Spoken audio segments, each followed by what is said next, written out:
saline shot. Even with a pure saline shot, it can be done. I demonstrated yesterday. This is we're doing an angio co-registration with a partial saline shot that helps to identify your areas of where you would like to land. Yeah, perfect. So give me 2.26. So we decided for a 2.75 stent distally. What are the dimensions of the proximal LED at 32, 32, 32, 32, 33? No, diamond. Rotate here.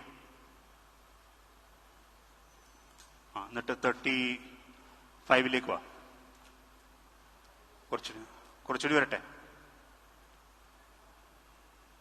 Sorry for the instructions in the local language. We have no options.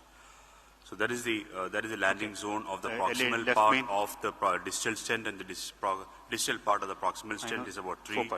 So you have 4.2 in the LMCA. You have 3.2. So we'll take a 4 for the left proximal LED and 2.9 in the distal LED. So we divided it into 2 stents. We are taking a Medtronic Frontier. Come to RO card, please. It's a 2.75 into. I'll just cut the volume here. It's a 2.75 into 28 that we put distally. I made sure that I don't overlap the ostium of the diagonal that is there. It's a significant diagonal. So once that was deployed,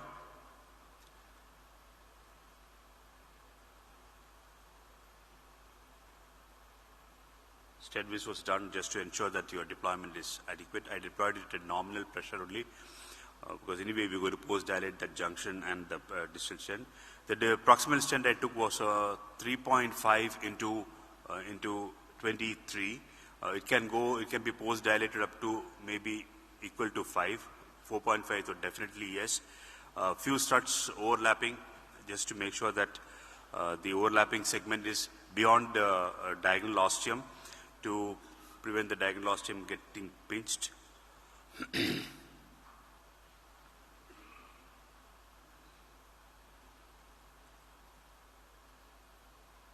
Once that was done, the stent was deployed proximally. You can see that the proximal part of the distal stent is not expanded well.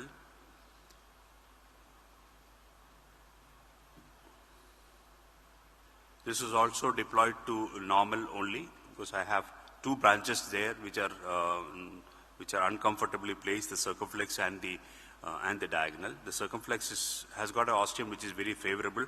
The diagonal ostium may not be that favorable.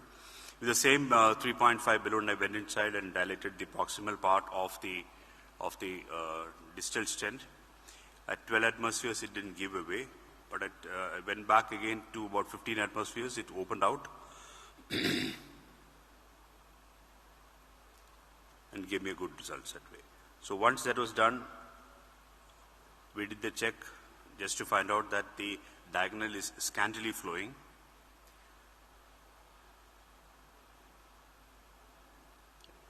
Seems to be flowing all right, but there's a hesitancy. The only technical mistake I made was I wanted to pull out the LED wire, put it into the diagonal, and then pull out the diagonal wire, put it into the circ, and pull out the circ wire and put it into the LED. The sequence went wrong. I actually pulled out the diagonal wire first. So since I've already pulled out the diagonal wire, I put that into the circ. Although it did attempt to rewire the diagonal, it wasn't very favorable and it was flowing all right, so I left it at that.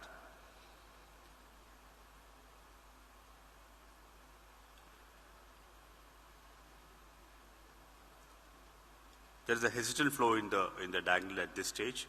Then we took a pot balloon. This time I took a 4.5 into 8 balloon, kept it across the proximal most part of the proximal stent. It is well placed across the ostium of the circumflex. Did a pot there. Post pot we did another OCT run. This is very informative OCT run because we have to see the 2 different ostia here. That we have to see the ostia of the circumflex and ostia of the diagonal. So now when I do a post-case OCT, I have two difficulties that I'm facing. One is that if I try and get the guide coaxial too much, I'm going to create problems for the proximal part of the stent. And the vessel has become really big. So instead of using pure saline what I do now is I use a combination of 30% contrast or 40% contrast and 60% saline. Aim being to keep the quantity of contrast used very less as possible. So this is a contrast which is about in a 20 ml syringe I have about 4 ml of contrast, 5 ml of contrast, and 15 ml of saline. This helps me in multiple ways. It helps me to see whether I have created a distal perforation or any other damage. Nothing. So this is the ostium of the circumflex. You can see it's reasonably well open, and that's the ostium of the diagonal there below, which has got a strut across. We did try rewiring, didn't work, but since the flow was good, we left it at that. And the ostium of the LAD was flowing. The distal part of the landing zone, all the other parameters were very good, and we could eventually get away with a good result. Just run once again. You can see that all the stent expansion is good, apposition is good, areas are very good, and we could manage to finish the case with this result.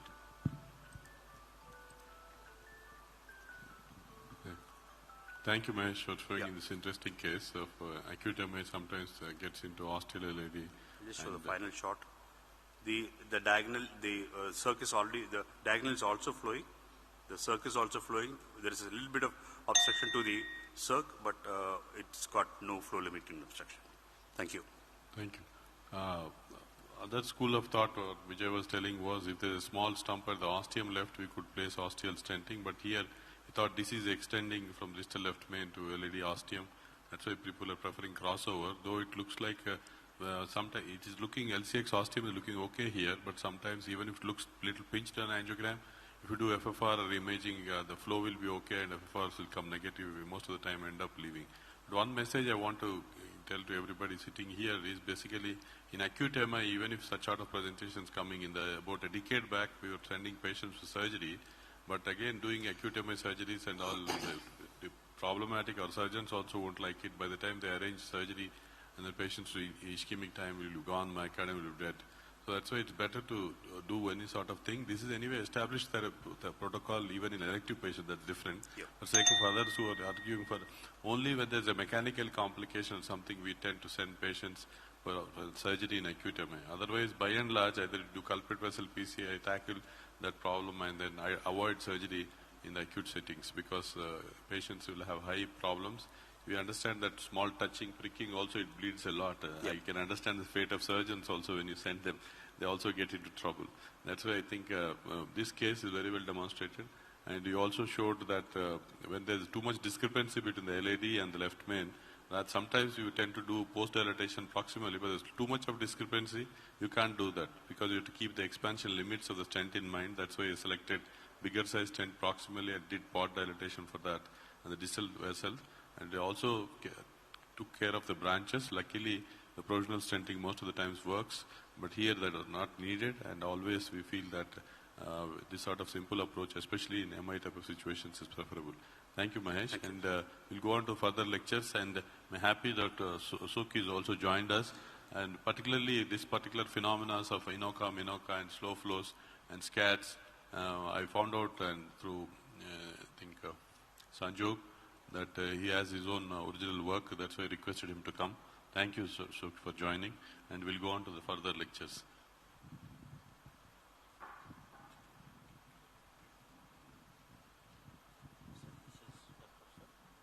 Dr. Suk, welcome to the program.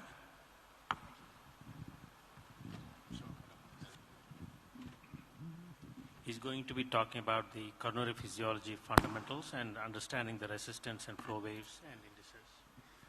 Thank you very much. Thank you for the kind invitation for me to attend this morning. I've flown all the way from London. My flight only came in around 2 hours ago, so I've managed to get here from the airport. I have to say I'm very impressed with the city and the facilities. Thank you very much. So I'm giving you a slight retrospect on coronary physiology. A lot of this information is not new. In fact, the information has been known for over 40 years in the majority of cases. These are my relevant disclosures. Coronary physiology has become very complicated. There are many, many different terms, and it gets very confusing on what we are talking about at any time. The principal message I'd like to for you to all take away is that coronary physiology is a tool for deferral of non-ischemic disease in stable patients. That is where we should be using it. In the context of acute coronary syndromes, in the context of myocardial infarction, it is less useful. In the situation where there are complex other issues, previous bypass grafts, competing vessels, CTOs, again, it becomes less useful to be able to understand. When there is a stenosis in a vessel, there is pressure loss that occurs because the flow is moving across the stenosis, and that causes there to be a gradient between the proximal and distal segments. And some of that gradient is generated because of friction loss, and some of it is due to marked separation. When there is a lot of pressure loss, it is easy for us to see. If we take a wire across the stenosis, you will notice a very, very large pressure gradient, and that is very obvious when we are treating coronary disease. When it is more subtle, it is harder to understand, and we can make errors. What we really want to be able to do is measure flow. The problem is no company at the moment makes a commercially available flow assessment tool. Abbott manufactures a device that uses thermodilution, in which you can estimate flow, and Philips no longer makes the combo wire, which allowed you to do Doppler flow velocity, which could also be used to estimate flow. And there are a number of new competitive devices that are coming that are not yet validated. And because of the difficulty in measuring flow, we therefore have to use pressure as a surrogate. Pressure and flow are not the same thing. When we're trying to make a flow measurement, most of the time we are measuring noise.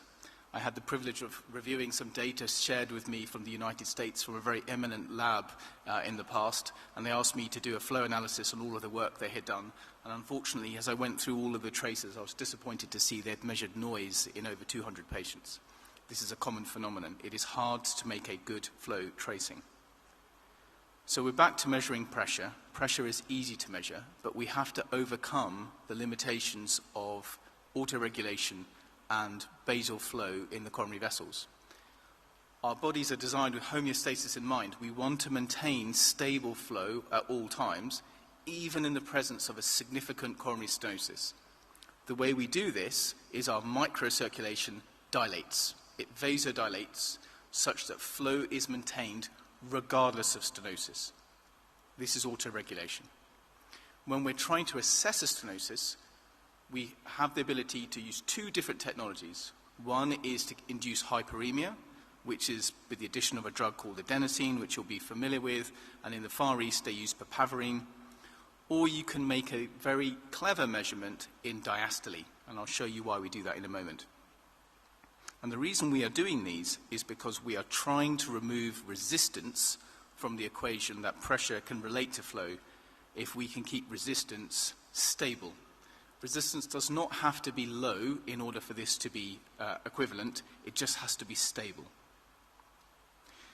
So I'm going to show you these flow graphs, which are quite difficult and confusing to understand, but if you can get these into your head, you will understand everything there is to know about epicardial stenoses and coronary physiology.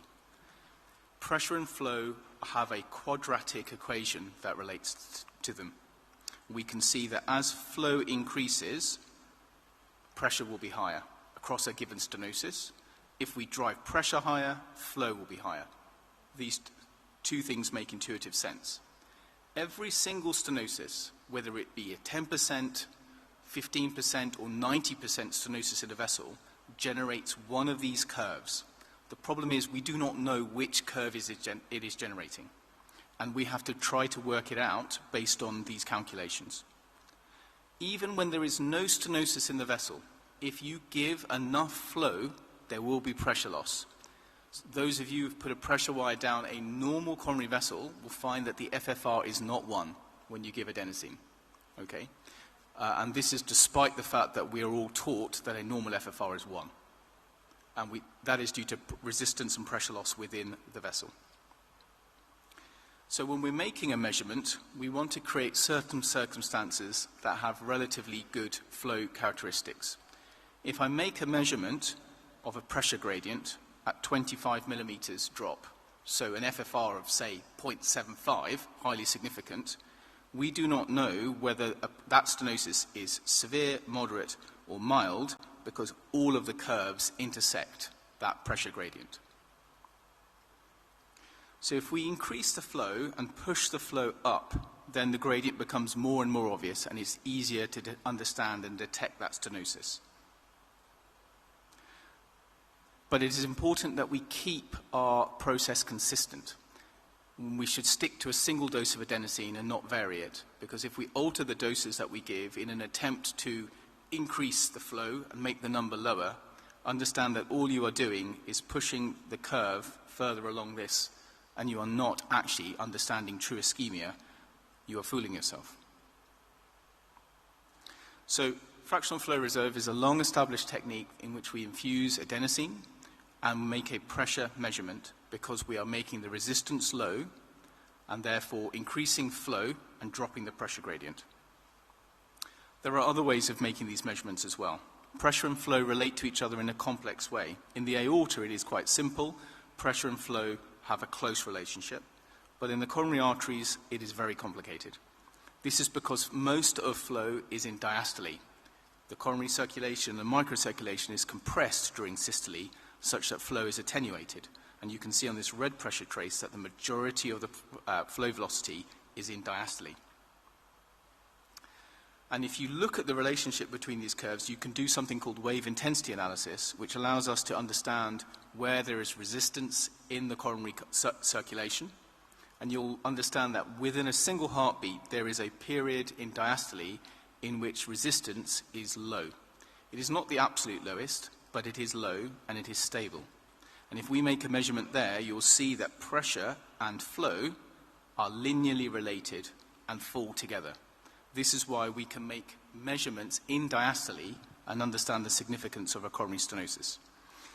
This is how we developed IFR over 15 years ago at Imperial College through this observation. My supervisor at the time, Justin Davis, had spent 10 years understanding wave intensity analysis when he discovered that actually the waves were not the important part, but it was when there were no waves that you could understand when a coronary stenosis was significant. And what is interesting is if you make measurements of pressure and flow at that time, you'll note that at rest, within a single heartbeat, your flow velocity is its highest under resting conditions. And so therefore, you meet the criteria for being able to tell whether a stenosis is significant or not.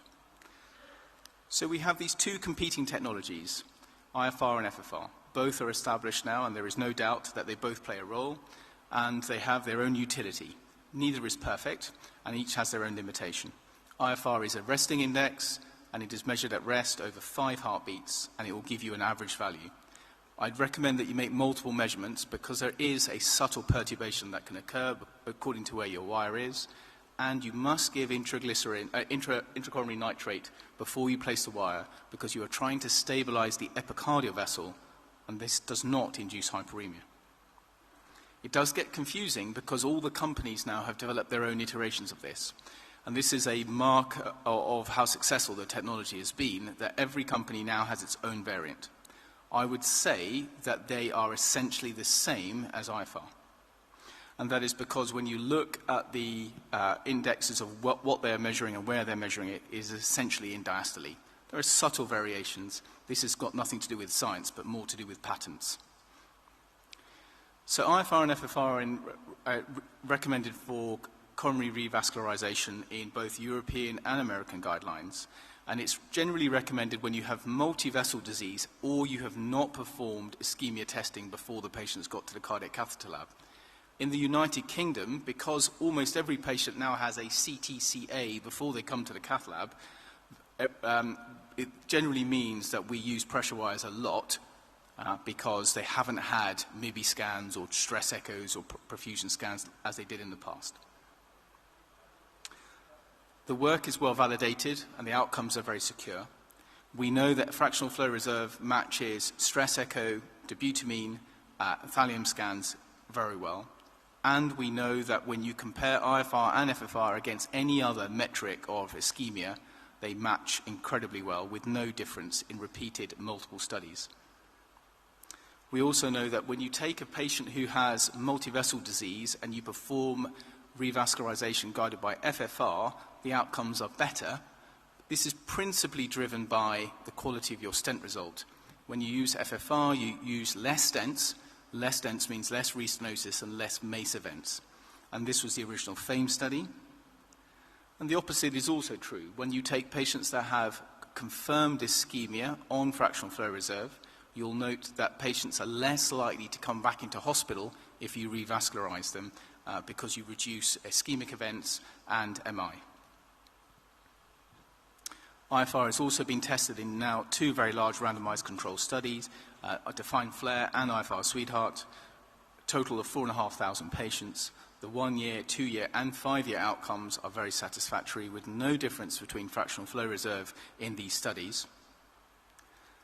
And the safety outcome, certainly from the Swedish cohort, has been well proven, and 5-year outcome data shows no difference in outcomes in these studies. But the defined flare study did show a signal of harm, which is worth considering and reflecting on for a moment. There was a separation of the curves out to 5 years, which raised concern. However, when you look at the data in a deep dive, you'll find that the difference is in the patients that were treated. If you'd expect IFR or any of the other resting indexes to be causing a problem, you'd expect it to be in the deferred arm, i.e. the patients that you have not treated with revascularization. In this study, all the patients that had a poor outcome were in the patients that had PCI, and therefore this is most likely an erroneous finding or a chance finding rather than a true signal of harm. The future of where we go from this in physiology is not to say patients need a stent or don't need a stent. The idea is to try and understand where we should be placing the stents and to understand whether we're doing a good enough job. We all know that when we perform coronary revascularization, a lot of patients come back with angina. And some of these patients have ongoing ischemia. And the defined GPS study has shown that in the majority of these patients, it is because we have not stented sufficiently within the vessel. And the solution for this is to use the technology in a different way. We're dealing with much more complex coronary disease than was ever considered in the original FAME studies. And we're dealing with patients that have complex lesions like this, in which there is a long segment of disease in the LAD that extends all the way from the proximal segment, and there is a tight focal stenosis in the distal vessel. And an interventionist may be keen to place a single stent in that location because there is isolated pressure loss there. But if you use the IFR technology with a pullback and you co-register it as it's being performed in this image here, each of these areas shown with a yellow dot represent areas of pressure loss. These can help guide us where we should be targeting our intervention.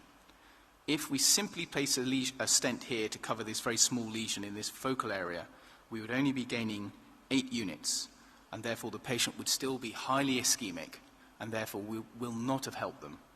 Experienced interventionists will know that actually you'll need to cover the vast majority of this disease, and IVUS and intravascular imaging technologies help guide that.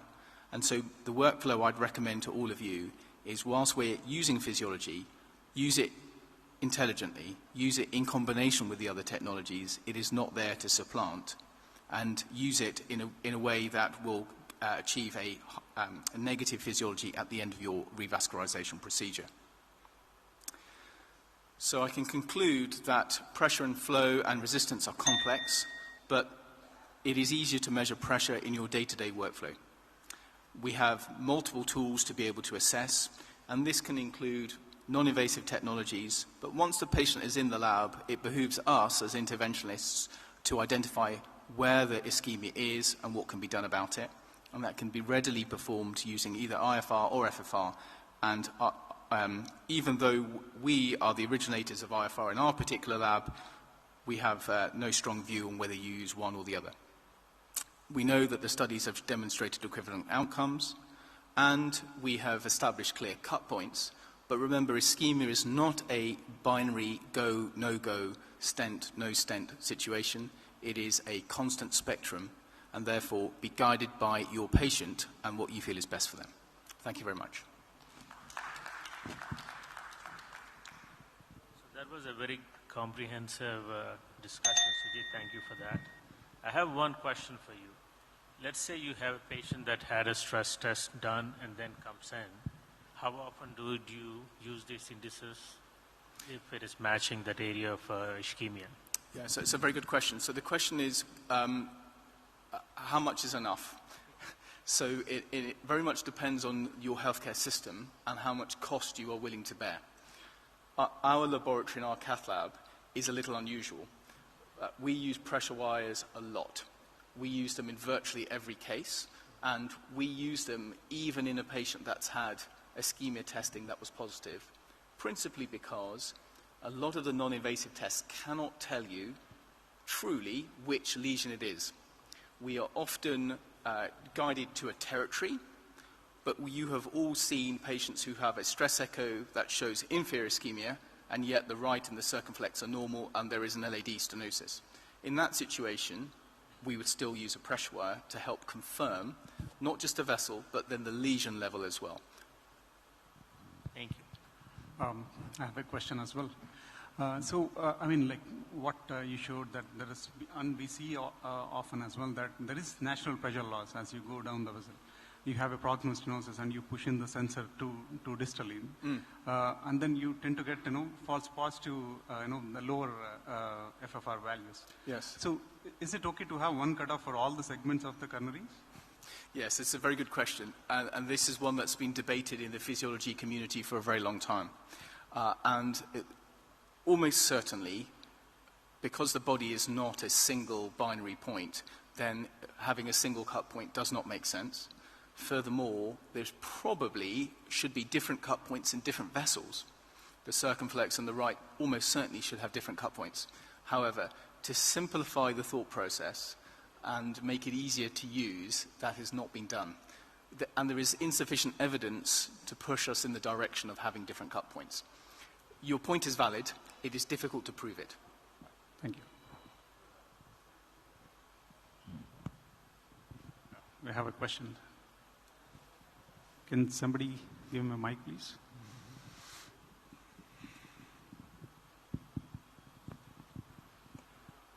So my question is, it's related with the pressure flow and velocity flow. If the patient is with old age and naturally ischemia is developing, how do you differentiate it with basic gradients? Sorry, can you just repeat? So you've got an elderly patient with... Yeah, you have said that pressure flow and velocity flow can't be made out at a single goes. So with the elderly patient with ischemia, how do you make out that that's related with the pressure flow or velocity flow? Or you make a differentiation between any different thing? Yeah, so we generally just use the pressure gradient in order to be able to detect whether a lesion is significant or not. There is a whole number of things that interact. Older patients tend to have very stiff ventricles, their LV-EDP tends to be high, they tend to have hypertension and microvascular disease that attenuates the microvascular response to a stenosis. All of these things add up together to make the situation very complex. Once you start trying to unpick this, you are doing your own PhD thesis for that one individual patient. So in general, what we end up doing is using a single cut point with pressure gradient, and when it is negative, accepting that and medically managing the patient. Of course, if the patient has recurrent symptoms, then feel free to perform intervention. But again, our response to that intervention will be highly variable. Okay, good. Thank you, sir.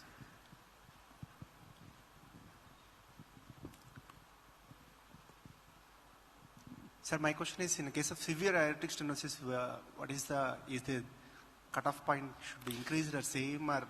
Yeah, it's a very good question. So we've looked at this repeatedly, and some of the work's been published by Yusuf Ahmed, who came out of our lab and is now currently at Yale. And essentially, we have recommended using the same cut point. The question is whether a coronary stenosis will meaningfully change after the aortic stenosis is relieved, i.e. after TAVR or surgical aortic valve replacement. And in general, we find that IFR is a little better and FFR is a little variable, but the studies do vary across this. And this is because it depends on how many LADs you include in your study, how many right coronaries you study. We have not suggested a different cut point in aortic stenosis. Okay, sir. Thank you.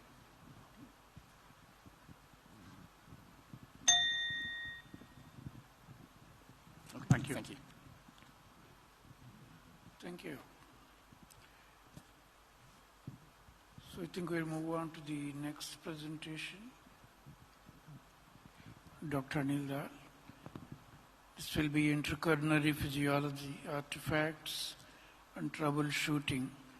As you know, all of us are very familiar with anatomy of the coronary arteries, stenotic lesions, but physiology is less talked about. So we are really interested to hear to this lecture. Dr. Anil Dal. Thank you for thinking that this is going to be interesting, but sometimes you have to be disruptive. And really, the very, very elegant concept of FFR, which Sukh just pointed out, its growth, its evolution, our current understanding, has been a disruptive thought process. It has been something which although it's based on too many assumptions, we have to understand that the two coronary arteries fill differently. The right coronary artery fills in systole as well as diastole, although most of the filling is in diastole, whereas the left coronary artery fills only in diastole. And really, these mathematical assumptions which we do when we calculate physiology, and especially if you try to take an FFR and trying to see a maximum hyperemia, or you try to get the perfect wave-free interval, don't always take into account the microcirculation. They don't take into account many other things. And we also are confused because we have results from the defined PCI which say that 1 in 4 patients which leave the cath lab despite a perfectly performed PCI will still continue to have a suboptimal physiology. So this is an old concept, it's not a new concept, and the fact is that even it's as old as PCI itself, because the very first PCI had a change of pressure, and Ek Senning apparently walked out of the cath lab and said this thing is going to work. But the truth is that when we calculate FFR by the mechanisms available to us, we have to recognize and respect the fact that it is indeed a continuous variable, and there is a continuous marker of risk. We have tried to define optimal thresholds, just like Sukh pointed out, severe aortic stenosis, different for different vessels, but we think we've got it right.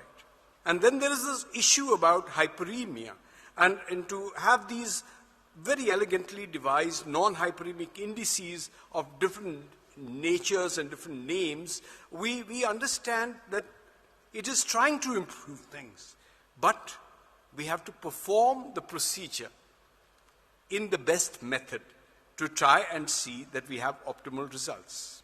So what are the critical steps in performing an FFR? Well, we must choose the right guide catheter. There should be no side holes. There should be no damping.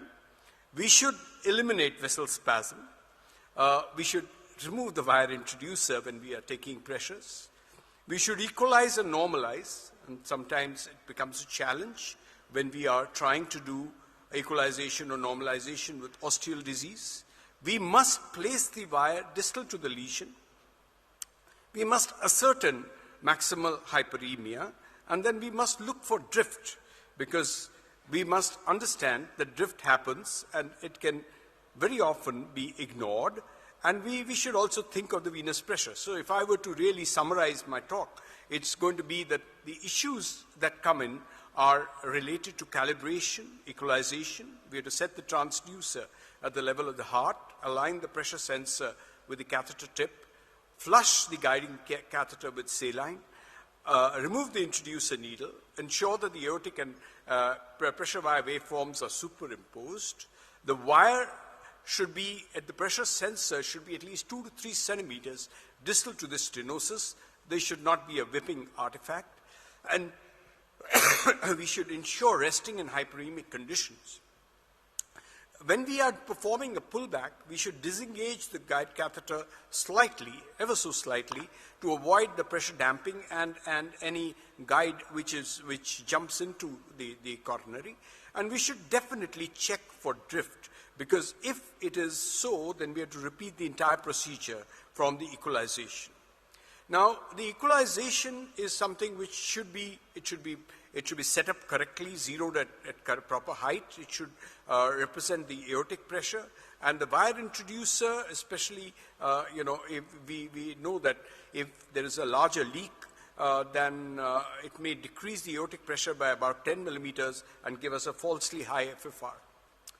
Drift is something which very often in our haste we ignore about checking it, but we must re-equalize and repeat FFR measurements in a very obvious drift of more than 3 millimeters mercury, and if it is less than that, we can probably ignore it.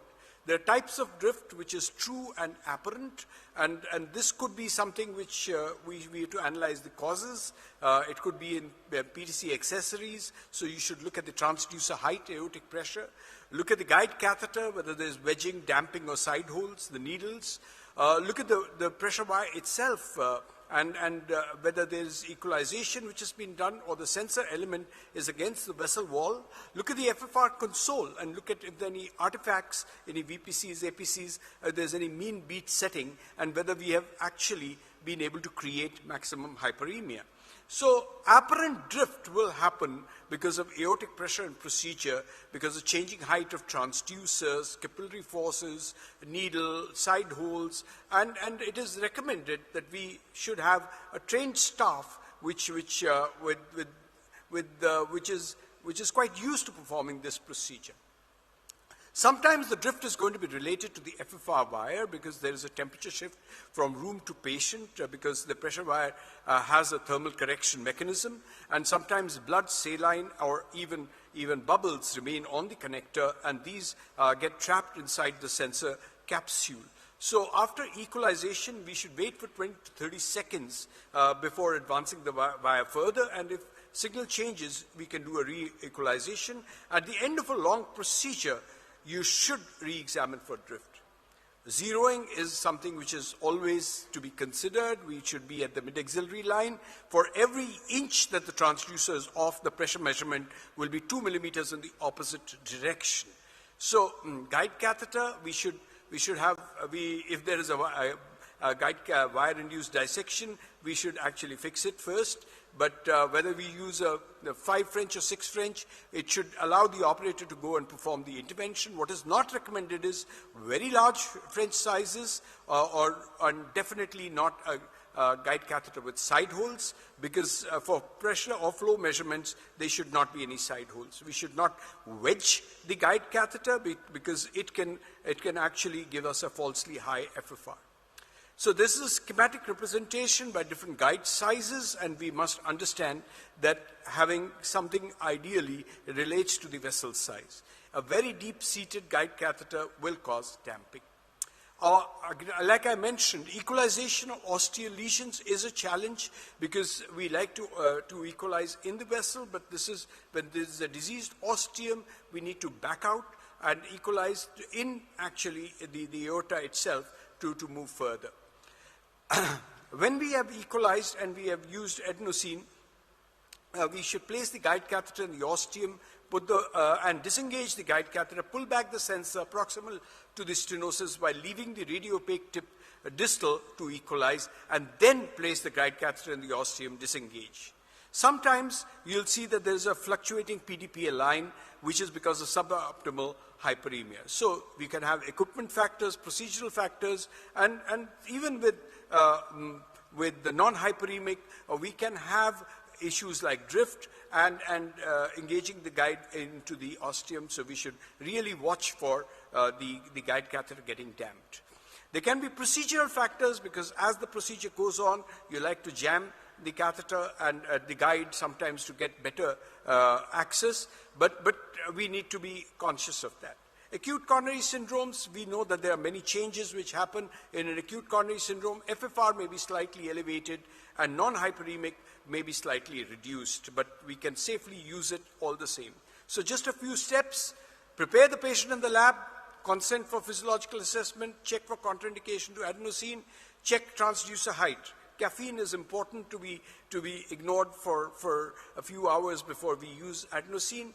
And the transducer height is important. Prepare the hemodynamic and physiology system. Ensure that the hemodynamic system and pressure wire console are both zeroed. Ensure a good ECG signal.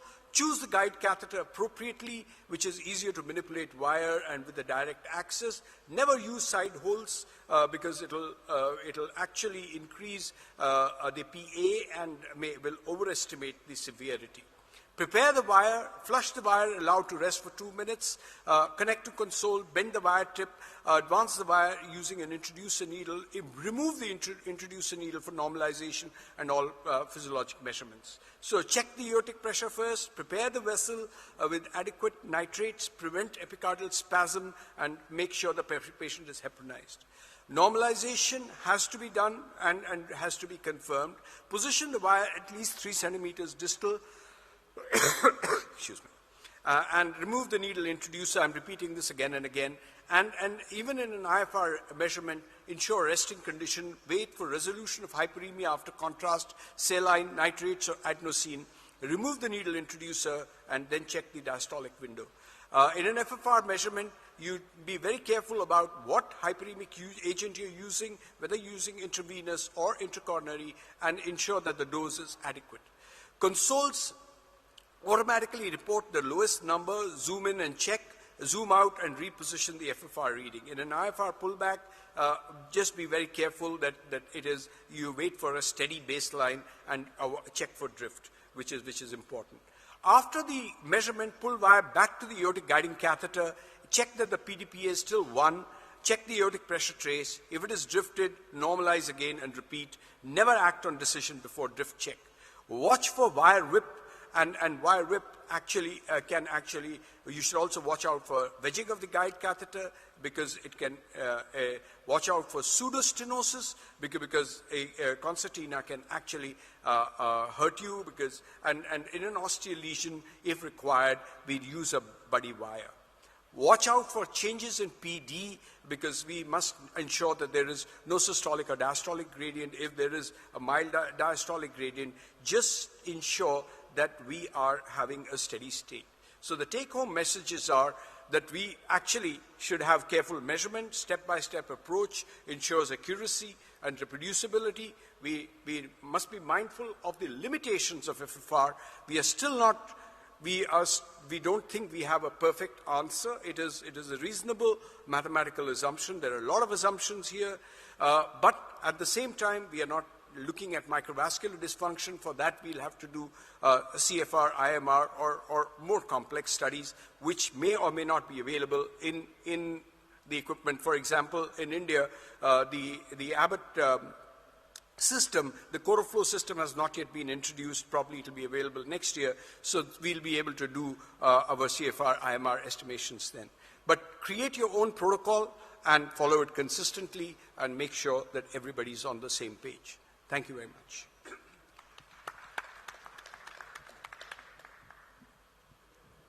Thank you, sir.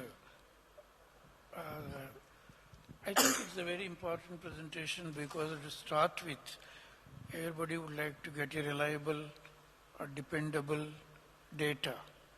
So how to do that is core of your presentation. Absolutely. So thank you very much for that. We are basing our judgment on 0.80.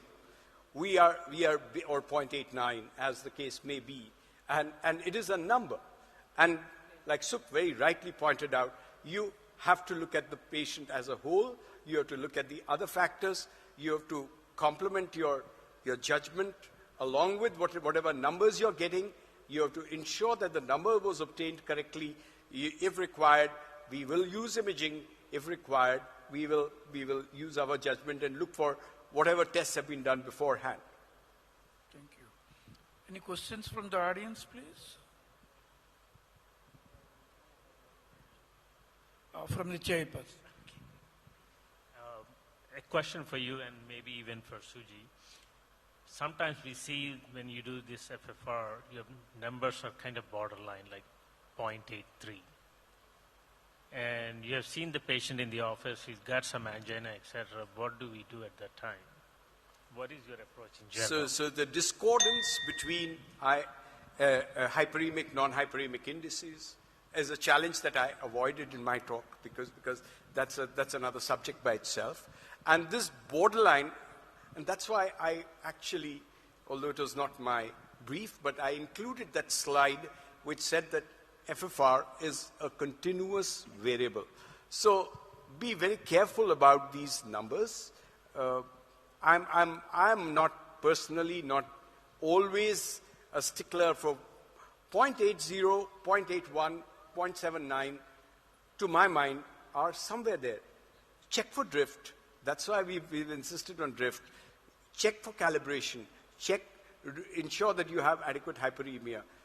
Maybe use, in many systems today, you can do non-hyperemic indices as well. Look for that. And when we have the core flow available, we probably look for microcirculatory dysfunction as well. And Suji, what do you think about that when you're borderline? Always treat the patient. That's right. So none of these values, so remember, for any particular study, it doesn't matter what the study is on, the mean group effect of the study does not apply to the one individual patient in front of you. And so if you have a patient that has a good history of angina and a angiographically tight stenosis, and they've had a good reason to come to the cardiac cath lab, I would err on the side of treatment. However, if all those points are the opposite, and we have all seen patients that have a terrible history, they once had chest pain here, and it happened when they had an argument, and it's never happened again, and somehow they end up in the cath lab table, and the stenosis is very dubious, and the value is very borderline, then I would medically manage. We will all have patients that we have medically managed for years and have done very well. For example, I have had a patient that I saw very recently, had a left main stem stenosis that was, had a coronary angiography 15 years ago. 15 years ago. And he had an FFR performed at that time, and it was 0.81, and he was deferred. And he came into my clinic, and he gave symptoms that were very dubious, not particularly clear. I looked through the records, looked through the previous angiogram, and I thought, they deferred that on the back of an FFR of 0.81. I got this man into the cath lab, I did an angiogram. The left main was identical. 15 years later, it had not changed. He had no symptoms, had been completely well. So sometimes we get lucky and nothing happens. There will always be patients that will prove us the other way. You have to use your clinical acumen. These are tools. They are not gods. They are not absolute. Thank you.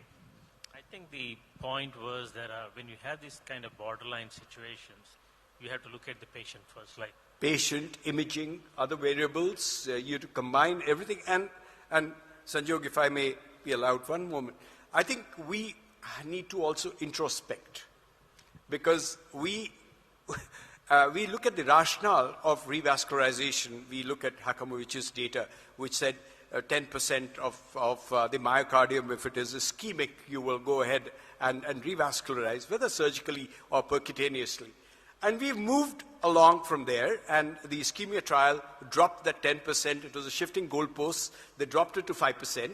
And then now we're looking at various intracoronary variables and imaging variables. And then we have a study which comes out of the blue, which is like the PREVENT trial, and which actually tells us so it is a little confusing, and therefore, like Sukh said, we need to individualize. Thank you. So now are we using that kind of situation?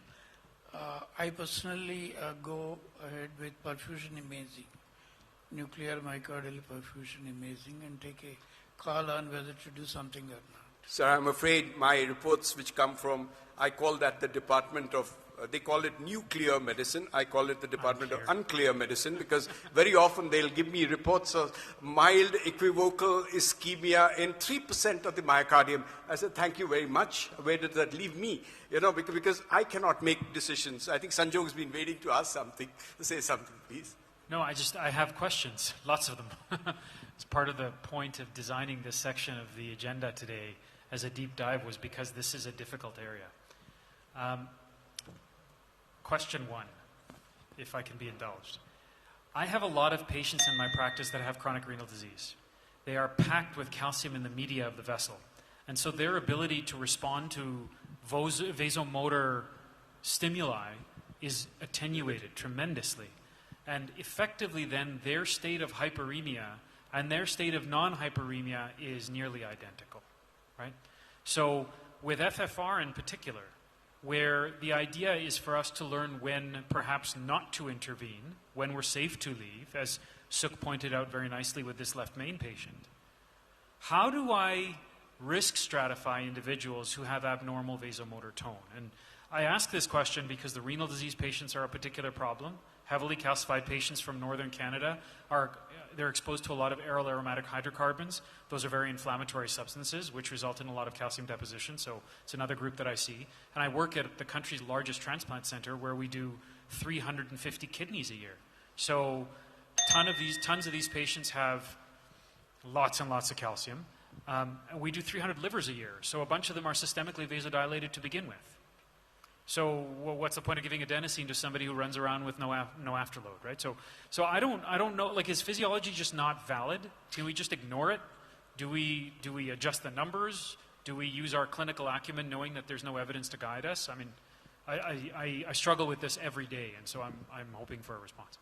So it's an excellent question, and I'm on that point of the Dunning-Kruger curve of where I've been an absolute advocate, and now I've spent 15 years looking and reflecting on this, and I'm on the other side. I still use physiology. In these patients, I don't think it helps that much, point one. They don't respond to adenosine at all. I've done flow wire studies in them. Their resting blood flow is not actually much higher. It still runs around 25 to 28 centimeters per second in the LAD. So it is not much higher, although we say, oh, they've got high resting basal flow. They don't. They just don't respond to adenosine, and so the CFR is low as a consequence. Resting pressure indices actually work really well in heavily calcified vessels because you get a massive pressure loss across those, and you can guide your revascularization according to that, and that's what we tend to use. And we work in a similar unit as yours with a very large renal transplant sector, so that's our experience. So that's helpful. Moving beyond that then, when the physiology becomes a challenging thing to do, we talk about unclear medicine. I have often the same opinion. But one thing that I have found has been very useful is stress PET. And the reason it's so useful is because it's no longer an anatomic measure of a functional problem. It's a functional measure of a functional problem. And generally speaking, the question our surgeons are asking is, when I put this patient under tremendous hemodynamic stress, what is the proportion of myocardium that is at risk for a demand-related event? Ultimately, the perioperative MIs are mostly demand-related events, which then give rise to a clinical consequence, which gives rise to a non-demand-related event. So stress PET seems to work pretty well because it gives us not only the section of myocardium, but in contrast to some of the MRI viability data and functionality data, which is entirely anatomic. PAR-1 in the Ottawa 5 sub-study of PAR-1 tells us that revascularization, according to PET in the appropriately selected patient, is actually quite useful. And so I'm wondering what the sort of physiology expert's opinion is on that one. Yeah, so we've always held PET up as the absolute gold standard. And PET has always been put on a pedestal as being the marker that we judge everything else against. Quantified PET in the way that you're describing is almost certainly the most useful way. We tend to, our access to quantified PET is difficult in London, unfortunately. We tend to rely on stress perfusion MRI with quantification of the perfusion. We have excellent MRI doctors. We have a very high volume service, so this is what we tend to do. But if you have PET available, then I think that's very useful. But again, just as the talk has just shown, there are many, many foibles that can occur when you're doing an invasive pressure, and the same can happen during non-invasive testing. And so there are foibles, and there are foibles in the reporting as well. And imaging cardiologists always have that get-out clause of saying, we'll call it positives, it makes it someone else's problem. And so there is a tendency for over-reporting as well. So know your reporter. Right.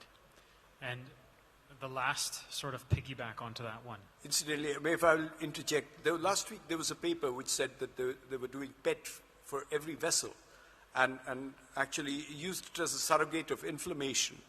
And although it did not hold out as being correlating with MACE, just because you brought this up. Yeah, I mean, I guess the inflammatory PETs for things like sarcoid and myocarditis are they're looking for much more diffuse but signal. Vascular inflammation. But interesting, yeah. You know, like how much vascular inflammation do you really need before you start lighting up a PET when you're looking at a medium vessel vasculitis? It's hard to tell when the signal intensities are so different between the ischemic PET, which is across the microvasculature and the epicardial vasculature, and the localized inflammation of a vasculitis. The last bit that I have, if I can be indulged, I promise you my discussion won't be as long when I give my talk, so I think we have a minute of extra time, is your patient with your left main, right? So physiology tells us when we're probably safe to leave things alone. But as we've just heard, a lot of the clinical gestalt that we use as clinicians is what really should guide our decision making. And we know that important left main stenoses have a prognostic implication. If you look at survival rates of 50% and beyond of left main or triple vessel disease at 5 years is 50%. So your patient to 15 years, I think, is the extreme minority. And I think you pointed out very nicely that it's about getting lucky. Me personally, if I had an FFR of 0.81 in a left main stenosis that was 40 to 50%, I would IVUS it. And if I had 6.5, I would have a real risk-benefit discussion with that patient to say, look, statistically you will progress and it's not going to be long. So do you want to just get bypassed now? Or do you want to get, if it's an appropriate lesion, do you want to get revascularized with PCI now? Or do you want to take the chance, roll the dice, and recognize that if you have an event, it will probably be a fatal event? Yeah, you're absolutely right. So my anecdote is not there to inform practice, but it's just to say that you don't always know what the outcomes are. And you can imagine if that particular patient had had a lemur to his LAD and he'd survived 15 years, the surgeons will be high-fiving saying, look at the outcome of my lemur. But I think trying to explain the risk to patients is the hardest thing. Trying to explain that the risk across a population appears to be this, but we don't know what your individual risk is. As we get more personalized medicine, maybe that will change. That patient had that pressure wire done a long time ago, and that was in the era of either physiology or imaging. Now we would do exactly the same. We would use all the modalities, and we would do a very thorough assessment and then recommend based on the findings. Thank you. So, the problem with the FFR is FFR doesn't look at the nature of the block. It's just going to say, it's significant or not. So, we encounter the scenario frequently where somebody presents with NSTEMI, they come to us late, and you find intermittent lesion. Now, you're worried whether, you have to do FFR or imaging, basically. So, you do FFR, and FFR comes negative, normal. And then you do a OCT there, and then you see a very, vulnerable plaque there, or, a highly unstable plaque, and then you don't know whether to stent it or not. So I think, this all, we have to individualize every patient here. I think this is what we're coming away from with this is it's not about the stenosis, it's about the plaque. Events eventually are going to be not only about the anatomy, the physiology, they're going to be probably stochastic, they're going to be by random chance. So everything is a percentage. We take a calculated guess. Thank you. Thank you very much. That's a wonderful discussion. Thanks, everybody. Excuse me, sir. Can I ask a question? Excuse me, sir. Yeah. Go ahead. I have a question related with the stress and coronary vessel ischemia. I'm actually a veterinary surgeon. We don't notice that much cases of coronary angiogram happening up in dogs and cats as compared to humans. So is the stress main related cause, and if that's there, do we do something for physiological way in human beings for the same thing? Sorry, can you say that again, please? Yeah, so actually I'm a veterinary surgeon. We are doing now coronary angiogram in dogs and cats. Right. So my question is, we don't notice that much of cases of coronary heart disease in dogs as compared to humans. Is that a major cause for human beings to have a coronary ischemia related with the stress in physiological way? Right, probably, yes. Basically we are comparing humans to dogs here, so probably they're eating healthy probably, they have less stress. I don't know, somebody else can answer this problem. Yeah, that's why I want to ask the question related with the physiology for human beings related with the pets. So we've done dog studies in the past, and we've also done pig studies. Pigs tend to be closer to humans than dogs do, and previous open-chested dog models have been used, for example, to validate things like IMR.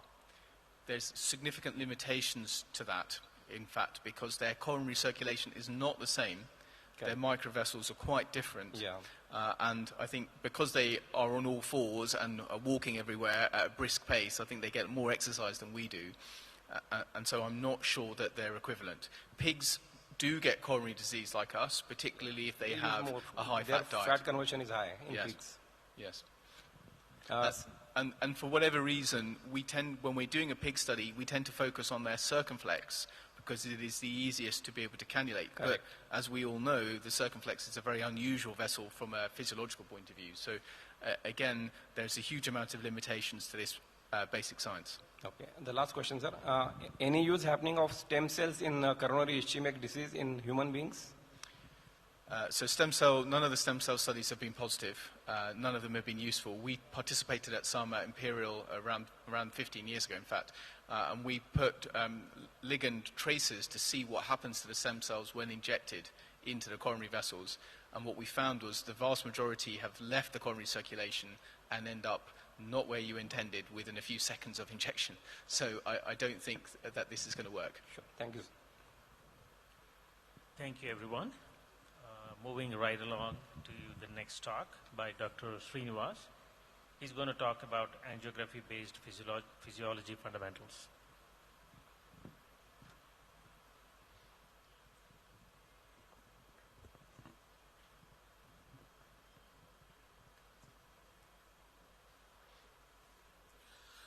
Very good morning to you all. At the outset, I'd like to thank Dr. Srinivas Kumar and the organizers for this kind invite. Greetings from Jayadeva Institute of Cardiovascular Sciences and Research, Bangalore.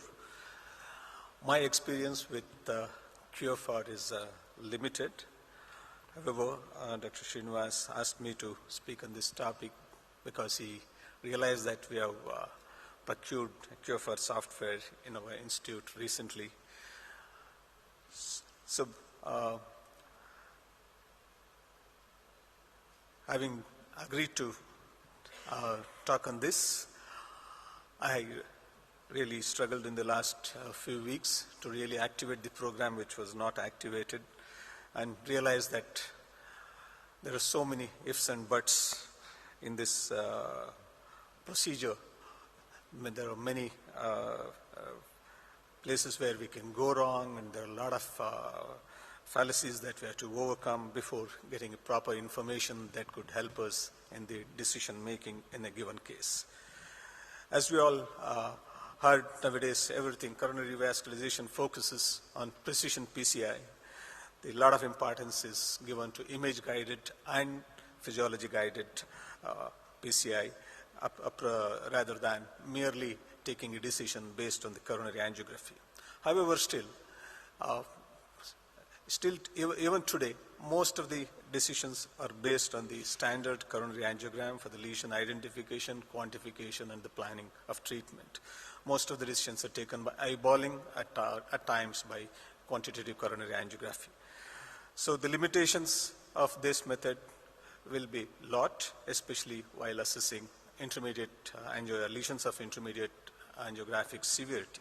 Hence, the stress is on the image-guided and the physiology-guided procedures to get optimal angioplasty.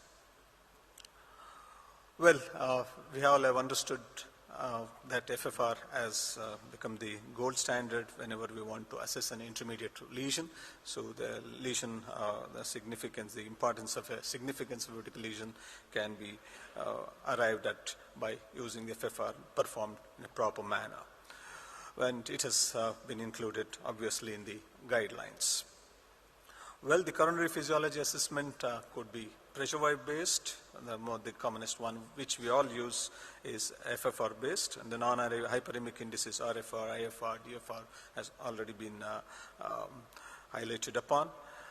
The angiogram based physiology assessment, this basically without using the pressure wire, can be performed using a CT-FFR or the QFR by the Medisys, which has been, software has been provided by Medis Systems, and the VFFR, which is similar to QFFR. The vendor is different, the Prime Medical Systems, and there are many more angiogram-based protocols that are available, and they are still under evaluation. various cutoffs for various methodologies that we adopt to decide the significance of a lesion. I'll not go into the details of this. This is the landscape of the evolution of non-invasive assessment of coronary physiology. The earliest one was the FFR-CT. However, there are certain limitations, and it is many times done by the radiologist or the cardiac radiologist, with the interventionalist not involved in it. There are some deficiencies with that. And then the VFFR, QFFR, FFR angio, and the CAFFR. There are many things. I'll not go into the details of that.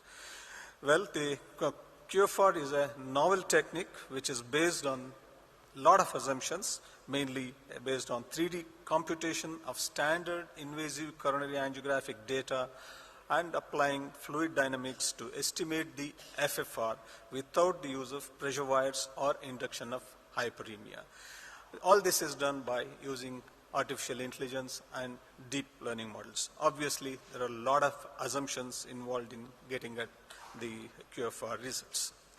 This is the image that we get by adopting the technology based on fluid dynamics and the emulated hyperemic flow velocities, wherein we can identify the lesions and quantify. It's an angio-based software tool, basically, which can be put into any computer in the cath lab.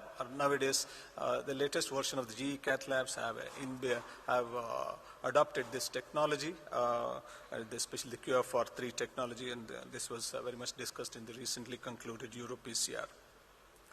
The attraction is that no pressure wire is involved and no adenosine or any hyperemic agent is required. The fundamental thing is we need to have good two angiographic views which are separated by 25 degrees. Can be done online and offline. So one need not, if we are interpreting our angiograms later after they have been, images have been acquired, even in our room, we can analyze this offline. The cutoff is taken as 0.8. Basically, it's a 3D reconstructed image. One can get the lesion QFR, as you can see here, or the index QFR and the total vessel QFR. Total time needed in the cath lab, if you want to analyze, maybe anywhere from 5 to 10 minutes. And in the beginning, we may need more time because there are a lot of things that have to be corrected manually. Also, there is an element of, there is a human element involved where things can go wrong as well. These are the various angulations that one has to adopt to assess the various coronary arteries and the segments. The most important thing that I learned in the last 1 month when I started trying to activate this program is, well, our angiographic quality has to be good. We have to acquire synerance shortly after administering intracoronary nitroglycerin. A brisk continuous injection of contrast is required. We should make sure that the catheter is entirely filled with contrast before the injection, and we should acquire cine for at least 3 cycles, avoid table movement, avoid angle change, avoid shifting the table heights during the injection. And at least, as I already said, the 2 views 25 degrees apart is required. Ensure that the entire target vessel is well opacified in these 2 projections. And we should use a minimum of 12.5 frames per second of cine. Avoid vessel overlap and the foreshortening. A good angiographic image is the most fundamental thing before we assess the lesions by applying the QFR. So the choice of computational flow model in the QFR indices, the software offers us two different flow models to calculate QFR. This is the fixed flow QFR and the contrast QFR. The estimated from the contrast QFR is estimated from flow velocity in relevant vessel using contrast time count data from the angiogram. Analysis takes slightly longer, but is claimed to be more accurate than the fixed flow QFR. Manufacturer, however, recommends that the contrast QFR is calculated always. It should always be calculated when the fixed flow QFR is in the range of 0.7 to 0.85. Beyond that, we could also use fixed flow QFR.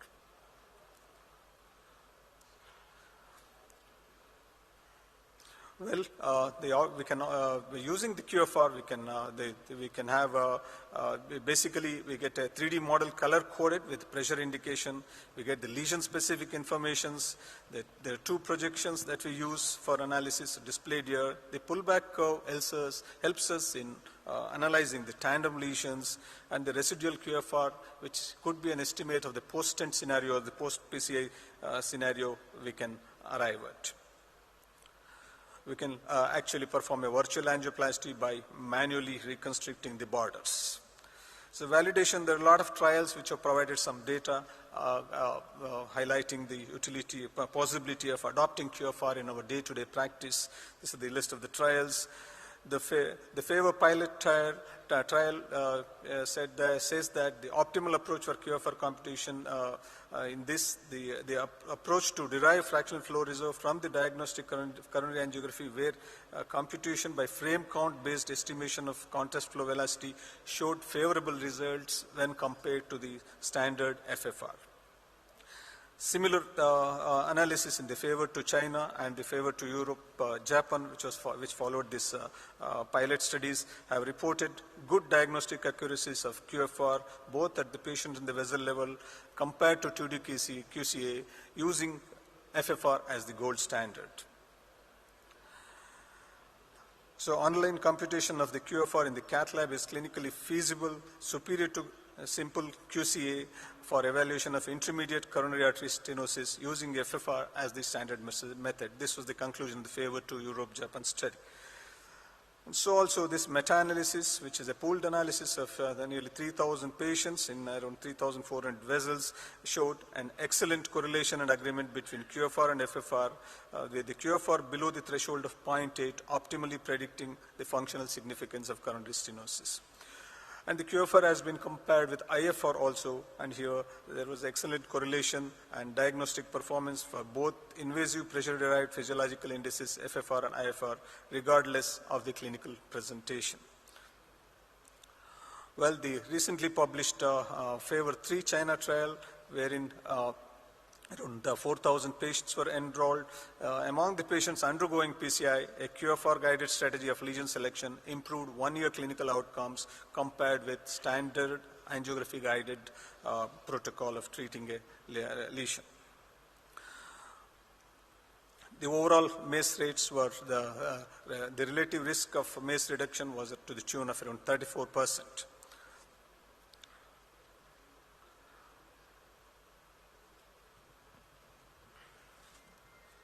Well, the QFR could also help us in deciding about the complete revascularization benefits in older MI patients who are above the age of 75 years as well, and where they have multivessel disease. Adopting this strategy, one can decide whether we have to do the complete revascularization, especially in the setting of an ACS. As we all know from various trials, the culprit only versus the multivessel PCI, of late the data what we have accumulated in the last few decades favors the complete revascularization instead of culprit alone in most of the situations. And using the QFR in this study, again, it was similar outcomes, similar results were obtained. I'll not go into the details of this. Well, we can use QFR for assessing microvascular disease as well. Of course, this has been a little difficult to understand. As we know the index of microvascular resistance, one can arrive at using the IFR, using the, we try to arrive at the IMR by using the CTFFR, and so also attempts are being made to get the IMR value by adopting the QFR technology. It is still in evolution. The data is still not robust. So this could, if we find this technology working, then it could guide us for the diagnosis of INOCA and decide about the further management in patients with INOCA.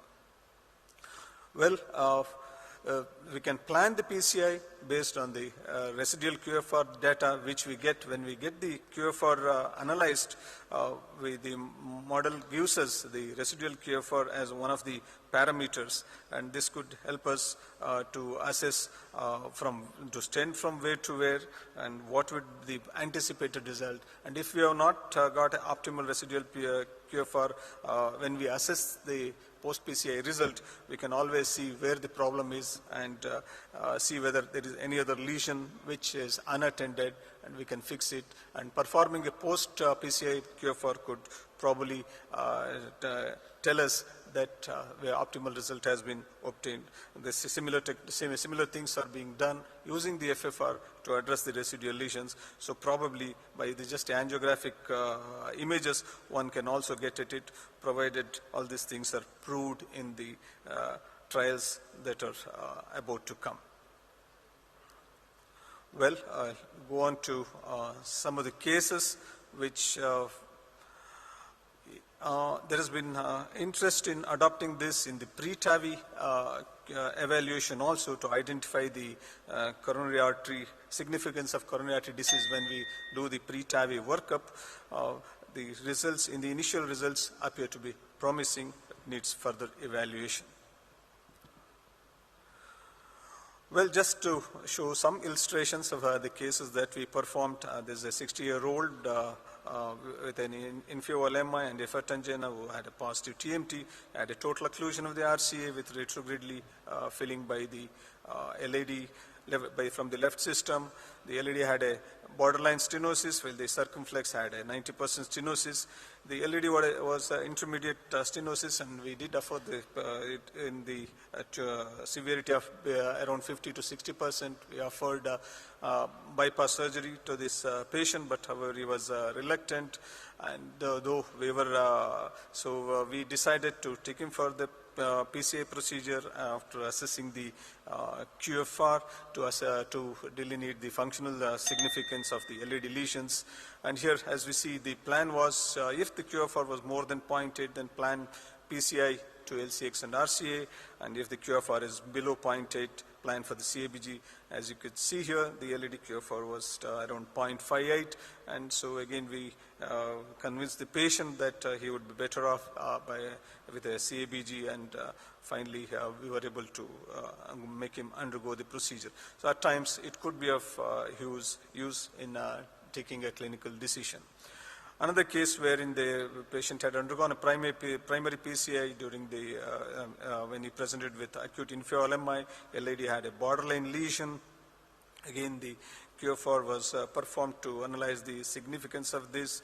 It was found to be significant, and we were able to fix the LAD in the same setting with angioplasty. Well, the benefits of QFR basically for the patient is there are no side effects for adenosine, there are no wiring involved, and applicable in diagnostic cases. We can do it pre-PCI, during PCI, or post-PCI. We can analyze it offline when we are interpreting an angiogram at a later time. So it does not involve repeat insertions of the wire. However, the most important thing is the acquisition of a proper angiogram. The diagnostic accuracy of QFR with FFR has been demonstrated in multiple studies, both in ACS and chronic coronary syndromes. The thing that we have to understand is techniques derived from QFR have been proposed to comprehensively evaluate coronary circulation and atherosclerotic lesion characteristics, both post-PCI QFR for assessing the PCI results, QFR-based indexes for determining physiological disease pattern, and angiography-derived IMR could be helpful in the assessment and management of microvascular dysfunction. However, it's important that we understand that there are a significant number of predetermined assumptions when computing flow of functional coronary angiography with QFR, and they are reflected in a wide gray zone of measurements that will still require confirmation by invasive physiology many a times. And studies and trials are required to assess the major clinical endpoints and the cost effectiveness. The use of QFR is not without a stiff learning curve, and we have to have our integrity while interpreting these images, because there is a lot of human element involved, especially when we correct the automatically detected borders manually. So if all these things can be attended to, and we get more outcomes data from the further studies involving large number of patients, then probably QFR, a non-invasive, non-wire based, non-hyperemia based tool, could be useful in our day-to-day clinical practice to take decisions regarding intermediate lesions and to assess the post-PCI results and planning a stenting procedure. Thank you very much for your patient hearing.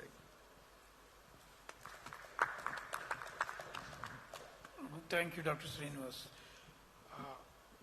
You have put the value of QFFR in a proper perspective. Though we understand there are multiple variables, patient to patient, even within the same patient, vessel to vessel, segment to segment, myocardium. But still, it makes things somewhat easier to make clinical decision making, PCI versus no PCI, or PCI versus CABG in the same patient, and assess your own results after the procedure. So it's quite interesting with your case studies which you have shown. Thank you very much. Any questions? Thank please? you. From the chairpersons? From the audience? I've not used QFR, but we have the CathWorks system installed, Similar. which is very, very similar. And in a cath lab like ours, I've struggled to see how we're going to use it because we use pressure wire so liberally, and it is not as fast as I thought it would be. It takes quite a lot of work. Once you've done the angiogram, you have to use a higher frame rate, as you alluded. You have to use make sure you've got really good opacification, and the machine rejects a lot of the angiogram images. You can't have any overlap. You then have to spend a long time drawing over the vessel, redrawing, and then it generates a number. And then once it generates a number, if you redraw it again ever so slightly, it generates a totally different number. In that time, I can easily have pressure wired most of the vessels. True. So certainly in my hands and in the hands of my colleagues in our institution, we've not seen it being the revolution that we thought it would be. Furthermore, I think it is somewhat ironic that we moved from understanding that the coronary anatomy cannot tell us everything to now using the coronary anatomy to tell us everything and pretending it is validated against an index, which itself was validated against stress testing, which itself was validated against coronary angiography. So we've gone round twice on the circle. So I think we're slightly getting ourselves a bit confused with these technologies. Undoubtedly, they will be useful in places where wire skills or pressure wires are costly, they're not available, or you have cath labs where you have diagnostic-only people performing the procedure. That will be very useful in that setting. I feel uncomfortable in making significant decisions for patients based on a computed value. Certainly in making a decision for sending someone for surgery, I would be slightly cautious against. And remember, these technologies have no understanding of the viability of the tissue that's subtended, and so that's why they will over-predict your FFR. In a way, I think it's a little cheeky that they call their technology FFR, because they are not measuring pressure. They are essentially assuming a fixed flow within a particular boundary condition, which is not what fractional flow reserve is at all. So there are inherent limitations to this. That's not to say it doesn't work, it's just that there are limitations to technology. Especially the tortuous arteries where the concertina could come into play, yes. It could be a problem. And many times the overlap is difficult to avoid. I don't know how QFR's pricing model works, but I was also surprised, and I'm the director of our cath lab, that the CathWorks charges us per use. True. And there is a card that we have to scan per use. It would make sense to me, if, as a cath lab director, that you'd buy the device and then use it as many times as you like, but they want to charge per use, whereupon its economics make it non-viable also.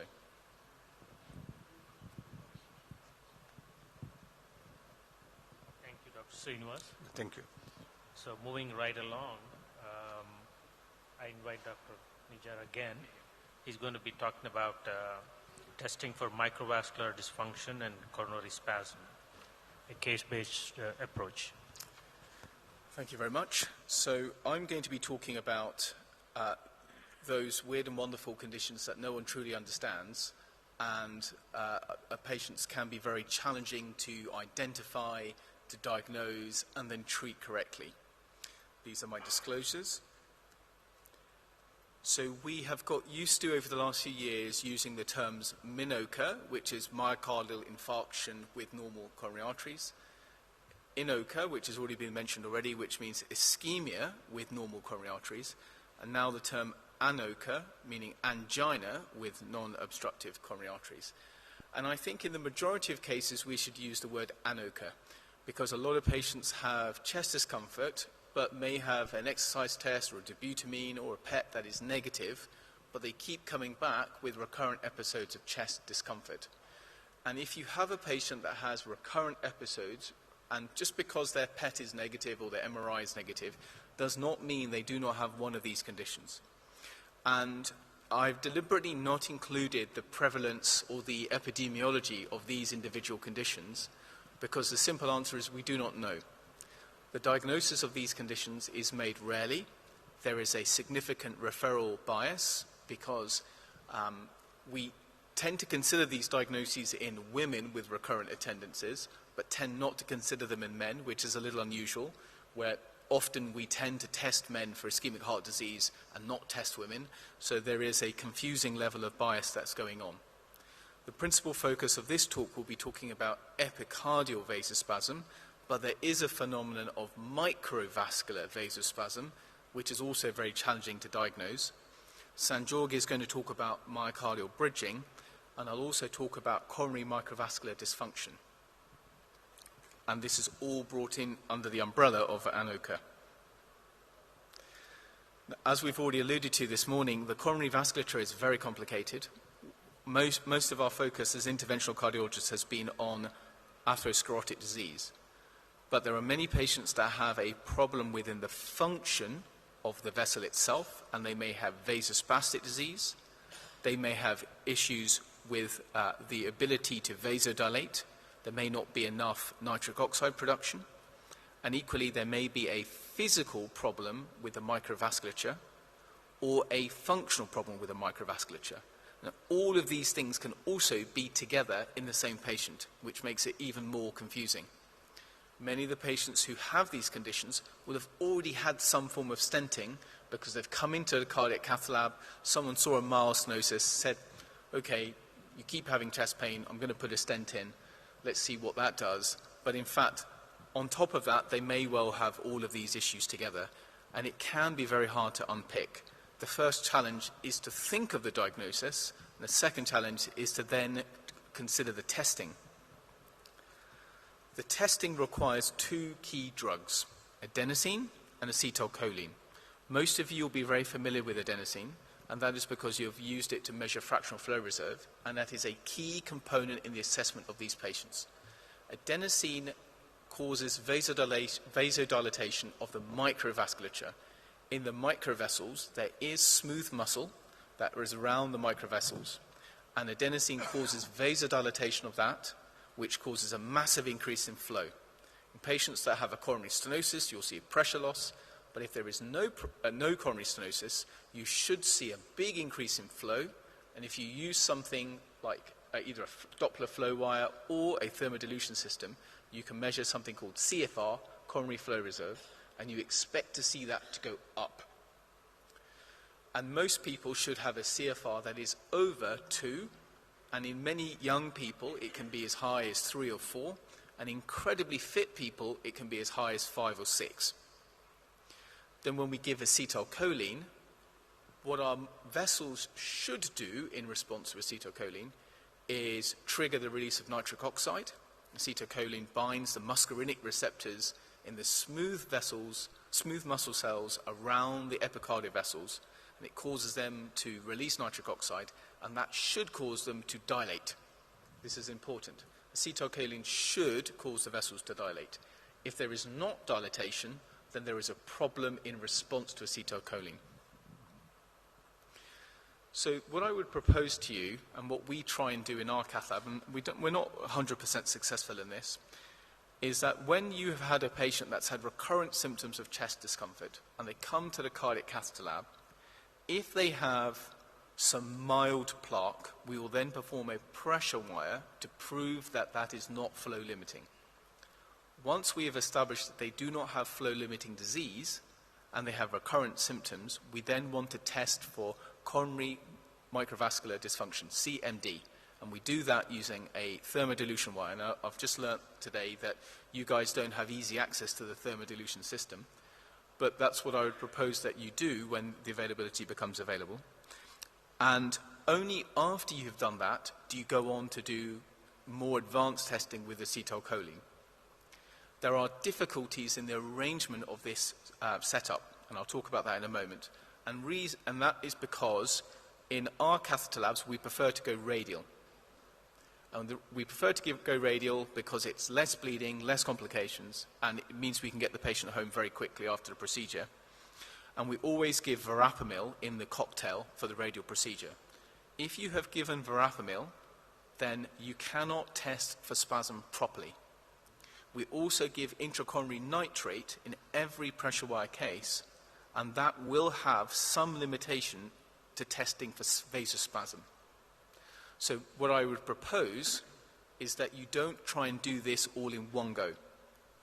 You break this into two separate procedures if your patients and cath lab can tolerate it, and you have an assessment of their coronary vessels first, the epicardial vessels, and at that time you look for microvascular dysfunction. And if it is negative or absent, if they have ongoing pain, you then bring them back for a dedicated testing with acetylcholine. And I'll show you how to do that in a moment. So let's just talk about microvascular dysfunction testing. The microvasculature represents a massive amount of the coronary circulation, and we cannot see it. We can't really see it on MRI, we can't see it on CT, we can't see it on coronary angiography, but we get an indication based on blush, and we can test it using thermodilution. The way we do it is exactly like any other pressure wire. We engage the coronary circulation with a guiding catheter, avoiding damping. We give intracoronary nitrates. We place the wire inside the vessel, and we then give normal saline at room temperature into the coronary vessel, and we give a brisk injection through a 3-port manifold. And by doing that, we can make measurements of transit time and temperature change in the vessel, and that allows you to work out the blood flow at rest. We then induce adenosine and give adenosine at 140 mics per kilo for 3 minutes, and then we remeasure the transit time, and that will allow us to measure the CFR and the IMR. The validation of CFR is incredibly strong, and CFR is a very, very strong independent predictor of poor prognosis long term, even if your coronary arteries are normal and unobstructed. IMR, whilst we talk about it a lot, has more modest validation, and although we have an idea of what is normal, we don't truly know what it means to be abnormal. But we get the information, and if there is coronary microvascular disease, then we can tell the patient that yes, you have chest pain. No, there are no major blockages in the vessel. It is to do with the microvessels, and the management of those patients is typically with a combination of ACE inhibitors and statins and aspirin. This is the data that you'll get when you make a measurement like this, and this is the true patients that you are looking for. Patients with low CFR, so a value of less than 2, and high IMR, so a value of more than 25. Typically, they tend to be over 40, and in this situation, they have a generally poor prognosis. They have recurrent chest pain, they have recurrent attendance to hospital, and you have to have a protocol of giving them medications. We give them all ACE inhibitors, all statins, and then we often give them vasodilators, nitrate, nicorandil, ranolazine in an attempt to help them. In the other boxes, it is less clear what the results mean. There are lots of different studies. They all show conflicting results. I would not make any strong statement about any of them. Once you have assessed coronary microvasculature, you then want to assess for coronary vasospasm. This is more common than people think. It is very common in the Far East, but it also exists in Western populations, and I'm sure across the Indian subcontinent. And the way to do this is to infuse acetylcholine. This is a muscarinic activator, and it needs to be infused directly into the coronary artery. In the past, we used to do it using an infusion catheter. We've now stopped doing that for simplicity. And in fact, you do not need a Doppler flow wire at the same time. You simply need a guiding catheter, and we now do this radially using a 6 French system, using a glide sheath to keep it comfortable for the patient, and then infuse the acetylcholine directly into the vessel. Acetylcholine has a number of limitations. In the United Kingdom, it is not readily available. It comes as eye drops, and we then have to reconstitute it in the cardiac catheter lab. There was a time when it was very challenging, and the pharmacists wouldn't supply it to us.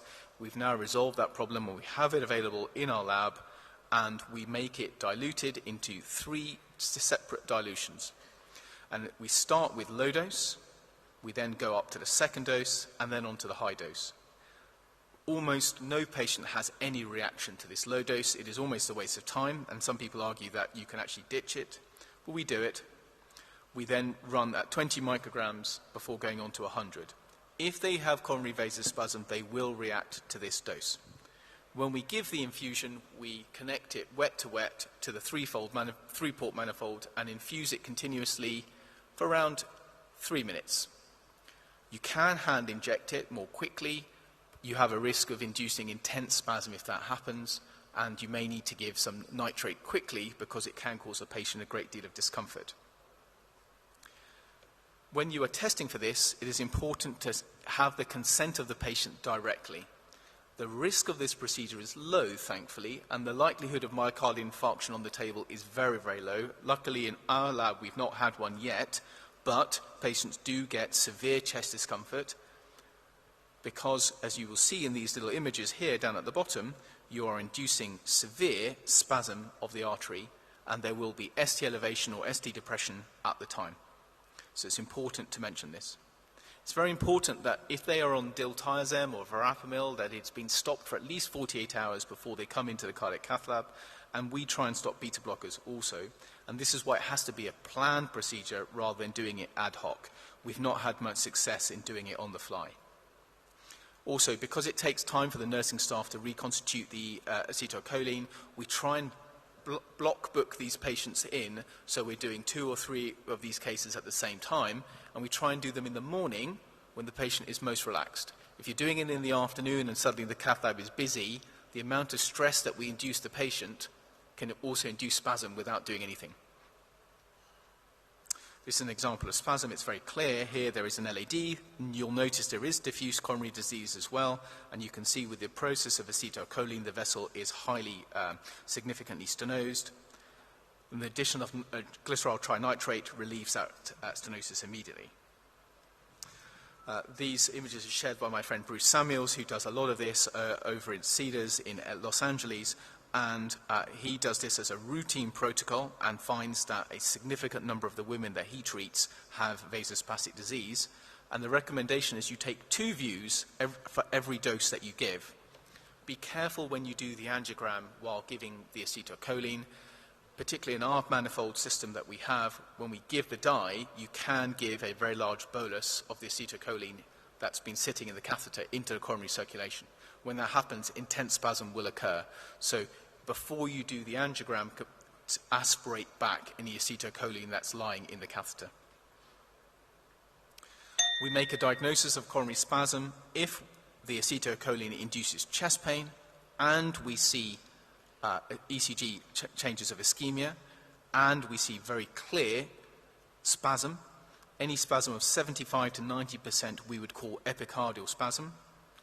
If we cannot see any spasm, but we still have chest pain and ECG changes, we then call it microvascular spasm. And if you are doing it with a flow wire, which we used to, but we've stopped doing now, if there is coronary microvascular disease that's concomitant, there will be a reduction in blood flow as well at that time. There is a special condition that I don't want to dwell on too much, which is called endothelium-dependent coronary microvascular dysfunction.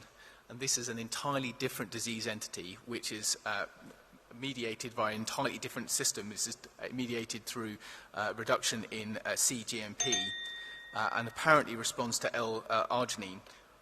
I have to say this is very difficult to diagnose, and I would not make any of these diagnoses without using a Doppler flow measurement.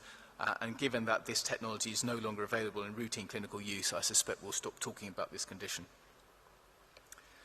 So at the end of it, we have a number of different diagnoses. Once you've gone through this process, you've done an angiogram, you've shown there's no obstruction, you've proven there's no ischemia, epicardial ischemia by doing IFR, FFR, you've measured the IMR and the CFR, and you've then given acetylcholine, you'll then have these diagnoses. And I'll zoom in, because Sanjog is going to talk about the myocardial bridging.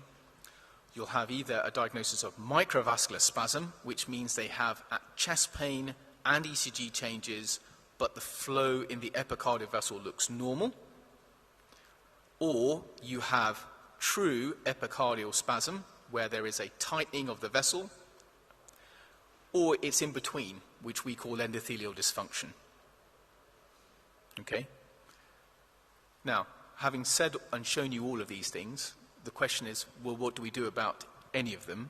And the upshot of it is we don't really know, but we generally give diltiazem or verapamil in the first instance, and then we follow it with nicorandil and ranolazine.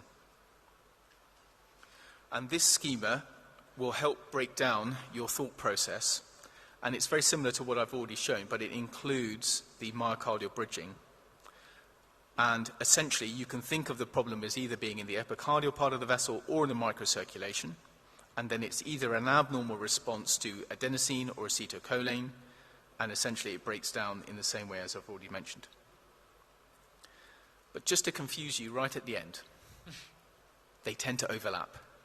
And forget all of this gumph around, but this is the key bit I want you to see, that a lot of the patients who have recurrent chest pain will have a little bit of all of this.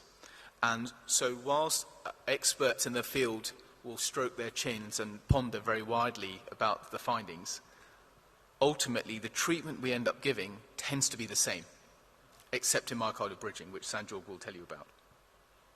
So, ANOCA is an umbrella term for a complex set of conditions which all overlap. We don't have very good data because there is a huge amount of referral bias. The problem has been that we don't tend to consider the diagnosis. I have been as guilty as anyone that we tell the patient, your chest pain is non-cardiac because all the other tests are normal. This is not the case. We should be testing for this on a more regular basis. We do need to build programs for it. You have to find someone in your cath lab who is interested and will consider it. And you need protected time in your cath lab to be able to do this because the testing is complicated. It takes time to build experience, and you need the patient to be in a stress-free environment. So not everyone rushing around them and the doctor shouting or the nurses shouting. Very important. And get experience in diluting up the acetylcholine and standardize your protocols. Thank you very much. Thank you, sir, for your presentation. I just have one comment to make. I think there is a lot of role for cardiac imaging. So what I understand, though we ourselves are not doing that, is assessing the layer-specific myocardial blood flow by high-end MRIs, magnetic resonance imaging, 1.5 Tesla or more than that. So you could assess the subendocardial blood flow versus epicardial, subepicardial myocardial blood flow and the gradient differences. You can, yes, that's right. So cardiac MRI is best done at 1.5 Tesla. Using 2 or 3 Tesla is less helpful because it generates a lot of artifact. So a lot of hospitals buy MRI machines with the view of doing orthopedic procedures, and they throw cardiac in on the side. The 3 Tesla machines actually produce poor quality cardiac scans. That's the first thing to note. 1.5 Tesla is the right type of scan that you need. Second thing is that you need the right software to be able to measure the blood flow gradients from the epicardial to the subendocardial areas. This is not universally available and requires a great deal of skill. The vast majority of people doing stress perfusion imaging are only making 3 cuts through the myocardium and taking only 6 heartbeats maximum, and that will not give you the answer. So if you suspect that there is microvascular dysfunction, you have to specifically request that, and the MRI team has to specifically look for it. It does not come for free. And so that is the important caveat. The further important caveat is that most non-invasive testing is not helpful in these patients. PET has a role, and I know the pet advocates push very strongly for this, I would say that actually for the majority of these patients the gold standard is invasive testing. So some of the workers seem to be saying that the gold standard is PET MRI. PET MRI. PET MRI. Yeah. Where you could specifically look at I think the if differential layer myocardial blood flow. If you have a hospital centre that has both of those facilities, I'm happy to send them all my patients. We have in Hyderabad 2 of them. I'll send them all to you. But they're all in oncology setup, not Yes. so much in the cardiology. Yeah, I would say the expertise has to be there in the reporting of it. But we have people who do this. I would say even amongst my colleagues who are internationally recognised experts, the skill set varies a lot. That observer dependent, yes. mostly. Dr. Calvez. A couple of questions. So thanks very much, Suk. That was enlightening as always. My background is clinical pharmacology, so I remember Furchgott's experiments, reading about Furchgott's experiments from the 50s, right, that were published in Nature, that denuded rabbit endothelia and demonstrated the acetylcholine-induced vasoconstriction. How then, I'm a little confused, because to me, the abnormal response to acetylcholine is an endothelium-dependent response, right? It's a cyclic GMP-mediated response. So how is the acetylcholine-related vasospasm that you discuss fundamentally different than the endothelium-derived CMD that you discussed towards the end of your talk? Because I realize the L-arginine piece only works in a small group of patients, but I didn't understand how those two are separate. It's to do with, so there are two distinct phenomena occurring. So when you give acetylcholine, you should have a vasodilatation. Right. So, but that too is a cyclic GMP-related mechanism. It is, and it produces nitric oxide. Right. And in the patients who have epicardial spasm, they will spasm in response to medium doses of acetylcholine. Okay. In patients who have dysfunction of that endothelium, will spasm at even lower doses. And then there is a distinct group of patients where there is no change in the epicardium, but it is at the microvessels, and you see that with a reduction in CFR at the same time. So it is a distinct group in which the cyclic GMP is happening at the microvessel level, and they are the cohort that respond to the L-arginine. So it's an epicardial versus microvascular phenomenon. It's the location. Right, because Furchgott's all that stuff was large vessels, right? Yes, it's all large vessel, I got it. And the second question was, one of the ways that we used to indicate a therapeutic trial of nitrates or beta blockers was coronary flow, TIMI flow, where you would observe slow flow and in the presence of a normal left ventricular diastolic pressure and a reasonable diastolic pressure, and further the coronary perfusion pressure was reasonable. So maybe there was a microvascular emptying issue. But there's a recent paper that said that actually doesn't correlate particularly well. No, it doesn't, no. So what are your thoughts on, the utility of that finding? Is that just a non sequitur, or is it something else? I think it's a non sequitur. I think those, when you're using TIMI counts to diagnose microvascular disease, I think we're actually looking at a different disease process here. So how we define coronary microvascular disease now is a different way. They have TIMI-3 flow, but they have a microvessels that don't respond to vasodilators like adenosine. Thank you. That's great. Thank you. I think you have to move on. We're already behind schedule because Dr. Martin Lian is waiting to deliver his lecture. So I think we should stick to the time. We'll go on to the next speaker. Myocardial bridges, defining significance, 2024 approach. Welcome, Dr. Sanjog.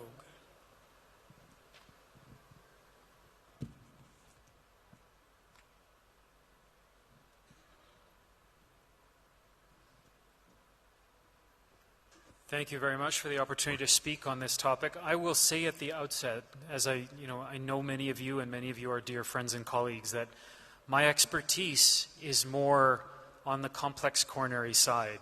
The reason I was fortunate to get this topic is that it was a learning experience for me, because this is a very specific area of medicine. And so I've kept the slides short so we can keep the discussion a little bit longer. I thank Carlos Colette, the group at Corals and Optima, for allowing me to use these slides. These are my conflicts.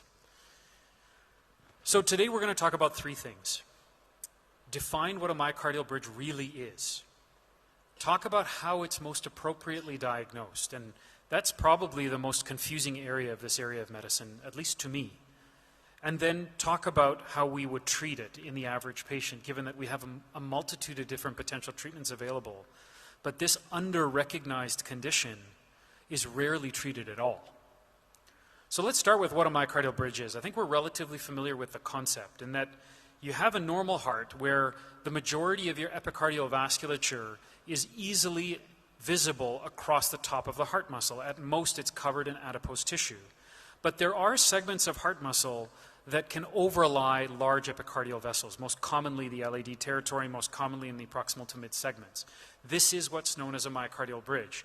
This is a little bit histologically and pathologically different than an intramyocardial segment because of the depth of the vessel and the fact that a myocardial bridge is challenged by a contractile band of tissue above the vessel versus an intramyocardial course, which is not entirely encased in a contractile band of tissue, but instead dives deep into the myocardium below the surface, and so is not necessarily affected the same way as a band of muscle across an epicardial artery. So this is what a myocardial bridge looks like, where then in diastole, you have a fully expanded, fully opened vessel, and then in systole, you have a severe systolic compression of the vessel as a result of a focal myocardial band that crosses the top of it. And so, as a result, when we look at how these vessels actually behave, not only do you get a systolic compression of a focal segment of the artery, but you get an abnormal early diastolic function of that same artery, because there is a period of time where when systole relaxes and early diastolic filling of the coronary occurs, that there is in fact a sucking phenomenon that results in a change in normal coronary blood flow and puts at risk the microvasculature, which is really the business end of the heart's blood supply. We can talk all we want about the epicardial coronaries, but the reality is 95% of what actually supplies the heart is located within the myocardium in that microvasculature. And it's that suffers when you get changes in diastolic filling parameters and hemodynamics. So how frequent are myocardial bridges? Just a show of hands, because I think this is an interesting part of this. We don't really recognize how common these are. Who would say that 10% of their angiographic patients have a myocardial bridge?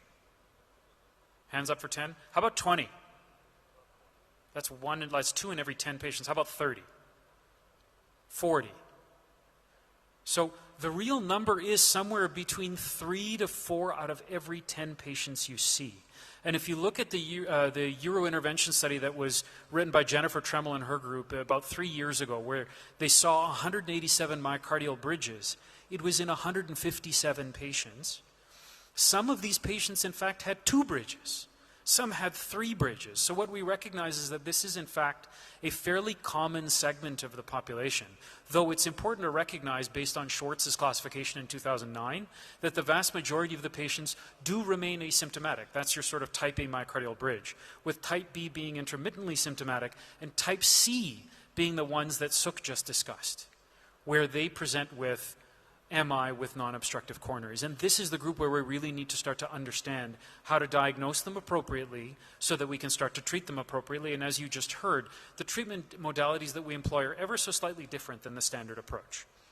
So what does a myocardial bridge look like? Well, we talk a little bit about the torsional or intermittent squeezing that we see on an angiogram, but the reality is that is an incredibly insensitive diagnostic tool. And that is why when we see myocardial bridges and we don't have a great explanation for the patient's symptoms that are typically anginal, it behooves us to push forward to define precisely what it is that we're seeing. So this is the typical position of a coronary artery. It's entirely epicardial and sits on top of the myocardium, sometimes below an adipose layer. But with a myocardial bridge, you have a number of different variables that come into play. The amount of myocardium above the vessel, and the length of bridging segments. So you have the superficial myocardial bridges that have between 1 and 2 millimeters of heart sitting on top of them that are resulting in some degree of compressile force. These are the minority of symptomatic patients. Not surprisingly, because there isn't a ton of systolic compression, and as a result, there isn't a ton of diastolic flow abnormality that results. But then as you get deeper and deeper into the myocardium, where you start to get segments of more than 2 millimeters of heart bridge, these are really aggressively systolically compressed vessels. And as a result, upon relaxation, have gross abnormalities in diastolic flow in the early and mid phases. And that is why these are the patients that are typically found to be more symptomatic. What about length? Is a 2 millimeter bridge that is 0.5 millimeter long important? Or does it matter how much heart muscle is actually present and to what degree that compression occurs? Well, this is where the length of the bridge really matters, where longer than 2.5 millimeters suggests a likelihood of symptomatology.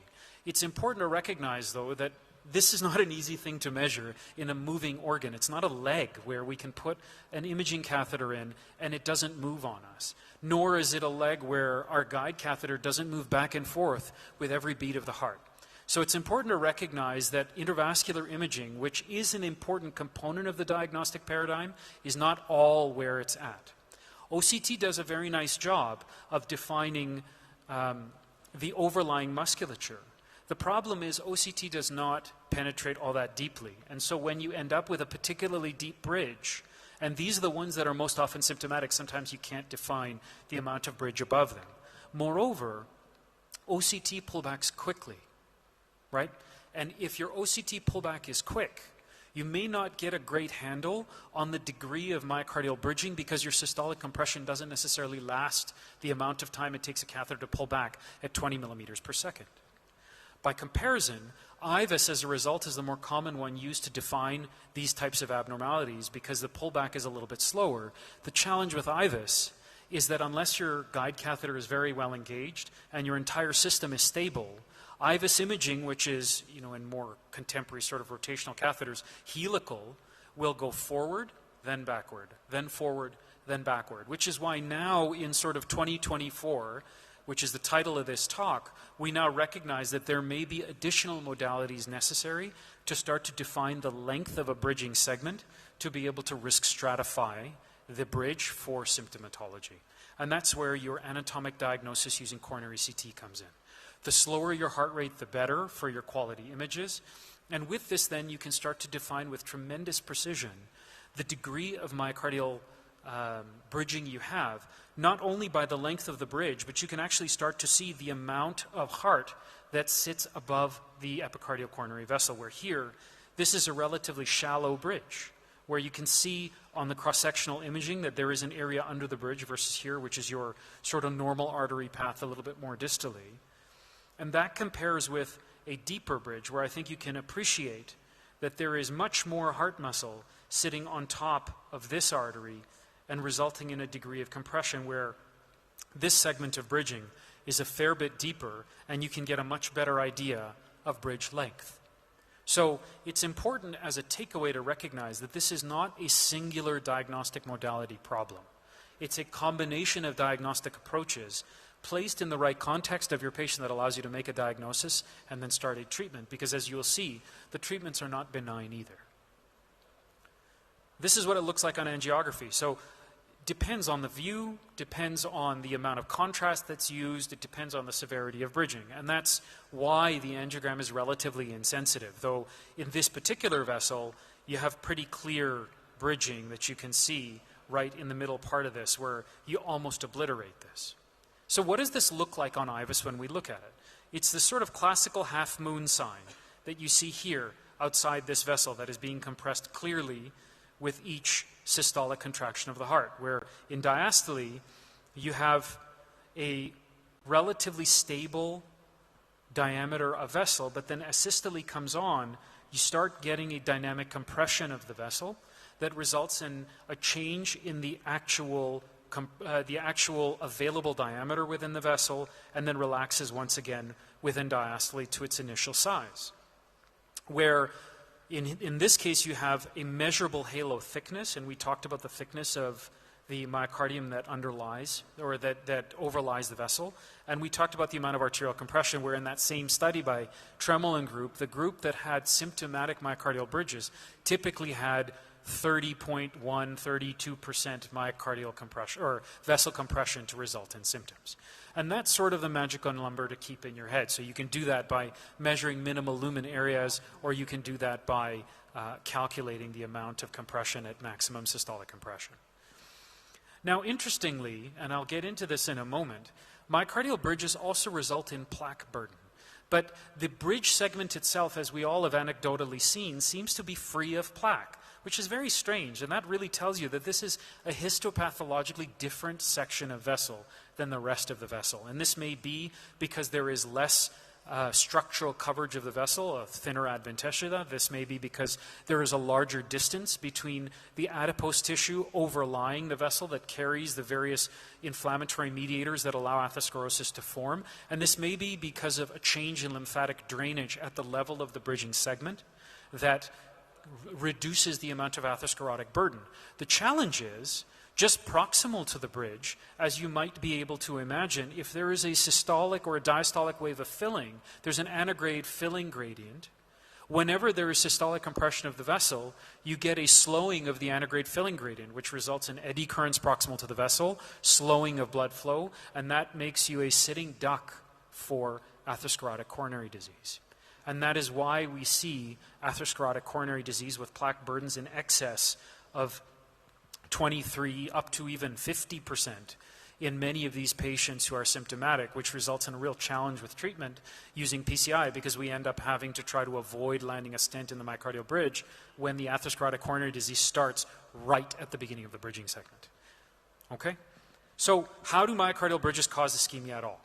Well, we mentioned the systolic arterial compression, but what this ends up resulting in is a phasic diastolic spasm, where the relaxation of the vessel is reduced at the very early part of diastole. And so when flow is supposed to rush in, and where hyperemia is supposed to occur and you're supposed to supply the microvasculature, that early rapid diastolic filling phase, that ends up being attenuated because the delayed diastolic relaxation ends up relaxing, and you just get a sudden pressure drop with a plateauing of your diastolic filling phase. And that's that sort of typical fingertip pattern on diastolic flow wiring. You get dynamic flow restriction and systolic flow reversal, which can lead to the presence of atherosclerotic coronary disease. Because there is a compression of the vessel at the level of the bridge, you get a steal effect in branch vessels coming across the segment of the myocardial bridge, and that's because you get Venturi flow, right? It interferes with laminarity of the flow. There's flow acceleration, and as a result, there's a drop in pressure, which reduces pressure down the branch vessels. And that's why you can get a completely normal coronary artery with classical septal ischemia, where a septal vessel is coming off in the middle of a myocardial bridge. You can get endothelial dysfunction that Suk described just a short while ago, though this is typically not microvascular. In about 85% of symptomatic patients, it's the endothelial level dysfunction that is acetylcholine responsive. You can get the wall-shield stress alterations. It should not say alternation, it should say alteration, that results in atherosclerotic coronary disease. And then rarely your systolic compression is so severe that you can in fact damage the endothelium, and that can result in spontaneous coronary dissection. So is this myocardial bridge significant? Well, this is the classical intracoronary Doppler flow pattern that we mentioned, but intracoronary Doppler flow measurements are difficult to do, right? They're not easily available, and when you do them, you do have to be a physiologic expert with a lot of bradycardia and a lot of stability with your wire. So we move to a more universal way of measuring things, and that's physiologic diagnosis with diastolic FFR. So why doesn't regular FFR work? Well, the challenge is in compressive, dynamic compressive states, your mean FFR, which is what we measure, and the diastolic FFR don't in your typical non-compressive states, they don't differ much. But in dynamic compressive states, they do differ, because the diastolic flow, the mean FFR, is susceptible to your systolic overshoot, what happens when your vessel suddenly relaxes. And it abrogates that value, whereas restricting yourself to the diastolic flow allows you to be a little bit more accurate.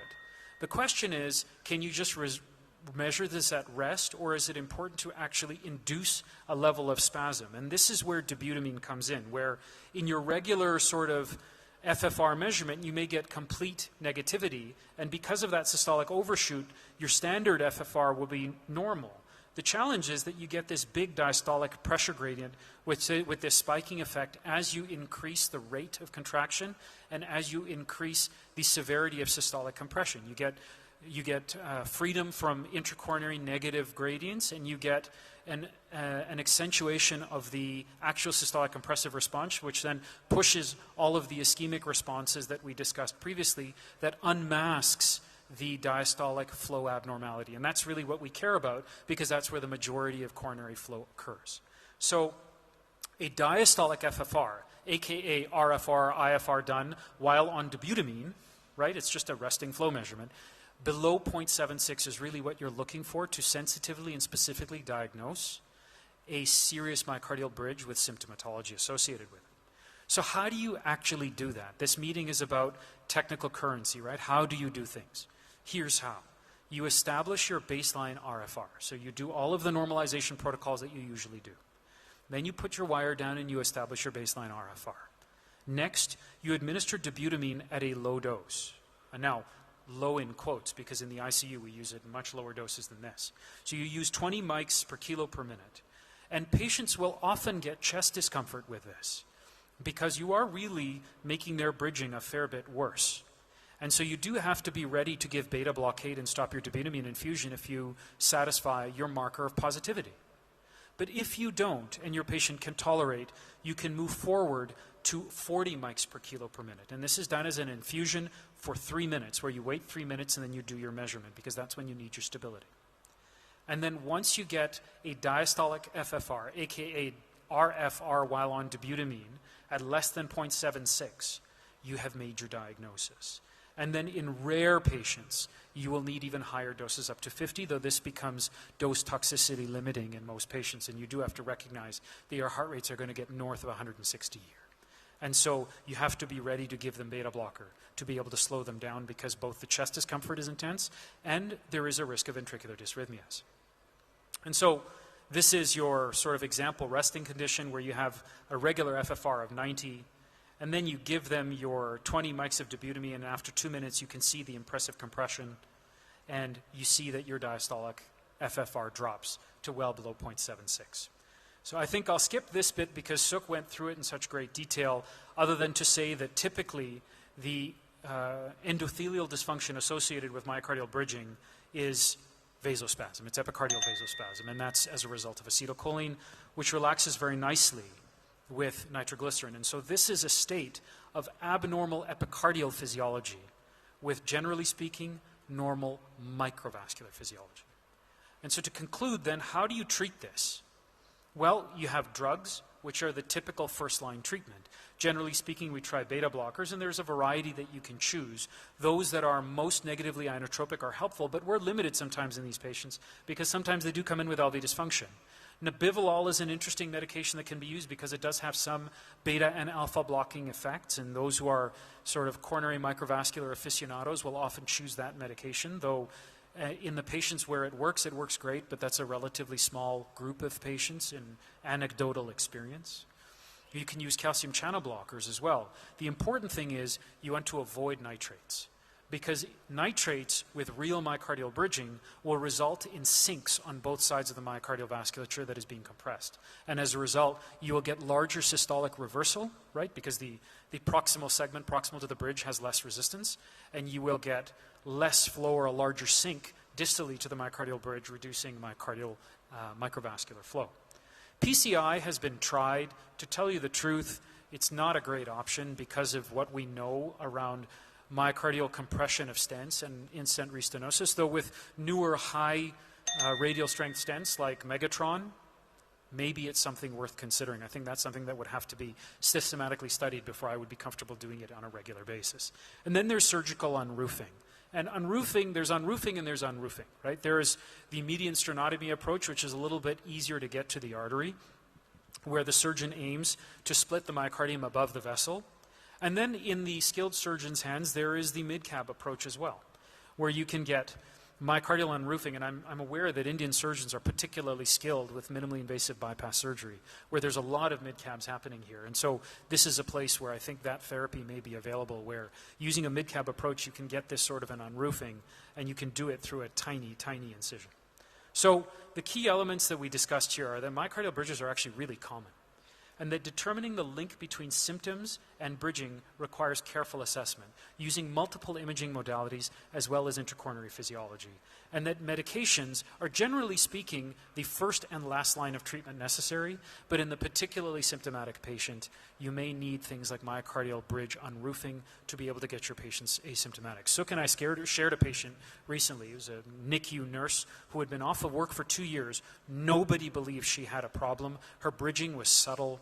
We did a diastolic FFR. Her diastolic FFR showed up at 0.74. She got unroofed the same week, and 6 weeks later, after not having been an ICU nurse and being accused of secondary gain for almost 2 years, 6 weeks later she was back in the NICU taking care of babies, doing what she was meant to do. So this is a really important area of medicine that I think it's worth paying attention to. Thanks very much for your time and attention. Thank you, Dr. Kalra. It's a very fascinating clinical entity. All of us have been aware of it for many years, so things are going on.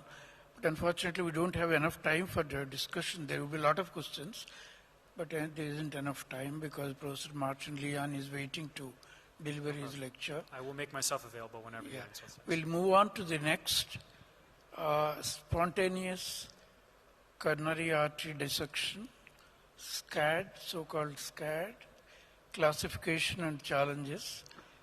The presentation will be with case demonstration and discussion. Dr. Girish.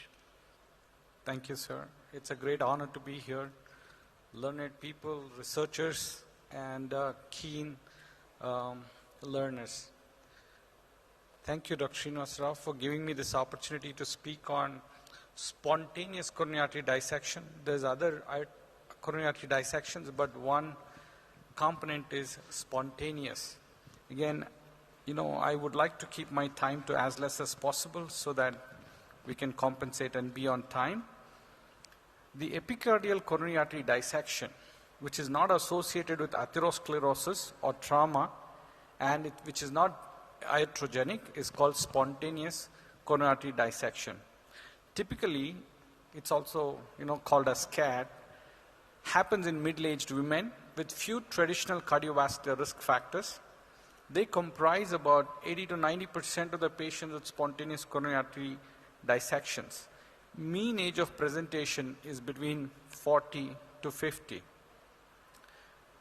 The two comorbidities that have been associated are hypertension and hyperlipidemia. When you look at the distribution of the vasculature, left anterior descending artery is affected in about 30 to 45% of the patients. LAD, diagonal and septal together in about 45 to 61%. Circumflex, ramus, OM, 15 to 45%. Right coronary artery, PDA, PLV in about 10 to 40%. Left main, very rare, just 4%. Multivessel, again rare, 9 to 23%. When you look at the acute coronary syndrome, SCAD is attributed cause in about 0.4% of the patients. I think we are underdiagnosing when we look at the incidence at this point in time. So what is the pathophysiology of this? You can see diagrammatically here, spontaneous development of hematoma within the tunica media. That's the outer 1/3 of the vessel wall. Okay, so you can see here, spontaneous development of hematoma within the tunica media, that's outer 1/3, and then separation of the intima or intima medial complex, and eventually compression of true lumen causing either ischemia or acute myocardial infarction. What it says is, most of us attribute dissection to from inside out mechanism. That means there is a breach in the intima through which the blood from the true lumen enters between the intima and media and then starts spreading. But in a spontaneous coronary artery dissection, it seems to be the other way around. Hypothesis is called, it's not really inside out, but outside in at this point in time. but eventually it can also break in and re-enter, leading to dissection flaps with true false to true connections. When you look at the pathophysiology, outside in is the most favored. You can see this normal vessel. You can see the adventitia, media and intima here. When there's a dissection, actually spontaneous dissection, the blood starts accumulating between the intima and media, which progressively compresses on the true lumen, and at times it can break in and cause flaps. Intramural hematoma precedes the development of intimal dissection. OCT clearly demonstrates false lumen in pressurizing the true lumen, and there could be fenestrations arising from rupture of false lumen into the true lumen. I'll show you some of the images. When you look at the histopathology, you can see that actually the true lumen is so compressed due to the blood hematoma in the false lumen. You can also see here. Periadventitial mixed inflammatory infiltrate is one of the initiating factors which explains the mechanism to be outside in, predominance of eosinophils. When you look at the genetics at this point in time, commonest is associated Marfan syndrome, Loeys-Dietz and Ehlers-Danlos, attributed to about only 5 to 9% cases. Overrepresentation of SCAD in women, primarily due to autosomal susceptibility gene, sex-specific genes with estrogen response elements, intrinsic genes independent of coronary biology in women. You can see here, in some of them, there is a multivasculature involvement. There's one in coronary, one in the iliac, and also in the cerebral vasculature. This can happen. SCAD and sex hormones, it's something very important to understand. It's unknown whether it is the absolute level or the fluctuations in the circulating estrogen and progesterone that affect the process. SCAD reported to occur before or during menstruation while on OCPs, hormone replacement therapy, treatment for infertility. Mechanism needed to be elucidated at this point in time, can occur anytime during or after pregnancy. 70% occur postpartum within the first week. Many of them may present as, Takotsubo or acute dysfunction, LV dysfunction. Postpartum scarred, more severe clinical presentation, impaired LV function, cardiogenic shock, left main or multi-vessel dissections. 5 to 7% of the scarred cases are attributed to postpartum.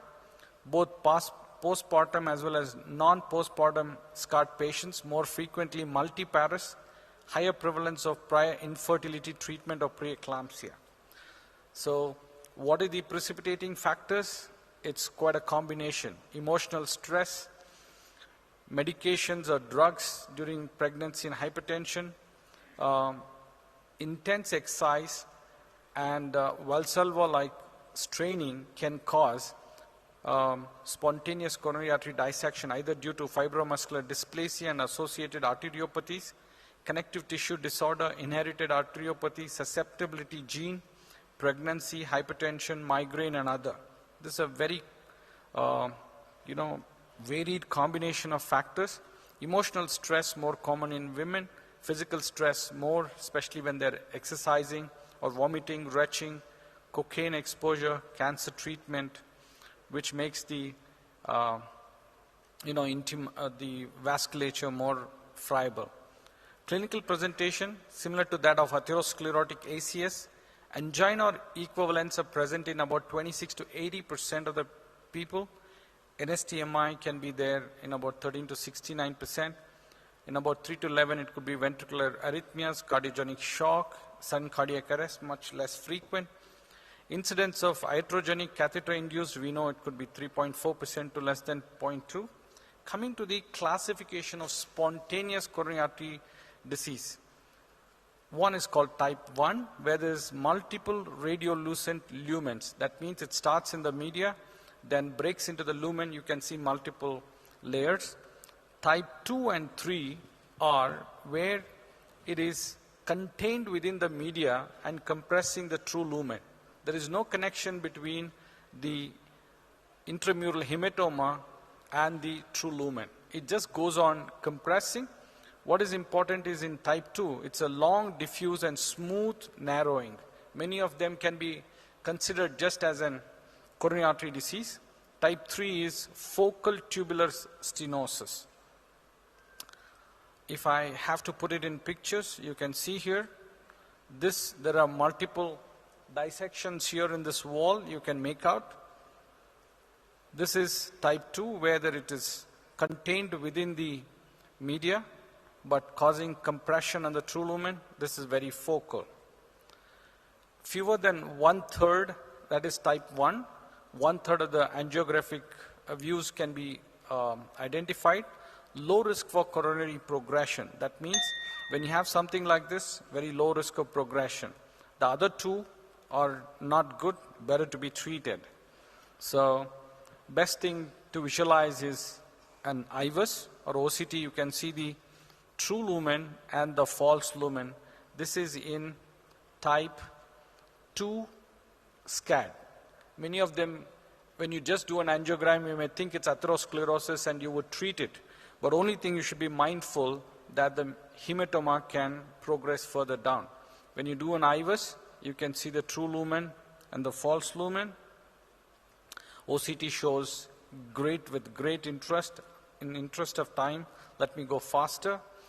Advantage of deep penetration IVUS, but with OCT you have much more clarity. Associated risk factors, as I said, is the hypertension and dyslipidemia in these people. When you look at the causes of ambiguous, we do not completely understand, but they're associated with these. When you look at this gentleman presented with a case, this is how the right coronary artery looks. When you do an OCT, you can very well visualize the lotus stem appearance where there are multiple layers. You can start appreciating, I think, now as it comes in. Sorry, it's taking a while.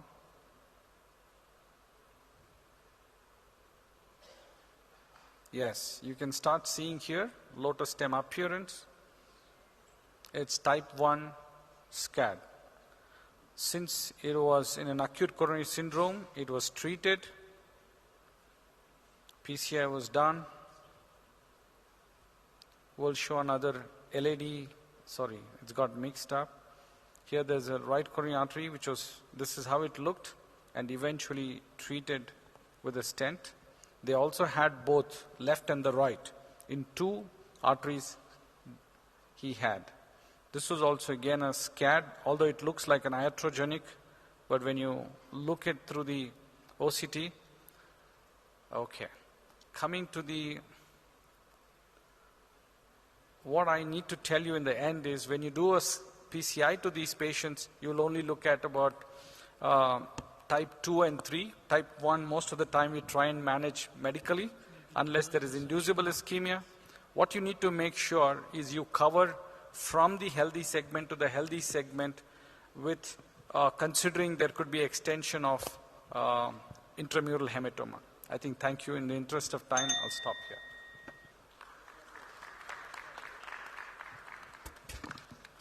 Thank you, Girish, for adjusting the time, and thank you, Krishnamurthy sir, for chairing the session. Now, I think we are yet to hear from another interesting talk, and for his Marty's lecture we are all waiting for. I think all of you can become comfortable with a lot of chairs in the front. Please come and sit. Make yourself comfortable. Marty, our thought is always Dr. Martin Milian is visionary, and we wanted to hear from you what is the future of structural heart interventions. So that's what we had in mind. To chair this session, I request Dr. Dayasagar Rao sir and Dr. Rajgopal Rajugar and Dr. Gary Mates and Dr. Sandeep Mishra to come onto the chair, dais. And then other panelists, Dr. Ramakrishna, Dr. Umesh, Dr. R.P. Sinha, Dr. Chandra Bose, Dr. Azhar Khan Akbar, whoever is here, please join on the podium.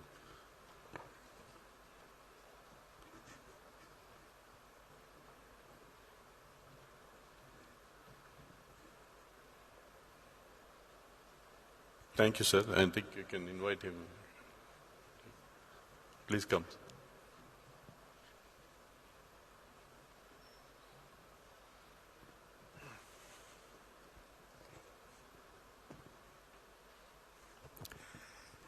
Thank you very much, Srinivas. Well, I've been sitting here for the last few hours, and I've been marveling at the quality of the work that you've been presenting. It really is a remarkable course with wonderful speakers, very clinically relevant. So it's really a pleasure to be here, and I think the organizers really do need to be congratulated for the effort put into developing this course. Well, this is a challenging topic because it's difficult to limit in a short time to all of what we've been able to achieve in structural heart disease over the last few decades. You have many experts that are here. I want to acknowledge some of them for sure.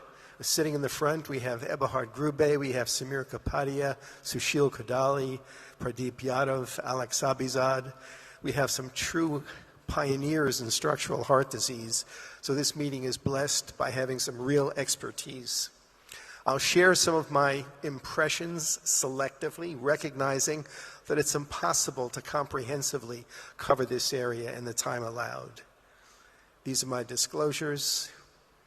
And I'll divide this up with some initial foundational reflections, and then divide it into what we've been calling the TAVR revolution, discuss mitral therapies, which I think are still a work in progress, and some of the promising newcomers in the tricuspid field. The first time we used the term structural heart disease was in an opening address at TCT in 2001 when we were talking about the dramatic explosion of new therapies in interventional cardiovascular medicine, most of which have come to fruition in the subsequent 2 decades. So this is the first time we talked about a new category of transcatheter therapies using this term of structural heart disease, which was truly meant to be a wastebasket term, to include all non-vascular procedures utilizing catheter-based technologies, largely divided into the valve side and also the non-valve, adult congenital heart disease, left atrial appendage closure, heart failure interventional therapies, and other novel treatments. It emphasized the confluence of 2 fully evolved concepts, non-vascular image-guided therapy, at that time using essentially echo and MSCT, and also multidisciplinary heart team strategies with careful pre-procedure planning. This was unusual in interventional cardiology at the time. It also required significant adjustments in training of interventional operators and imagers, and modified treatment milieus like hybrid cath labs and ORs, and also different clinical care pathways. So this was a different group of procedures done in different patients, done in a different way. At the time, we needed a leader, and I must say, and I need to acknowledge Alain Crebier as truly being the first-in-man pioneer, having carried this revolution to the earliest balloon valvuloplasty in the 80s, and then a lot of myocardial procedures done with commissurotomy in the 90s, and then, of course, to TAVR, the first case in 2002. So Alain was our leader, our pioneer. He was a caring physician, a humble humanitarian, a creative iconoclast, and a gifted transcatheter operator. His 2 most endearing qualities, I believe, were passion and perseverance, which led him to succeed in realizing this crazy dream to transplant a heart valve in a beating heart in an awake patient. And he truly loved India. Used to come here monthly and do procedures in patients that were underprivileged and didn't have access to care. And he would end most of his lectures with this quote from André Gide: "One doesn't discover new lands without consenting to lose sight of the shore for a very long time." So unfortunately, Alain has left us recently, but his memory remains, and I think he's inspired a lot of his colleagues and followers to continue this field. So I'm going to talk largely about transcatheter valve interventions. But I want to point out that they are in dramatically different developmental stages. There have been more than 2 million TAVR procedures performed up until this point. I would say TAVR is in a relatively mature, at the very least, young adult stage. There have been about 200,000 transcatheter mitral procedures, and I would argue that mitral disease is still in its adolescence. And then there's the newcomer, transcatheter tricuspid disease, with only about 20,000 cases having been performed. And certainly we're learning. We're still prepubescent. There's a lot about the disease we need to understand. So the future is a little bit more difficult to predict, but also exciting. Back to Alain, after he did his first procedure, I spoke to him about 15 minutes later. We talked about what would be the next steps. And the first thing that he said was, what now? He really didn't have a sense that TAVR was going to go very much beyond the sickest patient that had no other alternatives.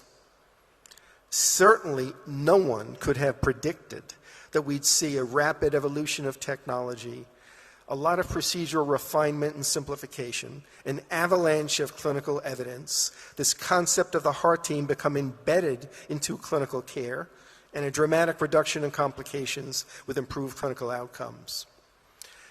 As an example, just showing the partner trials here, over 10,000 patients randomized in 5 studies that resulted in more than 200 manuscripts, 11 of which were published in the New England Journal of Medicine and Lancet, as an example of the evidence-based medicine that was brought to bear to legitimize this particular area. This resulted in explosive growth in TAVR. This is the STS registry, where you can see that yellow line passing surgery for aortic stenosis, and by 2018 being the most common procedure done in the United States to replace the aortic valve, with over 100,000 procedures, and in 2024 estimated about 120,000 done in the United States. And this began this global structural heart revolution, where about 500,000 procedures will be performed globally by 2026. I think the innovation of TAVR was mainly simplification. It wasn't complexity, it was making things simpler. We had something that looked like a stent, that was balloon expandable, that was easy to implant, and behaved like a surgical bioprosthesis. I also think that it really evolved into these 3 foundational pillars, that we would use a heart team that was multidisciplinary to be able to diagnose what was wrong and to make decisions about therapy, that we would guide that therapy using imaging that was not typically used in that mode previously, and most importantly, at least to me, and as it speaks to the future, is that we would not just consider the index procedure, but we would think more critically as physicians, not just proceduralists, about what happened before and after that procedure. So we now think of aortic stenosis as being a lifelong disease, but we focused on the index procedure initially, as perhaps we should have, but now we're focusing, and in the future I think we'll become obsessed with what we call the upstream and the downstream effects. Upstream, how do we improve diagnosis? How do we improve access to care? Should we be treating these patients preemptively, in a pre-symptomatic state? And can we delay calcified aortic valve disease pharmacologically? And downstream, how do we improve bioprosthetic valve durability? How do we deal with things like therapy sequencing and concomitant cardiovascular disease? And should we also be using adjunctive pharmacotherapy to manage associated syndromes in aortic stenosis, particularly for what we call non-responders? So I'll refer to this manuscript that was first authored by Philippe Généreux, who was one of our fellows at Columbia and has now become truly a leader in the field, developing a staging classification for aortic stenosis that went beyond hemodynamic valve severity to look at cardiac damage. And looking at a large number of patients as part of the partner trials, you can see that using this staging classification, that more than 85% had greater than stage 2 cardiac damage using this echo staging system before we did AVR, 85%. And if we looked at one-year mortality after successful AVR, it tracked perfectly relative to the initial cardiac stage before treatment. And as we go beyond and look at the changes in cardiac staging after successful AVR, you can see that with a baseline cardiac damage stage of 2 or greater, despite AVR, more than half of the patients had no change or worsening at a year. And in fact, whether it improved, there was no change or worsening, predicted the 2-year death or heart failure hospitalization recurrence in these patients. So the hypothesis became, in severe AS, waiting for symptoms, and this is the classic trigger for treatment, for AVR, results in more cardiac damage, which is not reversible in most patients after AVR, and predicts long-term adverse clinical outcomes. So this became the conceptual framework that we think is affecting our future management of this disease. That yes, AS is a chronic disease, but it's punctuated by various clinical events. The earlier management, coupled with meticulous follow-up, not casual follow-up, leads to optimal treatment. We think that delaying progression of calcific AS is still achievable, but it's an aspirational goal. And that clinical research efforts should shift from late-stage reactive AVR to early-stage preemptive AVR and other complementary therapies. And it's been the availability of a less invasive, low-risk transcatheter technology, we hope in the future, combined with more durable heart valves, that will, coupled with enhanced and early diagnosis, that in the future will transform AS patient management.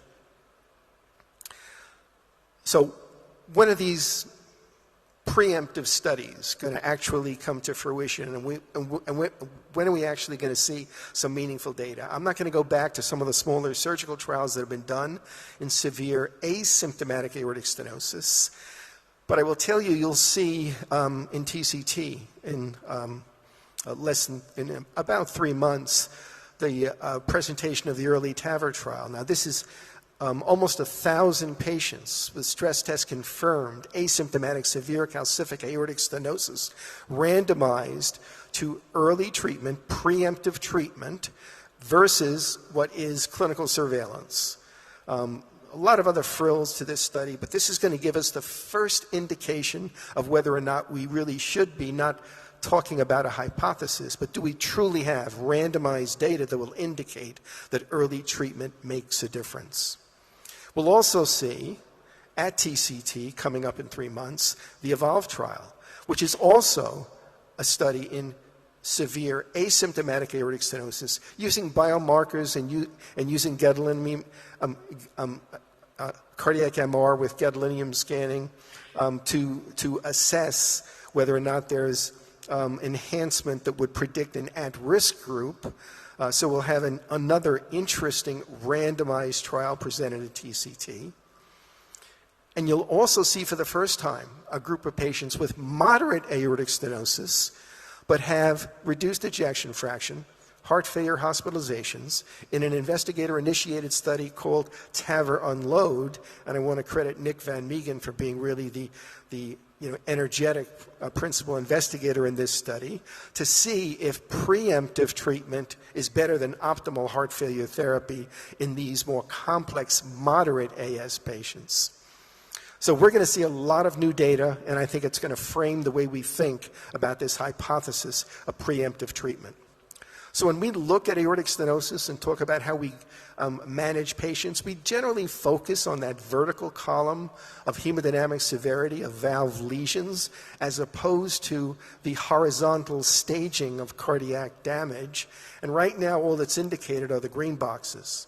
When we begin to see these new randomized data, we'll at least have some evidence or understanding how to best treat some of these other patient cohorts that have aortic stenosis. Now, we talked about upstream. Well, what's more upstream than getting an early diagnosis of this disease? It's very difficult to screen for aortic stenosis systematically.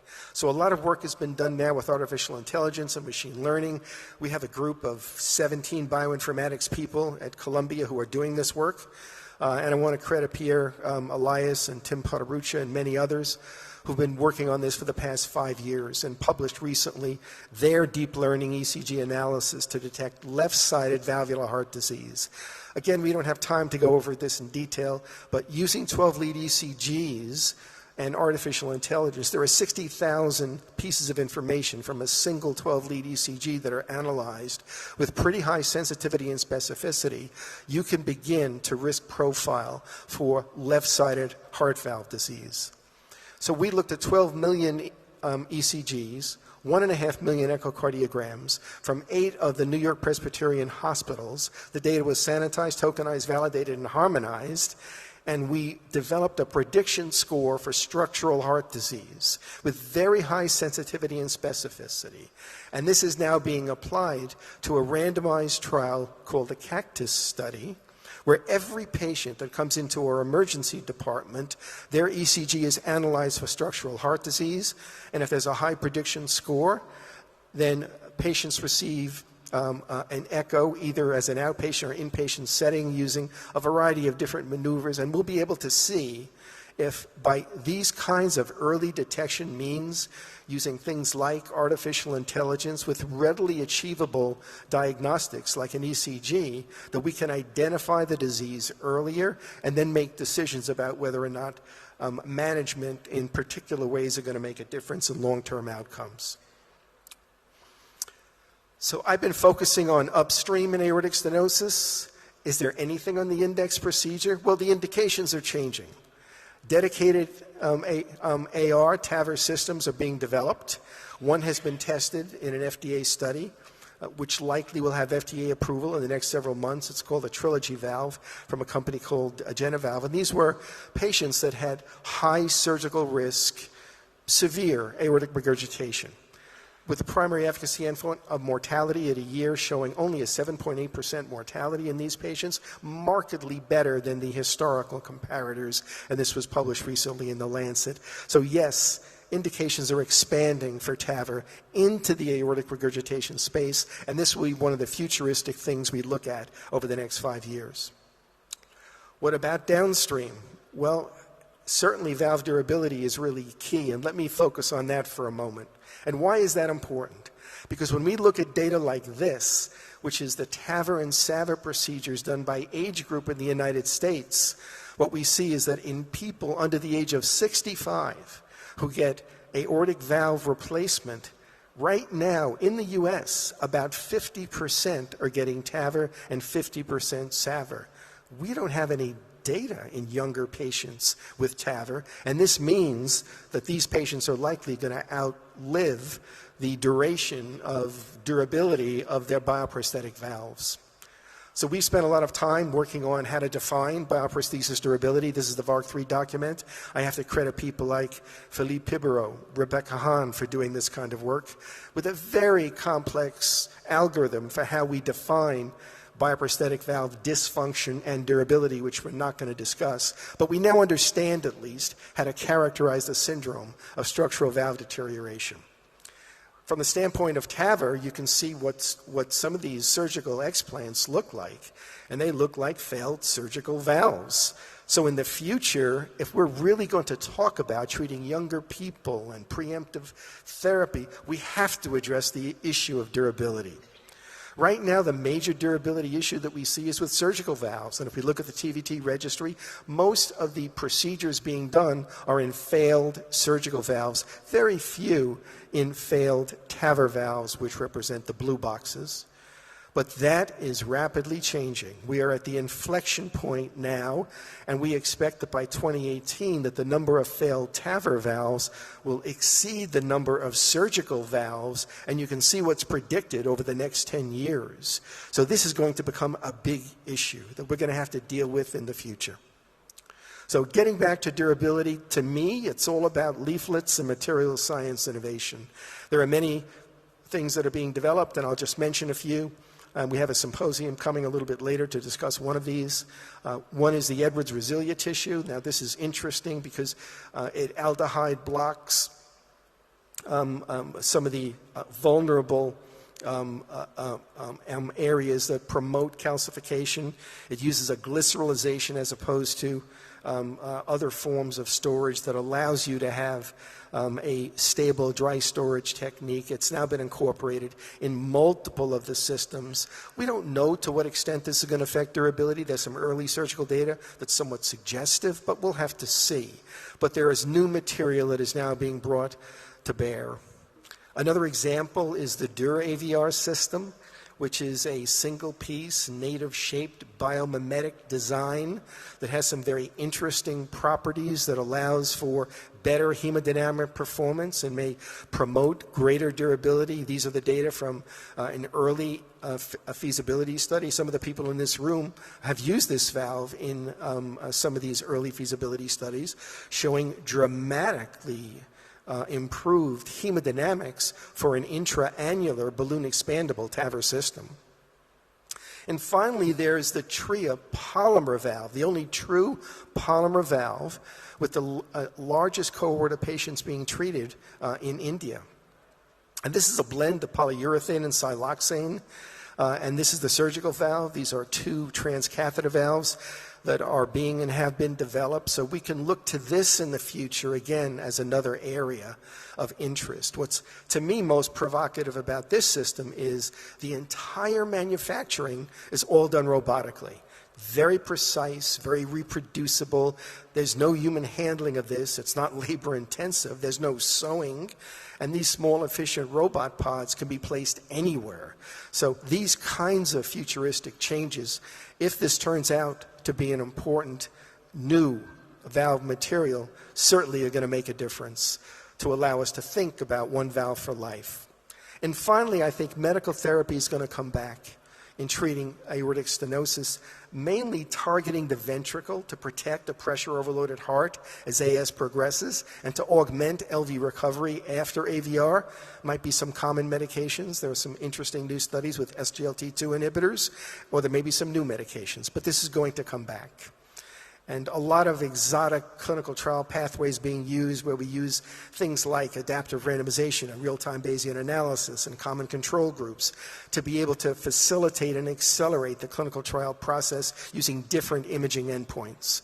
So we want to fill even that other box of earlier stage disease with a multi-drug precision medical therapy approach. So this is truly where the future of aortic valve therapy is going. We expect that TAVR will be the dominant technology for AVR in the future and the default therapy for most AS, and I'll predict even AR anatomic scenarios. There are still evidence gaps we have to address, especially in younger patients, and whether or not this preemptive concept makes sense. We do think the conversation will shift to bioprosthetic valve durability and preferred therapy sequencing with earlier upstream treatment, and also this concept of trying to manage TAVR non-responders. So innovation will also focus on AI and machine learning for screening and device phenotyping and novel, more durable valve leaflet technologies. So that's where aortic valve disease is going. Very mature, very well defined, and I think continuing to progress with a lot of innovation in the future. Mitral therapies, I think, are still a work in progress. The anatomy is complex. The device landscape is overwhelming. It's a complex disease with many overlapping solutions. If we look at mitral valve transcatheter clinical trials compared to TAVR, they are two trains with two very different speeds. The black rectangles representing TAVR studies, the red representing mitral studies. And it's because there are multiple anatomic targets and they respond differently to transcatheter therapies. The control therapies have been unstable, including guideline-directed medical therapy, and TEER has evolved. The complexity of transcatheter mitral valve therapies has been daunting. There have been frequent screen failures, challenging and fragmented clinical trial pathways. Mitral disease has been a challenge. And I want to give you an example. The hallmark study in the space in functional MR, I think you would agree, is the COAP trial. 5 years after the COAP trial, mitral TEER, in the treatment arm, the successful treatment arm, 73% of the patients were either dead or had heart failure hospitalizations, and more than half had died. So this is not a successful long-term therapy. And this was published in the New England Journal of Medicine. So we have to find ways to do better in functional MR. So we've just started an investigator-initiated study supported by Abbott called CardioClip. We're looking at these functional MR patients treated with MitraClip that are going to get cardiomems and are going to be monitored intensively to see if we can abort the later heart failure progression that causes all of those clinical events that we've been talking about. It's a small study. It's randomized 60 patients. And we'll see if this helps us to combine what would be a sensing device for heart failure with a therapy for mitral valve disease to deal with an overwhelming non-responder population in secondary MR. What about primary MR? Well, primary MR really has been largely a surgical disease. We do MitraClip, but it's supposed to be for those patients that are really not good surgical candidates. But there are some new trials, and one I'm going to point to is an NIH study called the Primary Trial. This is an all-comer study in primary MR in people over 60 years old. It's a superiority trial, and it's going to compare excellent mitral tear in the best centers versus surgical repair. And we'll have some very interesting evidence that will help us to understand if we can take transcatheter mitral therapy using edge-to-edge repair to a much higher level in the future from the standpoint of being able to offer this to our patients with results short-term and long-term that would be equivalent to good surgical mitral repair therapy. Right now we have 60 sites, 5 countries. We'll complete enrollment by 2026. We're almost half enrolled, so things are moving quickly. But these kinds of progressive studies, I think, will help us in the future to decide where we're going to be going. Mitral valve disease is messy, and it's most messy when we talk about the TMVR, the replacement side of things. These are the first 10 replacement devices that were developed and used in patients for a variety of both primary and secondary MR. 7 of these no longer exist. We hit a dead end due to incorrect clinical assumptions, technology roadblocks, inability to enroll in clinical trials. A lot of it had to do with issues relating to what we call screen failures. And there were a lot of reasons. More than 50% of the time, it was LVOT obstruction potential or annulus size or small LV size, many different reasons. So screen failures became a big issue in this TMVR world. I won't get into the specifics. And right now the screen failure rates are 65 to 85% in ongoing U.S. clinical TMVR trials. Part of it is also because mitral tear is getting better. And the most recent results from the EXPAND G4 registry clearly indicate that you can treat more complex disease with a better outcome from the standpoint of residual MR. Therefore, the need for TMVR, a little bit unclear in expanding populations. But there are now second-generation TMVR devices, and I've now listed 8 of them that we think do have a potential to add something, particularly in the space of functional MR. And I'll just simply show you some of them. This is the Intrepid 29 French transfemoral system, which dramatically has increased the enrollment in the Apollo trial. It's a transeptal, smaller profile system that we think, again, will offer some advantages going forward. This is 3 different ways to manage that issue of LVOT obstruction. An open frame design with the HiLife device, a supraannular design, completely radically different, the AltaValve 4C device, and something called InnoValve, which really twists and spares the LV outflow tract by capturing the anterior leaflet of the mitral valve. Some of these new exciting technologies, the Sophia system, which is an over-the-wire system that's easily imaged, doesn't require pacing, very Mac-friendly, another target, we think, for these new TMVR devices.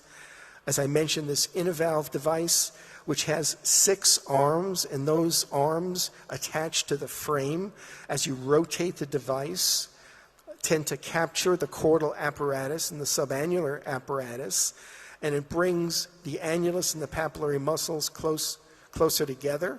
It tilts the device posteriorly and restores bidirectional flow, and in the early EFS study has some striking echo findings suggesting positive remodeling for the first time. and the very radically different Alta valve, which is really an atrial implant with a valve sitting in the atrium. It's a series of valves entering a final phase now of a clinical FDA study. Many FDA studies that have been begun, none that are close to being finished. Just an example of one, the Apollo trial that's been enrolling now for 8 years and still not close to being done. So how do we define the path forward for TMVR? Well, we have to redefine the target population and anatomic requirements, develop these low-profile transeptal systems that are adaptable to anatomic variability, be able to address some of the real-world anatomic challenges like MAC, and develop flexible global clinical trial designs and networks with increased collaboration. So I don't think the future of transcatheter mitral therapies will be exactly the same as what we're seeing with aortics. I think it'll be more of a toolbox approach. I think surgical repair for primary MR and improving GDMT for secondary MR will still be important. I think there'll be significant TEER growth in the future and expanded clinical indications. And TMVR has transitioned to these low-profile TS access systems and should play an increasing role in secondary MR and MAC cases. So the vision is a little bit different on the mitral side. And quickly to conclude, what about this promising newcomer group of tricuspid therapies? For 2 generations, we've thought about TR as an innocent bystander. Well, it's not an innocent bystander anymore. We know that severe and moderate TR has an impact on mortality in almost every setting. In this largest meta-analysis of 70 studies, it was clear that mortality was associated with a significant TR, independent of pulmonary pressures and right heart failure. So it's not an innocent bystander. We're still learning about this disease. We have new classification schemes of atrial functional TR, ventricular functional TR, device-related TR, and primary TR. We didn't even know how to grade the severity of TR until our colleagues, including Becky Hahn, came up with a system that helped us to organize this structurally to severe, massive, and torrential to really express some of the end-stage changes we're seeing because patients are underdiagnosed and they're undertreated, and this results in very late presentation and the need for an extended grading scheme. These are all the evolving devices that have been developed now at the annuloplasty level, at the leaflet level, and at the valve replacement, either heterotopic or orthotopic level. How to choose these has not been resolved yet. I will say that the FDA has approved 2 devices, the Evoke replacement system and the edge-to-edge repair TriClip system just recently. So we're going to get a lot of experience suddenly in the United States. I'll mention just very quickly some of the results of those trials. The Triluminate study involving TriClip was a 1-to-1 study, a randomized trial versus medical therapy. The TriScend-2 was a 2-to-1 study that had some differences in the design, an initial cohort of patients, and then a later cohort adding up to 400 patients. This was also versus medical therapy. And the final data from this study will actually be presented at TCT by the combination of Becky Hahn and Sushil Kadali. Both of these devices are relatively safe. Triluminate in particular demonstrated the TEER was very safe in the tricuspid position. A little bit less so from a safety standpoint with replacement using Evoke with a higher frequency of either bleeding or conduction abnormalities. So with higher adverse event rates, you would think this has to be balanced by increased clinical benefit. Triluminate showed a reduction in TR, but frankly not as robust as we had expected or had intended, with about 50% of patients still having moderate or worse TR. When we look at the primary endpoint, there was no difference in death or tricuspid valve surgery or heart failure hospitalizations. The main clinical benefit was an improvement in patient-reported outcomes, yes, in a randomized trial, but not sham-controlled, and there could be a placebo effect that influences this. When we look at TriScend, certainly replacement, much more robust, essentially elimination of tricuspid regurgitation. 95% of the patients have less than moderate residual TR. And again, as we begin to look at the various endpoints, we didn't see very much of, we initially see a dramatic change in the patient-reported outcomes as shown here. But as we look a little bit further to an expanded cohort that was presented to the FDA, we still don't see very much of a change in things like mortality and heart failure hospitalizations, mainly the results dominated by patient-reported outcomes. But again, we have more patients that need to be examined and more data to look at longer time points to be able to really analyze these completely. So we've shown that these devices reduce TR. The safety profiles are certainly acceptable. Neither therapy so far has had an impact on mortality and heart failure hospitalizations, short term, but we need longer follow-up. And both therapies clearly improve what are patient-reported outcomes. So much more to learn. So finally, we think there's going to be some impressive growth in tricuspid valve therapies, either as sole therapy or combined with mitral therapy, and even potentially upstream as it's done in surgery. There need to be technology refinements for all of these device categories, repair, replacement, and certainly annuloplasty. What's needed? We need to understand what the preferred device is for specific anatomies. What are the improved imaging techniques needed for diagnosis and therapy guidance, which has been an issue in tricuspid disease? Understanding some of the risk factors like RV dysfunction and the complications like bleeding and conduction abnormalities, improved clinical management strategies, and better heart team training.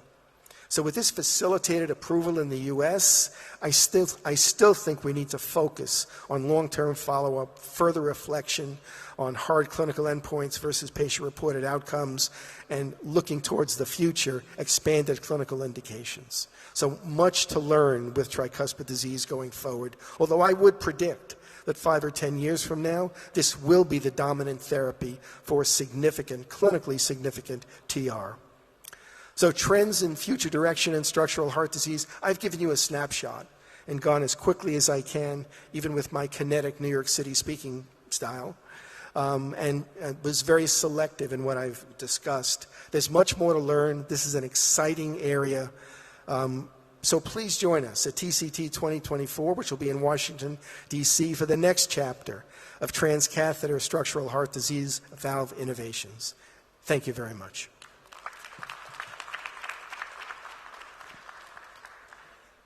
Marty, that was fabulous.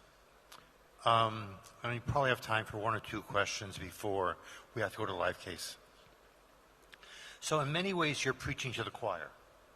You're preaching to the people who are interested in catheter-based interventions. But what I think what's going to be required is a paradigm shift in the physicians who take care of the patients before they get to us. Because they're schooled on don't do aortic valve intervention until the patient is symptomatic. Treat mitral valve disease medically and so on.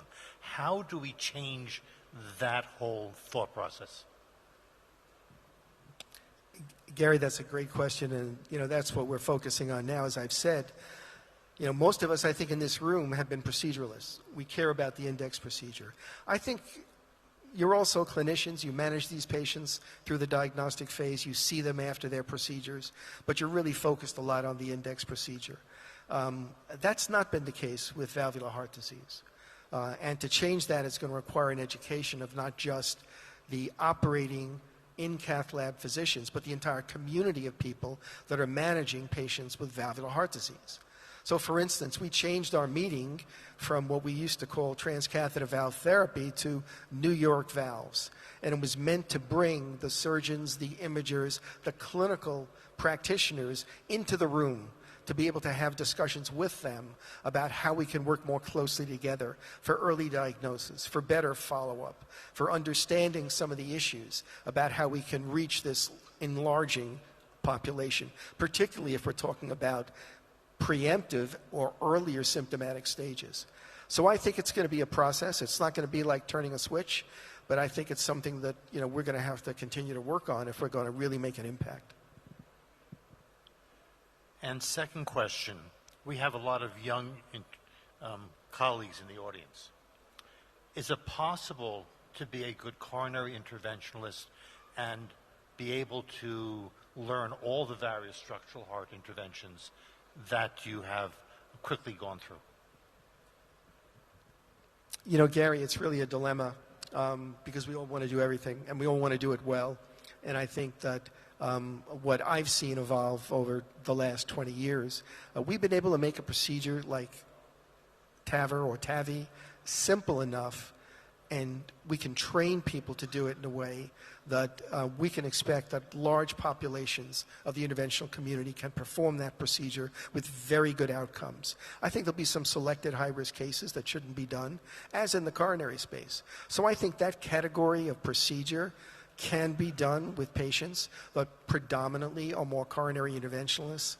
But when you start moving into the mitral tricuspid space, where the image guidance is much more meticulous and much more challenging, where the understanding of the physiology and the disease syndromes really becomes, you know, very significant, I think it's going to be hard not to become more of a dedicated structuralist than someone who does many different procedures, including coronary and peripheral vascular procedures. Great. So I'm going to turn it back to our chairperson, Dr. Kumar, to sort of wrap this up. Yeah, thank you, sir. It was a great enlightening talk. We are all waiting. Big round of applause to Marty for this. Thank you, sir. I think now sir will stay with us for some more time, and after lunch we'll have another interesting talk by him on a heart failure therapy, what is new. So I request all of you to stay tuned for it. And thank you.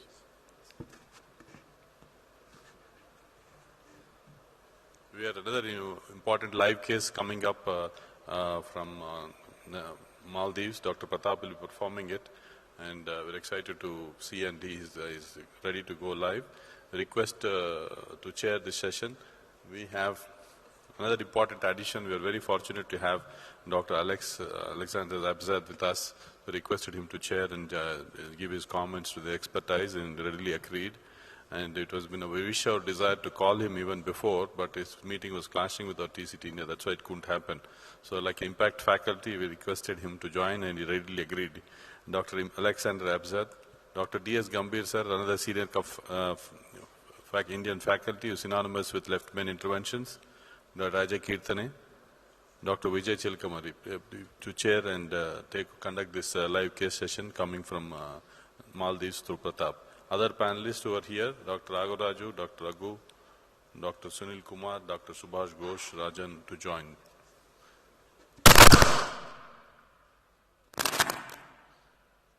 Lightning sounds, huh? Anyway, over to you.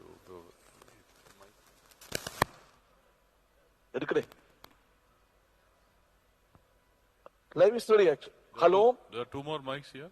Yeah, Pratap, just give us 1 minute. We have Dr. Alex, Dr. Ajay Kirtane, Dr. Gambhir, Dr. Vijay with us, and Ragaraju and others. Dr. Kiko are also joined here. So just handing over to Dr. Alex Abizad, he will introduce opening comments, then you can go. Okay. Thank you so much. Can you just tell what is the situation? Great pleasure to be part of the CRF team and to be able to witness this huge success here in this part of the world, back in India. And we are looking forward to hear what Dr. Pratap has to present. I think he's ready, right?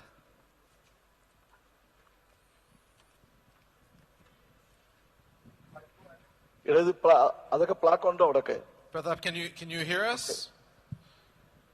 Tighter segment is how much? Yeah, look. 3.4 we can see you. We can see you and we can hear you. Can you hear us? Yeah, Alex, Ajay Kirtane and all the excellent panelists there. We are actually doing a live case from National Cardiac Center, Indira Gandhi Memorial Hospital, Male. You know, Male is known for its tourism and fishing, and one of the tourist destinations for anybody in the world. We have an excellent panel of doctors here. Me, Dr. Pratap Kumar. He is Dr. Ali Shafiq. He is the director of National Cardiac Center. Dr. Mikdad, head of the Department of Cardiology here. Then Mausood, he is the consultant cardiologist in Male, and Shanice, he is the director of HOD cardiology now. We have technician Manjula, then cath lab nurse Asha. We will be going directly to the case, an interesting case. Actually, a lot of discussion is required. can I have the presentation by Mafsood? Can you show the case? Can you go? Can you go? Can you hear me? Yep. Can you hear us? We hear you and we can see the slides. Go ahead. Okay. Welcome to today's presentation from Maldives. So today we have a 60-year-old lady without any prior comorbidities who presented to us with exertional dyspnea, functional class 2. She was evaluated with ECG initially, which was normal, and echo was showing a normal LV function without any wall motion abnormalities. She also underwent a treadmill test, which was strongly positive at stage 2, and she also had syncope during stage 2. So she was taken up for angiogram, which was showing LMC, a trifurcation disease involving distal left main and ostial RI. RCA was normal. So I will hand over the case to Dr. Pratap, and we calculated the syntax score, which was also 18. Okay. Actually, with this, we have a syntax score of 18 and an interesting angiogram with the ramus is tightly diseased. LAD, I will tell by angiographically borderline disease, and distal LMCA is involved. So today, can you go to the first angiogram today? There was no valvular disease or RV dysfunction on the echo? Nothing. Because Everything the is syncope is normal, pretty Ajay. unusual. Everything is normal, Ajay, because the patient had a syncope during the treadmill towards the end of the treadmill test, and strongly positive. Recovery took nearly 14 minutes for ECG becoming normal. And so this was the angiogram taken today. Today's angiogram? Today's angiogram. Can you just freeze the angiogram and next shot? Can you, Ajay, you want to discuss? You can discuss, and this is the angiogram today. I think that imaging would be very important in this procedure, in this case. I have a little bit of an issue here with the distal left main. It's not absolutely clear to me if there is a lot of disease there. So, Kiko, when you recommend IVUS or OCT in this case, would you do the pullback in the 3 vessels?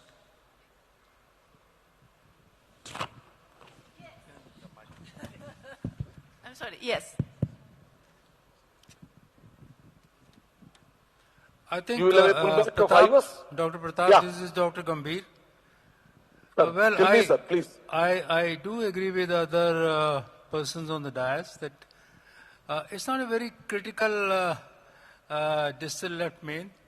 Of all the 3 vessels which are arising from the distal left main, I find the obtuse marginal one has possibly the tightest stenosis. Others are maybe moderate disease, so I think one would need further evaluation by IVUS, OCT, and find out how much is the plaque burden, whether one needs to really do an intervention in a situation like this. So imaging is a must in this case, and we actually decided to do imaging by both IVUS and OCT. So to understand that, what is the plaque morphology, what is the lesion length and everything. I will go to the first IVUS. Yeah, go ahead and show the images. Just 2 things, Yeah, just technically though, because of the angulation into this, ramus high OM as well as the circumflex, you have to be prepared to deal with this, what Kiko will call wrinkling artifact or some sort of artifact there. And the second thing, I mean, if the left main doesn't look that significant, with that story you mentioned, other diagnoses like profound microvascular dysfunction or other things can also explain. Because to me, stage 2 syncope with that lesion does not seem to make clinical sense. So let's see what you got. So that's Can left you go main to the- already. Left main, distal left main looks significant. We are already outside of the, this is a proximal portion of the left main. Can you show the initial, starting from the, it's a circumflex. We actually put 3 wires into the circ, ramus and all. It was not very critical for me. It is easily, I could wire. Can you show this is circumflex? Can you just go? Okay, so. Akiko, can you explain? Sure. Okay. This is, stop, don't move. Yeah, stop. Just stop Wait. there. Can you go back? Can you go back again? Go back, stop. Okay. Okay, so starting here, everybody, it's very clean artery. The vessel diameter is like 3.5. Start. Correct. Actually 4. It's a little bit over. It's okay. Yeah, just play. Just play. Just Can you play. Can you play? No, you play from the initial display. Yeah, that's already trifurcation. That's like ring we just passed. This is a proximal circ. That is actually came to LMC already. Yeah. So even the automatic pullback, it's very difficult where exactly the distal left domain. So we have to look for No, can you just go back again, Shanice, you start and you just leave it. Let her explain. Okay, so this is actually, yeah. Okay, this is a circumflex, and we are looking at the very stenotic segment. That's like the OM and trifurcation. Actually, okay, so this is already left domain. So I think probably better to start from the left domain and bringing a little by little. So can you stop? And then bringing a little by little. So this is a distal left domain. A little bit more distally. Thank you. More distally. This is a distal left domain. Looks like critical. And then we already passed. This is already jump. This is a, we already circumflex. Ramus, can you just go a little more proximal? It's tough though, because it looks like it jumped. Yes. And also there's the jump. And there's the bend. Go back with the catheter and stop there for us to... So this is a distal left domain. Go back a little bit distally, please. That's the distal left domain. We already jumped. That's already circumflex. So 1 or 2 frame proximity, that's actually kind of like the bifurcation. It's... Okay, actually I will go to the Ramus now. Go to the Ramus. No, we'll show everything because... for the difficult this is Ramus. Okay, Lima should be best because that's more straight. That's small artery, only 2.5, but quite normal. And we are pulling back. We should see the trifurcation. Looks a little bit spastic, very spastic. Can you see some hematoma Yeah, there? could be this is negative remodeling, quite interesting. This is looks like a hematoma, or what is this? Looks like a hematoma to me. Yeah, it's very big hematoma, which already damaged. We did not do anything. Just put a wire. Okay, so this is this is just just stop. distal to the. Okay, so this is exactly distal left domain here, which is very critical. Very critical. Yeah, I do think that should be hematoma. Go distal. Hematoma, I don't know why, because actually we just put 3 wires, that's all. I did not dilute anything. And can it be a SCAD created by the, I don't know what has actually happened. Okay, so really? I think actually this is a very good, interesting picture. Starting here, can you play one more time? Can you play again? Just Shanice can, okay. Then Actually, go back. We already passed. You just go to a little more, just start, okay. I do think this is a hematoma. Stop there. No, just go back and then show the hematoma. No, only hematoma part. Okay. Maybe this was a dissection caused by the wiring. Yeah, so I would give another angiographic look to see if there is any correlation. But this is certainly hematoma. Same as the earlier. I will show you that. Next, I will go to the LED first. Next. Because I wanted to show everything and then come back. The LED would be fine. Okay, LED. So this is LED. Looks like the myocardial bridge. We are about 3O vessel. And coming back, you see the bridge? There is a bridge on top, 12 o'clock, that's a myocardial bridge. Sound is not heard. Can we see the IVUS again? It went back to the angiogram. Yeah, okay. Perfect. Okay, so we are much more, this is quite interesting. That's actually vein outside. It's not like the funny picture, but anyway, this is a disease. That's outside structure is vein. This is a disease, but not too bad in terms of the stenosis. And mainly the plaque is like the mixed plaque. It's not super calcified. And this is some calcium is not too bad. This is tight region in the LED, but calcium was not too bad. That's a trifurcation. We come back. LMC tight. Yes, that's actually the LED pullback is the most useful. We see the nice distal left one was super tight. But I think the plaque was not too bad in terms of the calcification. So there is disease at the distal left main? No, that's very tight, yes. That's clear now. Very tight LMC distal disease. There is a proximal LED that's tight disease, third proximal disease, and Ramus has a hematoma in the proximal part, which is a 2.25 millimeter vessel. So I had done one OCT only to the lady. Can you show the OCT now? After that, we will discuss about what to be done. This is OCT run. So this is a nice chart artifact. It's when we do the very tortuous artery, we see this type of chart artifact. Now it's good. That's myocardial bridge. I think this is LAD pullback. And this is okay place. Some the lipidic calcified plaque, but lumen was okay. We are coming back. That's very nice lipidic plaque, some calcium. But in general, it's mixed plaque. And coming back, it's a lot of chart. That's a trifurcation. We come back a little bit more. We see the distal left main. Yeah, almost like passing. That's very all. Tight. Yeah. Yeah, tight. Very tight LMCA. Yeah, here is the tightest we just passed, and this is already proximal. It's very far. What is the area there? 2.25. In that some segment is only 2.25. Yeah, and LMCA distal part is. I'll say what's nice about it is it's very tight, so that if you were concerned with the bending and the artifact induced by that it would be somewhat off. If it were borderline, you might be a little bit less inclined, but with this, I think it's important. Just one thing, because not everybody has access to both OCT and IVUS, and as you could notice, this one, the pullback goes from left to right. The IVUS, it goes from right to left. All systems at the bottom right, you'll see a P and a D on the bottom left. That shows proximal distal. That's one way you can not get confused about what's proximal and what's distal. All the systems have that. So, okay, so what's your plan, Pratap? My plan is actually to do the ramus intermedius, a cutting balloon, and then a POBA to ramus intermedius. And since both circumflex and LAD is tight, we can either go for a decay crush or a mini crush technique to the LM to LAD and circ. And ramus just can keep a cutting balloon followed by a drug-coating balloon. That is my plan. Is it an okay plan?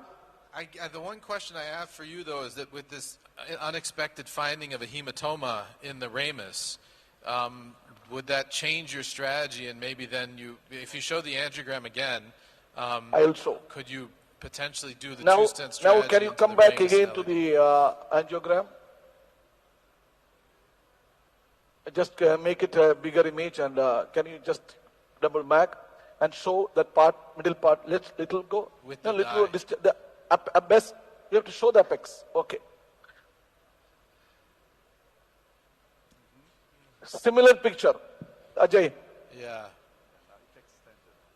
So I think my point of discussion before seeing this angiogram itself, to do a drug-coating balloon into the ramus and an angioplasty, if at all significant, proximal circum, proximal LAD coming, a decay crush or a mini crush to the LM bifurcation. That was my plan initially. Any panelist have a different opinion, I can do accordingly. No, Pratap, if there is a suspicion of a hematoma in the ramus, how safe is it to put a cutting balloon? Would you make a comment on that? Well, I mean, if you release the hematoma, then it might work. The only problem is that if there is true compression of the hematoma, and if you look at the angiogram, it's a long segment of compression. It's a long segment the of DCB disease, is not going to do anything because you have Can to you take just it out. freeze the image? Stop. Okay, so would you like to change your strategy for the ramus rather than doing a DCB? If you choose something else like a balloon and Sir, actually, my point. My point is ramus. My point is I can do a cutting balloon to the ramus and I can do one more IVUS run to the ramus and see what cutting balloon did for the hematoma. Then we can take the strategy, because I don't want to put 3-stent strategy in a trifurcation, because I just wanted to have a minimum stent. Right. So in that level, I don't want to have a 3-stent and create a high restenosis for this patient.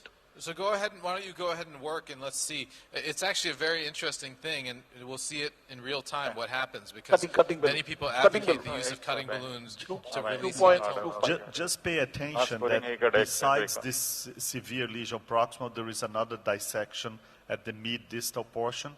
So I guess that you're going to have to deploy a very long stent, and I'm not sure if you could avoid going with the stent up to the osteo, perhaps not cage in the other two vessels. Maybe you can try that. But certainly what I would react immediately is to deploy a very long stent in this ramus.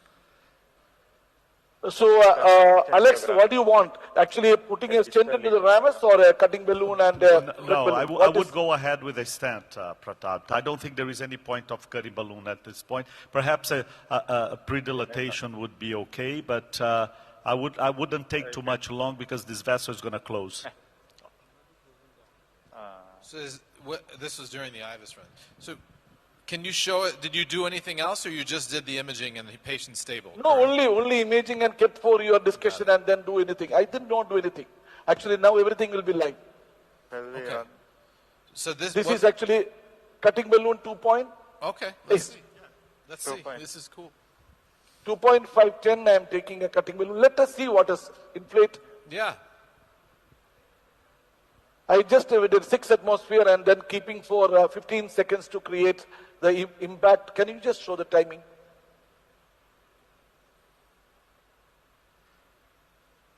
So maybe a I will question do an IVUS. for Akiko. After the cutting balloon, should he just do IVUS or should he take a picture first? IVUS. Yeah. Because we should have the big, extent. already making the big dissection, doing the contrast is getting worse. Yeah, so but that- fortunately, if cutting balloon Ah, making okay. the entry, we may see the good flow. That's another very good point. I think that Dr. Pratap wants to illustrate and document this case beautifully with IVUS and OCT. But when you see a hematoma by IVUS, I wouldn't insist in injecting more contrast as we do to IVUS. collect data on OCT. So IVUS data would be enough for me to make my decision. IVUS. We will actually, Alex, all the CTO cases also, and degrade induction of contrast, I don't do at all. So in this case, particularly, we decided to do 2 imaging modality to make them understand that even I was confused whether LMC a distal is diseased or not. The proximal LAD was diseased or not. What was the strategy for this case? Very interesting case. Otherwise, to leave this patient with medical management without doing anything. These are all my questions come to my mind. Yeah, I mean, super interesting. But you have to definitely resist the urge. I think most people would say, let me try the cutting balloon. If the cutting balloon released the hematoma, then let's take a picture and see. And that's exactly the wrong thing to do because you can extend the nothing dissection to be more. changed. No changing. Why do you change the image? And so, Pratap, this is a Yeah. seven French guide femoral. Is that what you're 7 using? French guide, 3 wires. All the wires are filled FC, which is actually probably my workhorse wire. That is not the good wire, but I always use workhorse wire as filled FC. I take OCT. Can you go to the IVUS now? And let's see the IVUS. Oh, it's extended. Some more I can go okay. quickly. Still we have the big hematoma. Okay, but so if you go forward, like you did, you'll see there's an area of normal segment where there's Without no hematoma. hematoma, and that's important to mark, so that way you don't have to Okay, inject. so this is a distal, no hematoma, Yeah. and it looks okay. Normal artery, nothing. It's a big 2.5. Come back, no hematoma, and quite normal artery. It's okay. So cine here, you would cine here. Stop. To see the landing zone for your stent. So you see the black segment? That's actually staining the contrast. And you see the nice back and forth? That's meaning the entry site was closed. You The see the cut. nice entry Yeah. site? We just passed the 9 o'clock. This is even more proximal. Yeah, it's compressing the vessel, so I think I have to make a decision quickly. The decision is made. You see the nice dissection entry site we just passed? So there is a connection in the proximal. Yeah. Still big dissection, 6 o'clock. Yeah, so Dr. Leon talked about structural heart disease, but he had a slide when he talked about coronary disease that was a Nike sign that said, just stent it. And I think that applies in this case. Can you see that now everybody's suggestion is to put a stent, right? Yeah. Immediately. Immediately I'll put a stent and then I crush with a... I don't know, actually my wire would have created the hematoma or the hematoma was there earlier, which I don't know really what happened. But the wire is... But Pratap, one thing that's important is if you looked at that IVUS, To me, it looked like there was a segment where there was less hematoma, and that was not quite at the ostium of the trifurcation. So it may be, as Alex pointed out initially, that you can just put a stent in the ramus and not come back to the ostium, which would be an important thing to decide. What is the length of the stent to be used? 2.25. The 48 to start with? 28, 2.25. And we will keep 2 millimeters away from the ostium. What do you think, Ajay? Yeah, I mean, if you go back to the IVUS, Kiko, you agree, right? It looked like Can the you just put hematoma IVUS? ended, and there was room at the ostium, right? Yes. And proximal portion Can you was go to already... IVUS? So come proximal, all the way proximal? Come proximal. Show the proximal part. Go fast. That's already completely dissected. This is okay, no plaque, so you can landing here. There is a small segment which is you can land disease-free. right about there. So, Yeah. So you know what I would do immediately? Just put a long, very long stent, 28, and then we can reevaluate the osteo. 28. Because I think we're going to witness an abrupt closure of this vessel if you don't react quickly. Yeah. I will actually keep 1 millimeter or 1.5 millimeters according to my eyesight away from the ostium and then put, I don't want to get into a trifurcation or twisting at the end.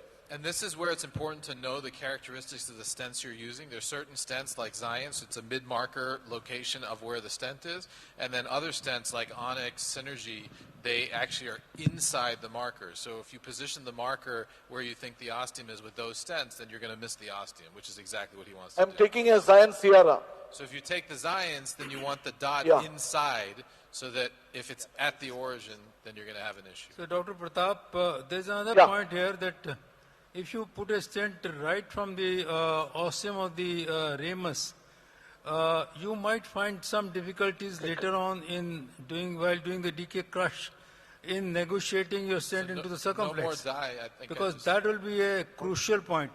If you protrude the stent even a millimeter into the origin of the circ, then the stent into the circ would be very difficult to push in. So I think it's better that you keep the stent a little bit away from the ostium of the ramus, so that that's a much more important vessel circumflex rather than, and maybe further down, because we have some disease-free area at the origin of the ramus. I'm glad you deployed the stent, and we can keep talking. Any other comments? They just kicked out of the West. So he said he was waiting for you to put the stent in because it was making him nervous. I think that's right. With that hematoma and after that cutting balloon, I was worried about abrupt vessel closure, and rather have a long stent so you don't have to worry about the distal normal landing zone. That it looks better. You need another 12. Accordion.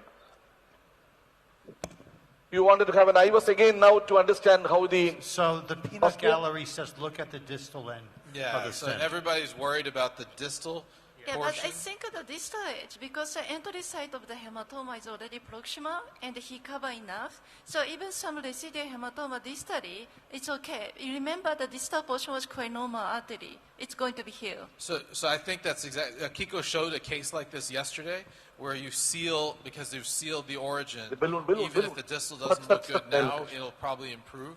But I think you want to confirm that before you start working on the circuit. Whether it's going to improve or not, I would put a stent there.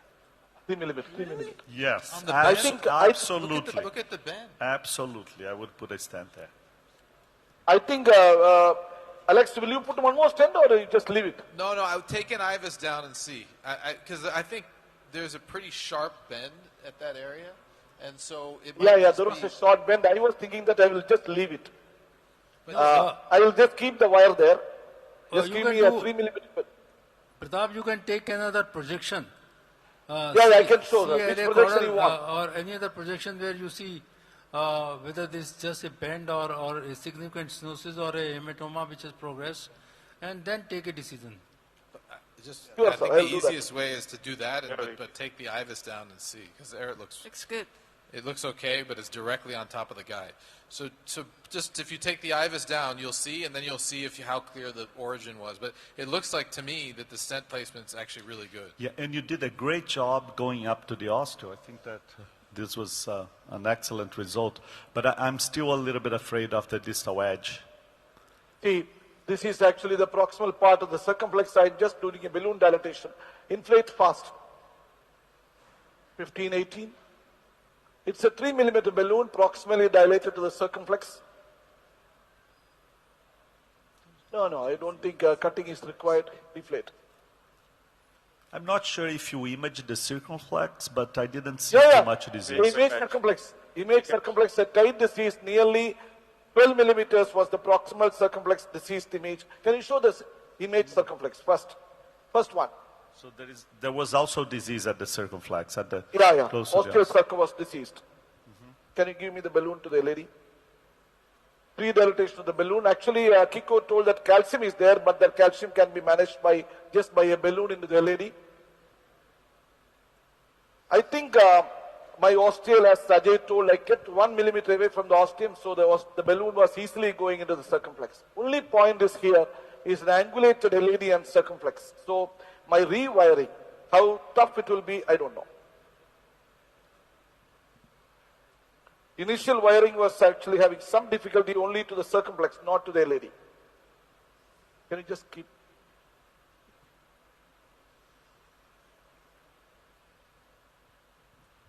Go, dilate,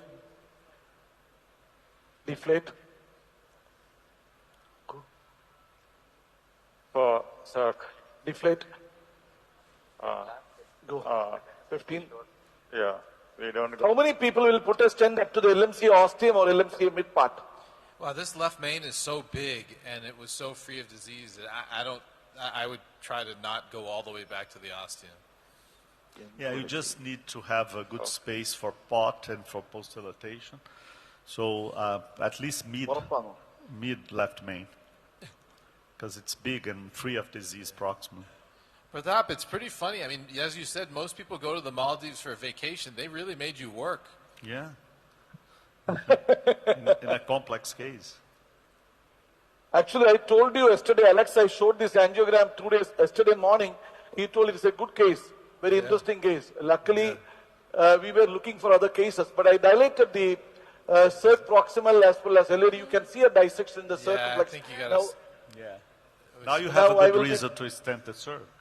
No, very fast I'll do that. I'll put a stent into the circumflex. 3 into, what is the length of the stent? And if you look at the distal end of the stent, No, in, three. in the ramus. Let this play again. Is it better? Let it play Circ again. is 4 millimeter by IVUS. You know how many distally? You see that? Can we see the angel again, big? That is LAD, I think. With this last shot? Yeah. 3.5, 12, no. I don't know. Long stent. It's also wire straightening, too. Yeah, we have to image properly. But there's something about these arteries that they just fall apart. Yeah. Exactly. Yeah, I think because that is very like link, so we may have 15 the already. accordion phenomenon at the edge. That's possible. Any other comments on the panel on that side? Correct. On the approach? Circ, there is no section. No. 15. No comment? No. Okay. LAD, what is the length? LAD, what is the length? So Pratap, what are you doing next? Now I am actually going to do a stent into the circumflex and then crush and recross. I have to do a decay crush, I have to take the wire out of the ramus. Actually, as Alex told, anything happened to the distal ramus, I don't know. Yeah, I mean, I think, honestly, though, in this case, it probably would be better to at least get a sense of what's happening in the ramus before you stent across the ramus. But, I mean, obviously... And the other option, too, Pratap, because you could also just, instead of DK crushing, where you have more carina and more metal at the carina on top of the ramus, it's actually not a bad case for a culotte either. No, we do a mini crush maximum since it was a... dissection is there. Can you just give me a balloon then? I want to do faster and come out. Yeah. Give me a 3.5 balloon to the LED. I agree with Ajay. I would do culotte in this case.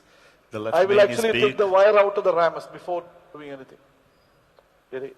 I mean, with trifurcations, it typically favors culotte approach just because what happens is that the crushed metal often can sit right at that other branch, which is usually the ramus, which you're not doing much. And in this case, because you stented it, you want to preserve access to that ramus. Absolutely. I will actually go ahead and finish it off with a mini crush.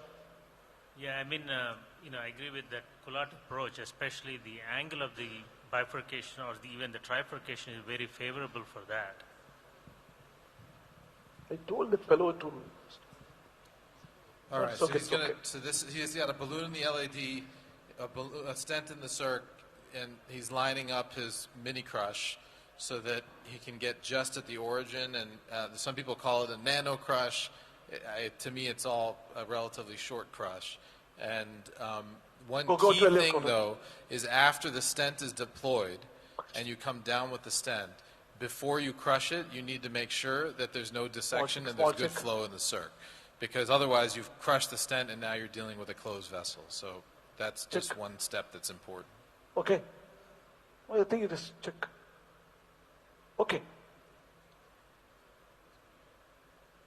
And I will just remove the wire of ramus. This one. This one. Just take it out. Small check again. Go, go, go, go. The distal Dilate. part looks better, actually. Deflate. So Pratap, before... Yeah, I put a 3.5 stent because even though I saw that circ is 4 millimeter, I don't want to go with a 4. Yeah, I'm just before taking the crushing, back. before crushing, can you just do a cine to make sure that the circ is fine, and then also you'll get a look Correct, at the correct. ramus? That is actually a very good idea, Ajay. It's okay. Okay. So I just wanted to dilate high But pressure. can you do a RAO caudal so we can see RAO caudal, what the ramus looks like? Again, for the same reason. And again, the distal portion of the... Go ahead. The edge of the circ, yes, there's some disease there. Okay. I think not much of a problem so far. So I will dilate the proximal part of the circ with a high pressure, the same balloon I'm taking back. And dilate, 15. Just wanted to open the strut very well, deflate. Yep. Yeah. I'm not sure if you covered the entire length of the dissection at the circ.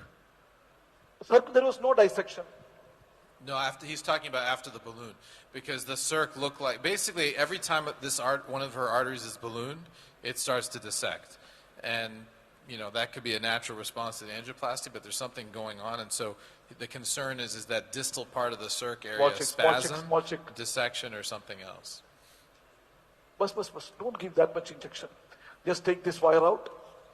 Inflate. Crush. No, it's okay. Crush. Deflate.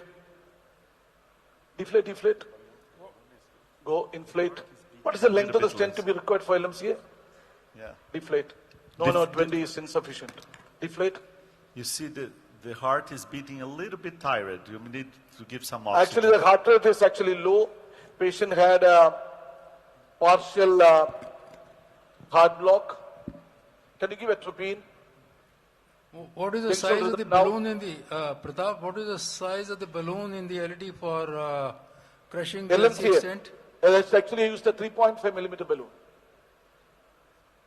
Vessels are all flowing. Only thing is there's a low heart rate. Yeah. Heart rate is low. I would think about, okay. Circ we will address later. We will put a stent from LMCA to LED. Yeah, I agree. 3.5. I think setting the LED fast is a good idea. The distal ramus is okay. It doesn't look so bad. That was the major concern of Alex. Now you are convincing me. Yeah, 3.5. What is the length? 38. Give me. We will not put the stent up to the LM ostium. No, now it is okay. Ended EP picked up. Ended about 12 millimeters back into the left main, because there is plaque down there. But LMC is 4.6 and LED distal is 3.5. So we are going to take a 3.5 stent again, Science Sierra. And that's an important consideration, because if you take a smaller stent than a 3.5, if he's using Zions, then it's not going to go up fully in the left main. So you really need to have a 3.5 stent. It's fortunate the LED is 3.5 at that segment, and so A small check.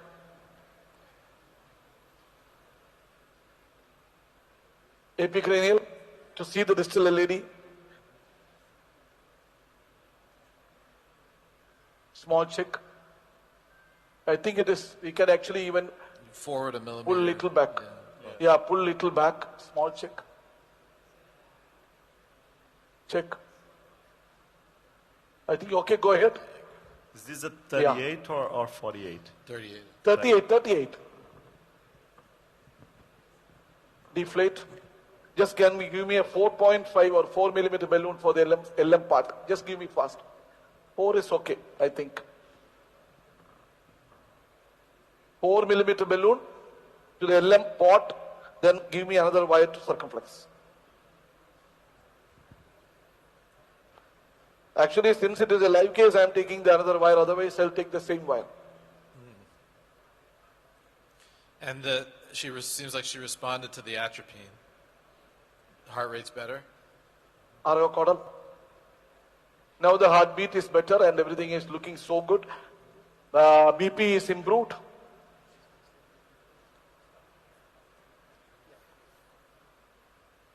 Can I get the one wire fast? So just in terms of crush versus DK crush, the biggest advantage of the DK crush is that you can do it in a 6 French, and then the recrossing, because you've opened that strut of the crush stent, it tends to be easier. But it's not necessary in all cases to do. And I think given what was going on with the dissections, et cetera, it was a wise choice to just stent the LED and now deal with all the recrossing, kissing, et cetera. Give me the wire. Would you do sequential kissing, Ajay, instead of kissing the 3 vessels together? Yeah, I think I would do it sequential, because I think some would say, well, do you even need to balloon the ramus? But you have a fresh stent in the ramus. You want to have good flow in there. It'd be problematic. So open the struts. Is there a question or just stretch? Okay. I think there are some microphones, right? Any comments from that side? Hello, Pratap, can you listen me? Pratap? Yeah. Still I'm hearing you. Now, the question here is that you have put in 3 stents, one in LED, one in circumflex, and the other in ramus. Conventionally, and to get an optimal result, because I am very skeptical about the ostium of the ramus, is one area where restenosis is bound to occur. Of course, circumflex is another area. So, would you like to take a second guide and do a triple vessel simultaneous kissing? I don't think so. It is required. We can actually, if you are taking a same balloon, actually, I cross to the ramus now, so I can take another wire into the circumflex. That's what we were saying. To do sequential circ ramus and then LED circ. Yeah. Can you give me another wire? No, you can. The problem is that, at this point, accessing on heparin and doing it that way, I'm not certain you're going to gain a benefit from just doing sequential. Well, actually, again, we can do, if we are taking a 3 balloons, and should not be 4, 3.5, 3.5, and 3. The 3 balloons taken, and I have done tracing with this same catheter. But ideally, as Dr. Gambhir told, they're better to have a ping pong technique and to have 2 catheters there and then doing, it will be easy to do, but we can manage.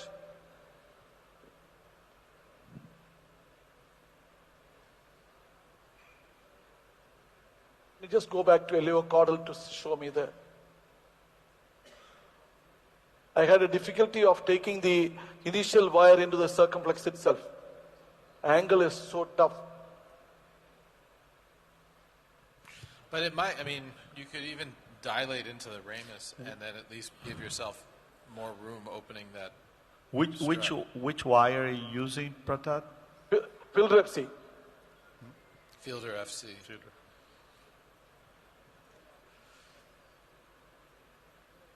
I'll make some more bend and take it. Yeah. Sometimes the whisper intermediate with some bend will help.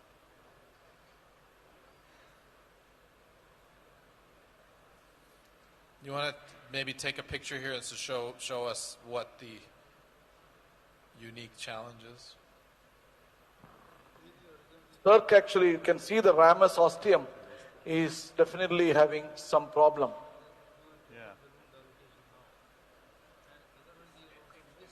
I think after kissing it's going to be better. Yeah, it'll be just kiss there and then we'll see. And then we image to see. Can you give me a 2.5 millimeter balloon into this?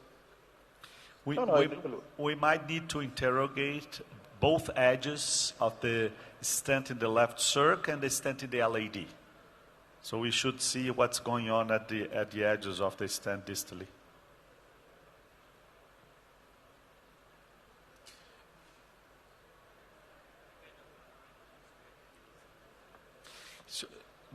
Yes.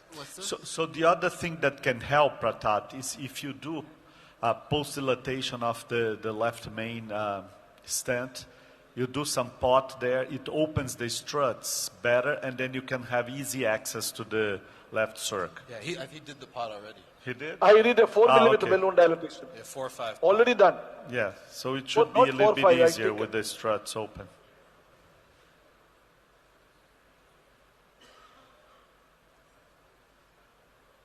I think a good crush is done.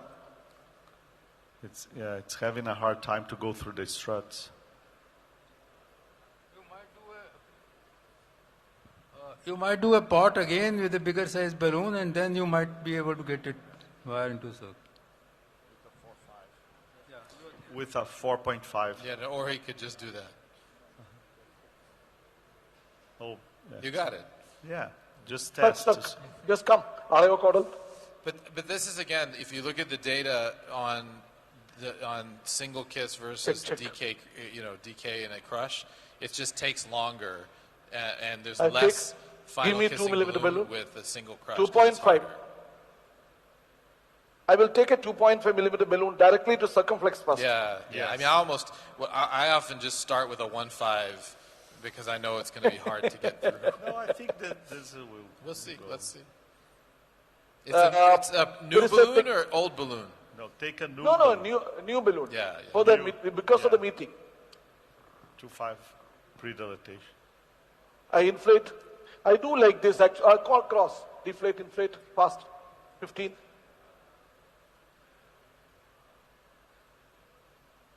Deflates. 2.5 balloon. I'll take the same balloon into the ramus first. Just give me a 2.75 balloon into the ramus. This you give me. 2.75 balloon into the ramus, 3.5 into LAD, and 3.5 into circumflex. Just give me. Do a trissing and then do a 4.5 LMCA, then do 2 imaging and come out. 3 new balloons.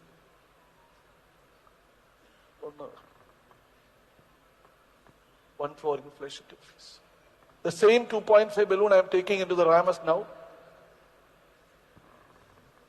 Oh. Because it's inflated, yeah. I had a problem. Yeah, I would use a fresh one, a new one. Again. Yeah, because too much going on there with 3 stents. Can I get a 2.5 new balloon?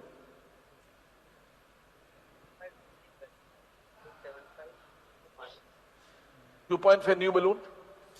And by the way, if you want to do the 3 balloons, you can get another guide and then do it that way, or over 3014 wires, you can actually exchange a guide and upsize if you wanted to. But there's a lot of different ways to do it. I would do sequential. I would just do sequential, to be honest.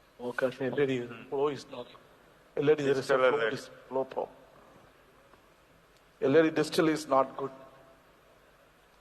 I think this plague nature is quite different. Yeah. Or distal and in the Would it be nice to take a cranial shot for us to see the distal LED as well, Pratap? That is what I was thinking. And just be careful with that wire, making sure that you can get more Can distal. you just come to AP cranial and see an LED distal part? I think LED distal flow is less.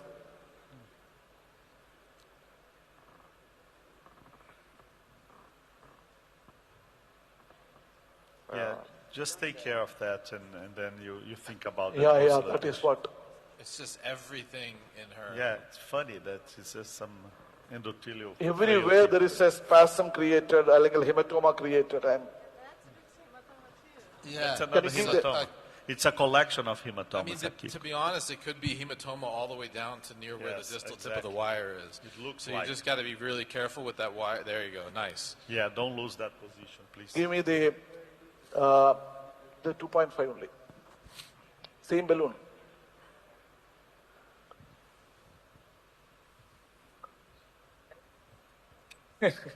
Yeah, focus Hematoma in the everywhere. LED. Actually, when I put a wire into the ramus hematoma, here there is a hematoma probably. You know, and there are definitely patients like this, and the idea is you just have to be really gentle with everything. So undersizing. I'm actually so gentle, Ajay. No, I'm not saying you. It's for the audience. For the audience. Yeah.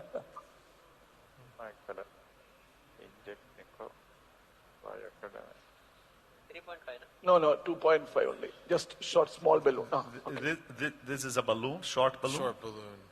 Short balloon, 2.5 only. I don't want to take a higher size balloon. And Pratap, I would personally take the IVUS down and see how far down. I will do that. Now I will do an IVUS now. Yeah, no picture, Deep just plate. IVUS. Yeah, probably another long IVUS. stem today. This one. IVUS. Yes, you know that today.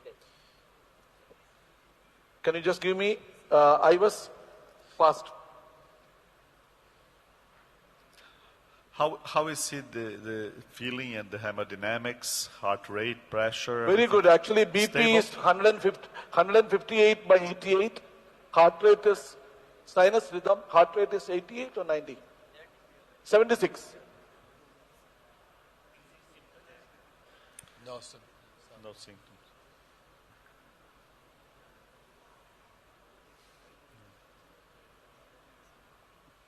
Now, one of the nice things about the new IVUS systems is that you can change the pullback speed. So you can certainly make it faster, and in a case where you're worried, you can increase it to Start IVUS. 1, you can make it 2, IVUS. just to get Image. a scan. Okay, so this is a very distal beyond the stent, and you see the nice normal artery So that's very and myocardial reassuring. bridge. That's good. It's good. It's a little bit spastic. Okay, we see the hematoma again. You have to follow. This is hematoma in the normal segment. True lumen was push. Still hematoma at the 9 o'clock. And hope everybody in the audience can see that, because those are some Yeah. of the best. So this is image very guns. classic type of the hematoma. You see the IVUS catheter in the true lumen, and 6 o'clock, 9 o'clock, 12 o'clock, hyper intensity, helmet shape. That's like back and forth. We see the entry site is 2 o'clock. That's a big dissection which was not covered, and that stent. It's at the edge And of it. actually, stent was good expanded. I think we need a stent Yeah. without any dye. So there is a empty dissection with hematoma, Kiko. Yes. So we have to cover it. The entry point is right at the distal edge of the stent. Yes. Yeah. And if you look, by the way, at the longitudinal view on the bottom right of the screen, you can see really nicely the depiction of the hematoma. Yeah, by the way, let's look inferior. into the proximal LID. It's also somewhere here is under expanded. We should go a little bit more. That's one thing. Gary, maybe we're a little bit oversized. That's why we had a In terms of the distal segment. Plus the distal edge And this portion was, ended in a normal segmented vessel. yeah, actually that was close to the myocardial bridge. So that's a trifurcation. One is from the limus, one is from the circ, and this is a distal left main. And you see the multiple layer in the 6 o'clock, that's a crush stent, and that's a proximal segment of the left main. And left main stent was well opposed, and he covered almost up to the end of the rectum, which is quite normal. So I think the distal rectum will have to expand more, which seems to be underexpanded as well. And by IVUS, you can measure the edge of the stent until that normal zone, so you can select precisely Can you show the IVUS measurement? the stent length. So go to the distal edge of the stent. Measure. Actually, Shanice, can you show the distal edge? So I would take a 2.5 stent. Yeah. And max to 2.75, but So that's, okay, so this is a Go- stent. go Go a little bit distally. distal. Stop. A little bit more. Stop. Yeah. That's a distal edge. Yeah, So, 50 millimeter stent will do it, yeah, right? measure from here to, Let's see. And again, on the longitudinal view on the bottom right, you can just see very nicely exactly how long. 18.7. 18 millimeters. With probably- overlap? With overlap? Probably 23. I would take a 2.5. Yeah, take a 23. little bit longer. 23, 2.75, I think. What do you think? 2.5. There's no difference between a 2.5 and a 2.75. And if you need to post dilate, you do it. But I would 2.5. take a smaller one. actually, this But is here there normal is no segment. plaque. I don't think we Normal. need a high pressure. It's really pushing Yeah. the hematoma only. And can you go back to the angiogram? Because I'm You want to see assuming- one more angio shot? No pictures, no pictures. You had a picture No, before. I thought you had synate or stored the fluoro at the distal landing segment. But it doesn't Can you matter. show the previous angio shot? Yeah.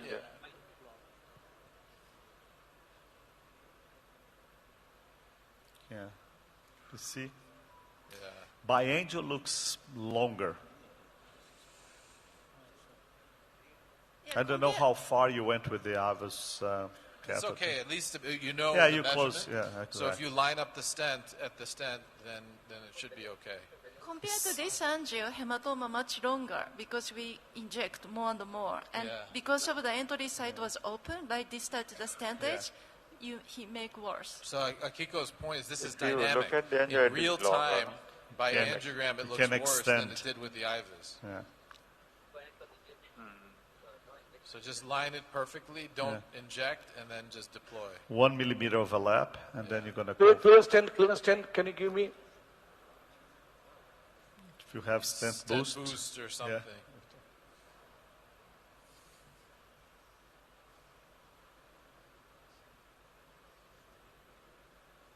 Little more distally.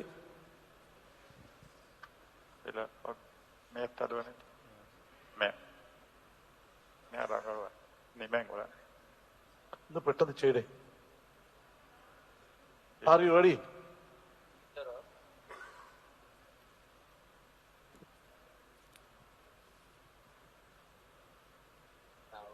It's okay, it's okay.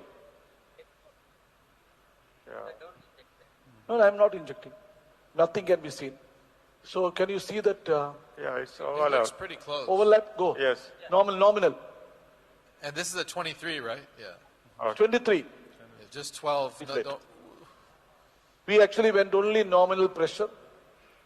Actually, Go. 2.5 is 10, good for 12, this. 13, 14. Yeah. Deflate. Overlap. And so I would just take the IVUS catheter down again and see IVUS catheter, can you give me? before injecting. I mean, honestly, this is a really, really great demonstration because this is not the type of case that you typically see at a live case where you're chasing hematoma and having to manage it in real time. But this way of not injecting, just IVUSing, being careful but not too careful, not too slow, it's a skill that it takes time to master. And the stent selection for this LAD is not a simple decision because you want to go all the way to a big you left talk main, with him? right? So there is a Ali. trade-off. Probably, the choice of a Adila. bigger stent caused this dissection, but it was good for the left main. So it's a sometimes hard decisions.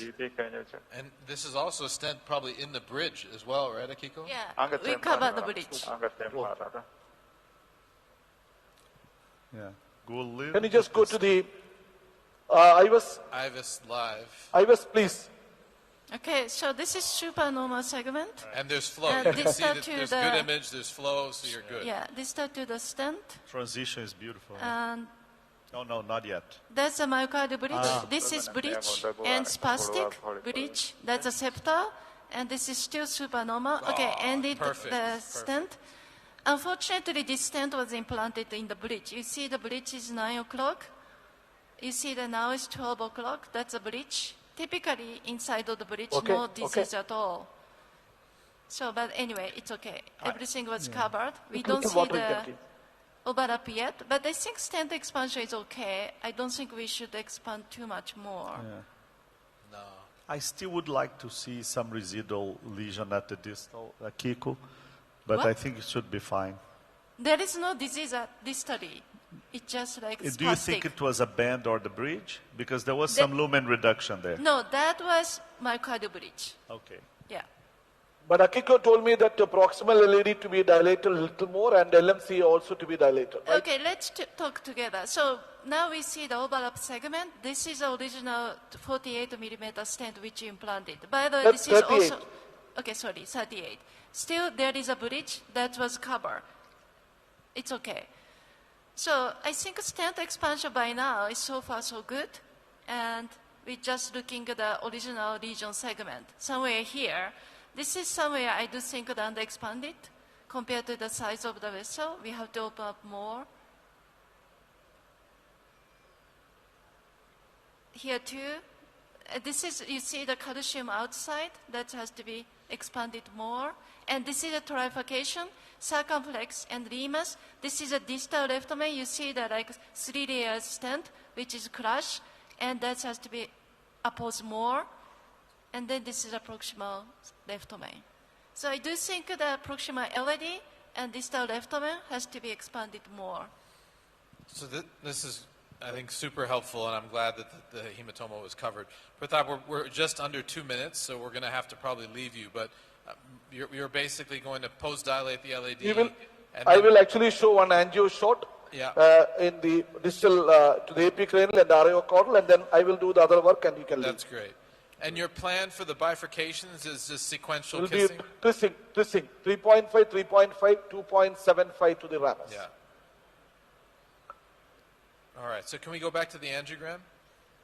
Yeah. Can you just show the angiogram?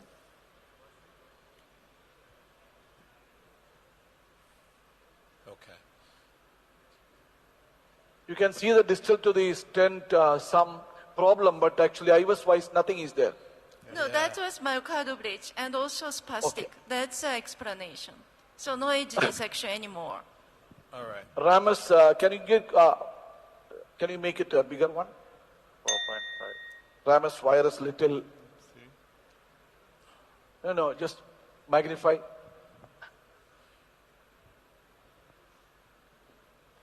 This is great. Yeah. And even that mid-circ thing looks Scary. a little better, but probably with nitro it'll get better. Yeah. It's a very interesting case, I have to say, from start to finish. And I would image the circ. Yeah, you have as to image that circ and see. But with a final touch of kissing at left main and LAD and circ, I think it's going to be fine. But, Alex, will you do anything to the distal part of the stent of the circumflex? I would do IVUS around there. Yeah, to see. nitro, IVUS, and Yeah. C. Because remember, with everything you do with her, it's going to be problematic. So, but again, as I said, Pratap, not a Yeah. vacation, but I think you're helping her, which is great. And thanks for the demonstration, and to the whole team over there, really, really great job. Great case. Thank you very much.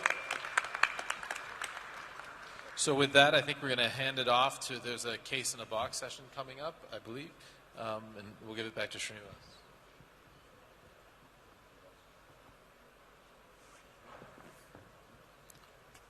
Thank you, sir, and thank you, Pratap.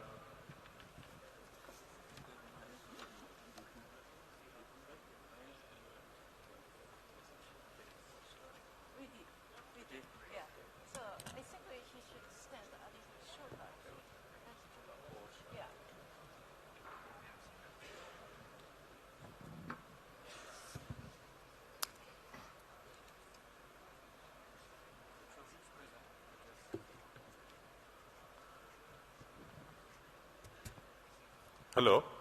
I think this was supposed to be clubbed with this live in the box case, as Abhizad has to go. The chip calcific PCI with orbital atherectomy, Dr. Ajit Mehta. Please request him to come on. Ajay and Vijay will continue to chair. Oh, come here. And after his presentation, we'll have a brief panel discussion like what we had on calcium management, orbital versus rotor.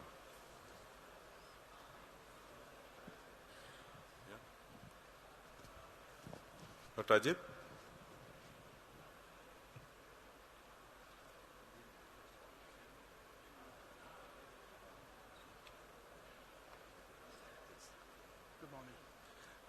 Hi, good afternoon to all of you. Thank you TCT, India and Dr. Srinivas Kumar for this opportunity. I am Dr. Ajit Mehta from Jahangir Hospital, Pune.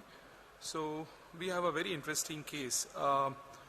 Calcific coronary artery disease, left main bifurcation and calcium modification technique under intravascular imaging. Is it?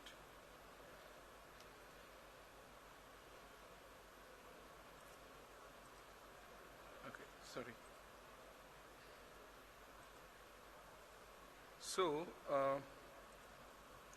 So he's a 59 years old gentleman, diabetic, hypertensive, has peripheral vascular disease, diabetic foot, has had debridement 2 or 3 times, has had crescendo angina for 15 days, was shifted to our center for further management. Echo showed anterior wall, regional wall motion abnormality, ejection fraction of 45%, and was taken up for the angiography. If you see the angiography, you can see there's a mild plaque at the distal left main. Proximal LAD had a significant disease. There was a disease at the osteoproximal part of the circumflex. In the cranial view, in the mid LAD, you can see there is a trifurcation disease with 2 large diagonal coming up there and some disease beyond the diagonal. And if you see this in LA caudal view, there's an acute bend in the proximal LAD. At the site of the lesion, there's a tight disease at the osteoproximal circumflex, and the right coronary artery had about 70% disease. Sorry for the right coronary artery had about 70-75% disease in the PD. So this was a dry run just to show the significant calcium at the proximal part of the LAD, tram-track calcification, which signifies severe, significant calcium in the LAD. Imaging, pre-procedural imaging, so that we can understand the calcium anatomy, how dense is the calcification. You can see it in this. And there is a trifurcation distally, so wire is trying to enter the septal. Can you the parallel image here? No, crossed. So here we have crossed the. See, this is the. Yeah, we have crossed the LAD. LAD has also got disease, and we are going to do the OCT run after that.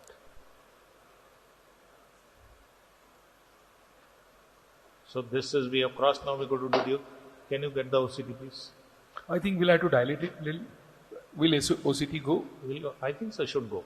Let's try it without it. If it doesn't go, we'll dilate it. We can okay. OCT.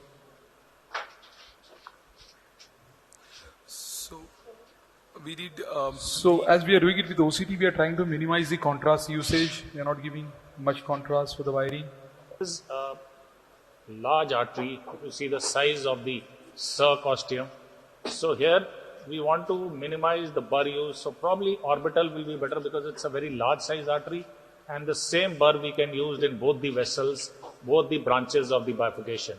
So keeping that in mind and using one burr, probably orbital atherectomy will be the choice. So if you're doing the atherectomy in left main to LAD, do you intend to go beyond the diagonal, or you like to keep it before the diagonal? Before the diagonal. Here the vessel suddenly becomes very taper and there is an angulated portion, and there is not much calcium there. The calcium is proximal size to it. Discrepancy is also long. Size discrepancy, and calcium is located more in the proximal area. And then go ahead.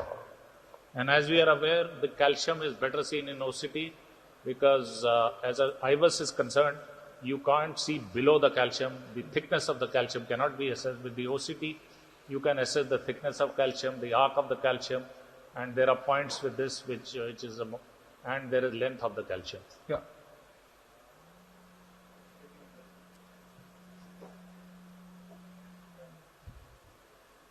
So now we analyze the images.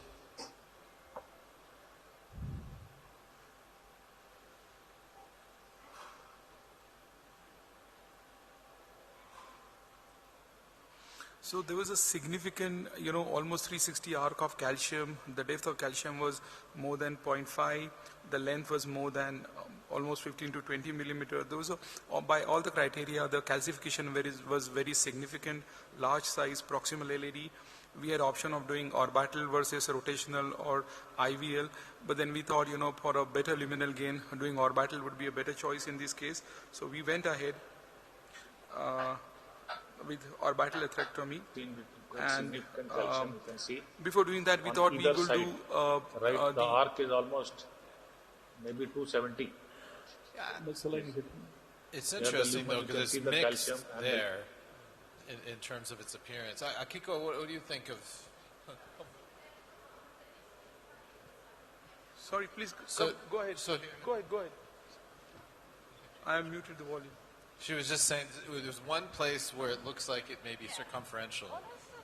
But it doesn't look that... Super calcified, but there is one place I see the circumferential calcium, what you mentioned. Yes. And other place is actually mixed plaque. It's not only the calcium, also the lipidic plaque. Yeah, I think this is a good OCT where you have to be really cautious because you see how bright it is near the lumen. That's typically going to be lipidic. And then behind it, people assume, oh, this is calcified. But it actually, this is not... There are areas. So this is here. This is 360. So that is more characteristic than any of the other locations that we're seeing. But it's relatively focal. It's not super long in terms of the 360. And also 360, when you go to the thinnest, I do think that's close to 0.5. So I do agree this is severe. But one choice is you can go like the regular balloon or cutting balloon can be fracture.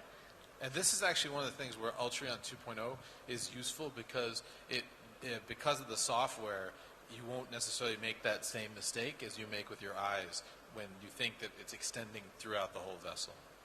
So, okay, great. So I think this is the pullback from the circumflex. We did pullback from the circumflex as well. Yeah, circumflex ostium is actually more likely non-calcified plaque, right? Yes, here. It's more of a fibrotic. Yes, and a little bit of. Yes. So the initial plan was to do orbital in both LED and circumflex, but then we changed the plan, just did orbital in LED, thinking that there was no significant calcium. So that is how the imaging helped us. We could avoid unnecessary rotational attack. Calcium came just now. Yeah. And very focal. So basically, the orbital atherectomy. So this is just to show everybody, because we are not been used to doing orbital in most of the centers. What exactly is orbital atherectomy? What are the system parts of the orbital atherectomy? We just want to highlight those things. Also, plus it also helps in advancing the birth. So we'll show you the atherectomy. Please, can you get the... So can you show the fluid? This is a special fluid which is used for this Viper slide fluid, which is attached to this pump, and this comes, it's a white viscous fluid, but it helps in the cooling of the atherectomy device. So diamond 360 diamond bar, and you can see diamond back 360. Now this has got basically divided into two parts. Can you show it here? Now this is the advancer. Now this advancer has got an on-off switch on the top. It also can lock it, and also you can move it forward and backwards. So it's got three functions. It's got an on-off switch. You can lock it, you can keep it horizontal or parallel to it, and you can advance it. Now coming back to the rear portion, it has got two things. One is the drip, which you can see a drop shown here. This is to increase the drip of the fluid if you want to. And it's got two speeds. One is 80 and one is 120. Most of the thing is done at 80 only, But sometimes if you have a very large vessel you can go to 120. It should not be done as far as possible in the vessel less than 3 millimeter. Larger the vessel, you can go a higher speed. Now behind this is a clip which you can see is a brake. By pressing it down, you put the brake and advanced flex tip. Do you want to talk about the difference between the burr of the orbital and rotational? Do you want Yes. to see? So how does it differ? So this basically the most important thing in orbital atherectomy is you can go forward and you can bring it backwards. So you can do atherectomy in both the direction as while moving forward and while coming backwards. So this is not available with any other atherectomy device. The second is one burr can be used for a smaller. So basically, the important difference between rotational and orbital basically is a bidirectional differential sanding with orbital as opposed to unidirectional in rotational atherectomy. That is the main important difference. Second, we will come across Vessel that or a larger vessel. So you can use with one burr and you can do it. The other thing is there are certain conditions where this works wonder. That is, if you have the ostial RCA disease. If you have ostial RCA disease, you can go forward and bring it back while cutting the ostial, and that prevents trauma to the ostium. Larger vessels, it is another very good option. So now Solution, we have to add 20 ml of that solution into 1000 ml of normal saline. Am I correct? Okay. Pause it And that is attached to a Just one thing to clarify with that is that for an osteal lesion, that makes sense if you're going to do it in reverse. But if it's very tight, you definitely do not want to use orbital atherectomy in a tight osteal lesion, because what happens is you're not coaxial and it orbits and you can dissect the aorta that way. So you have to have enough of a channel to be able to get it forward through with the glide assist to make it safe in an osteal lesion. So the only reason I want to interrupt is because I don't want anybody to take away from this that it's the device of choice for a tight osteal lesion, because it absolutely is not. Right. So I mean, do you mean to say we in should the beginning, when the rotablation was new, osteal was not a lesion that you actually did rotablation. Right. So do you want to say if you have tight osteal disease, should we do balloon dilatation before take these devices? Well, or I mean, if it's probably we should start doing ablation, from the. I would use rota in that case. If it's a tight osteal lesion and you need to be able to get through, the balloon's not going to help you very much. So just use rota, especially for new users. You can get it coaxial, but even with rota of an osteal lesion, you can cut the wire, you can get the burr trapped. I mean, these are not the most straightforward things to do. But then you're not worried about burr entrapment with rota. If you jump into the osteal disease, a tight osteal disease, then you jump into the lesions. Yeah, I'm definitely always worried about burr entrapment, but burr entrapment in an osteal lesion is a much easier problem to fix than a dissection of the aorta. So that's the difference. Okay, Paul Van Teck. Like, I can fix the burr entrapment. I can't fix an aortic dissection. The surgeon has to. Sensor, and once your fluid is gone less than 200, it automatically stops. The console automatically stops because probably there is no enough lubrication going into the system. So this is also a very important indicator. And other important thing, when we are doing burring with orbital atherectomy, every 25 seconds it gives a beep, so giving an indicator that it's time for you to stop now. So the plan is to do orbital atherectomy. So now this is the brake which you go to attach, and once the brake, you lock this with the brake. This is now we go to on the device, and you can see the fluid is coming out. Yeah. So when we take the Viper advanced wire, it is same as we do for rotational atherectomy, rota wire. Either we could do it with the glide assist, or we can do it two operator working simultaneously. So or probably this is how we can take the wire. Need to go in. Do you want to go on a dyna assist or want to go? We go push and pull. That is the best. It's slightly So should I go? better wire to track more than rota floppy wire. So here we are taking the device in. You can see the wire. I mean, it has to be a coordination between the two operators.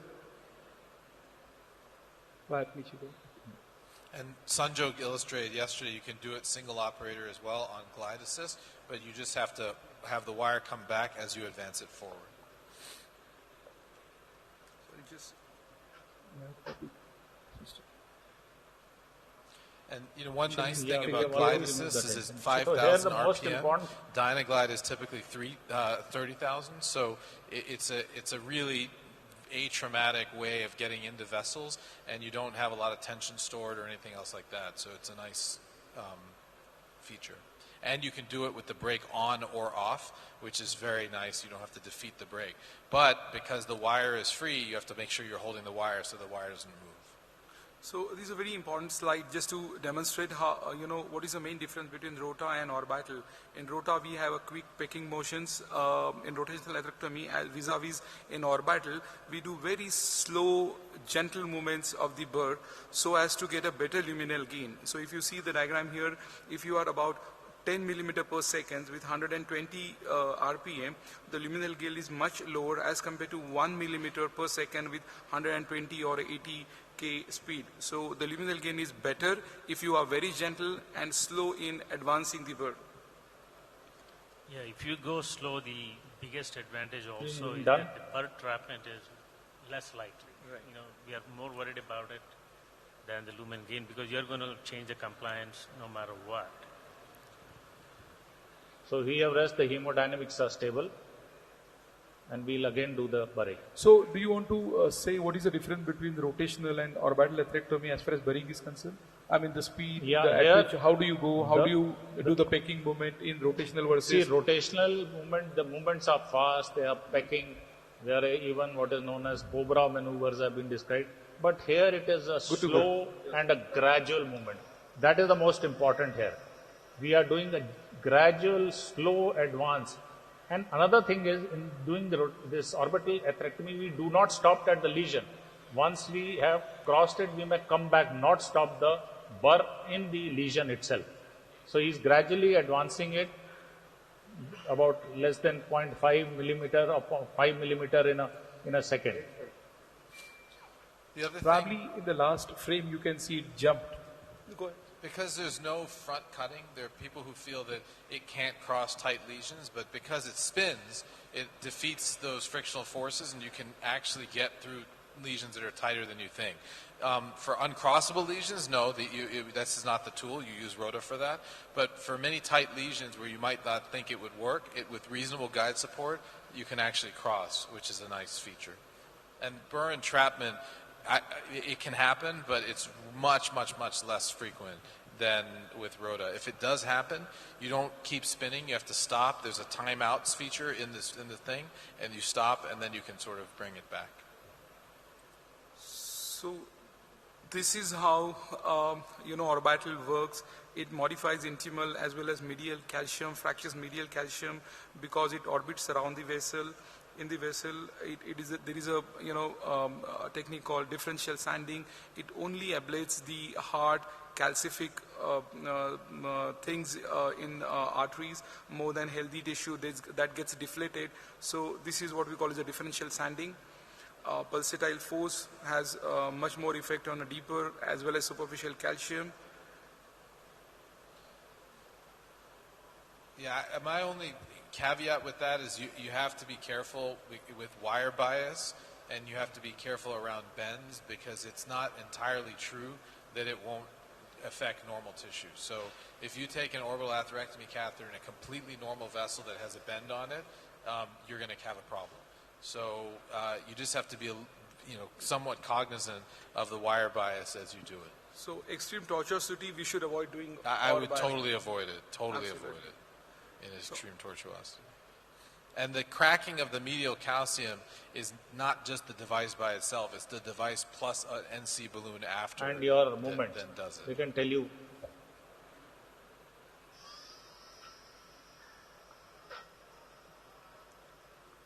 At this point, the most important difference between doing orbital and rotational atherectomy?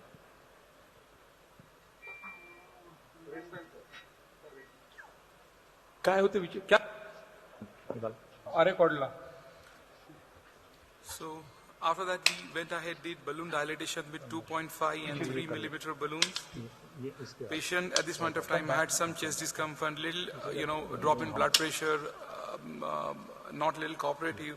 So we did not do, imaging after the orbital or balloon dilatation. We wanted to fix it, the LED, because there was slight slow flow in the LED with symptomatic patient, had angina, little drop in blood pressure. So we wanted to keep it quick at this point of time. 23 Arun, it was 2.5 23 यहाँ से लेना पड़ेगा pressure कम हुआ है नहीं So this is 2.5 by 28 Zine Sierra that we went beyond the diagonal. The whole idea was not to keep the overlapping segment across trifurcation. So we were just way before the trifurcation. Control them. We should not. Can you just do a stent boost on? So this is, we went ahead, did Leftman to LED stent with 3.5, 38 Zine Sierra again, and overlapping the distal stent that was post-dilated with 3O balloon at 15 to 16 atmosphere. We did not do anything to the circ at this point of time. It was not much calcific. It was more of a fibrotic. But as patient was little unstable and not little cooperative, we had to go ahead and do provisional stenting without preparing the circ ostium. Circ ostium looks tight here. We knew we will be able to do good to the circ ostium. Went ahead, did proximal optimization with 4.5 into 6 millimeter balloon in left main. This wire be there. Give me another wire. This wire be there. Give me another wire. This wire be there. Give me another wire. Give a Versatan. Yeah. So what is the importance of this wire? We have a jailed wire. So this is very important in bifurcation, so that it helps in crossing. We know the route where to cross, and it also helps in distal crossing, which we want in this, not a proximal crossing. And we have taken provisional, you're saying. So we have taken a bend with this. LA coordinate. We can show in the picture that. So here we are taking another wire, the third wire. Normally you can use it, you can take out the LED wire and put it, or you can do a third wire. So here we are doing a third wire. Now LED wire, if you have to do, you have to bend the wire before you take, so you have the same type of a bend where the vessel diagonal. So here you can see that we're going to cross into from the distal stud. So we'll go slightly into the LED, pull it back, and then cross through the distal stud. So this is the most important step, crossing distally. Okay. Give me another topper, please. Can we have a little zoom picture? Here, you can, it is in the distal. Just take a record. Yeah. So we had crossed the distally here. This is a distal circumflex. You can see wire as a marker there. Pull back the wire from the LED and then recrossed into the circumflex. So we have crossed the distal stud, and now 2.5 plan now. Another, is it covering, is it jailing, or we are free of the, and then we do a deb with and use a kissing balloon, and then we'll repot it. So the strategy here was stent left main to LED and then DEB in the circ. The strategy is a drug-eluting balloon in the circ? Yes.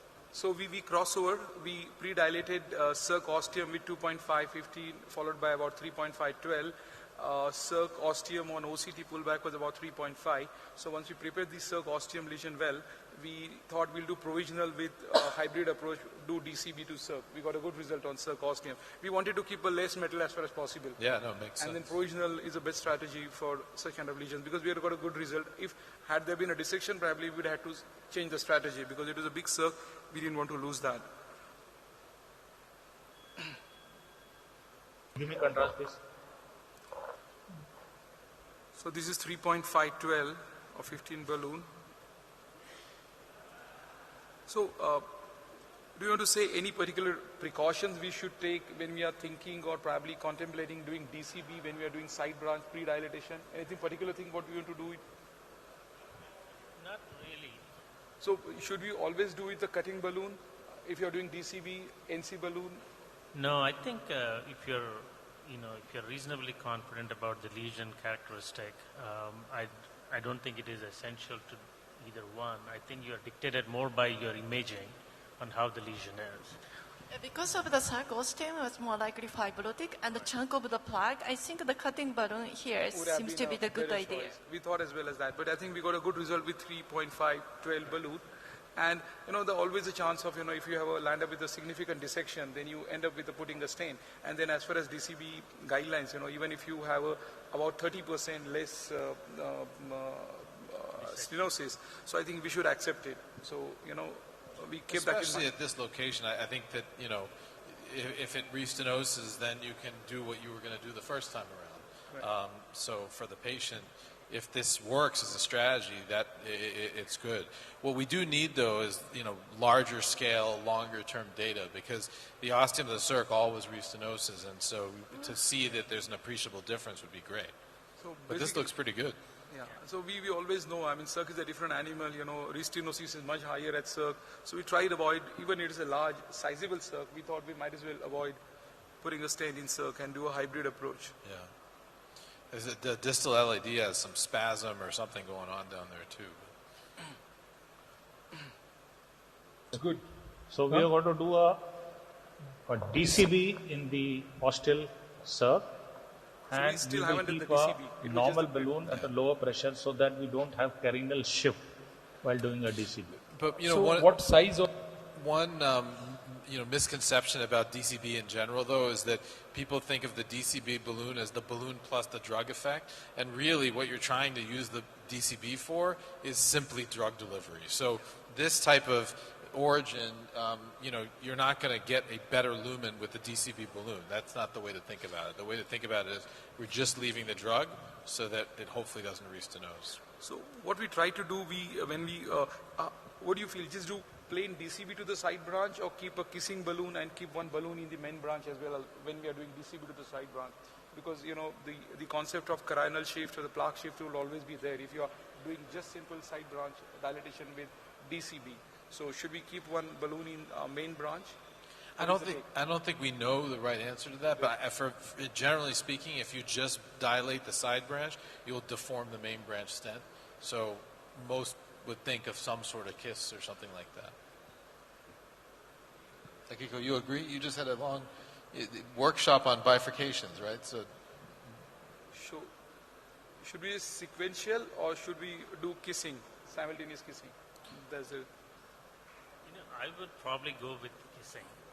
Kissing. Yeah. The Yes, thing that's is, what we did. Because you're also worried about not damaging the stent. Balloon which is folded, so therefore it prevents drug loss.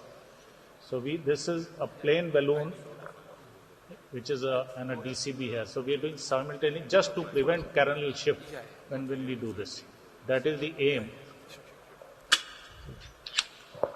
So I have got a DCB. So what we I'm did, going to do a DCB. simultaneous kissing balloon. Now this is a 3.5 prolonged dilatation, so we got to be careful with the pressures. in LAD and 3.5 15 prevail, that is Medtronic backlit accelerating balloon in left main to circ, and we could keep the inflation at for about 30 to 40 seconds because with left main patient was struggling with hemodynamics, had angina, so we didn't want to keep it for 1 minute. And I think I need to finish it off. Yeah, we quickly. need to wrap up for the.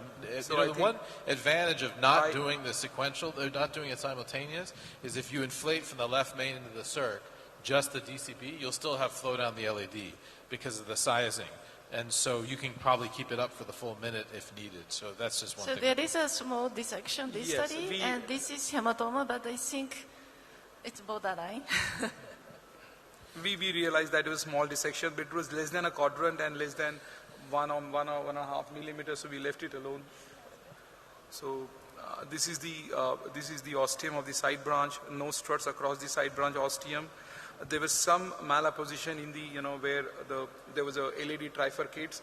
We went ahead, did post dilatation with 275 balloon at a higher pressure.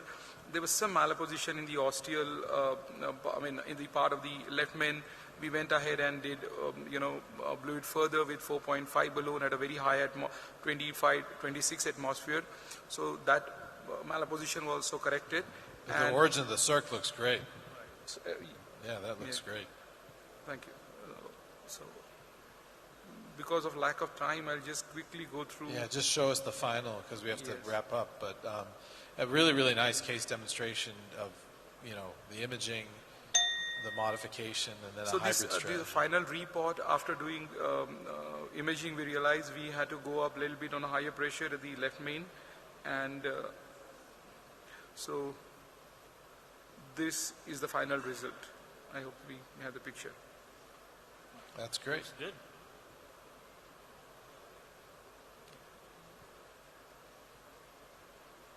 Very nice. Very nice, yeah. So the trials, Orbit 1, 2, Eclipse trial, 1 year target vessel failure revascularization is about 5.8 in Orbit 2. We are,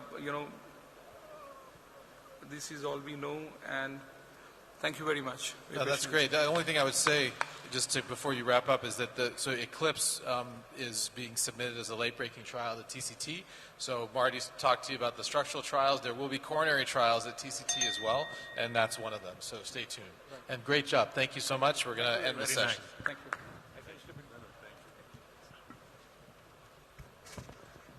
Thank you, Ajay and Akiko and Vijay for conducting that session.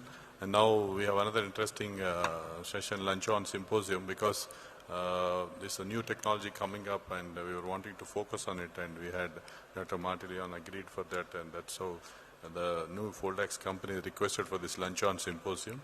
We have another important conceptual thing we wanted was to work as real heart team. We keep saying, not only talking clinically, doing that, but even this program, we wanted some sort of networking, close working with our senior colleague surgeons. I'm very fortunate, Dr. D. Prasad Rao, when he actually, when I was a student itself, he was a big surgeon in Nizams. I'm very fortunate to have him, and other senior surgeons also are with us. And we'll have this lunch-on symposium on the triamitral valve with life polymer, redefining the future of heart valve treatment. Now, all of us are looking towards some of this polymer bioprosthetic valve, which will work longer. We'll have interesting discussion on this. So we request Dr. Martin Leon to come onto the stage. And we request our senior surgeons sitting here, Dr. Prasad Rao to come onto the stage, Dr. Amit Jain sir, and Dr. Kaushal Pandey. And in future, for the sake of some of the surgeons who have already joined, we also want to inculcate this culture of getting into surgeons and cardiologists working together.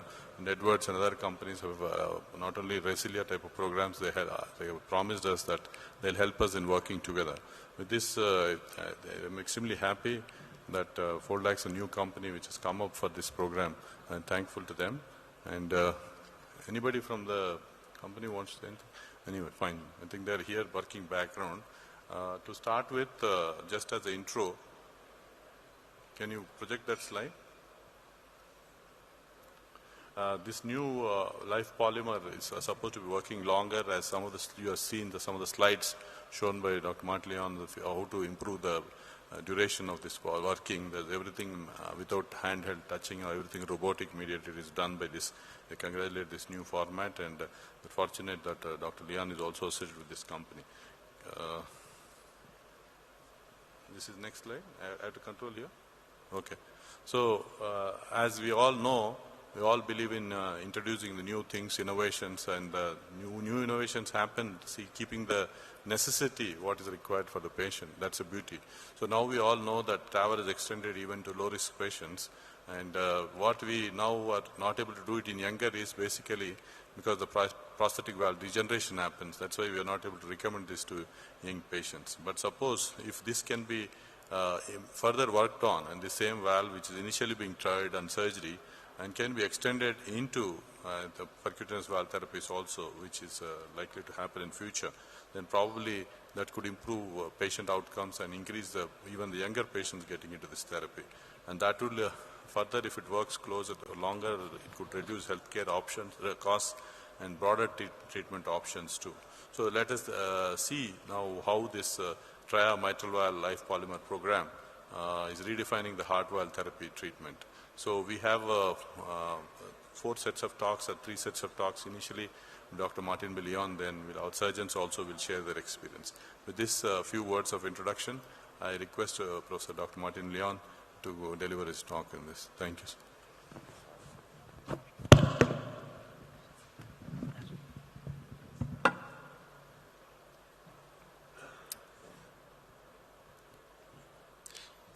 Thank you very much, Srinivas.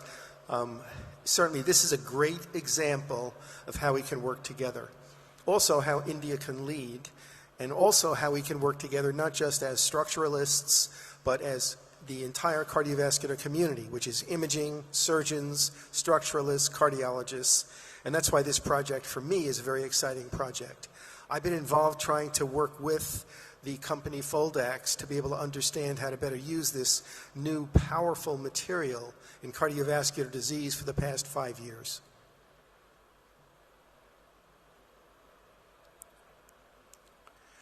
So I told you earlier that I believe that aortic stenosis as an example, as a case study, is a lifelong journey, but there are other valvular lesions, frankly, where younger people are being treated earlier and with the opportunity to have a durable material that would be a lifelong material would have enormous implications.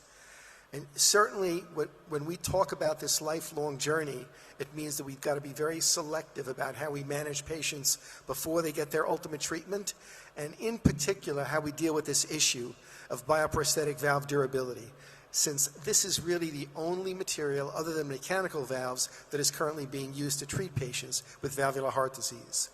We have to learn how to define this concept of durability. I think we've gone a long way to be able to do that with some of the consensus documents that we've developed over the past 10 years. But we still see in the United States, we still see around the world that either surgical or transcatheter valves over time are going to develop this disease called structural valve deterioration. And in the future, the only way to be able to provide better technologies for our patients at lower cost and with less morbidity is to really work hard on developing newer leaflet materials. Because this concept of bioprosthetic valve failure, which we see in the United States for both surgical and transcatheter valves, as shown here, has become an epidemic. And we need to find ways to be able to change the epidemic. The specific mechanisms of tissue failure mechanisms are very briefly and schematically shown here. It's a complex process, and certainly there's degradation of the matrix, calcium deposition, immune responses, which result in structural deterioration of the leaflets, fibrosis and calcification of the leaflets themselves and at their insertion points, and even damage to the tissue. So these are known mechanisms which need to be adjusted if we're going to have more durable valves. Many people are working in material science to develop new materials, but we really think that a true polymer valve may be the best solution to provide a durable future for patients with valvular heart disease. Now, this is not so easy. Everybody talks about polymers for valves, but the history is not very positive. It began in the 1950s with many, many new materials. Then, over the past 20, 25 years, there have been, again, almost 10 new polymer types that have not gone well. So, polymer valve technology has been attempted for a long time, but this history of mechanical degeneration, polymer degeneration, and thrombotic complications is very real and needs to be understood, and we need to develop materials that are not going to be prone to these failure modes. So the Life polymer, which is a new polymer being used in the Tria valve or the Foldax valve, tries to address the limitations of tissue valves and polymer valves, knowing that polymers will facilitate computational valve design, which is one of the ways we think this may be a better valve material. The development criteria for the Life polymer involve physical property specifications, biostability, creep resistance, blood compatibility, non-calcification, other biocompatible features, and most importantly, manufacturing stability that can manage supply chains. The particular materials used are not unique, but the way that they are mixed and developed is entirely unique. At least part of this copolymer development has been going on for almost 2 decades now with a biostable siloxane polyurethane blend that has been used in pacing leads. And importantly, the chemical modification allows synthesis of this life polymer with specific mechanical properties that don't compromise the oxidative stability. Computer modeling plays a large role, and the computer modeling is analyzed with a full cardiac cycle, specifically for aortic and mitral designs, optimized for hydrodynamic efficiency and to reduce localized stress. And full sensitivity of these computer models is performed on every valve size. I think you can see a 23 millimeter TRIA on the top, that the accelerated opening force and the opening profile is quite different than and superior to comparable tissue-related valves. So everything has been computationally designed, including the polymer properties, the optimal hemodynamics, and trying to reduce the stress profile. You're seeing a surgical valve as shown here with the PEEK stent, the life polymer, which is almost invisible, it's almost transparent, which encapsulates the PEEK stent, and in this case, the PTFE sewing ring. In valve hemodynamic testing, the TRIA mitral valve is equivalent to the Edwards-Perry valve, size adjusted. This blend of polyurethane and siloxane, as we've said, has been used clinically in patients, so biocompatibility has been nicely demonstrated based upon the pacing leads that have been developed over time. This again is the TRIA mitral surgical valve that you'll see more of in a few moments, and 2 versions of transcatheter valves, the first being self-expanding, and the second, more recently, a balloon expandable version using the TRIA polymer material without sutures to be able to develop a full polymer transcatheter valve that potentially could be used certainly in the aortic and ultimately in the mitral position. The second unique aspect to this is the robotic manufacturing, and I just learned that there is a robotic manufacturing facility for developing these valves in Surat, which obviously is very well known for its medical device companies and its high technology. This particular robot, which is now in Salt Lake City building all these valves, allows you to have very precise, reproducible processes with almost no human handling or interactions. It's not labor intensive, so there is no sewing of the leaflets. These small, efficient robots can be developed anywhere, and the fact that there is an equivalent robot being used now in India is very exciting to us. You're going to see the results of a 67-patient, 8-center study across India that was conducted meticulously and to the highest standards, at least as good as any FDA study that we've seen in the United States. I'm not going to go through inclusion and exclusion criteria, but we'll simply mention that the echo mean gradients and the EOAs by valve size are very stable, at least over the first 30 days in the first series of valves that have been developed. Again, more data will be shown to you, but ultimately the final study of this will be presented when we have more data with complete analyses by the physician scientists who've been responsible. And here again to develop some curiosity, this is a version of the transcatheter valve that ultimately could be a TAVR system in the future using this same material, and we're very excited to see that being used at one point over the next year or two. So what is the future of bioprosthetic valve technology? We believe it's a polymer technology, and in this case, the TRIA valve. We are hoping to be able to achieve for our patients one valve for life, starting in the mitral position and then growing in different directions depending upon the results. It's very important to acknowledge the scientists, the physicians, the founders who've been so involved in this project. So you're seeing in the top row many of the people on the stage who are real thought leaders and have enrolled the patients and have the most direct clinical experience with these devices, collaborating with a whole series of physician scientists in the United States, including cardiac surgeons, one of my close friends, Isaac George, in the center, and other interventional cardiologists like Steve Yakubov and Brian Wisenant. all people who really have a great interest in developing new valve technology. So we are very excited to be part of this global collaboration team led by our India colleagues. Thank you very much.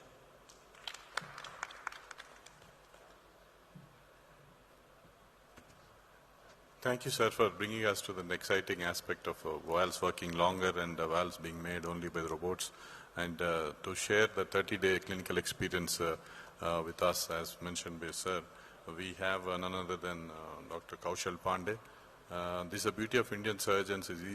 He's a senior consultant cardiac surgeon in Hinduja Hospital. But more than that, you name any surgeon, they have to their credit performing about 30,000 plus cardiac surgeries. That is the strength of our country actually, where we have huge number of patients. Unfortunately, all of them get huge experience, and so many patients got benefited by him. He's also credited with his expertise in valve repairs, ischemic mitral surgeries and tricuspid. And as we are fortunate to have him here, and he will discuss and present the 30-day results from the Indian clinical trial study, the Triya Mitral Surgical Valve Program. Dr. Kaushal Pandey, please.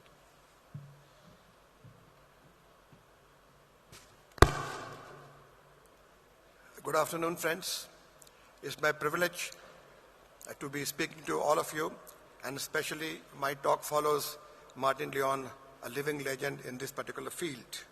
So I'm here to present a landmark study on the use of polymer valve. So this study is to report the clinical and echocardiographic outcomes of the Triya valve at 30 days. However, majority of our patients have actually completed 1 year, and the study has been submitted for DCGI approval. I'm here only to present the first 30-day outcomes. So this study was carried out at 8 different centers spread across India, and the map shows it all. 2 of my colleagues are here on the stage who will be making the subsequent presentations. Basically, we have selected very safe cases so as to remove other adverse factors which may affect mortality. And the whole idea was to give the best shot for this particular valve. There have been at least 3 other attempts, clinical attempts, at the use of polymer valve. However, this is the first study which actually completed its full duration, and I must say we're very, very pleased with the initial results. So basically, the primary endpoints at 1 year are safety. So we are going to report all-cause deaths, thromboembolic events, major hemorrhage, major paravalvular leak, endocarditis, structural valve deterioration, and of course, valve-related reoperations and any hemolysis. And of course, this part of the talk is going to assess how effective the valve is, how good the gradients are, and how is the effective orifice area maintained over the follow-up period. All these patients have been put on oral anticoagulant, vitamin K antagonist for a period of 12 months. The target INR was 2 to 2.5. Approximately 50% of the patients stayed in this range in the first 30 days. And to my mind, maintaining patients in the correct range in the first 30 days is actually very vital. We have not yet finalized our strategy about long-term anticoagulation of these patients. To summarize the patient demographics, the average age of this study, 67 patients, is only 42.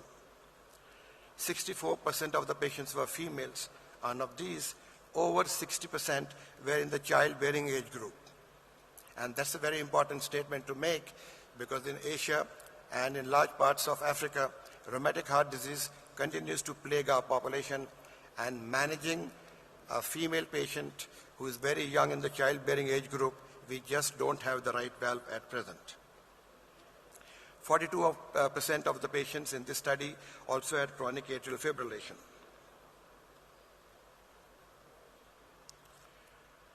So as I said earlier, the study was, the patients were enrolled by a careful selection, and all safe patients were only used.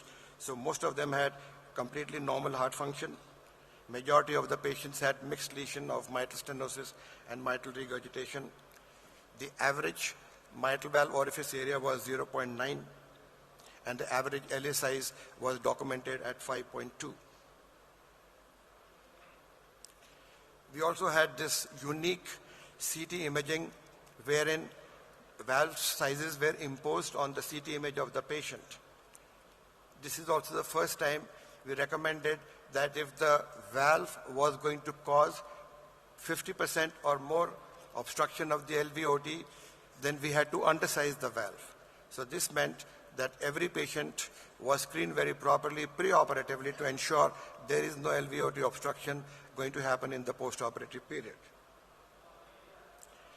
Almost 80% of the valves used in this study were of the size 25-27, which is quite typical or characteristic of practice in this part of the country. Operative time was the usual average of 3 to 3.5 hours. Most patients had an aortic cross-clamp time of 60 to 80 minutes and a bypass time of 90 to 110 minutes. Now what about the 30-day safety outcomes? We had one death, and this death was due to rupture of the left ventricular posterior wall, which actually happened 24 hours after surgery when the patient started to drain. The patient did give us an opportunity of going back to the theater, but somehow, though the repair was very effective, but the patient went into low cardiac output and succumbed. There was one more adverse effect that was a stroke, but the patient recovered completely within 24 hours. So all-causes mortality for the series of 67 patients is 1.4%. As I said, bleeding was that embolic stroke, was that hemorrhagic stroke, but the patient fully recovered. When we compare our numbers with similar studies, we are at par with the best in the world. To summarize, if you see the preoperative baseline gradient, mean gradient was 9.5, which at 30-day follow-up is 4.3. And if you see the effective orifice area, average for the study, pre-op was 0.9, and at the 30-day follow-up, it is 1.7. If you see, we've also managed to document improvement in the cardiac output. These are some images of this valve, but I'm not showing the video because my colleague, Dr. Anil Jain, is going to elaborate on the echocardiographic findings of this particular device. And as I said, the mean gradient was 9.7 for the average for the study, which is at 4.3, and the effective orifice area 1.7, which is as good as it can get. The same numbers if you compare with a similar study from MITRIS, where the effective orifice area at 30-day average was only 1.2, and the gradient was, of course, 4. The red bar is the bar which is pre-op data. The blue one is at the immediate, at the time of surgery, and the yellow bar is at 30-day, and you can see that both effective orifice area and the gradient are well maintained over the 30-day period.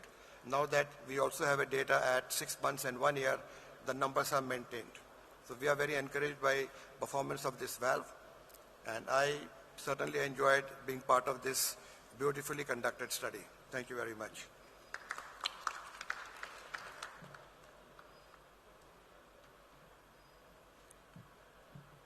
Thank you for the encouraging initial study results. Now we have Dr. Anil Jain presenting us some of the more details of younger patients with echocardiography studies. As you know, he's a famous cardiac surgeon in another city of Ahmedabad. After performing a lot of surgeries, now also turned to entrepreneur. He started an epic hospital in Ahmedabad. Fortunate to have him here. Over to you, sir, for your presentation on this interesting aspects of this younger patients in rheumatic heart disease. Dr. Anil Jain.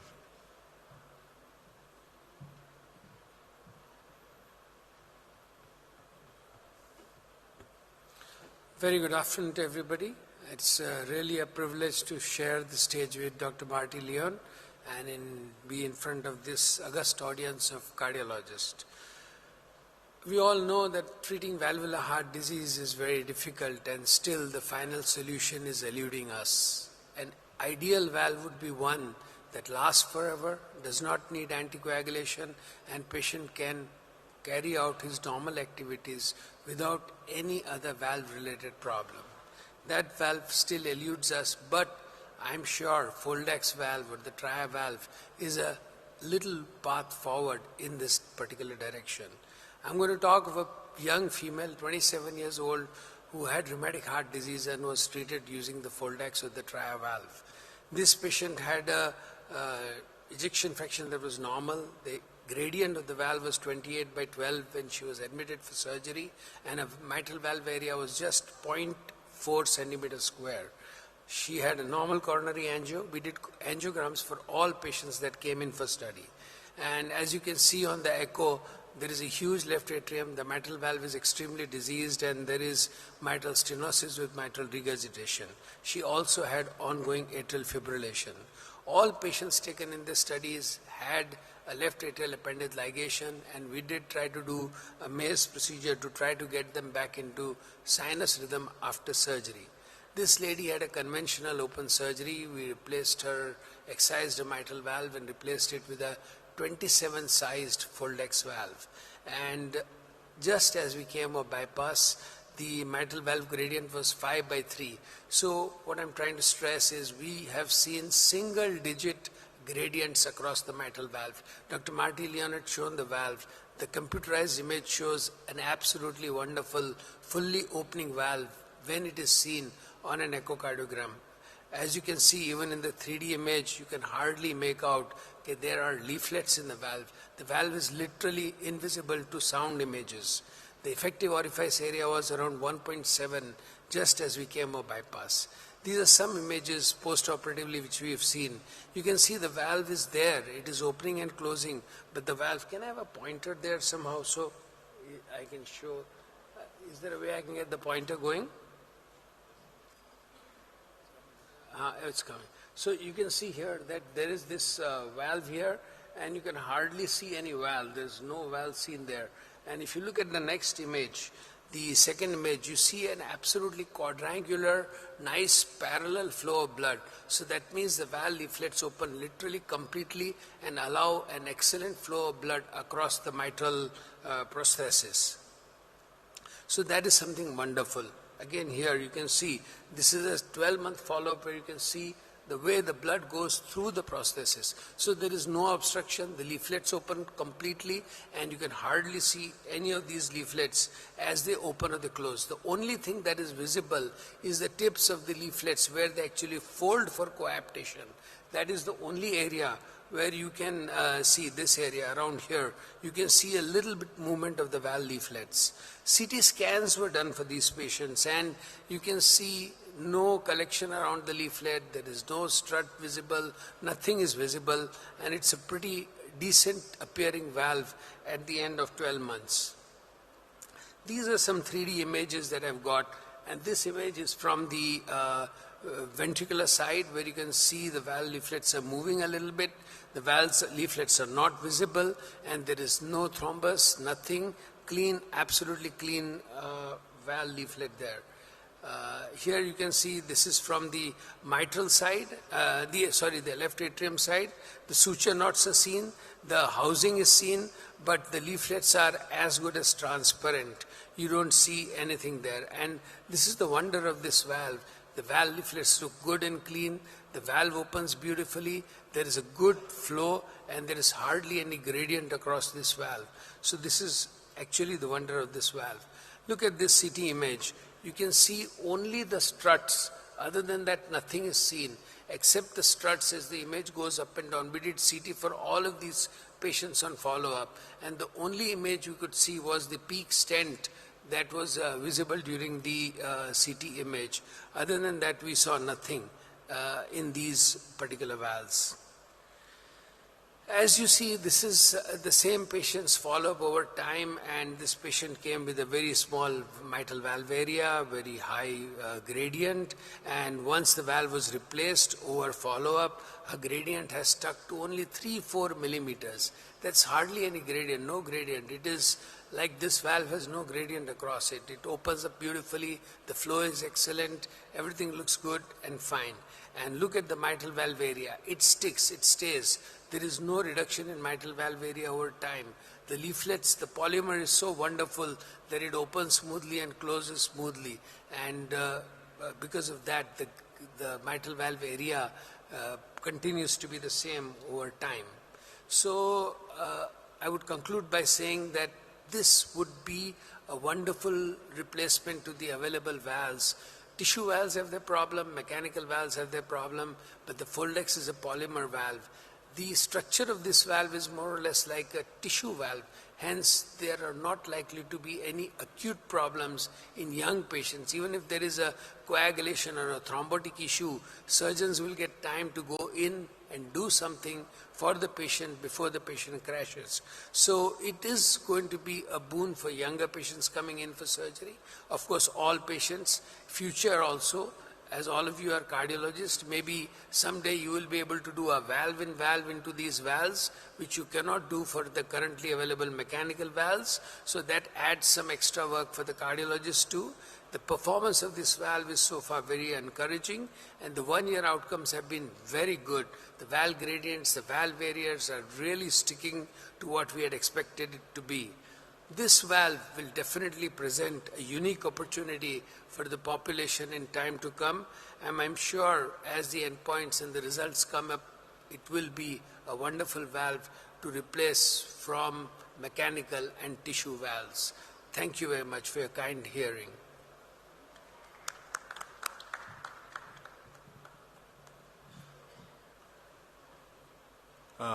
Thank you, sir, for that interesting presentation regarding the case.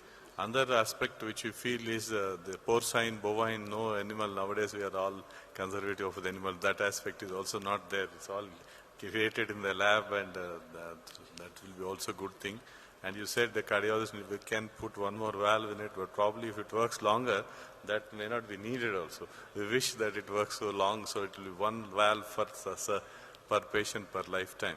So we wish that will happen, it will come near future. And then now in the last, I request Dr. Prasad Rao to come and share why India should be chosen for advancing patients of such therapy for rheumatic heart disease.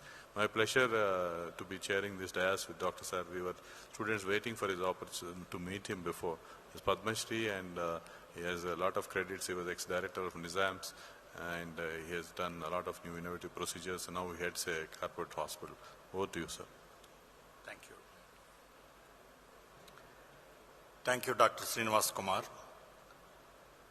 My colleagues Martin Leon, Kaushal Pandey and Anil Jain. Dear friends, it is an opportunity for us as surgeons to present before the distinguished audience the cardiologists of India and abroad. India is the leading country. Where is this switch? Page down. This one, okay. As you know, every sixth person in the world is from India. Unfortunately, we are not that much in cardiac surgery. However, it is progressing satisfactorily. Still, when compared to the United States and some of the advanced countries, our numbers are small.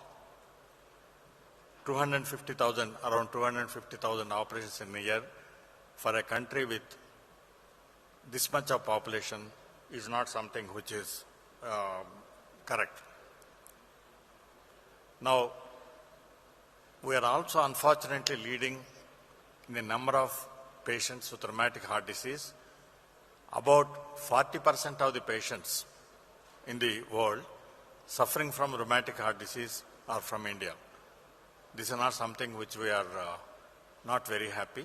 The rest of the people are, most of them in Africa and spread out in the rest of the world. Then, while the degenerative heart disease, degenerative valvular disease is the commonest valvular disease in the developed countries, India still has the rheumatic heart disease as the primary heart disease in these patients, that too rheumatic mitral valve disease. And in this mitral valve disease patients, rheumatic heart disease patients in young females in the childbearing age. This is something which is unique for this country and then the sub-Saharan population. In the last 45 years when we started the valve therapy in India, more than 45 years, we thought about various valves. Still the answers are not there. In the long back when we, in 89-90, we did the study in Nizam's Institute of Medical Sciences. Some of my colleagues are still there, Dr. Raghu, and then some of the people, Dr. Rajgopal Raju was there in the meeting. We did the study to find out the closed mitral valvotomy, open mitral valvotomy, and the balloon mitral valvotomy was started. Since that time, we are trying to locate a valve which can replace the normal valve. We have not found the answer. There are commercially available valves. We had problems with the durability. In fact, when we started the mitral valve replacements in India, whatever the problems we had, our prayer to God was to have once in a lifetime valve without anticoagulation with good hemodynamics. We have not found the answers until now. Until recently, we have this mitral valve produced by this Life Polymer, which is an Australian research product taken over by the United States and being produced at Salt Lake City. I am also very happy to report that we have been privileged to go and visit this production facility. We worked with the team, Foldex United States team, and there is one Dr. Isaac from the surgical group, Martin Leon from the medical group, who have pioneered this study from the United States point of view, and several surgeons, eight teams, several surgeons, including my colleagues Anil Jain and Kaushal Pandey. We have completed the study and the analysis is going on. Hopefully in few months we should be able to complete 1 year, and at the end of 1 year we are going to have the presentation, and then hopefully the Drug Control General of India is going to give the permission, which is going to be launched.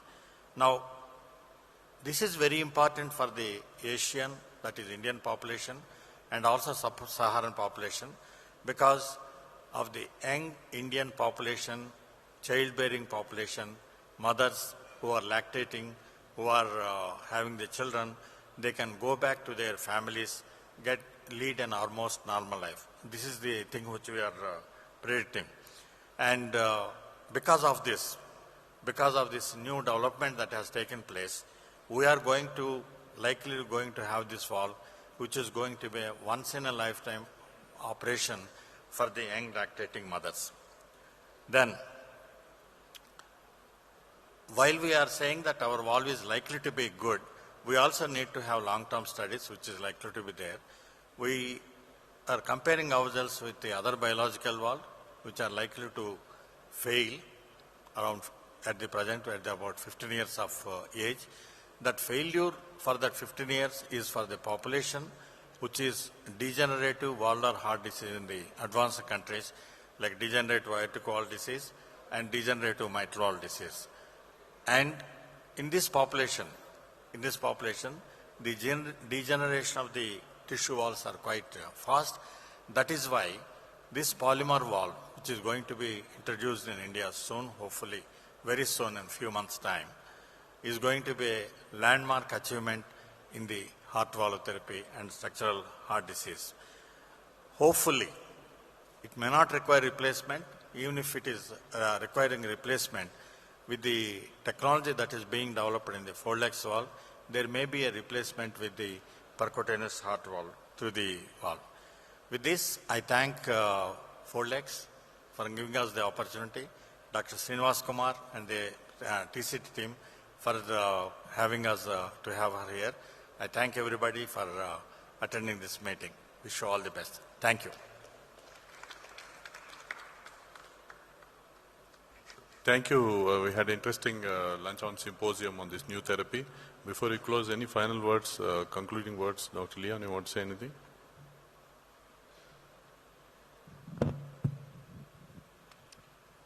No, I think this is very exciting, and I think this is, as I said before, is a perfect example of collaboration. We would love to see India continue to lead in this space. You have the rheumatic heart disease population. You have young patients with valvular heart disease that have a great clinical need for a long, durable valve with reduced anticoagulation. So we still have a lot of work to do. We've got to finish this study. We've got to come up with the correct parameters for anticoagulation long term. And then we have to expand it in other directions. Right now it's being implanted with some of the best surgeons in the world. We have to see as it disseminates to larger groups of surgeons if the results can be as good. But this is very, very encouraging, and we're very hopeful. We are working on a transcatheter version for the aortic side. We'll see how that will go. That will take some time. That also could be a landmark opportunity for having the same kind of collaboration with our colleagues in India. Thank you, sir. I think we thank all the surgeons and Dr. Leon for this session. And we conclude this session. Now we'll go on to the post-lunch session of further program, the TCT India. I think we can all get down. So, thank you. And heart failure is another interesting thing which is rising epidemic is happening because patients live longer after our therapy goes on. And then we requested sir to discuss on that also. We'll be on some of the interesting interventions in the heart failure management role of devices that will be also discussed. Before that, we need to know about what is the optimal drug therapy and what are the challenges we have. In that, these aspects will be discussed. So heart failure and drug and device therapy. We request my good friend and EP and heart failure specialist, Dr. B. Hagri Rao, Senior Consultant Cardiologist, KIMS. Dr. Rishi Gupta, Senior Consultant Cardiologist from Delhi. Dr. Rishi Sethi, Dr. Rajshekar are there. Please come over to the podium and chair this session. Other panelists, Dr. Saumen, EP from Apollo, Dr. Kaushal, Dr. Krishna, Lalukota, and Dr. Nishit Chandra, Tomar, Joshi, Agarwal, Shetty. Whoever is here, please come onto the podium, join them with for the panel. The first talk will be by Dr. Shastri, and then you'll have an afternoon keynote address by Dr. Martin Leon. Yeah. Dr. Shastri from Care Hospitals will deliver his talk on this. Good afternoon, everyone. I thank the organizers for giving me this opportunity. Most of you know the optimal guideline-directed medical therapy. Today my focus will be on the challenges while prescribing the ARNI in heart failure with reduced ejection fraction. This talk is supported by Novartis. As you know, the mortality of the heart failure with reduced ejection fraction is highly significant, and it competes with some of the cancers with 6 months mortality, 1 year mortality almost 32%, depending on the severity of the heart failure. And all of us know the 4 pillars of the heart failure. That is the beta blockers, MRA, mineralocorticoid receptor antagonists, ACE inhibitors or angiotensin pathway inhibitors, including ARB and ARNI, and SGLT2 inhibitors. So, from the Kerala registry, we know that most of the Indian patients are being treated suboptimally for the heart failure with reduced ejection fraction. And in the registry, it has been clearly shown that when the guideline-directed medical therapy is implemented, the mortality is significantly low. Now, the guideline-directed medical therapy is endorsed both by ACC and ESC, and it lowers the current GDMT can be initiated during hospitalization for heart failure, and or can be started and soon after the hospitalization or in patients who are not hospitalized.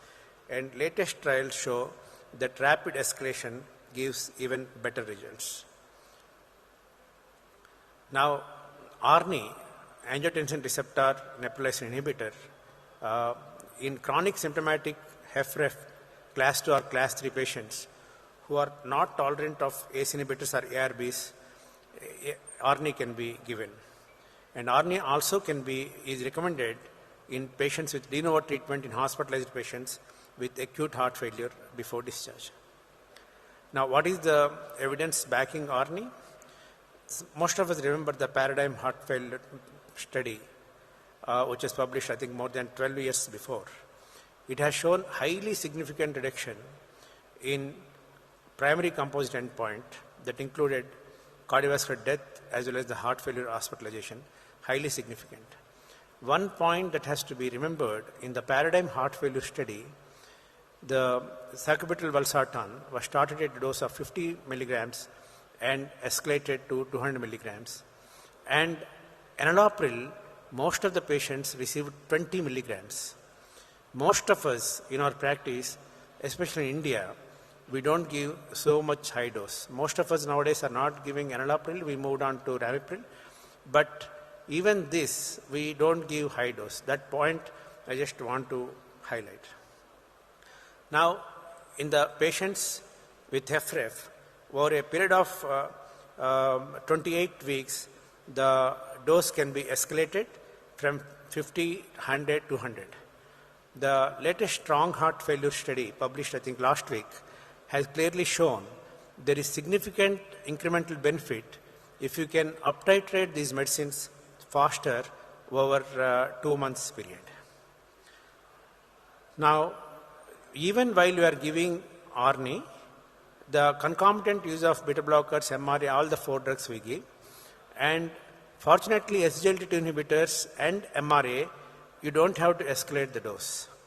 The dose of spironolactone or eplerenone in the classical studies was only 25 milligrams, and SGLT2 inhibitors, dapagliflozin is 10 milligrams, you don't have to escalate them, whereas beta blockers and ARNI have to be escalated, and this can be done concomitantly and comfortably over years. And despite of so much evidence, the use of ARNI in India is very low, very decimal in the National Heart Failure Registry, 3.6 or 4%. It is not that our physicians do not know the importance of ARNI or not knowledgeable. It is because of the fears and concerns.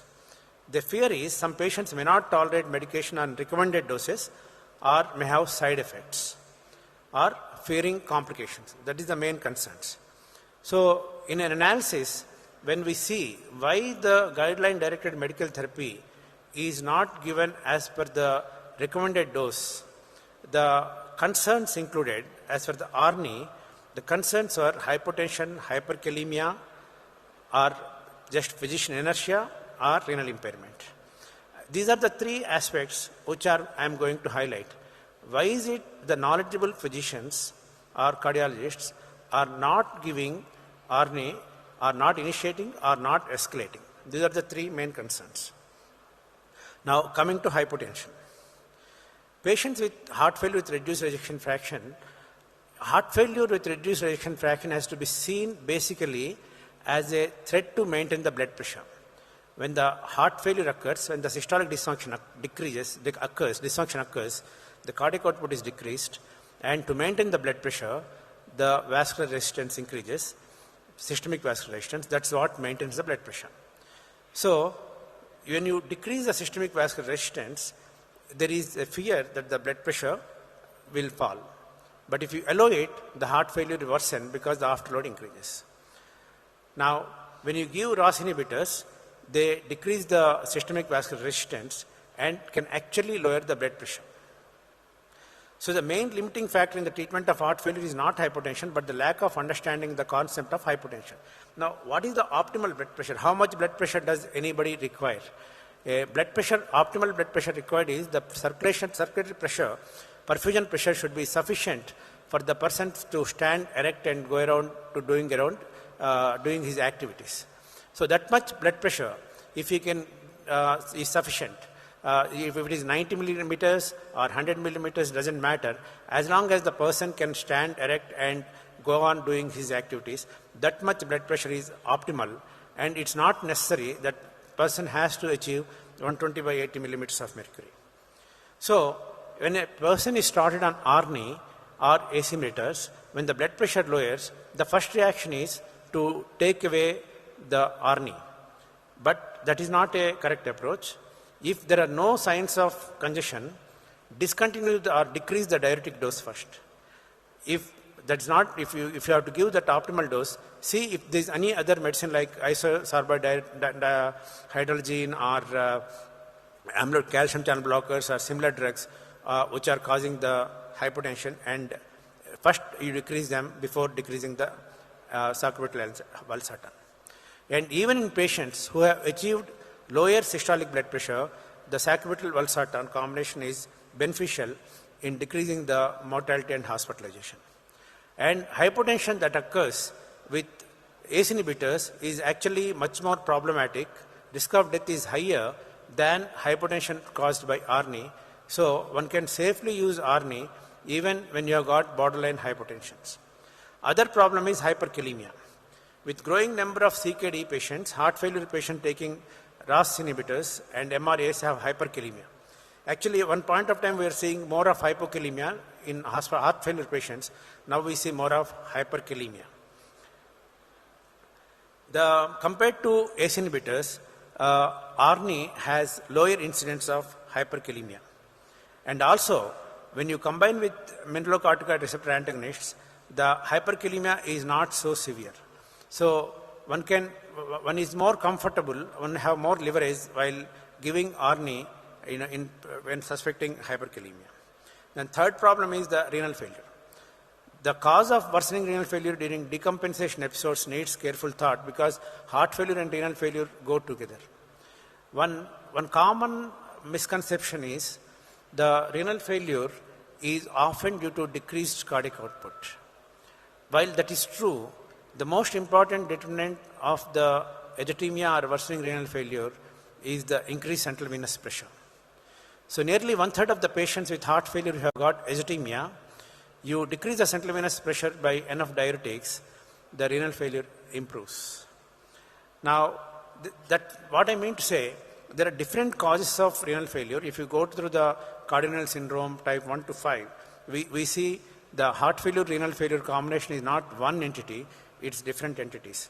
And while prescribing or not prescribing ARNI, one has to take these things into consideration. So what is the impact of sacubitril valsartan on renal function? The lower incidence of elevated serum creatinine with sacubitril valsartan versus ACE inhibitors in chronic HFrEF patients. With this, you can see patients with HFrEF on ACE inhibitors have higher chance of worsening renal failure compared to when they are taking ARNI. And also, the discontinuation of treatment due to renal dysfunction is more often seen with enalapril than with sacubitril valsartan. And also, the sacubitril valsartan improves or maintains GFR in real-world HFrEF patients with CKD compared to ACE inhibitors. So, in patients with HFrEF and CKD, sacubitril valsartan scores over ACE inhibitors in preserving the renal function or preventing worsening of the renal function.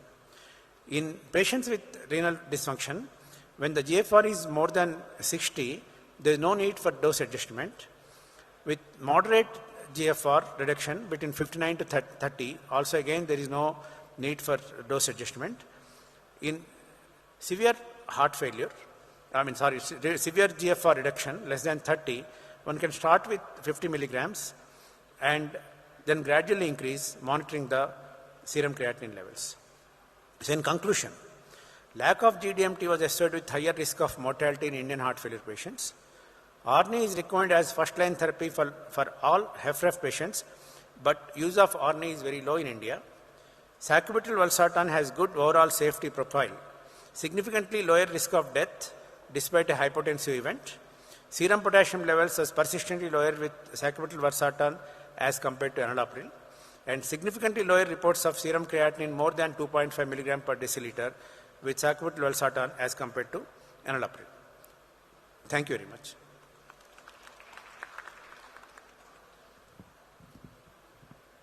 Thank you, Dr. Sastry, for an excellent presentation. I think once the ARNI has gone off patent, then many people have started using ARNI for heart failure. I think all will agree that this is the drug which has changed the overall profile of the patient, the benefit to the patient, and the quality of the quality of life of the heart failure patients. Of course, you have taken very important points of kidney dysfunction and hyperkalemia, which many times coexist with patients of heart failure. And many times the patient who have the borderline function, then you start ARNI, they develop some kidney dysfunction or some elevation of potassium values. Then it becomes very important to monitor them and to decide that when to stop ARNI or not to stop ARNI. So I think you have covered many parts. So just for the sake of the audience to understand patients of underlying renal dysfunction, underlying potassium values, at what level you would consider continuing the ARNI, at what level you want to stop, and even if you are continuing the ARNI, at what precautions would a physician should take while monitoring these patients? Yeah, you can start ARNI even up to a serum creatinine level of 2.5 milligrams and closely monitor them. And if there is no significant increase, it's not just 0.1 milligram increase in serum creatinine. Whenever we are monitoring serum creatinine, few practical points. There is subtle lab variation between one lab to one other lab. So in India, it's not uncommon that people come with reports from different labs. So one practical point is insist that the laboratory is the same laboratory. Now, to say increase in serum creatinine, there should be more than 30% increase from the baseline. It's not just 0.1 milligram, 0.2 milligrams. So monitor the patient closely. Maybe every 2 weeks you can look at the serum creatinine levels. If there is a persistent increase and it crosses more than 2.5 milligrams of creatinine, roughly comes to about 30 ml per GFR, then probably that is the time when you can withhold and change over. And then again the solution is not switching to ACE inhibitors, because ACE inhibitors do perform badly in that regard. There's a question, I think. Yeah, I have a question actually. Suppose a patient has admitted with the ADHF and he is recovered, is off inotrop, off IV diuretic.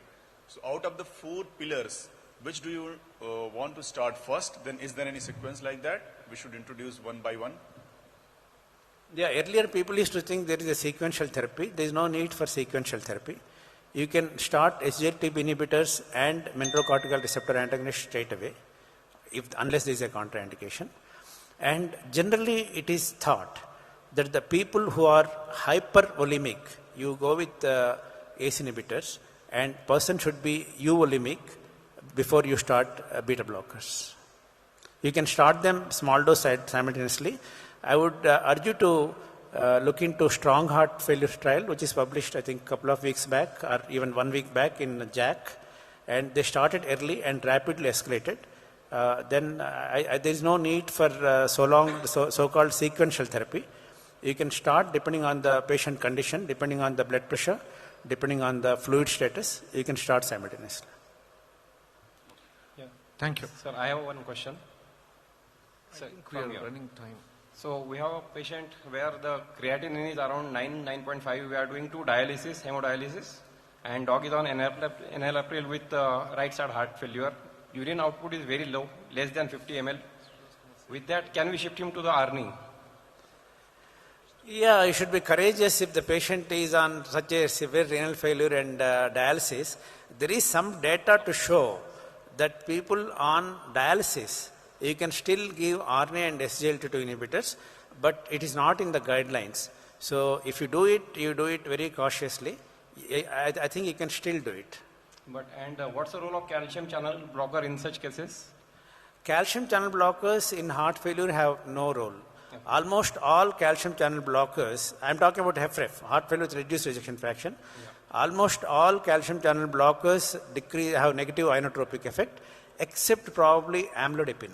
In the PRAISE study, which is published way back in 1995, it is amlodipine did not increase the rate of hospitalization due to heart failure. Other than that, all others, say verapamil or diltiazem or nifedipine, we don't have data about cilindipine, which is very popular drug nowadays. Sure. Thank you. Okay. In interest of time, I think we'll stop the questions here. Dr. Shastri, thank you. Thank you very much for a great talk. It's my pleasure to invite Dr. Martin Leon to speak on newer interventions and devices in heart failure. Dr. Martin Leon.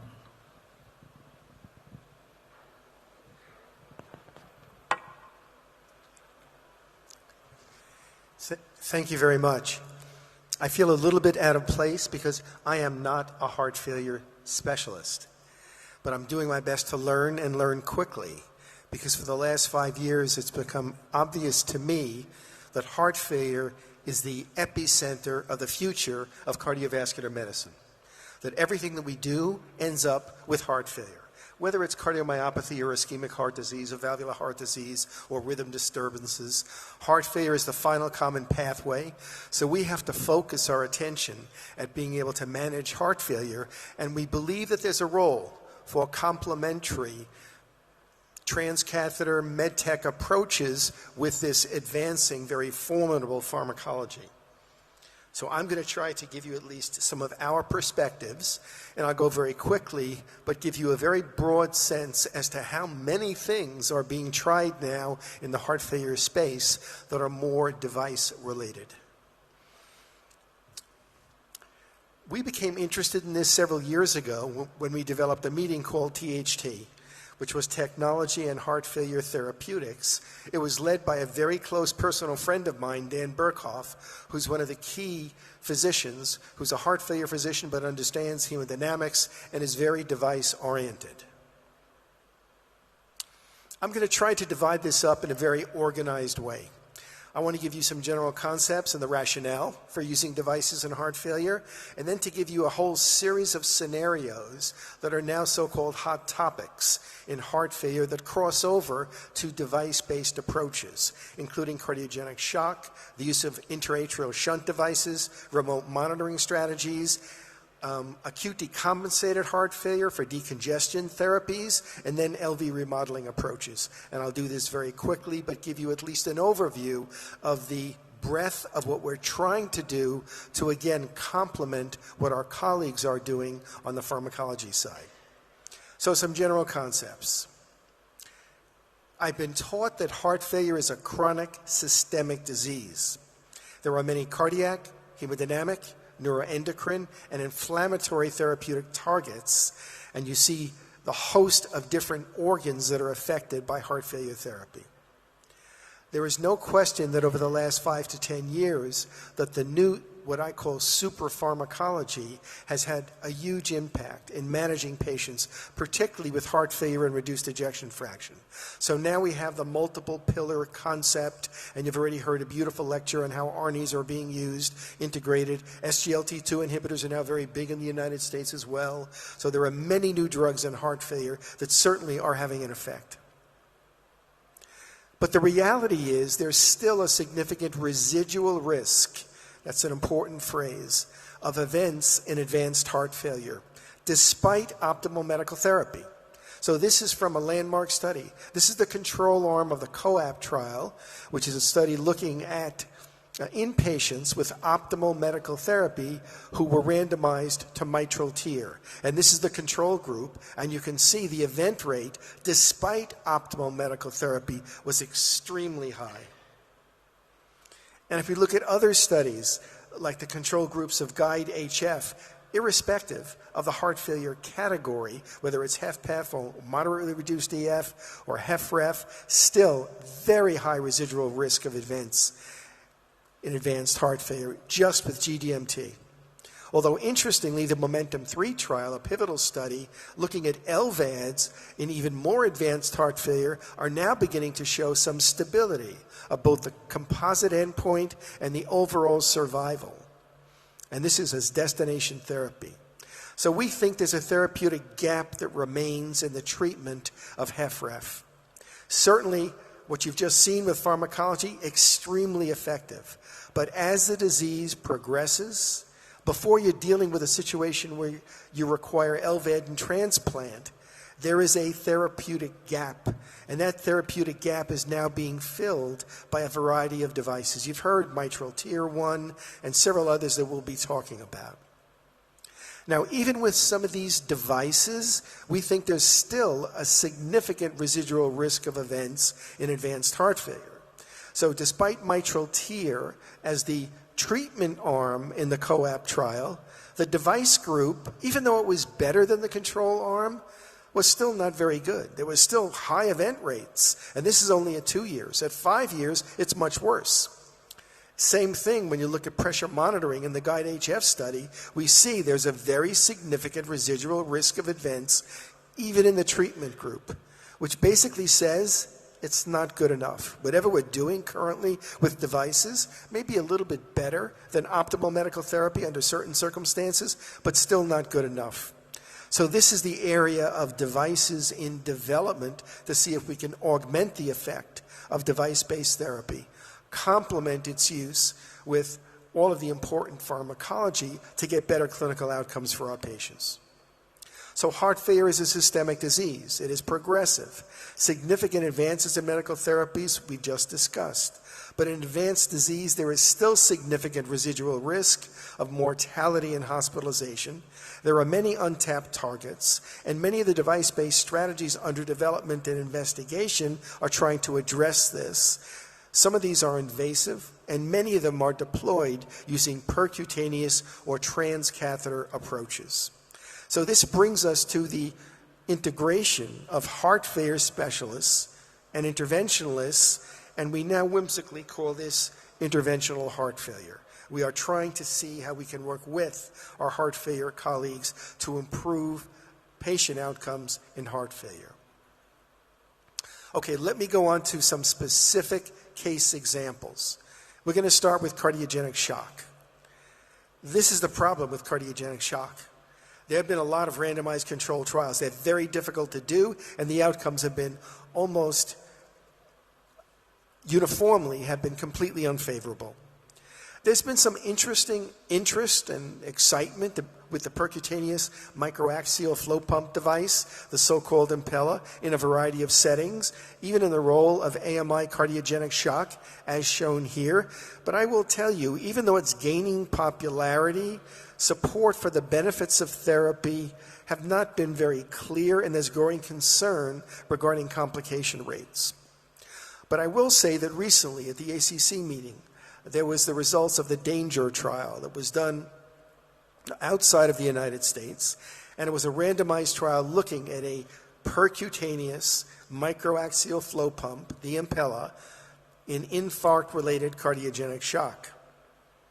It's a very important clinical trial, so it's randomized 1-to-1 in patients that have cardiogenic shock, acute MI, LV failure, where a combination of a flow pump, the Impella device, and PCI was performed versus PCI alone, with the allowance of escalation therapy as indicated, with a primary endpoint of all-cause mortality at 180 days.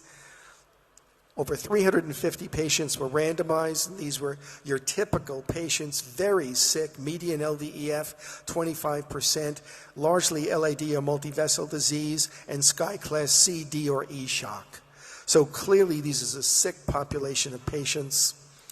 The inclusion criteria well understood, very few exclusion criteria. The primary endpoint showed a significant benefit of mortality at 180 days that was consistent across all of the pre-specified subgroups. This was a very important result, but at the expense of more adverse events, including bleeding, limb ischemia, renal replacement therapy, a little bit on the stroke side, and certainly an increase in hospital days. So we're learning, but at least now we have something to indicate that we can treat some of our patients with cardiogenic shock with the opportunity of some clinical benefit. So the routine use of a microaxial flow pump on top of standard care reduced death from any cause in patients with STEMI and cardiogenic shock in the DANGER trial, was associated with an increased risk of adverse events. We can't extrapolate this to other causes of cardiogenic shock, and certainly to non-ischemic cardiogenic shock, but this is a beginning, and certainly a very exciting beginning for us in cardiogenic shock. An area of great controversy has been the use of interatrial shunt devices. This is a slide that shows you 7 intraatrial shunt devices that are used to decompress left atrial hypertension, and of these 7, 4 of them are in patients that have heart failure and preserved ejection fraction. The 2 most commonly used have been Corvia and V-Wave, and Occlutech is also available in Europe. The others are investigational. We've been working a lot with the Corvia atrial shunt device, and again, this is a nitinol cage. It's an 8 millimeter shunt diameter, which results in a QP-QS ratio of about 1.2 to 1.3 to 1, remains patent over time, so it doesn't close over time, and it allows dynamic decompression of left atrial hypertension.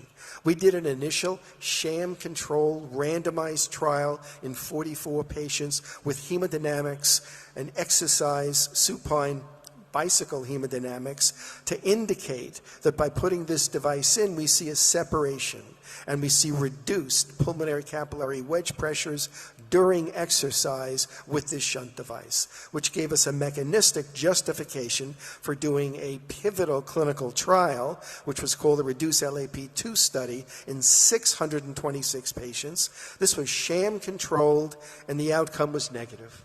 We saw no benefit overall. This, of course, was a little discouraging, and we looked at the key endpoints. We looked at death, we looked at CVA, we looked at the cumulative incidence of heart failure events, but we saw no difference. However, when we looked more carefully at a pre-specified post hoc subgroup, we saw that there were generally 2 populations of patients, and about half the patients that were randomized fell into what we call a responder subgroup. Those patients who did not have marked elevation in pulmonary vascular resistance with peak exercise, and those that did not have pacemakers or ICDs. And after 12 months, you could see in those patients that were in this responder group, there appeared to be a reduction in heart failure events, an improvement in KCCQ scores. So we felt that maybe if we screened the patients more carefully, in other words, if we were more specific about the phenotype of HFpEF, maybe we would have an important therapy. So these are the 2-year outcomes from that same study, and now these curves are beginning to separate even more. A 50% reduction in heart failure events, as opposed to a 200% increase in those patients that were in the so-called non-responders. So we think that we're beginning to understand more about the response to HFpEF. We think that when the LV and LA gets smaller, when you decompress with a shunt, you need to avoid things like hypertrophic cardiomyopathy and low output states. The RV and RA are going to get bigger, so you need to avoid vulnerable patients that have RV failure.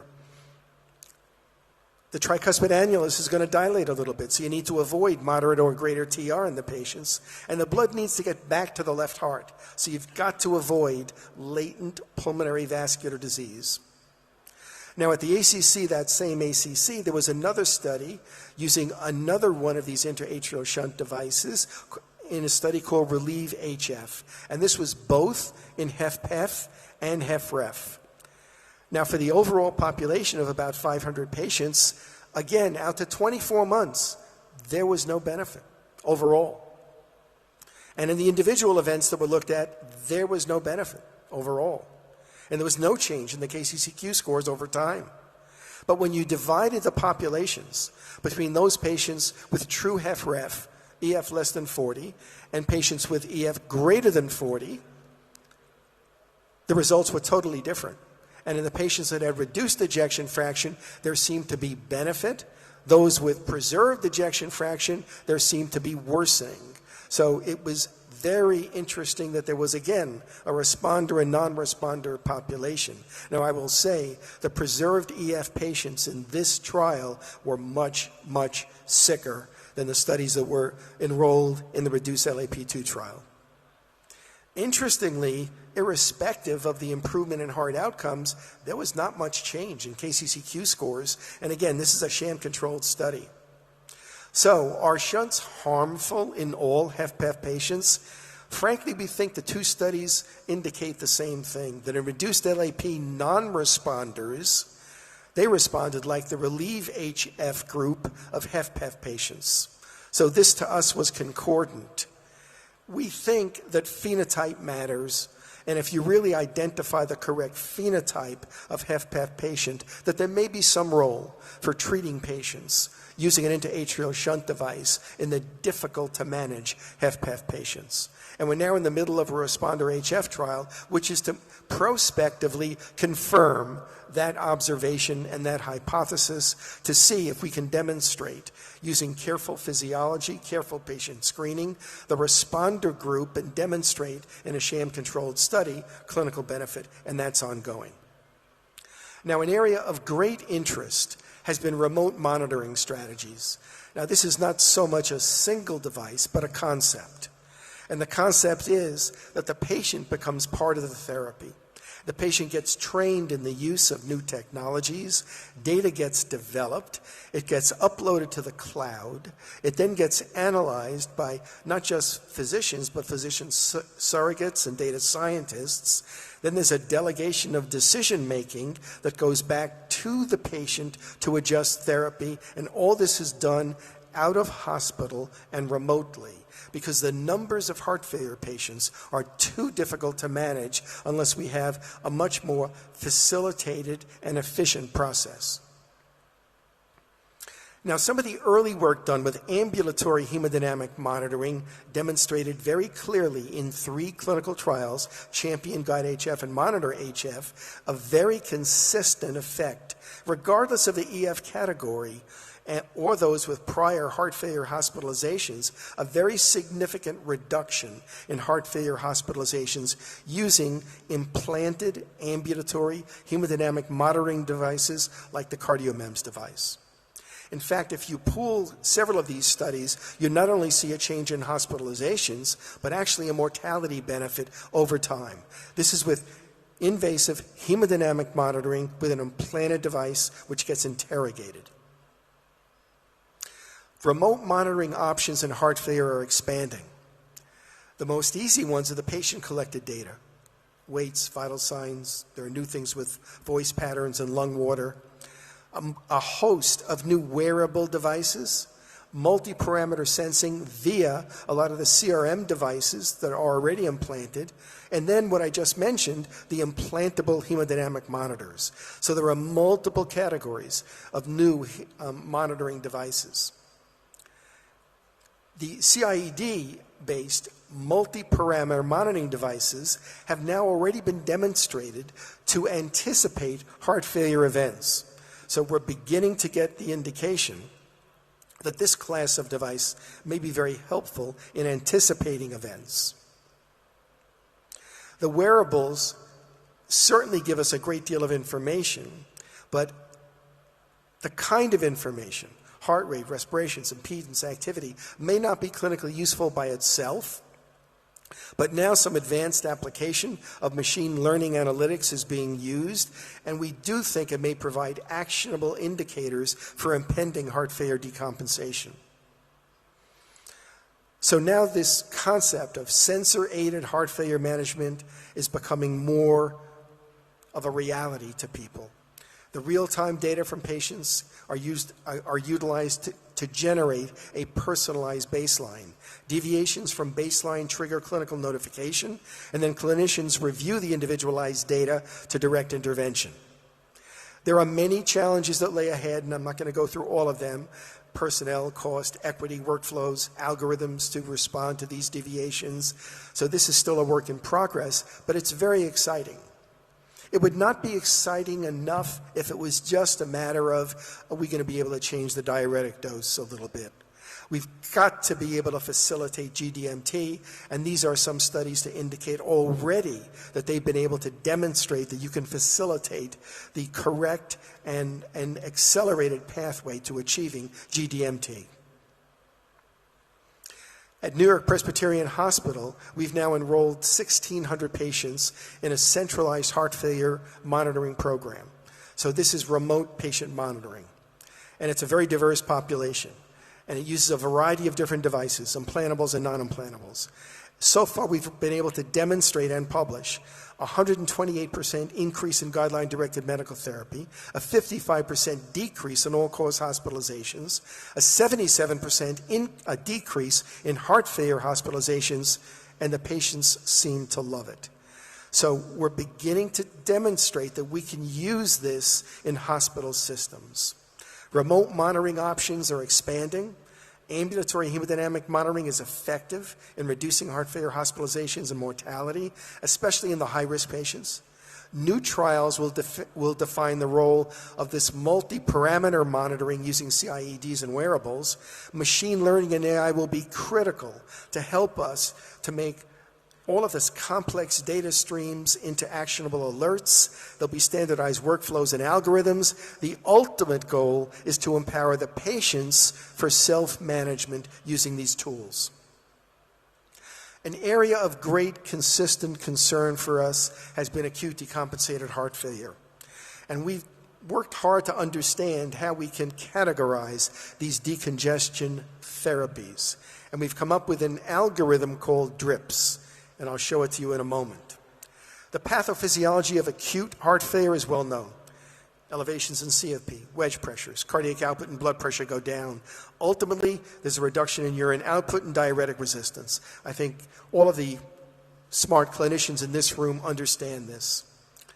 So we've tried to put together a series of approaches that would help us to attack the problem and classification of decongestion therapies. And again, we use the acronym DRIPS that involves with things that increase lymphatic drainage, reduce renal venous pressure, increase renal artery pressure, selective renal artery vasodilators, venodilators, things like aquapheresis and enhanced dialysis, many different categories. And I'm going to show you just some examples because it's just too complex to go into this in great detail. So greater splanchnic nerve denervation is being used now to increase the splanchnic vascular reservoir to be able to manage or treat patients with a congestion-based heart failure. There are many devices that will remove fluid by either aquapheresis, hemofiltration, many systems that are being developed to improve that aspect. To improve the interstitial component, there are devices being developed now to reduce thoracic duct outlet pressure and to use the eccrine glands to increase sweat production in a way that will reduce volume in patients with congestive heart failure. Trying to amplify the effect of inotropes by a variety of techniques is now being used. Multiple devices are what we call pushers, which will increase renal artery pressure and flow to improve urine output and to reduce diuretic resistance. And there are now 4 that are being tested in a variety of clinical trials. And there are pullers that reduce renal vascular afterload or reduce renal venous pressure that are also being tried. And then there are selective vasodilators with catheters that go directly into the renal arteries to amplify the effect. So which patients could benefit from these therapies? Certainly decompensated heart failure, either inpatients or outpatients. Patients with persistent congestion, difficult to treat, these so-called diuretic-resistant patients. Without question, a favorable risk-benefit is based on the degree of invasiveness of these therapies and the magnitude of the treatment effect. So we always have to look at this risk-benefit ratio. And diuretic resistance comes up again and again and again. And we're now developing standardized ways of being able to define diuretic resistance and how to overcome it, which we won't get into, but it's part of all the clinical trials that are being developed now. The risk for us is the degree of invasiveness, the magnitude of benefit are to look at surrogate endpoints like change in urine output and clinical endpoints like shorter hospital stay, reduced readmission rates, and mortality. So this whole class of therapies, of decongestion therapies, is one of the hottest areas of investigation in heart failure. And finally, LV remodeling approaches we think are also very important. So LV reconstruction or reverse remodeling devices have been developed. Several of them are now being used in pivotal clinical trials. I won't go into too many of the details, But I want to mention that for a long time, more than a decade, it's been clear that therapies with evidence of reverse remodeling are associated with improved outcomes. If you can increase EF and reduce LV diastolic or systolic volumes, you will have better clinical outcomes. So to be able to, in certainly HFrEF patients, to induce reverse remodeling should be a goal. We've also learned that increased wall stress drives progressive LV dilatation, and reducing wall stress should be another therapeutic target to induce reverse remodeling. So we've spent a lot of time thinking about the two processes that affect LV reverse remodeling. They are biologic and they're physical. The biologic processes are when decreased LV afterload, preload, or neurohumoral stresses brought about by an intervention that does not itself alter the size or shape of the heart induces beneficial changes, ultimately leading to improved LV size and function. And that's the way drugs work. That's the way CRT works. That's the way LVADs work. These are really biologic reverse remodeling therapies. Physical reverse remodeling is when the primary effect of an intervention is to alter the size, shape, or myocardial mass of the LV. This may lead directly to improved LV function or secondarily to initiate a process of biological reverse remodeling. And this follows the classic principles of Laplace's law. And we think that there is a device that is being studied, the AccuCinch device, that may fall into this category. And this is that device. It's a device that's navigated transaortic using catheters, where a combination of anchors and spacers are placed in a ring fashion along the LV free wall about 2 centimeters below the mitral annulus, so at the base of the LV basically, cinching it to form a target for acute LV reduction in size. And it has a significant effect on acutely reducing LV dimensions. Here you can see the device as it is implanted. This usually takes about an hour and a half to do, and about a 10 millimeter difference in the acute result from the standpoint of end diastolic dimensions. Following these patients out for a year with CT imaging, we saw something curious, that the degree of improvement in LV dimensions continued over time. Now, it wasn't just the acute effect, but continued over time.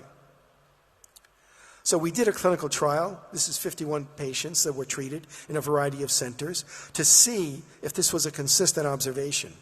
We found the device to be fairly safe from the standpoint of important complications. We found that the quality of life and exercise capacity, as measured by standard indices, improved certainly initially from the direct effects, but continued to improve for several months thereafter. The ejection fraction didn't change initially, but increased, not greatly, but increased consistently over time. But most important, the LV end diastolic volume, which did decrease somewhat in the first month due to the device itself, continued to increase over time. So the initial physical remodeling initiated a biologic reverse remodeling, which we think is an important observation. And this is all core lab echo confirmed. So now we're in the middle of a pivotal trial. We've enrolled about a third of the patients that need to be enrolled in this important study, looking at both clinical endpoints and hard endpoints and surrogate endpoints as well, that will give us a better understanding of whether or not we actually have a device that can cause LV remodeling in HFrEF in those patients that with guideline-directed medical therapy are still importantly symptomatic. So to conclude, this is the vicious cycle of heart failure. This is a complex diagram, and all of these new therapies that we're discussing are targeted to specific hemodynamic or anatomic substrates.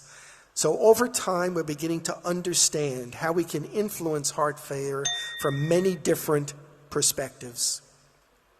And this is the basis of what we're trying to do with interventional heart failure. Now, if you're a physician in the audience and you say, well, how do I get involved in this? Certainly, anyone who really wants to be at the center of it has to understand clinical heart failure, understand pharmacology, and be very good at understanding hemodynamics. There are many different directions that you can come from. Many of the people in critical care medicine are now becoming experts in heart failure. Certainly cardiac imaging is another place where we're gaining a lot of expertise to be able to base heart failure therapies. From the mechanical circulatory support and shock side, that's another way to be able to approach this. And finally, if you're an interventional cardiologist interested in heart failure, whether it's coronary intervention, advanced coronary intervention, or structural intervention, you certainly can participate in the activities of understanding how to begin using medtech as a complement to pharmacology to ultimately improve therapy in these complex, advanced, late class 3, early class 4 heart failure patients. So I would encourage you to become interested in this. And then I would also invite you again to attend our next version of TCT, where Dan Burkhoff and others will really promote the idea of trying to understand how transcatheter heart failure therapies can complement pharmacology to manage these most difficult patients. Thank you very much.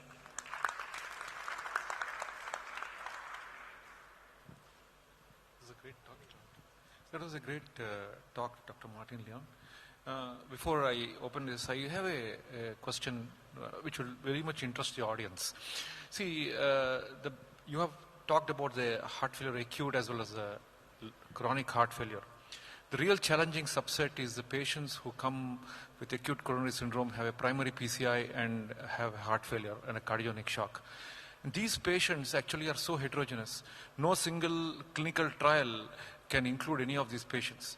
And a given operator cannot draw conclusions from any clinical trial because every patient is highly individual. So in these situations, and on top of it, India, we have certainly constraints of resources, yet there are a lot of patients who can afford good quality treatment. However, we need value for the money more than anything else. So I want you to give an overview of a patient with post-primary PCI with a cardiogenic shock. Do you have some kind of algorithm in your center?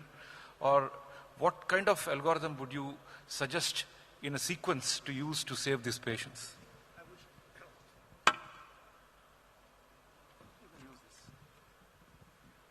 I wish I could say that there was a single algorithm. I think everybody has their own treatment strategies. I think you're right that these patients are more like snowflakes. Each one is a little bit different, and you really have to be an astute clinician to manage them. But for the first time, the danger shock trial did indicate that if you could put these patients using a mechanical circulatory support device, in this case it was for 2 days, that you could improve outcomes. This will in our minds help us to treat some of the sickest patients with cardiogenic shock and AMI, at least we believe, and we're hoping that this will provide an FDA indication for the use of mechanical circulatory support in a subset of patients with cardiogenic shock. For others, it's on an individualized basis. We don't like the use of inotropes very much in these patients, so we use them not liberally but very selectively and carefully. We're very aggressive with pharmacology. We always manage them both from a revascularization strategy and from a heart failure strategy. So immediately every patient gets put into a team where we have a heart failure doctor and an interventionalist managing the patient to make decisions. Do you revascularize just a culprit vessel? Do you revascularize the entire coronary tree? Does something else need to be done? How do you manage issues that relate to diuretic resistance? How quickly can you develop an algorithm for treating individual patients with guideline-directed medical therapy? So it is very much an individualized approach, but it requires this heart team concept, I think, in order to get, as you say, the most bang for your buck. Thank you, sir. That was an incredible talk, actually. How you built it up, heart failure, so many things coming up, and you are chairing so many of those trials. I'm really impressed. And all of us youngsters and all of us should learn so much from it. And I don't know how you'll adjust your time schedules and get a devote. And so much expertise, it's always helpful. Heart failure is another interesting, as you said, all the modalities lead to it, and we all need to learn about it. Thank you for sharing your thoughts, and we're excited to see those newer options which you showed to us, sir. And the youngsters, what a general word of advice, the way the slides, meticulous presentation is done, that also a lot to learn from you. I think it's truly a role model for all of us, and I request all of you to give a big round of applause to Dr. Martin Leon. Thank you, sir, for agreeing to deliver this talk. I think we'll finish this heart failure symposium now. I think we'll request Dr. Sanjog to come over and conduct the next hemodynamic session.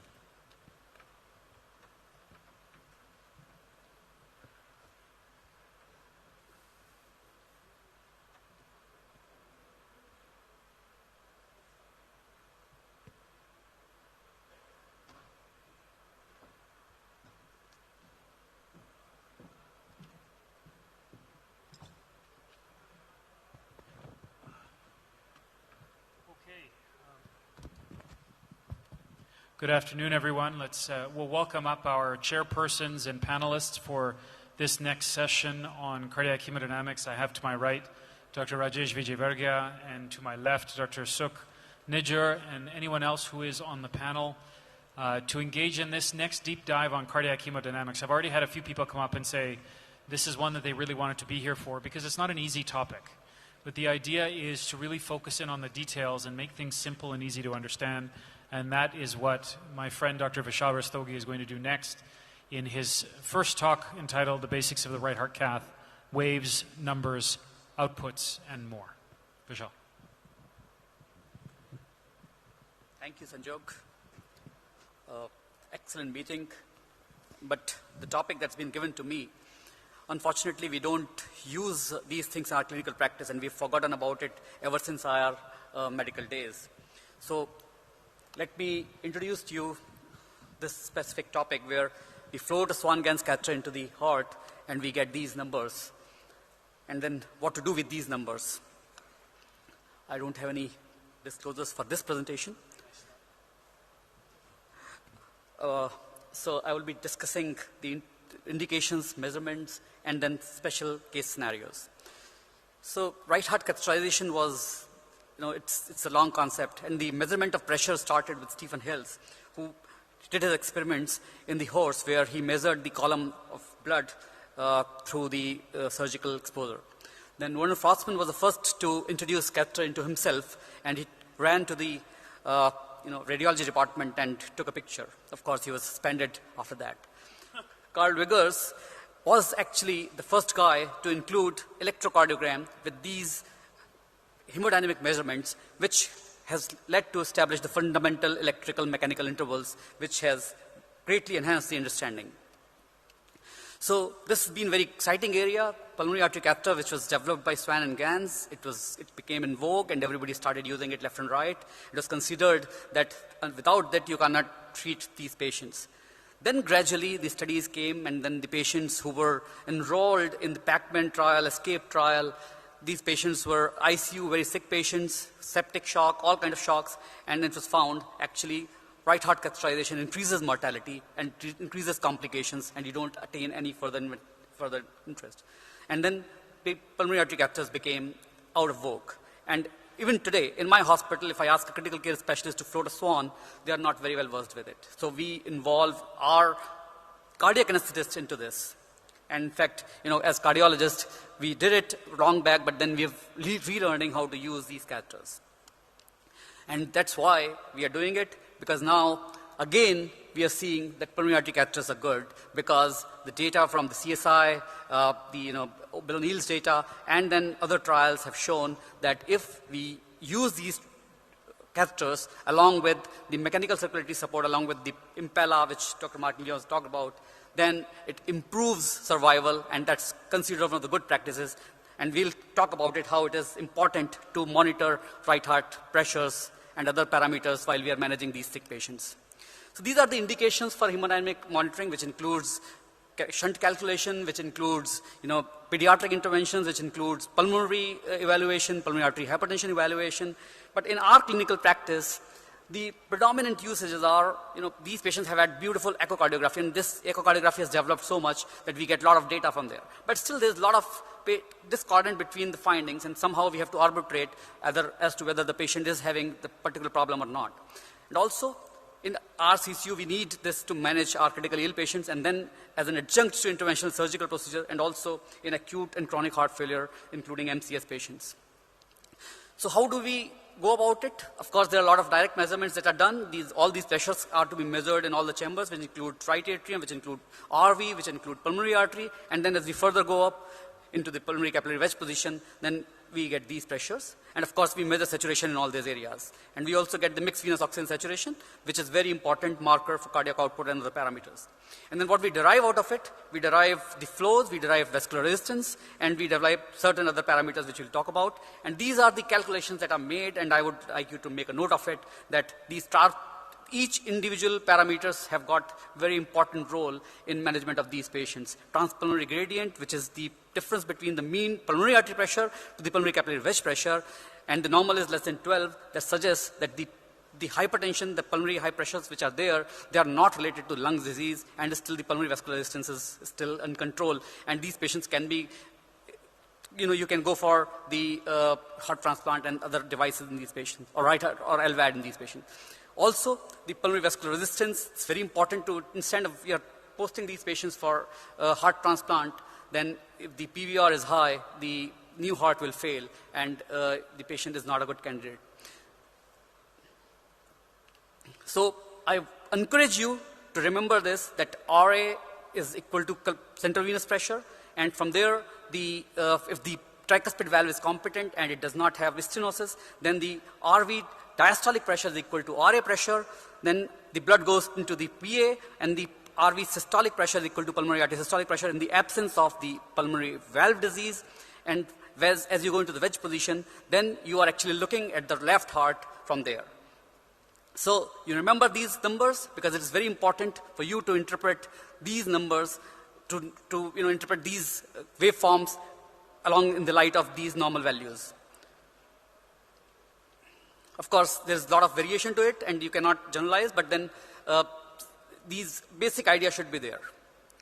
Coming to individual wave analysis, RA pressure, as I said, is equal, CVP is RA, and then it is consisting of 3 upward waves, which is the A wave, C wave, and V wave, and 2 descents, which is the X descent and Y descent. Each wave has importance. That A wave is the part of atrial contraction, and it is the actually active ventricular filling. And because the atria is contracting at that time, and 30% of the cardiac output is because of the atrial contraction. And this is, at the ECG, you can see that this is at the level of PR interval, and that's where after that, the C wave comes, which is at the time of the ventricle has started contracting, the tricuspid valve has closed, or on the left side, the AV valve has closed, and that has caused this indentation.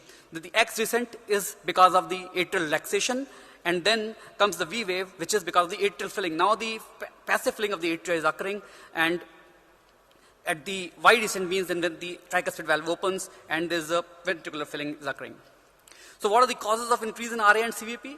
Anything which increases the volume in the body will increase CVP. So either volume overload, blood volume is increased, or the right ventricle is failing. That means there's a lot of backlog there, which will increase the CVPs.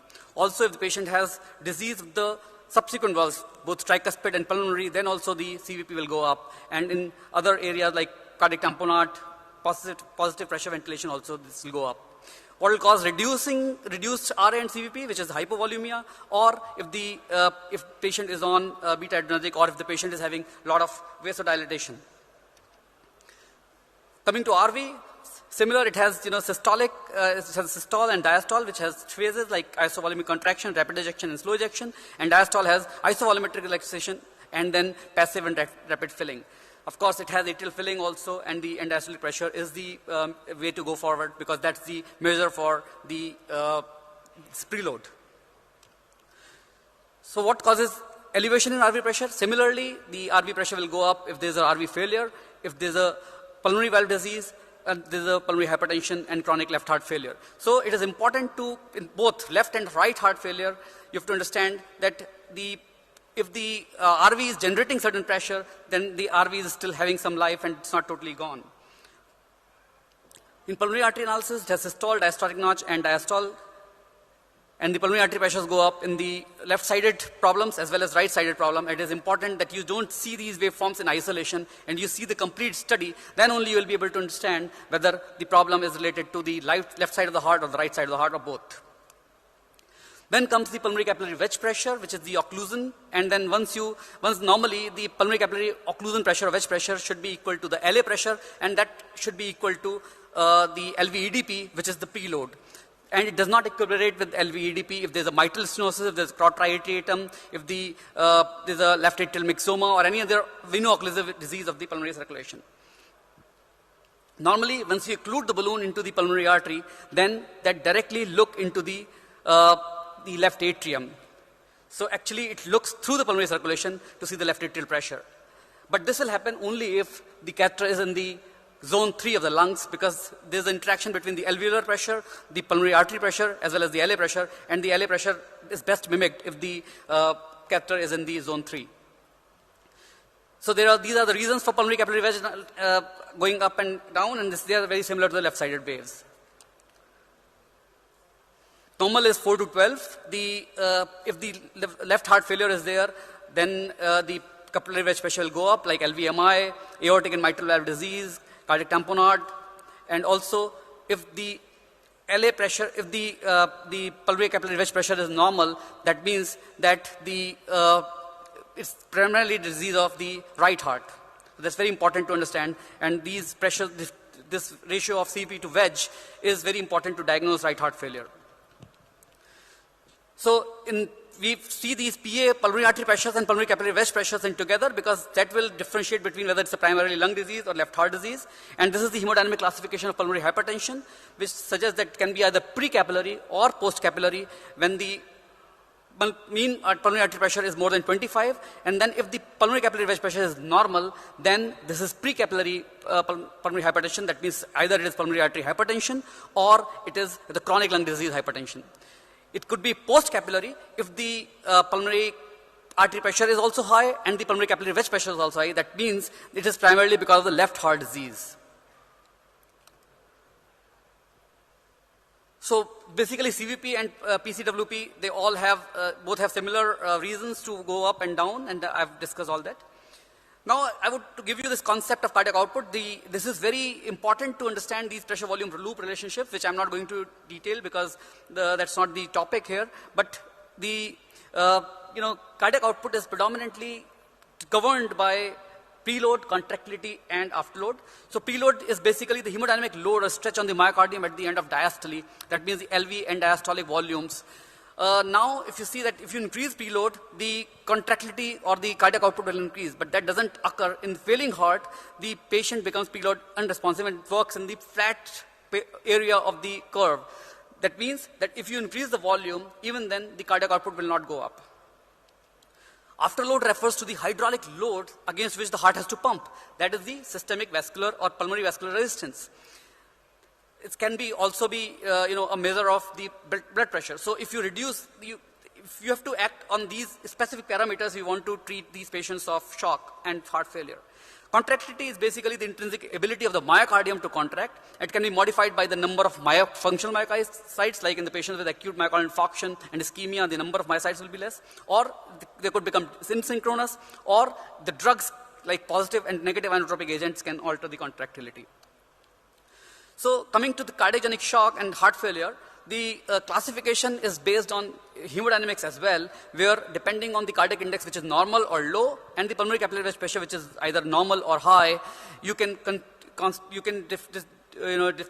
change these. You can define these shock the parameters, and then the worst form of cardiogenic shock is when the patient is cold and wet. So these shock subtypes, and of course, Sanjog has great collection of that. These, how do you differentiate between different paratypes? Like either it's a hypovolumic shock, or it's a distributive shock, or it's an obstructive shock, or a cardiogenic shock. And it is very important to diagnose this upfront before you start thinking about, these mechanical circulatory support devices or other parameters. You have to know what is the primary cause for this shock state. So in hypovolemic shock, understandably, pulmonary capillary pressure will be low because the patient is hypovolemic. The cardiac output will be low, the SVR will be high to compensate, and the missed frequency oxygen saturation will be normal, or it could be even slightly higher in the early stages. If it's a distributive shock, that means septic shock, when the systemic vascular resistance is very, very low, the cardiac output is actually high because it's a primarily high output failure, and the mixed venous oxygen saturation will be high. As against obstructive and cardiogenic shock, where in the cardiogenic shock, the SVR will be high, the pulmonary capillary wedge pressure will be high, and the cardiac output will be low. Yesterday, Sanjog was talking about the this mixed cardiogenic and distributive shock, which we see in those patients in which we have done a procedure, and I've seen this in ECMO patient as well as in patients on Impella, where the cardiac output is looking normal, but the patient is not doing well. He's still cold and clammy, he's still in shock, because there's a mixed picture now. The patient is having both distributive as well as cardiogenic shock, and where the SVR is low, and that is leading to this kind of picture. This could be very confusing. So this algorithm suggests that once you diagnose cardiogenic shock based on the index and the pulmonary capillary wedge pressure, then initial management is of course inotropes, and then you should do a multidisciplinary shock team consultation, and then based on that, the therapies depend on the further parameters. It's very important to do right heart catheterization now, because if you don't do that, you will not know whether this is predominantly LV shock, which means that the LV cardiac power output is low, and the pulmonary artery pulsatility index is normal. That means the RV is normal. That means the RAP to wedge ratio is low, and because the pulmonary capillary wedge pressure is high and the RA pressure is low. Or it is a right ventricular shock where the pulmonary artery pulsatility index will be low, the RA pressure will be high, the LV EDP or the pulmonary capillary wedge pressure will be low. That means the pulmonary capillary wedge pressure, the CVP wedge ratio will be low. Or it is a biventricular shock where the parameters both will be abnormal, where PCWP will be high and the RA pressure will also be high. And if the patient is, then the patient will require both right-sided as well as left-sided support. And if the patient is hypoxemic, then probably VA ECMO is going to be the best in this scenario. So this is, how to diagnose RV failure. These are the parameters which are there. You check the right heart to pulmonary capillary wedge pressure. The cutoff is 0.63. Of course, there are, caveat to that they are mostly defined in the setting of, left ventricular assist devices or the left heart support devices. But then still they can be applied to clinical scenarios in general. Of course, pulmonary artery pulsatility index, the PVR and the PA compliance are also important to calculate. A word about the exercise right heart catheterization, which is now becoming a very common elsewhere as well as now coming up in India, where the patient exercises and is being continuously monitored with the right heart catheterization. And this is the piece case algorithm, where either you use HFA, HFpEF algorithm, or you use the HFpEF algorithm by Barry Borlaug. And if the patient is an intermediate risk category, then right heart catheterization is used, where the pulmonary capillary wedge pressure of more than 25 or a pulmonary capillary wedge pressure to cardiac output ratio of 2 millimeter Hg per minute per liter is considered as the diagnostic of HFpEF. So I'll leave you with this, where the right heart catheterization along with these markers of right atrial pressure, RV pressure, PA pressure, pulmonary capillary wedge pressure, and all those calculations gives us excellent idea as to how to treat these patients in chronic heart failure, in acute cardiogenic shock, and in patients who are requiring LVAD as well as right heart catheterization. Thank you. Thanks very much, Vishal. I think we have some time for discussion after the first couple of talks, so maybe we'll invite you to have a seat up here if you have time. We'd love to have you here, and then we'll get some discussion going. So hereafter, we'll move on to our next talk by Dr. Ramesh Daggubati, who's going to push us through along the hemodynamics paradigm. So thank you very much, Sanjog, and the chairpersons. Great to be here again. So this is a very nice topic that was given to me, integrating hemodynamics in high-risk PCI, because most of the data that we have is in either preemptive or cardiogenic shock. And so these are early on and very interesting to learn about it as well. So obviously there are no disclosures. So this is, let's start with the case history. 72-year-old woman with past medical history of hypertension, diabetes, hyperlipidemia, breast cancer, surgery, and she was admitted to the satellite hospital for evaluation of revascularization. and presented with a sudden onset of shortness of breath for 1 hour and used rescue inhalers without relief. Blood pressure 149/94, respiratory rate is 22, heart rate is 92, and saturation 97%. And troponins peaked actually at around 16,000. And as you can see, the creatinine is okay, 0.86, and hyperglycemia and hyponatremia. So this is the admission ECG, which shows actually that the patient has some inferior T-wave inversions as well as lateral ST depressions. And echocardiogram was done, which actually shows that there is some wall motion abnormalities in the anterior wall region. And ejection fraction was read at around 40%. And so then a diagnostic angio, this is what it is. Actually, you can see that there is a RV marginal osteal, or just prior to the takeoff RV marginal, there is a lesion in the right coronary artery, and heavily calcified circumflex artery, as you can see, and also calcified LAD, that very heavily calcified vessels. So these are the pictures. Now what do we do in this patient? This is a typical or high-risk patient, and how would you approach? Obviously, we do heart team approach, and the CT surgery consult was done, and the patient was turned down for bypass due to multiple comorbidities, including the breast cancers, radiation, and mastectomy and all that. Okay.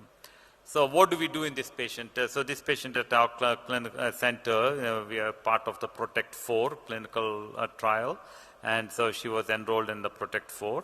And so if you look at Protect Flow, this is a study flow. Patients with multi-vessel coronary artery disease, which she meets, more than 2 lesions in 2 arteries, or, and EF less than 40%. Actually, now we are finished 40%, 35%. Now we are actually only enrolling patients less than 25%. And STS score of more than 5. And prohibitive risk, the surgeon has to decline surgery in these patients before considering for enrollment in the clinical trial. And so these patients either get into a complete revascularization with an impella, or complete revascularization without planned hemodynamic support. Could be standard of care, whether you want to put a balloon pump, but you have to disclose everything up front. You have to have a plan. You say that I'm going to use a balloon pump, or I don't want to use a balloon pump. Which lesion you're going to do first, when you're going to, if you want to stage it, you can. And so it's all, you have to mention all that ahead of time. And primary endpoint is composite death, stroke, non-procedural MI, repeat revascularization at 90 days, and several other points. So the patient actually is part of the thing. We also have to disclose whether your center wants to be part of the right heart catheterization or not. So this is actually the trial which will show us how to integrate hemodynamics in high-risk PCI, and this will become hopefully a standard of care. So we are excited about actually being in this study, as well as actually saying that we will do this sub-study of right heart catheterization. And so this patient underwent right heart catheterization, which essentially is normal, but as Dr. Marty Leon said, that most of these patients actually now upfront aggressive medical therapy has to be reinstituted. Patient has to be seen by a heart failure doctor, started on the 4 pillars of therapy for heart failure, including beta blockers, Entresto, and spironolactone, and SGLT2 inhibitors. And so that's the reason that by the time the patient came to the lab, after a couple of days, it looks very good. Then obviously all the standard of ultrasound guided micropuncture access of femoral artery has to be obtained, and so you know that the femoral arterial size has to be large enough and to be randomized which way the patient is going to go, whether impella or not. And so, and we did a relook again, and the patient's EDP is 7. Patient was randomized to actually no standard of care, which is no impella.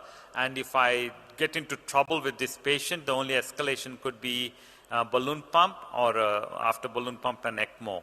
Whereas if you're an impella arm, you can go from impella to a CP to a 5.5. Okay, so we can't cross over. We have to be careful about that as well. So this patient, based on the EDP of 7 and wedge of 8 or so, I was very comfortable tackling this patient, but obviously there is always a chance of no reflow and ischemia that can happen in these patients. So you have to be careful and have a strategy of escalation to an ECMO. You might have to inform your ECMO team. In our center, the surgeons do the ECMO, so we also have them informed at least. So this patient had a rotational atherectomy and I think, cutting balloon after that, and then a stent was placed. And so patient did actually have slow flow, which improved with some adenosine. And then LAD was crossed with a turnpike LP and a run-through wire, and again exchanged for rotafloppy, and then after rotational atherectomy and another stent, there's a good flow in both the vessels, and we achieved that. So,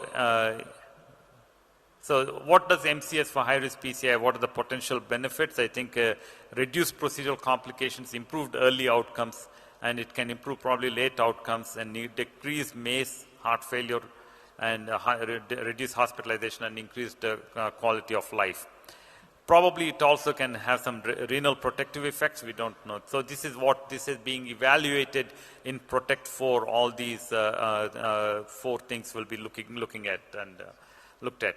The pulmonary artery catheter, I think I don't have to go because Vishal has actually covered very nicely. And there's another group of people who are actually high risk or at high risk but not in cardiogenic shock, are acute anterior wall myocardial infarction, where a door-to-unload study is being done. We were part of that, and not really anymore, but prior to COVID, we were enrolling patients in the door-to-unload DTU STEMI trial. So those patients in EF less than 35% and obviously anterior wall MIs, and prior to getting a revascularization, they can have an impeller placed or just standard of care, and whether unloading of that patient is going to benefit anything. So these, in my patient, the PAPI is more than 4, so it is normal, and everything looked actually very good in these patients, in my patients. So, but right heart catheterization will allow you to decide whether it is right RV failure or LV failure, and what can you do about these patients. So I think this I'll skip. So these are the patients that we are talking about in the high-risk PCI, people with the surgical patient comorbidities, such as my patient with the diabetes and ACS, and also had not a good chest for surgery. Complex coronary artery disease, and there was no hemodynamic compromise in my patient, except that the ejection fraction is less than 40% or 35% is also allowed. Okay. So right heart is important in weaning as well as escalation. So the clinical trial in PROTECT 4, actually, if you're randomized to standard of care, it only needs 2 right heart cath measurements, just one before and one after the PCI. So that's actually very nice and easy. If the patient was randomized to impeller arm, you have to take 5 right heart catheterization at every step. So if the patient's saturation, which was in my patient, was 63%, if the saturation falls, or if the blood pressure falls and PA with systolic pressure, some PA mean pressure drops, we have to wait on the device until it comes back up to at least within the range of 20%. So these data, which we have never had an idea of how to integrate into our high-risk PCI patients. So just putting a device in, doing an impeller, which is expensive, and doing a PCI and taking out the device is not the answer. You have to look at the PA saturation. You have to look at the pressures. If they don't recover, keep the device in, send the patient to ICU, and even after, you can remove it later on. So it's not that is actually where the whole idea of actually integrating right heart cath is coming from in these patients, and where we can learn from the others. So there's also a weaning protocol, and here is similar to other, this is one of the tied weaning protocol. You look at the transthoracic echo and the full impeller unloading if the patient goes to impeller, and you reduce the P levels on the pump levels on the impeller, and you can do a dobutamine stress echo, or you can do exercise testing via hand grip. Or actually in this, as we mentioned, integrating right heart cath pressures as well as the PA saturation is another way in a PROTECT 4 to look at it. But the other one is actually just looking at before weaning and after multivessel rotational atherectomy, if the EF is around 20% and you did a successful PCI, look for stable mean arterial pressures and end diastolic pressures. So these are all very clearly given here, and end diastolic pressure can be given on the impeller device itself, and assess the native heart recovery by an echocardiogram, on looking at the cardiac output as well. And as you reduce the impeller flows, and your native cardiac output should be maintained or at least slightly going up and maintaining the overall cardiac output. That's the most important one to wean the device. So here again, as you see, on the yellow one, it should be coming down, and which is the impeller flows, and at the same time EDP should remain the same and should not go up at all, and if it goes up remarkably high, then you probably have to go back on the impeller, and the mean aortic pressures should be stable at a P4 level. That actually indicates that this patient is probably can be weaned down slowly. And this is a similar, actually, cardiac power output remains at 0.6, and cardiac output is at 3.7 liters, which actually helps us to do that. So, and if you have hypotension, again, please do not wean quickly, maintain the impeller, and if no hypotension, you can come down to P2. And again, stable mean arterial pressure and end diastolic pressures are the most important points in favor of weaning the impeller out. I think use of PA catheters in acute patients, as we know, but in high-risk PA patients, it might also help with the weaning or escalation of the devices. We don't have strong data to support that yet, but that's what we are collecting now. And use of a PA catheter may guide optimization of therapy, particularly during impeller or other mechanical circulatory support, to restore normal hemodynamics and physiology. So you can give more fluid challenges, inotropes, which if it might help. And hemodynamics are even more complex during obviously ECMO and biventricular support. And extra care during prolonged PA catheter usage is recommended because it can lead to infection, vascular damage, and thrombus. Thank you very much.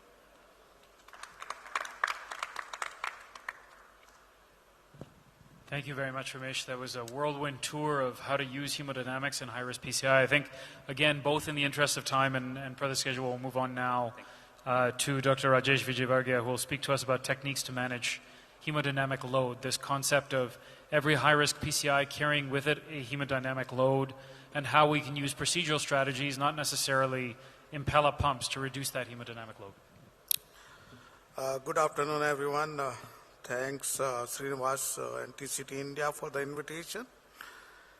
So my topic of the talk is technique to minimize hemodynamic load during high-risk PCI. Nothing to disclose about. See, regarding the high-risk PCI, what's the definition? There is no clear-cut definition, and then you have to have a consideration of various parameters, which include clinical, hemodynamic, and anatomical lesion type, and its complexity to define a patient as a high-risk PCI. And then high-risk PCI is not synonymous with the complex PCI. Left main disease with the EF, which is on the normal side. Ramesh has just shown about that LV-EDP is normal, permanent capillary wedge is normal. Though it's a complex PCI, but it's not the high risk. And the high risk is the one where there is other parameter which has to be considered to define it as a high risk, which do of course require the mechanical circulatory support devices. And to decide about an individual patient, whether it's a high risk and there is need for MCS devices, there is a need to have a multidisciplinary heart team approach, which is able to guide about which device has to be used, pre-procedure assessment can be done, treatment can be planned, and post-procedure outcome can be measured, and to have a favorable follow-up. And then what are these parameters which do define the high-risk PCI? These include the patient factor like renal dysfunction with the eGFR less than 30, age more than 75 with associated comorbid illness, those with acute coronary syndrome and shock, associated valvular heart disease like severe AS or severe mitral regurgitation. Regarding the hemodynamics, it's going to be EF on the lower side, less than 35% with the systolic BP, less than 90, LVDP more than 25, and the cardiac index less than 2 liter per minute per meter square. Regarding lesion type, it's an unprotected lap main with the syntax score which may be on the more than 32 or less than 32, but it depends on how much is the EF. Those with the multivessel severe disease, only remaining conduit vessel in post-CFG patient, complex CTA with single donor artery, and those patients who are surgically been turned out and referred back to you as an interventionist to take care. So these are the type of subset of the patient, and then a conglomeration of these various parameters do help to define and to select a patient whether he is high risk or not. On the basis of these various parameters, we from India has made a consensus document about which patient to be subjected for mechanical circulatory support devices, which includes the hemodynamic status, patient characteristic, coronary anatomy, and also the procedure characteristic. A total score of more than 5 is the one where MCS devices should be strongly considered, and those with a 3.5, a heart team approach can be used to decide about whether there is need to have an MCS device support during the PCI. And this is about the staging of the cardiogenic shock patient, and those with the B and onward are the one where one should have a heart team approach to decide about taking a patient on table for the high risk PCI, whether there is a need to have circulatory support devices or not. Regarding the various type of devices, in case the patient is having cardiogenic shock with predominant LV failure, there is a need to have a mechanical circulatory device which include impella, tandem heart, or IABP. Those with the refractory respiratory failure, it's ECMO which is going to be helpful, and those with the predominant RV failure, impella RP or Protect Duo device are going to be helpful for management of such patient. A combination of various devices can be used depending on the cardiogenic shock with the single or biventricular failure. And these are the 4 devices which has been used for the high-risk PCI, IABP, impella, tandem heart, and the ECMO. You know the mechanism. IABP for it's been there in the aorta to have a mechanism of action. Impella do transfer the blood from LV to the aorta. Tandem heart is from LA via the transeptal approach, and then it's a femoral artery, the blood being transferred, and then ECMO, you do know veno-venous or veno-arterial. Regarding the output, the minimum is there with the IABP, it's the tune of around 5 liter per minute, which do increases with the impella and rest of the devices. Regarding the seat size, it's very important that IABP is so convenient to be used as you do need to have a 7 or 8 French device, which do increases from 12 French to 22 French, depending on the impella type of the impella device to be used. And for tandem heart and the ECMO, the size is more than 20 French. Various parameter and practical thing which come across using these devices are that implantation time, which is minimal for the IABP, do increases for rest of the devices. Risk of limb ischemia, vascular complication, hemolysis, and post-placement management complexity do increases when we move forward from IABP to say impella, tandem heart, and ECMO. There is also a concern about the hypothermia with the tandem heart and the ECMO devices. Regarding the IABP, it's the most commonly used MCS device. There is for the deployment with the 7 to 8 French sheath. Least associated complication is there compared to other devices, and the management of the patient is also very easy. Even a technician can very well monitor the IABP machine. There is the overall safety of the IABP, which has been used from last more than 4 decades. Cheaper cost and insurance coverage is also one of the reasons, or few other reasons, to have a common use of this device in those patients with a high risk PCI. Regarding the impella device, we do have the impella 2.5, CPN 5, depending on the output, maximum output which can be provided by these devices. And the impella RP is the one which is for the right-sided device. And then you see the size of the access site is 12 French for the impella 2.5, which increased to 14 French, and then for impella 5, it's a 21 French. The duration of support can extend from 4 days to 2 weeks. Regarding the ECMO, it's been used in those with a hypoxemic cardiogenic shock with a biventricular failure, a combination of IABP or Impella that's going to unload the LV in conjunction with the ECMO can be used in selected patients who do a profound hypoxemic cardiogenic shock. ECMO has also been associated with a number of complications, which include higher vascular complication. A limb ischemia is also a concern, and for which the antegrade access to distal limb perfusion sometimes is required along with the acute kidney injury. Tandem heart, it's a continuous flow centrifugal pump where the oxygenated blood is withdrawal from the left atrium, putting a 21 French inflow cannula from the right femoral vein and been transferred to the femoral artery with a 17 to 19 French arterial cannula. Something about what the trial do say about these mechanical circulatory support devices for those with the high-risk PCI. BCIS-1 is the study about the IABP in those with the high risk, and it's around 301 patients. The MACE rate at the time of the hospital discharge was similar between those in which IABP was used without and those without the IABP. 6-month mortality also not different between the two arms. Major or minor bleeding is similar, while assessed site complication was higher in those subjected for the elective IABP support. A extended analysis of this particular trial at 5-year follow-up, of course, has shown a mortality benefit in those which have been subjected for the IABP support during the high-risk PCI.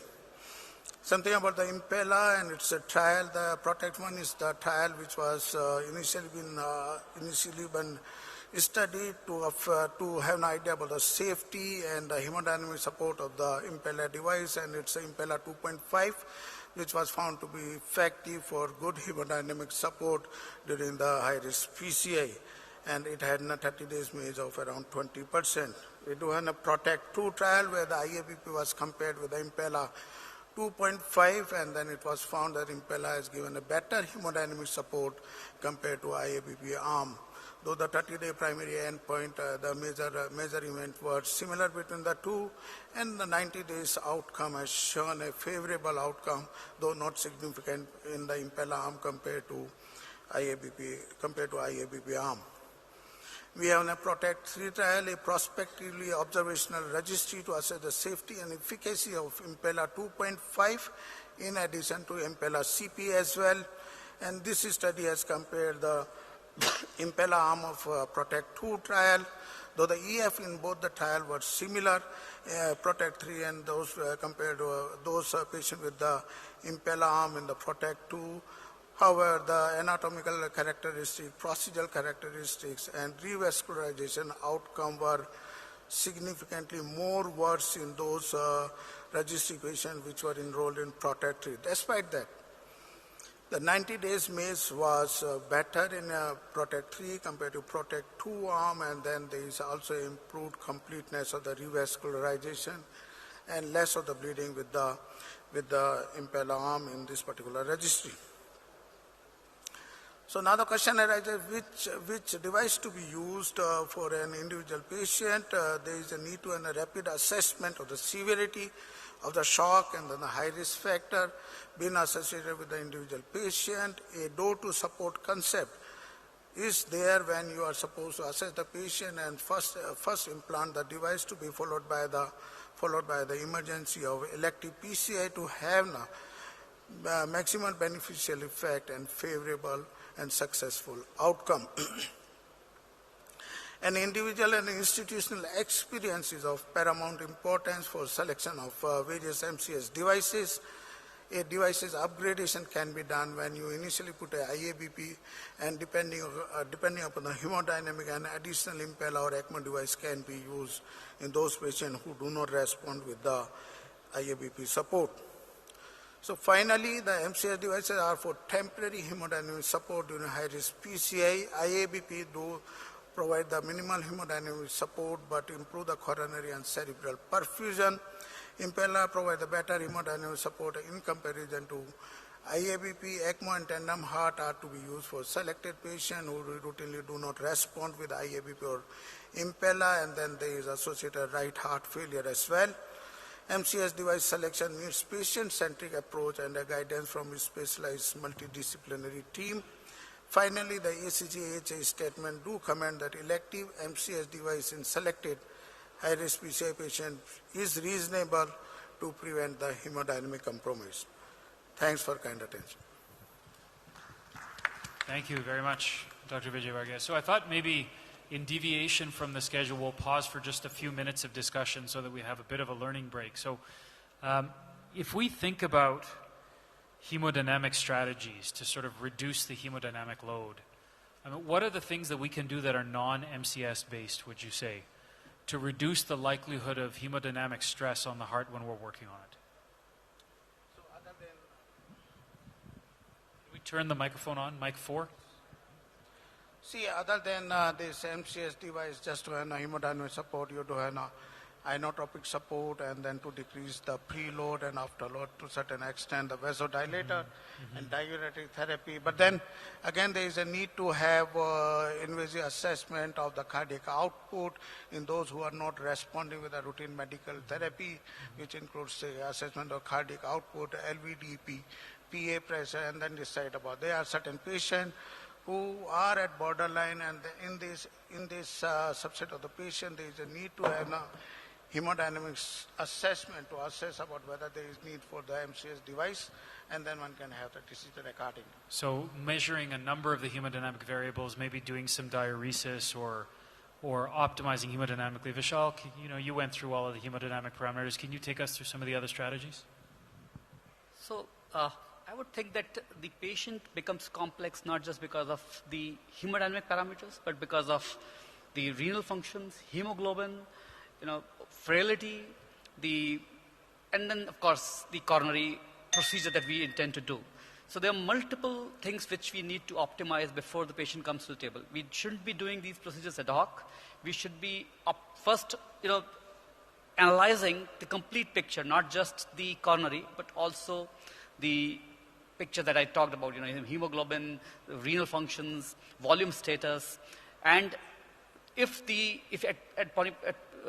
find that these parameters are suboptimal, and patient is relatively stable, it gives us time, then we should first optimize these patients and then bring these patients back. Of course, Dr. Rajesh Vijay Varghese just mentioned the role of heart failure medications, which are very important, and all these medications which are there, the 4 pillars, which Dr. Martin Leo also talked about, they are equally important in managing these patients. So it is very important that we start from the basics before we go into the advanced, even if Impala is not going to save the patient, if Impala 5 cannot save the patient, if patient is very, very decompensated. And Dr. Nijjar, so let's say we put a typical complex case in front of you, right? Something that you do on a day-to-day, long calcified LAD, left main, maybe an RCA CTO. What are the procedural strategies you can use when you're actually in that case to try to reduce the hemodynamic load on that heart and reduce the likelihood of hemodynamic decompensation, i.e., how are you as an operator actively going to try to reduce the likelihood of that hemodynamic collapse? It's a very good question. So one of the important catheters that I use is a urinary catheter, and make sure if I'm planning that the case is going to be long, I make sure that the patient is catheterized and we've given diuresis so that the patient is dry and doesn't suddenly need to have the need to pass urine during the case. As we know, that causes a great deal of hemodynamic swings. Making sure that my guiding catheter is not excessively large or causing damping or wedging is vitally important.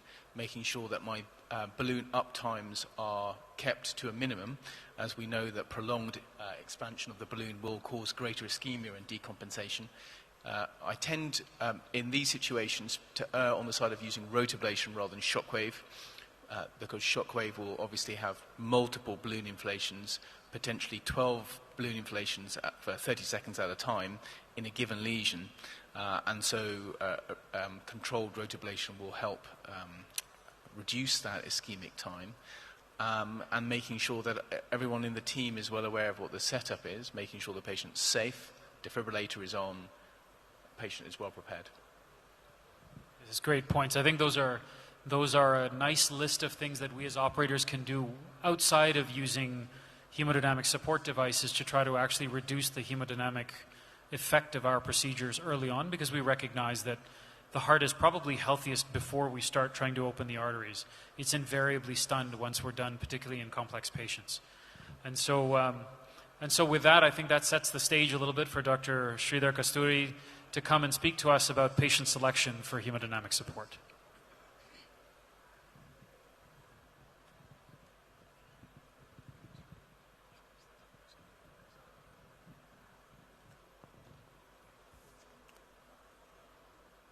Yeah, very good afternoon, respected chairpersons. First, let me again show one case.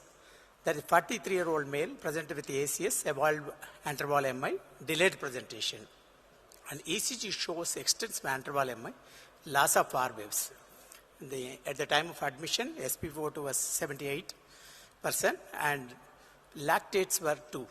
And patient presented with decompensated heart failure, hypertension, SCAI, that is class B.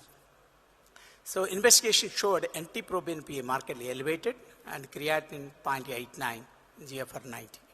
So angiogram shows a lady proximal 100% occlusion, OM1 inferior branch 70 to 80%. So here is the case. Then 2 days we stabilized with the diuretics and inotropic support. Once stabilized, then we took him for procedure. And this is as usual the standard protocol. We did the plasty and final result was good. And 1 week later, he came with a Dressler syndrome. There was a significant pericardial effusion, moderate effusion. Patient came with hypertension and markedly elevated lactate levels. Lactates almost 12 and hypoxia. And echo showed moderate effusion, RV collapse and severe LV dysfunction, IVC plethora. Then because of the presentation, we immediately tried to, because already dysfunctional LV, we wanted to relieve the pericardial fluid so that myocardium can function much better. So we removed 250 ml of pericardial fluid. Despite that, the pressure is not improving. Then we gave additional IABP support. So this is the hemodynamic assessment of the patient. And RA pressure is high, RV pressure is, and PA pressure is also high, and LV wedge pressure is 24.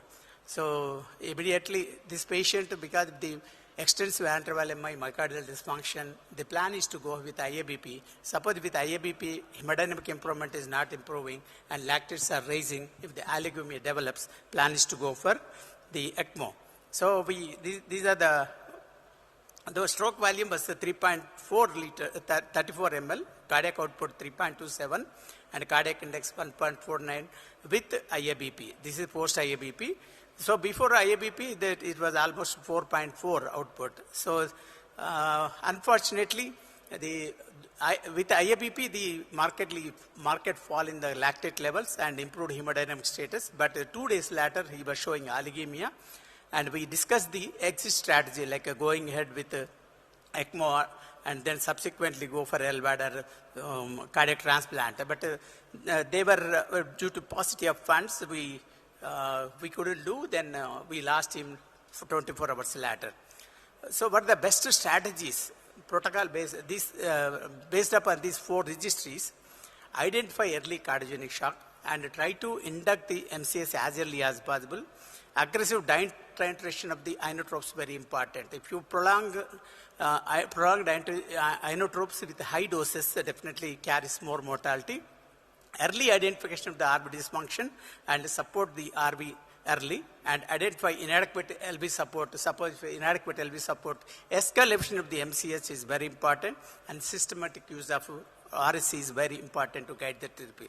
The SCAI has published a very beautiful article, and this is etiology of shock you identify and treat accordingly, and shock the stage whether patient belongs to A, B, C, D, E, and accordingly you can choose the device.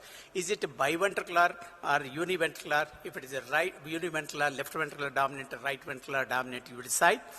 And as the stage increases, the mortality drastically increases. So supporting device, you have to give a more effective devices, like suppose extreme extreme, that is stage E is there, then you have to give the ECMO or Impella 5, that 2.5 or CP is not adequate. IAB not at all effective in D and E stage. So as the stage increase, as like a DE stage carries very maximum mortality, in such cases definitely they need early escalation of the MCH and try to reverse the sky stage. That is very important. So this slide shows if you are using more and more inotropes, the mortality drastically increases. At the same time, patients who are undergoing monitoring, hemodynamic monitoring, they do well compared to the patients who are not. The most important factor, estimation of the CPO and lactate levels. So admission, if it is lactate level less than 4, they carry very good prognosis, 4 to 8, moderate risk. If more than 8, they carry extremely high risk. So if the CPO is less than 0.6, and if the lactate levels are high, their survival is worse compared to the persons with more than 0.6 CPO. And CPO with the number of inotropes. If there are more inotropes and CPO is less, they carry very high risk. That is the reason always estimate the CPO to determine the prognosis. So before you go with any MCS support, rule out the irreversible cardiac failure with a lack of an exit strategy. So patient should have an option of, he should be opt for like a cardiac transplant or a durable MCS. Otherwise, without exit strategy, don't go ahead with the MCS support, temporary MCS support. And rule out the concomitant irreversible non-cardiac multi-organ failure, other terminal illnesses before going over with the temporary MCS support. So if you see the cardiogenic shock, many patients are with the biventricular shock. So in such cases, you have to give a more effective devices. So when you are giving the MCS support, you ensure that systemic perfusion is adequate. So that whatever you, unless the tissue perfusion is not going to improve, the lactate levels will not come down and outcome will not improve, and minimize the complications. So go with the devices which are with like a antigrade perfusion. All those things you have to follow. And the thinner device is much better when you choose it. So minimize the vascular complication. You should have exit pathway and recovery. You follow whether patient is recovering or not, and also think for heart replacement therapies. So monitor him clinically, and based on investigations like echo, lactates and biochemical parameters, hemodynamically, see the wedge pressure, PA pressures, and multi-organ dysfunction. If the more number of organs are dysfunctional, they carry more risk. So ABG lactates are very, very important, and also monitor the device-related complications. So this is a case, it's very difficult to operate such patients without MCS support. It's a 54-year-old male hypertensive present with acute antervalemi, acute decompensated heart failure, and 2D echo severe LV dysfunction, EF 28%, and as usual, NT-proBNP 30,000. That itself indicates very severe LV dysfunction. And you can see the CPO 1.3 with the Impella, PAPI 4.9, cardiac output 5.4, LVDP. This patient we added Impella. This is the so always when you do the MCS support, estimate the CPO, and if it's less than 0.6, definitely calculate the PAPI. If the PAPI is it less than 0.9, then if it's less than 0.9, there is associated RV dysfunction. So you support the RV as well, or the device which can support the RV and LV, that's a mandatory. So always assess the clinical status and the hemodynamic status. Initially manage well, stabilize him, and after that decide is it RV dominant, LV dominant, or biventricular, based on that you can choose. So at risk of cardiac failure, suppose if you see the patient with the patient at risk of cardiogenic shock, assess the LVDP, and you can go ahead with a right radial approach. If the LVDP is not significantly elevated, still you can continue it. But while doing the procedure, if the LVDP goes up, you can think of the MCS support. If the cardiogenic shock, pre-PCI assess, and always the as I mentioned earlier, decide whether it's LV dominant, RV dominant, biventricular, and choose the device accordingly, like whether you want to give ECMO or Impella. So if there is cardiac arrest patients, definitely ECMO plays a bigger role, because the ECMO can provide the oxygenation needed to perfusion. So that scores there where it scores over the Impella as well as the IABP. So regarding this one, this is a strategy. Already earlier speakers mentioned about these, choosing the parameters, whether patient is having a biventricular dysfunction, left ventricular dysfunction, right ventricular dysfunction. But in India, we have only IABP, ECMO and impellas, even right now, right side impella is also available. So based upon that, you can choose, like as a biventricular dysfunction, you can go with the ECMO rather than the right side impella, which is more expensive and more bulkier compared to the, but you can left-sided severe dysfunction, you start with the impella CP, still the parameters are not improving, output is not good, then you can escalate it to impella 5. So these are the options. This patient, again, we did because on impella, we assessed the IBIS. I was showed a significant calcification of the LAD as well as the L6 assessment, severely calcified, both vessels. Then you can see we delivered IVL, the C2 plus and LAD. Again, this is like a routine angioplasty. Again, we did the LCX IVL and the stenting of the proximal LCX, and again LAD stenting. So I'm focusing more on the concept of the MCS compared to the instead of going ahead with the technical details. This is the IVAS assessment, excellent result. You can nicely expand the stent.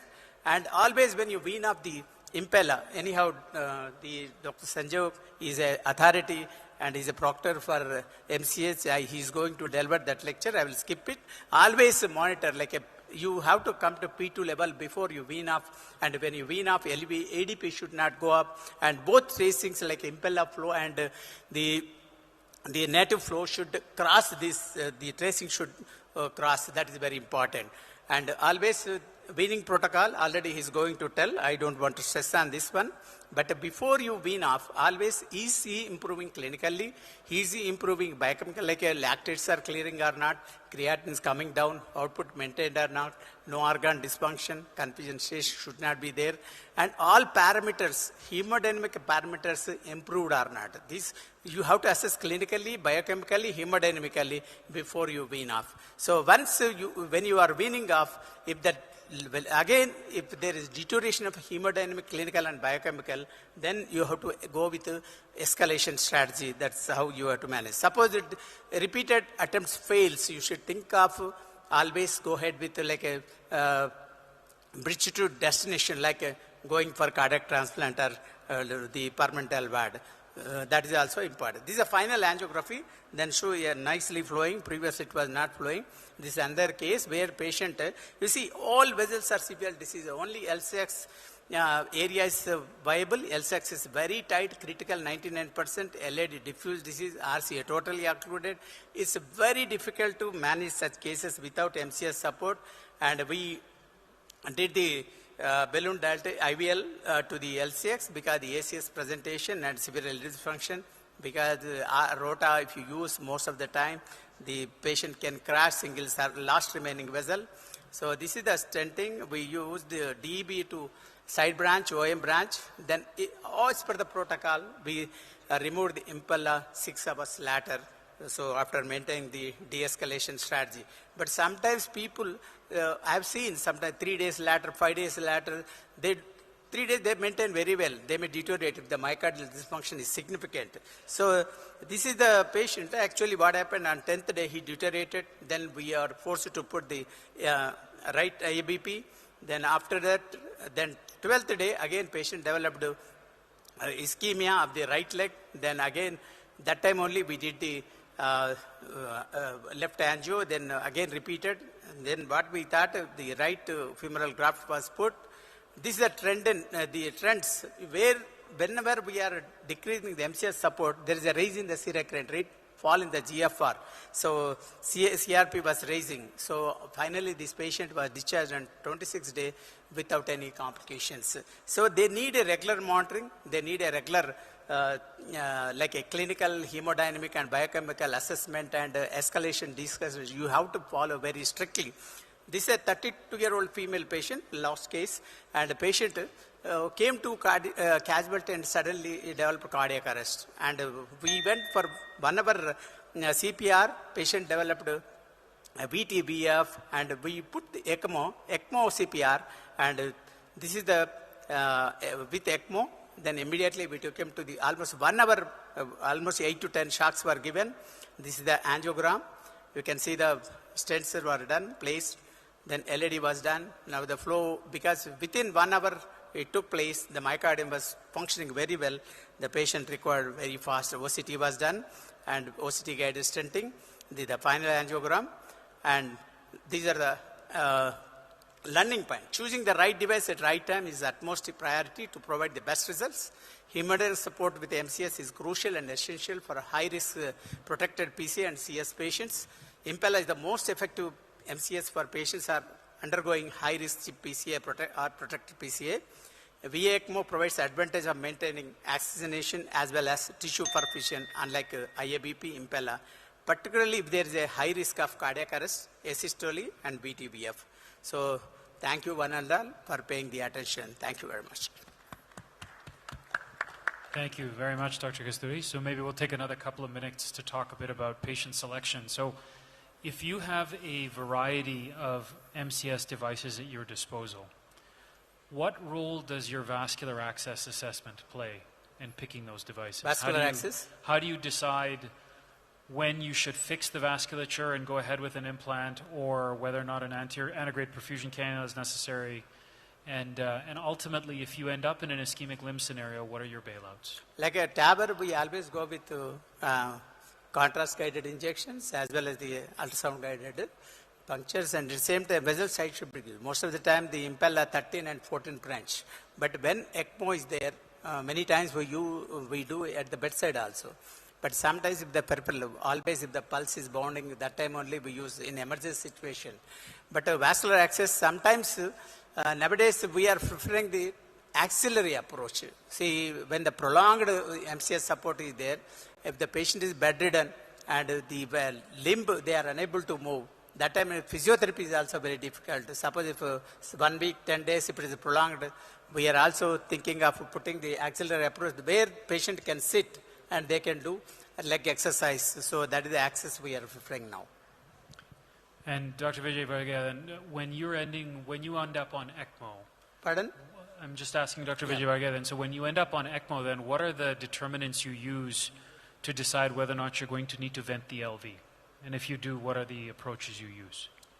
No, actually, for the ECMO patient, it's the team approach. We do have now paraphernalia of the nursing staff, vascular surgeon or cardiac surgeon, and then we have to decide about definitely for prevention of the limb ischemia part, one has to have an appropriate ECT, which has to be maintained with a heparin infusion, and yes, whenever there is a need for integrate perfusion across the lower limb, that has to be done with the integrate approach. So that's the way to, and then it's going to be a team approach instead of an intervention who is going to look after this patient.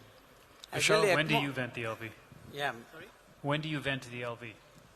So with ECMO, you should have a plan of venting the LV. If you're thinking that the patient is going to be on prolonged support, by 2 or 3 days, it's usually not necessary to vent the LV. If it was a crash procedure and you've done the procedure well, it's usually possible to wean the ECMO off. But once you're seeing that the LV-EDP is going up, the X-ray is going white, or there are echo parameters that suggest the VTI is low, there are parameters to suggest that the most important parameter which I see clinically is the pulse pressure.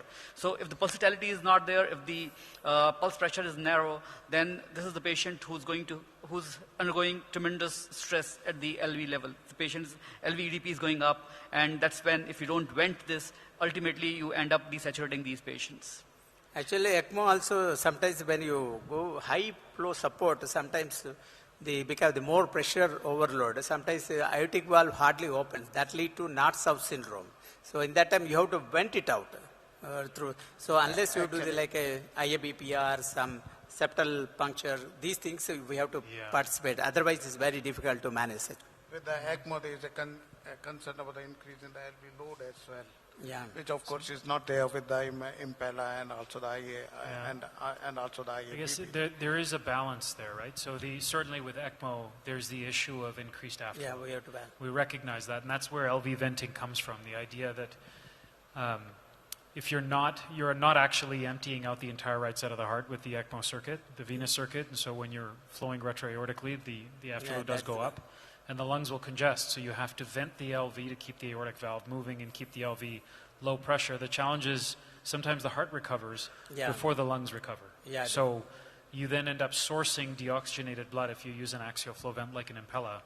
And in IABP, particularly in calcified aortas, doesn't work all that well. And so that's these ones where septostomies are usually helpful, where you end up doing a left atrial puncture, putting a cannula into the left atrium, and then wiring it into your ECMO circuit so that you can drain the right side.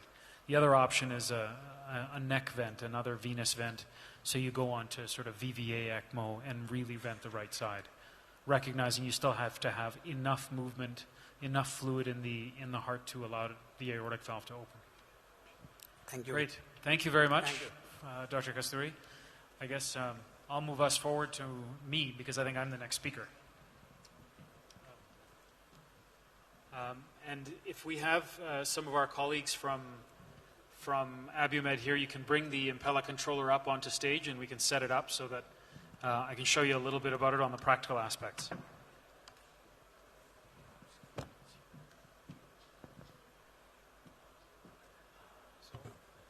Just in the interest of time, I'm going to move us quickly forward because we're a little bit behind from the last session. So this is about Impella setup and ICU management. We'll show you the setup of the controller in just a few minutes. I think everyone is generally speaking familiar with the idea that we place the 14 French sheath into the right common femoral or left common femoral artery, or more recently in the axillary artery, cross the LV aortic valve with a pigtail, place the pigtail into the LV, place an 025 platinum plus wire into the LV so that it drapes the apex, and then along that you place the Impella and you either treat your shock or do your PCI. But then what, right? How do you manage the patient who requires the device in the ICU? These are my disclosures. So the best ICU management starts in the cath lab. The number one reason for headaches with Impella work is hemostasis issues, specifically is bleeding in the ICU or limb ischemia in the ICU. Advance the repositioning sheath once you peel away the peel-away sheath, the 14 French placement sheath, completely out of the femoral. Once you advance the repositioning sheath, which tapers from 13 French down to 9 French, you fasten that sheath in place, and when you take your sutures to fasten that sheath in place, you cranialize them. So you suture high up on the femoral trigone so that it pulls on the Impella repositioning sheath and actually pulls the device in towards the femoral. That helps to reduce bleeding. In addition, when you pre-close these patients, you can tighten the long suture of the perclose so that it cinches the artery down around the repositioning sheath, which reduces from 13 French to 9 French as you go further and further down into the body. And then, of course, you securely tighten the TUI-Borst adapter to suture to ensure the device doesn't move when you suture the wings of the repositioning sheath to the skin. So the question is then, if you've got pre-closure sutures in and you need to leave the device in, is it safe to take the device to the ICU and leave it there for 3 days with pre-closure sutures hanging out? And if you do, how do you store those? Well, this is actually a studied technique called a delayed closure. And this is what I typically do at my institution. So these, you may recognize these little orange tubes. These are the tubes that our surgical colleagues use to suspend their pericardial sutures when they suspend the pericardium. So I cut them in half. You take the long perclose suture of the perclose and you pull it into this tourniquet. These are made by Medtronic. They're easy to get. They come in packages of 6.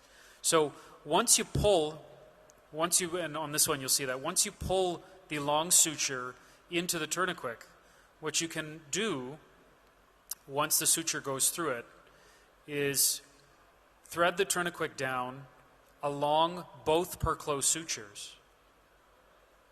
Pull the sutures through the tourniquet so that they're covered, and then pulling just the long suture, so not the locking suture, you push down on the tourniquet so you actually create some tension, and then lock that suture along the tourniquet. And you're able to then lock it here, and then turn the suture around the little dial on the end of the tourniquet, which locks it in place. And what you end up getting is a very nice secure coverage of your perclose suture. You do have to keep it moist because they do get brittle over time. And you end up with a configuration that looks like this at the level of the femoral, where what you have are these 2 tourniquets covering both of your pre-closure sutures. You have to remember which ones your first and which one's your second. You can label them 1 and 2 with stickers if you want. And then these are protected so that when you take the patient to the ICU, even if you have to close them 2 or 3 days later, you can do that without much difficulty after pulling the suture out of the tourniquets and then cinching down the perclose that you had previously implanted. And this has been studied reasonably well by our colleagues in Detroit. At the time, they used to clip the sutures and wrap them into betadine impregnated gauze, but this tourniquet solution is a lot easier. The most important bit is that when you're going to close them in the ICU after a couple of days, you do have to betadine clean the entire surface to make sure those sutures are completely clean when you're tapping down the knot so you don't end up with an endovasculitis. So that's how you manage bleeding, and that's how you manage position. So let's now take this patient from the ICU, and the Impella arrives in the CCU. From the cath lab, the Impella arrives in the CCU, and this is what you have on your console. With an Impella CP Smart Assist only flowing 1.4 liters at P8, with this placement tracing and this motor current. Does this look normal or abnormal? Is generally speaking the first question that people will ask themselves. I'll tell you now, this is a very abnormal tracing. When we analyze in AIC, and the most important piece here is do not be afraid of this. This is your friend. It gives you a ton of information on what's going on. There are 4 major components of information to this that you can use when you're managing these patients in the ICU. The placement signal, this is generally speaking an art line signal. It's the pressure difference between the 2 ports on the device. So if you have an aortic waveform, you're in the right place because what it's measuring is outside the aortic valve. But if your waveform is not an aortic waveform, you have to ask yourself where the top of that device is actually sitting. This is the motor current. The motor current is a measure of the actual energy the motor is using to move. So if, for example, you have a device that is contracting in systole and diastole, remembering that this pump is taking blood from the same chamber as is exiting, if the motor is moving, it's going to move a little bit less during systole because the heart's doing some work, and a little bit more during diastole because the heart is not doing much work. And so if you have good variability along the motor current, your device is functioning normally. If your motor current, however, is flat, then you have to ask yourself why the pump is not requiring more energy in each phase of the cardiac cycle. The pump flow tells you how much you're venting per minute in liters per minute. This is not the algebraic sum, this flow plus the right heart cath, to determine your total cardiac output. It's not an algebraic sum because ultimately the pump and the heart are both pumping the same blood. And your P level, your flow control, tells you approximately where on the Impella scale of flow you are, where higher P rates mean the device is functioning with higher flows, and lower P rates mean the device is functioning with lower flows. So that, in a nutshell, is what you're looking at on an AIC. So this patient now has these hemodynamics. Your blood pressure is 73 on 40, your heart rate is 108. This is terrible, right? So what's the problem? Well, we have an approach to AIC analysis. The first thing you look at is the placement signal, because much of the time it can tell you the problem. And the question we ask ourselves is, does this look like an aortic waveform? It does not, right? It looks much more like an LV waveform. And so if it looks like an LV waveform, where is the device? It's deep, right? The entire device is skated into the LV, and what you've got is an entire device sitting in the left ventricle with very little to no hemodynamic support being offered because the outflow of the device is below the aortic valve. And all you had to do was look at the AIC to tell you that. So position issues are the most frequent problem in the ICU. Okay? Stable positions that don't migrate are difficult to achieve with CP devices at the beginning. And as a result, it's very, very important that when you leave the cath lab, your device is where you want it to be, and that you check the position on echo the moment you run into the ICU. That should be part of your regular and standard protocol. This is where the device should sit in a normal patient. Your inflow cage, so the mosaic below the aortic valve, should be approximately 3.5 centimeters from the aortic valve. You best are able to assess this in a parasternal long axis view.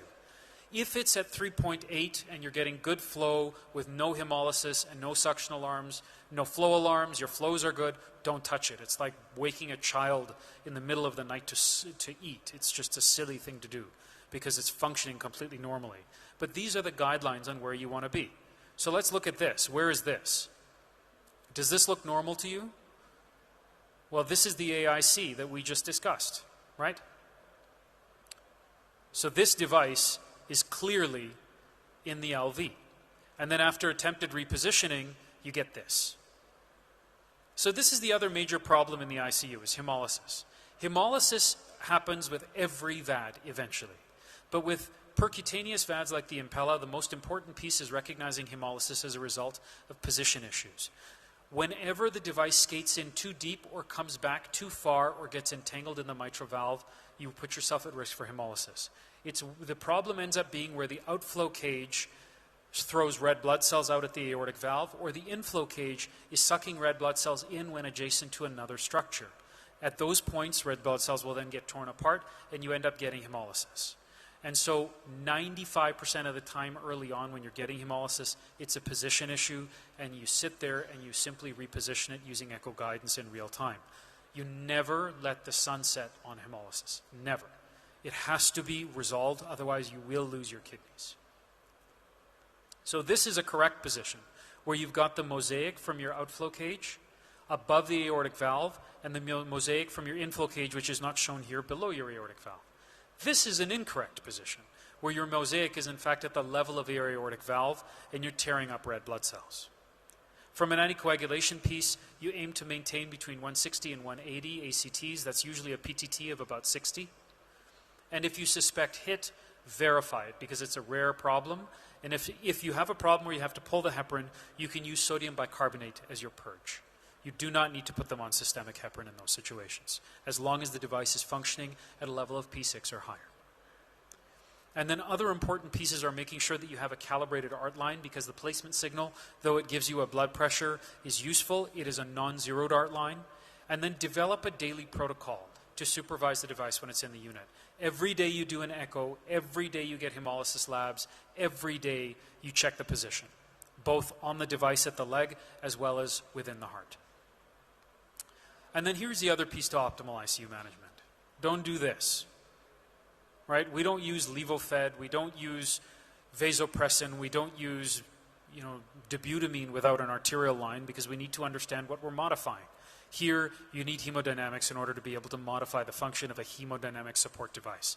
It's shocking how many people have been afraid of doing that, but still being willing to use the therapy. It just doesn't make a whole lot of sense. So, with the hemodynamics, you're able to augment your analysis of the AIC. So let's look at this for a moment, okay? Here, let's develop an approach to analyzing the AIC in the ICU. The first thing you look at, as I said, was the placement signal. Does this look like an aortic waveform? It does. Right? What about your motor current? Do we have variability in the motor current? I.e., is this motor doing different things in systole and diastole? Is it speeding up and slowing down normally? The answer is no. But you have a high flow rate, and you have a high flow control. So then the next thing you do is look at the echo, and you see that the device is in the aorta, which is why there's no differences between systole and diastole on your motor current. Okay? How about this case? Now you have a placement signal that looks aortic with good variability, but slow flows, right? Despite a high P level. So here you look at the placement signal, it looks appropriate. Is there variability in the motor current? Yes. Then step 3 is you always look at your hemodynamics. So now when we look at the hemodynamics, we see same blood pressures, but now your CVP is 3. So what's the problem? This is a device that will suction when you're dry. And as a result, in this case, you have a suction alarm, where because you are either bleeding or you're too dry or you're vasodilated, the device cannot generate the flows that it's supposed to. And that is why your placement signal shows a low pressure. It's because you're not getting effective hemodynamic support. And this is the differential associated with that problem. So the process is placement signal, motor current, flow rate, hemodynamics, back to the AIC.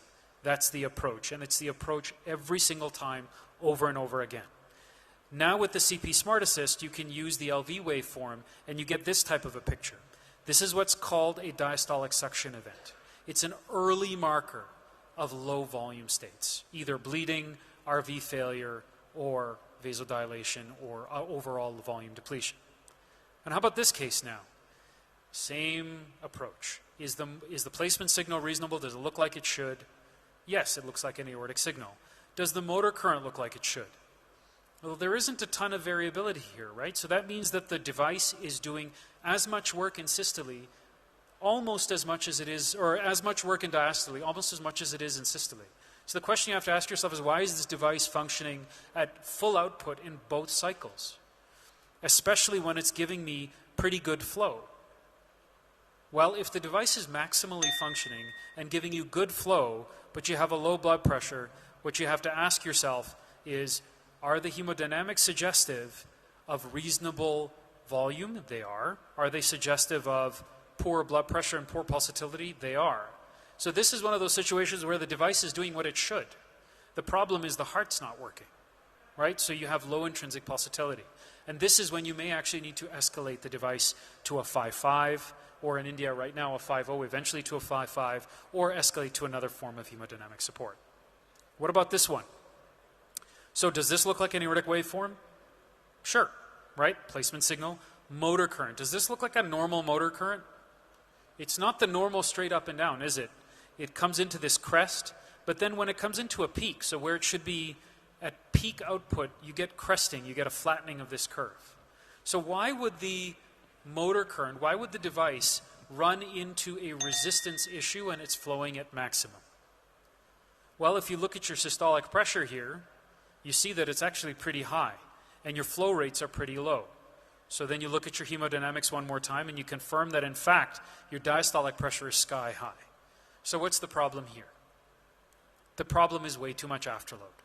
The problem is that you have the patient on a ridiculous dose of Levofed and an axial flow pump, which pumps forward from the LV out into the aorta, cannot pump against very high afterload. And so the problem here is that either you have too much vasopressor on board, or you may need to escalate your therapy because your current hemodynamic support paradigm isn't enough to support the patient's needs. And then as far as weaning goes, this is the Smart Assist platform, and this is how you can use it for weaning.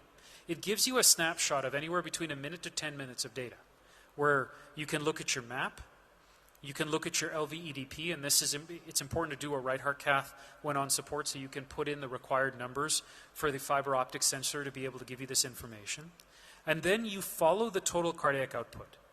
And when you're ready to wean, which is when you're off inotropes or on a very small dose of one inotrope, when your hemodynamics are compensated, when your patient's doing well, okay, when the lactates are normal, you don't wean before the lactate's normal, that wouldn't make any sense. At that point, you start to reduce your impella flows. And as your impella flow goes down, your native cardiac output should go up. Not stay the same, go up. If it's not going up, it's a wean failure and you're not ready. If it is going up, then you continue to wean every 2 hours, at least that's the protocol at our institution, and when you get down to P4, you're usually able to wean fairly quickly onto P2 and 0.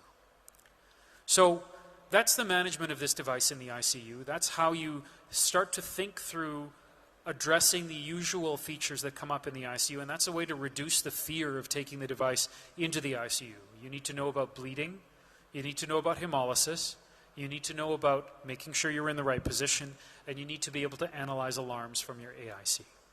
So, speaking of which, we'll take you over to the AIC for a quick second here, just to be able to show you how to set the device up.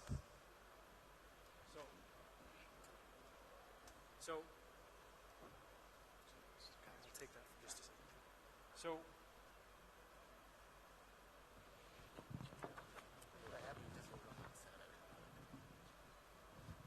this is the Impella catheter, okay? There are two segments to this catheter. There's the inflow cage here. This is what sits inside the LV. So if we can get a camera to just come in closely on my hands. This end sits inside the LV. This end throws blood out into the aorta. And as a result, the device, if you were sitting in my heart, would be sitting like this, right? With the pigtail towards the apex, the inflow cage within the heart, the outflow cage within the aorta, okay? Now, how do you set this thing up within the AIC just before you implant? Well, here's how. First, you press this little button on the side, and you release the door that covers the cartridge, which is going to be your purge, okay? You click on Start New Case.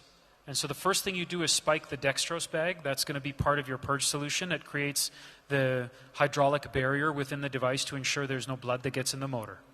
Once you've spiked the dextrose bag, you press next, which makes life pretty easy. The next thing it tells you to do is insert the purge cassette. So you do this with the Abumed label on the outside. There's only one way to fit it in. Once you fit that in, you take the second segment and you fit it into this slot, okay? And pull it, there you can just fit that, and just push it in until it clicks. That's exactly what it tells you to do here. Okay, and now it starts to prime the system. The next thing you do is take the catheter plug, you lift this gray door, and you place the catheter plug into the device. Once you're plugged in, it starts purging the device. You hook up the purge cassette to the back, okay? As soon as the purge cassette is prime, you hook it up to the back of the device. It will then purge the device, and you're ready to implant.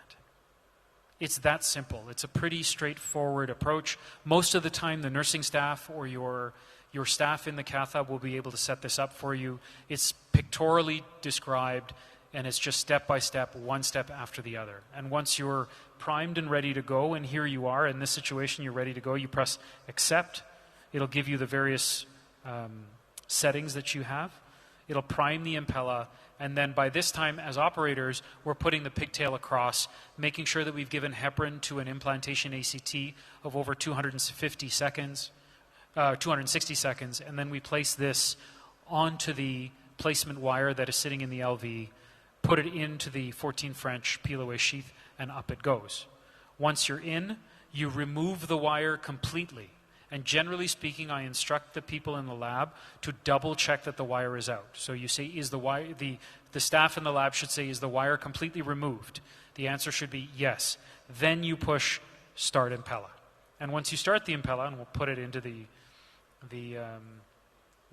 the water here so you can see what it does. Okay? Okay? It says, is the impella catheter inserted in the patient? You click on yes, and then it will start to function. I'm just going to turn the flow control down before it gets too high. Okay? So these buttons on the device are the way you actually adjust flow control. Flow control is marked by a button called flow control. Okay? So you press the flow control button if you need to turn it up, and you turn this knob to select the P level that you want, and you press the knob in, and you'll see that the amount of flow that the device provides starts to go up. Generally speaking, in high-risk PCI, we'll leave it on P9, or we'll leave it on auto, and then when it comes down back into the ICU, you'll end up leaving it on P9 for most of the time. Last bit is when you look at the display, there are a variety of displays you can look at. The one that's going to be most important to you is the one that says LV-EDP/CO trend. That is how you bring up your Smart Assist screen, and how you can see where your cardiac output is going, where your machine output is going, and how to wean the patient. That's about it. It's a pretty simple device to use. The key is having an approach to managing it when you're in the ICU, and that approach is always the same. Cultivate a position check every day, ensure that you check the urine every day, check your hemolysis labs every day, make sure the position's checked on echo every day, and just monitor your AIC and your hemodynamics. Thanks very much.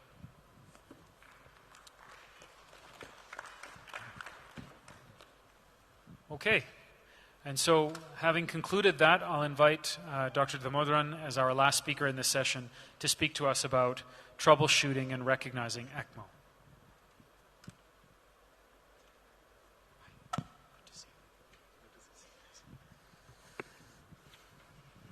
Meanwhile, Dr. Kalra, what about Impella 5 device and the safety switch is effective for them as well? So the Impella 5 device is put in through a surgically anastomosed graft. The insertion procedure is a little bit different for the Impella 5, and the monitoring paradigm on the AIC is similar, but the waveforms are slightly different than those that you see on a CP. That's probably your next level, and we can cover that either outside or in the training village. The key is just to develop an approach. The only way to learn this well is just to do it, and do it over and over and over again. It's like anything else. Good evening. Thank you, Dr. Srinivas Kumar and organizing team. Thanks, Dr. Sanjog, who introduced way back about the Impella in Chennai and the Chip India Summit. I was assigned to talk on ECMO fundamentals. It's a vast topic because the titles given are indications, implementation, monitoring. ECMO itself is so many configurations. So I just want to briefly touch upon the ECMO circuit basics. ECMO is the odd man out. It is not in the cardiology community. It has been patronized mostly by the heart transplant surgeons and the intensive care unit people. So, but it has a lot of applications in interventional cardiology. We should be familiar with the device. Let me just touch upon the circuit basics, and then I can try to focus on VA ECMO, that adult cardiac ECMO, 5 cardinal presentations. ECMO is a modified form of cardiopulmonary bypass. Basically, it is a temporary mechanical circulatory support with an extracorporeal gas exchange. There is an organization called HILSO, which was founded in 1989, which keeps the registry of the real-world patients. You can see the first successful ECMO patient. There were a lot of gadgets around. There is no space to move around, which has transformed into miniaturized portable device, nothing but a cardio health, which is being used nowadays even in the area of arrest, even outside hospitals. Some people, you might have seen the familiar picture of people did a resuscitation in the France railway station. That was a very popular image. And having said that, though despite this device was not patronized by the industry, you will be surprised to see there is a rapid growth of ECMO. Almost in 2017, more than 350 centers of more than 9,000 cases done by ECMO. So this therapy has a real value in our daily practice. Why should there be a rapid growth? Because it is an easy to insert device. There is no need for any imaging guidance. And more than anything else, it is a one platform serves all. You can see the latest Lancet 2020, which suggests that ECMO can be used in all forms of ventricular dysfunction, whether it is isolated, biventricular, or a witness cardiac arrest, we can use this. So it's a very wonderful device. All cardiologists must be familiar with. And the components of ECMO is basically, you can easily understand this, basically to support heart in the form of a console, a drive unit, and a pump disposable, that is a centrifugal pump. And in the form of blender and oxygenator membrane lung, which is made of polymethylene pentane with hollow fibers through which the blood is being transfused so that the gas exchange occurs, and there are cannulas. And I can tell you one thing, in the past, most of the studies in ECMO were more of a registries, and in the past, the technique of cannulation is not like the contemporary large bore access devices, as we cardiologists have a lot of knowledge after this TAVR and structural programs. We can do this with the help of ultrasound-guided large bore access, which can minimize this complication. The only downside of ECMO in the past was limb ischemia, which can be very well tackled with the contemporary large bore access devices, techniques. These are the two types. You know that VV ECMO for ARDS or a severe respiratory failure, whereas the VA ECMO for the adult cardiac ECMO. Having said that, this is the basic idea that there is a drainage cannula, which is usually from the femoral vein, and it goes to the pump and then to the oxygenator and getting oxygenated and returned back into the arterial. So this is the basic principle of ECMO. And having said that, you should know some mechanics of this ECMO. That is, when there is a centrifugal pump, obviously there is a negative pressure just before the pump. That is, from the vein to the pump, there is negative pressure. This pressure should be maintained somewhere around -40. If it is too negative, obviously there is no volume, there is no preload. Then between P1 and P2, that is between the pump and the oxygenator, this is the segment which says if the oxygenator is failing, obviously there is an increase in pressure in this area. And post-oxygenator, that is after the oxygenator, that is the P3 segment. This is this area, there is a P3 segment. So this P1, P2 and P3 are the three important things one must be aware of that. And the delta P is the pressure gradient, that is P2 and P3. If there is an increase in delta P, then obviously the oxygenator is failing because of the clot or big air embolism, etc. Basically, this device is are functioning on, it's a load-dependent machine. It is functioning on the amount of preload as well as the afterload. And also it depends on the machine configuration, that is cannula size based on the Poiseuille's law. If you know that the cannula size, diameter is big, obviously flow is big, there is no resistance. If the cannula length is obviously too much, then obviously resistance is more. So you need to design the cannula size and based on the patient's anatomy and the requirements of cardiac support. These are the 5 cardinal considerations, which is a nice article by Dr. Prashant Rao. The cardinal considerations are either an indication, the number one indication, that is which patient you need to select. Suppose if a patient is in hemometabolic shock, recurrent arrest, those are not the patients to put on ECMO. So you need to first define whether this patient has a recoverable or treatable. Need not recover. Treatable means we can bridge them to VAD or transplant. This is a basic point you have to understand. We have to understand before putting the patient on ECMO. The second one is cannulation strategy, then monitoring in the form of whether the patient develops LV distension or a distal limb ischemia. And finally, we need to find a way to exit, whether to bridge them with a VAD or a transplant. These are the major indications as far as cardiologists are concerned. The cardiogenic shock, both ischemic and non-ischemic, or mechanical complications in MI.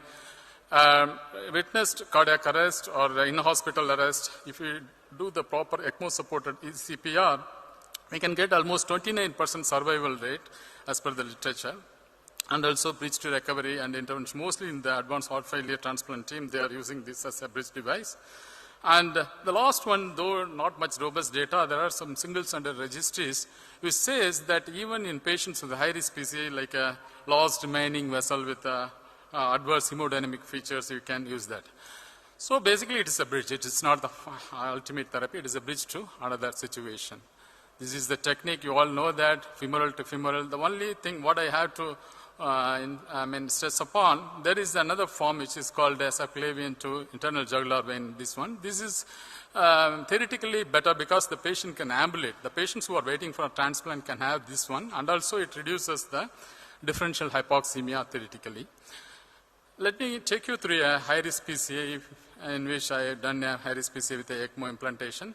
Basically, this patient has a 62-year-old multimorbid patient, had an inferior wall MI 2020, primary PCA to RCA, had recurrent heart failure, and then this time he presented with NSTEMI, LVF stabilized in ICU with decongestive measures with some dobutamine, had a NSVT, severe LV, moderate MR, elevated filling pressures. And angio showed that the RCA is CTO in the ISR and the LCX is almost near CTO. On the LAD, left main LAD, you can see diffuse, calcified, tight lesion. The MRI showed non-viable RCA, that is infarcted territory. If you look at this patient, obviously one can say we can go for a PVAD, but the issue is twofold. One is clinical issue, clinical challenge, other one is economical challenge. The clinical challenge is obviously this patient has been having some hypoxemia, requiring some oxygen, and had a VT. I thought we need to have a full support when the patient crashes on the table, so that is the one. The second one is the ECMO in our center at least is 1/6 the price of PVAD in this country.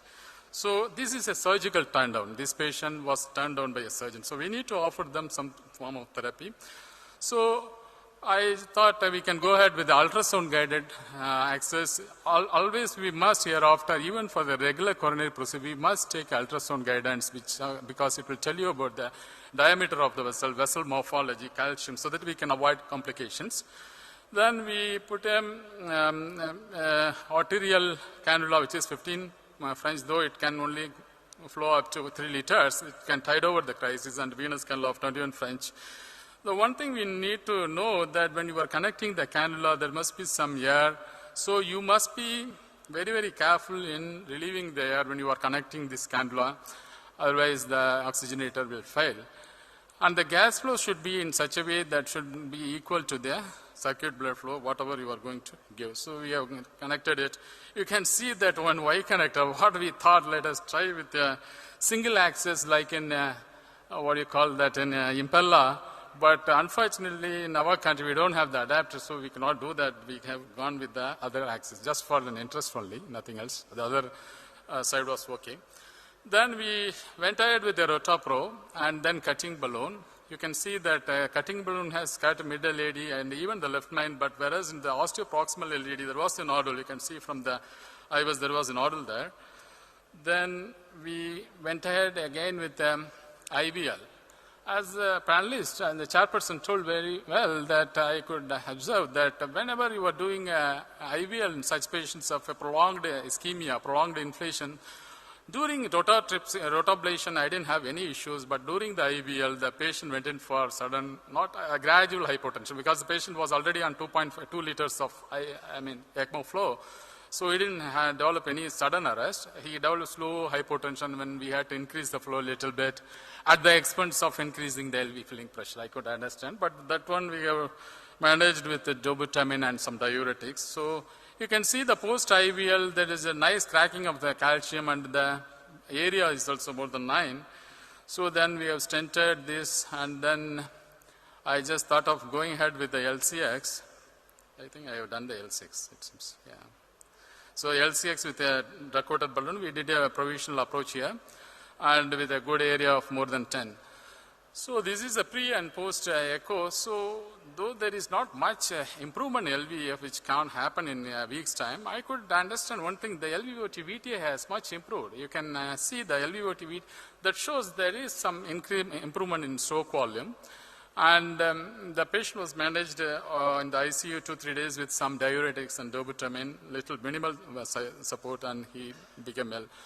Now coming to the monitoring and management, this is very simple that whenever you are starting the ECMO, you have to give a full anticoagulation, almost the ACT should be more than 300. Our practice is the first day we usually monitor with the ACT, with a maintenance ACT of 180 to 220. These are all from ELSO guidelines.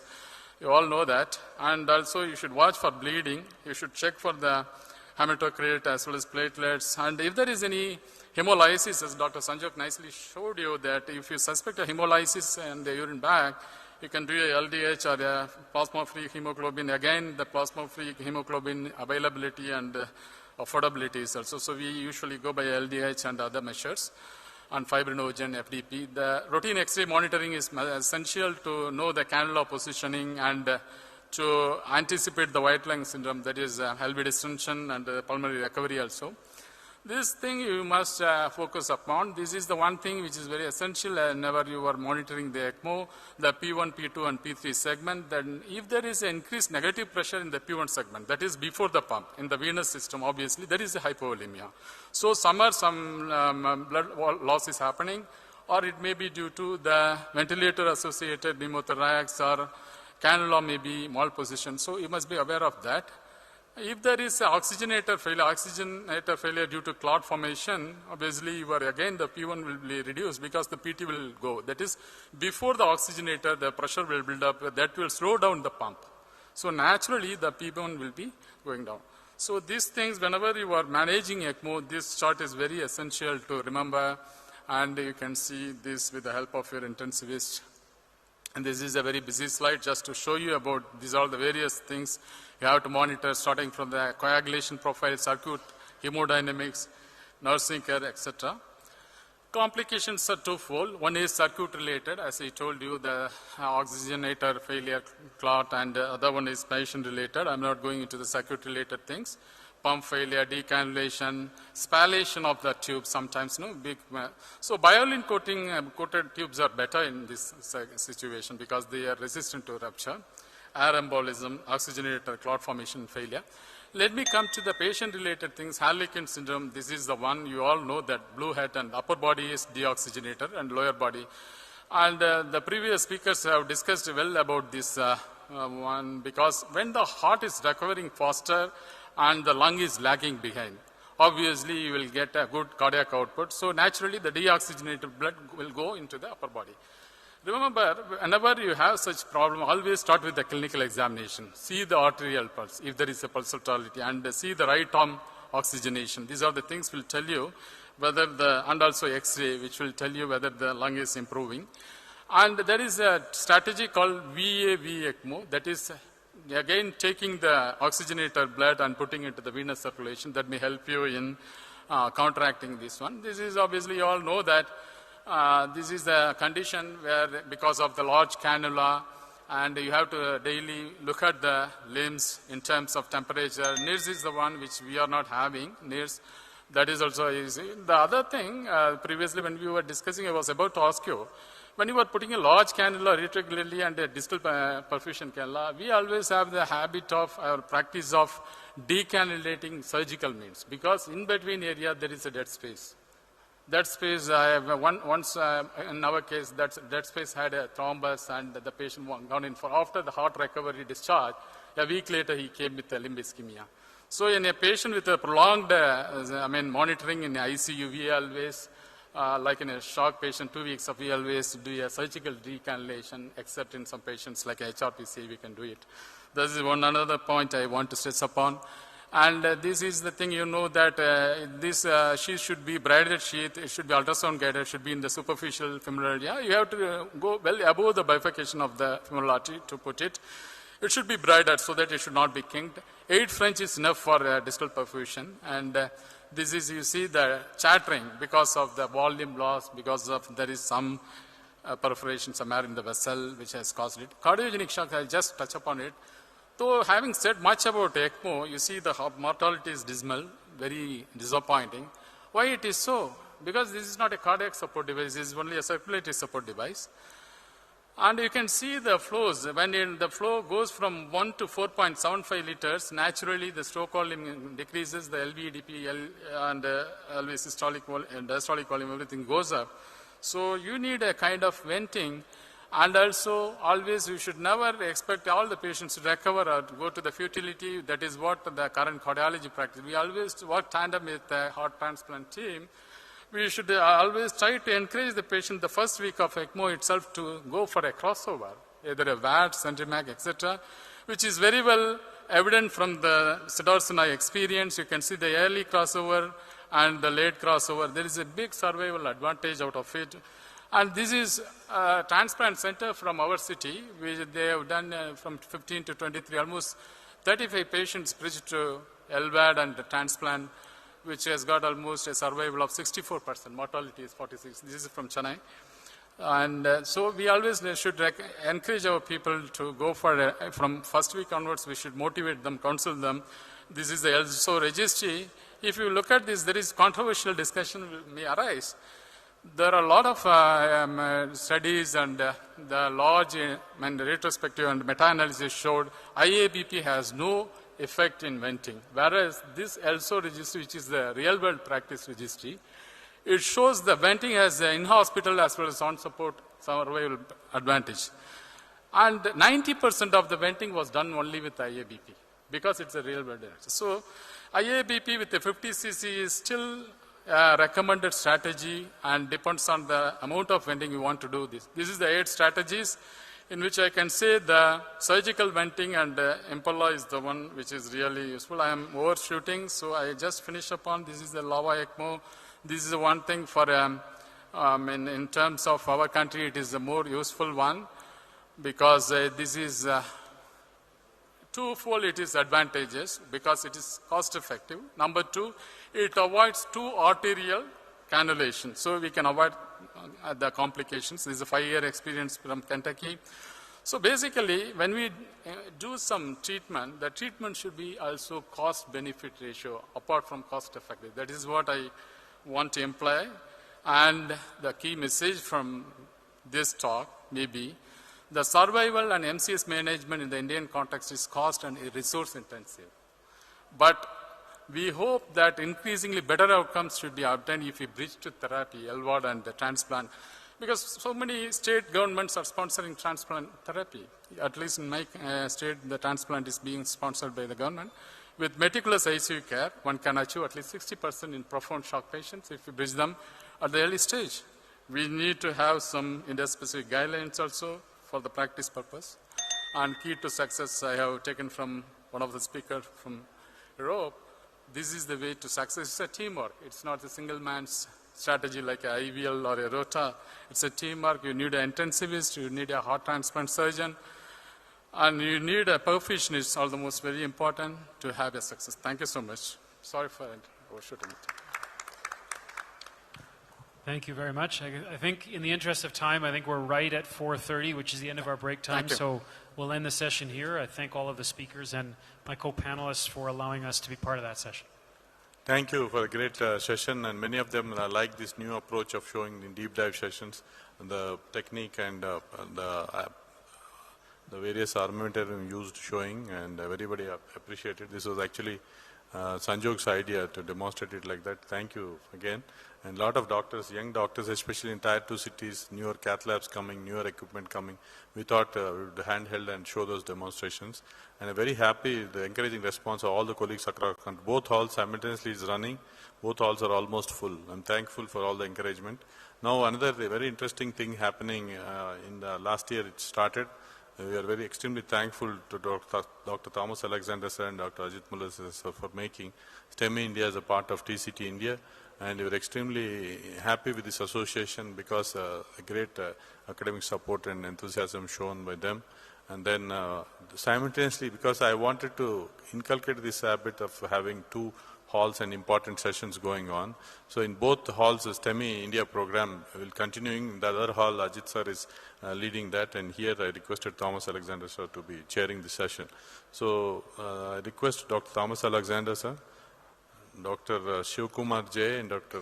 Nakul Sinha couldn't come because of some other issues, and we have Dr. Shashikant, good friend, and Dr. Ashraf, Girish, Dr. Ravindra Reddy, my colleague from Karimnagar. We do a lot of work together in STEMI programs and a lot of pharmacoinnovation strategy works we did. Dr. Prem Chen, Dr. Srinivas, Dr. Deepa Gupta, who are there, please join in the panel. With this, I request Dr. Thomas Alexander sir to take over and conduct this session. Dr. Shashikant, you are here, please. Dr. Shiv Kumar, I saw. Whoever is there, please join. The other panelists who are there, please join on the podium. Over to you.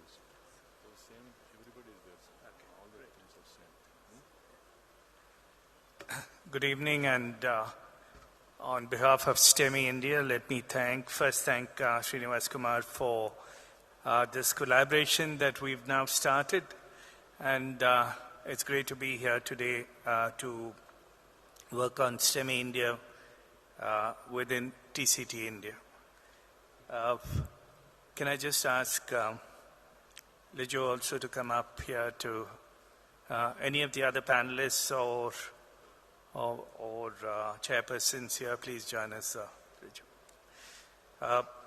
Can I now call upon Dr. Anand Rao to present first talk on the newer Canadian classification of acute MI. And I must say that Dr. Anand Rao. Thank you, and I thank TCT Plus India for inviting me over here. This is something new I came across, newer Canadian classification and its relevance in clinical practice. So, it has been noted that mortality in acute MI can be high as 10 to 15%, maybe more in our setup kind of thing.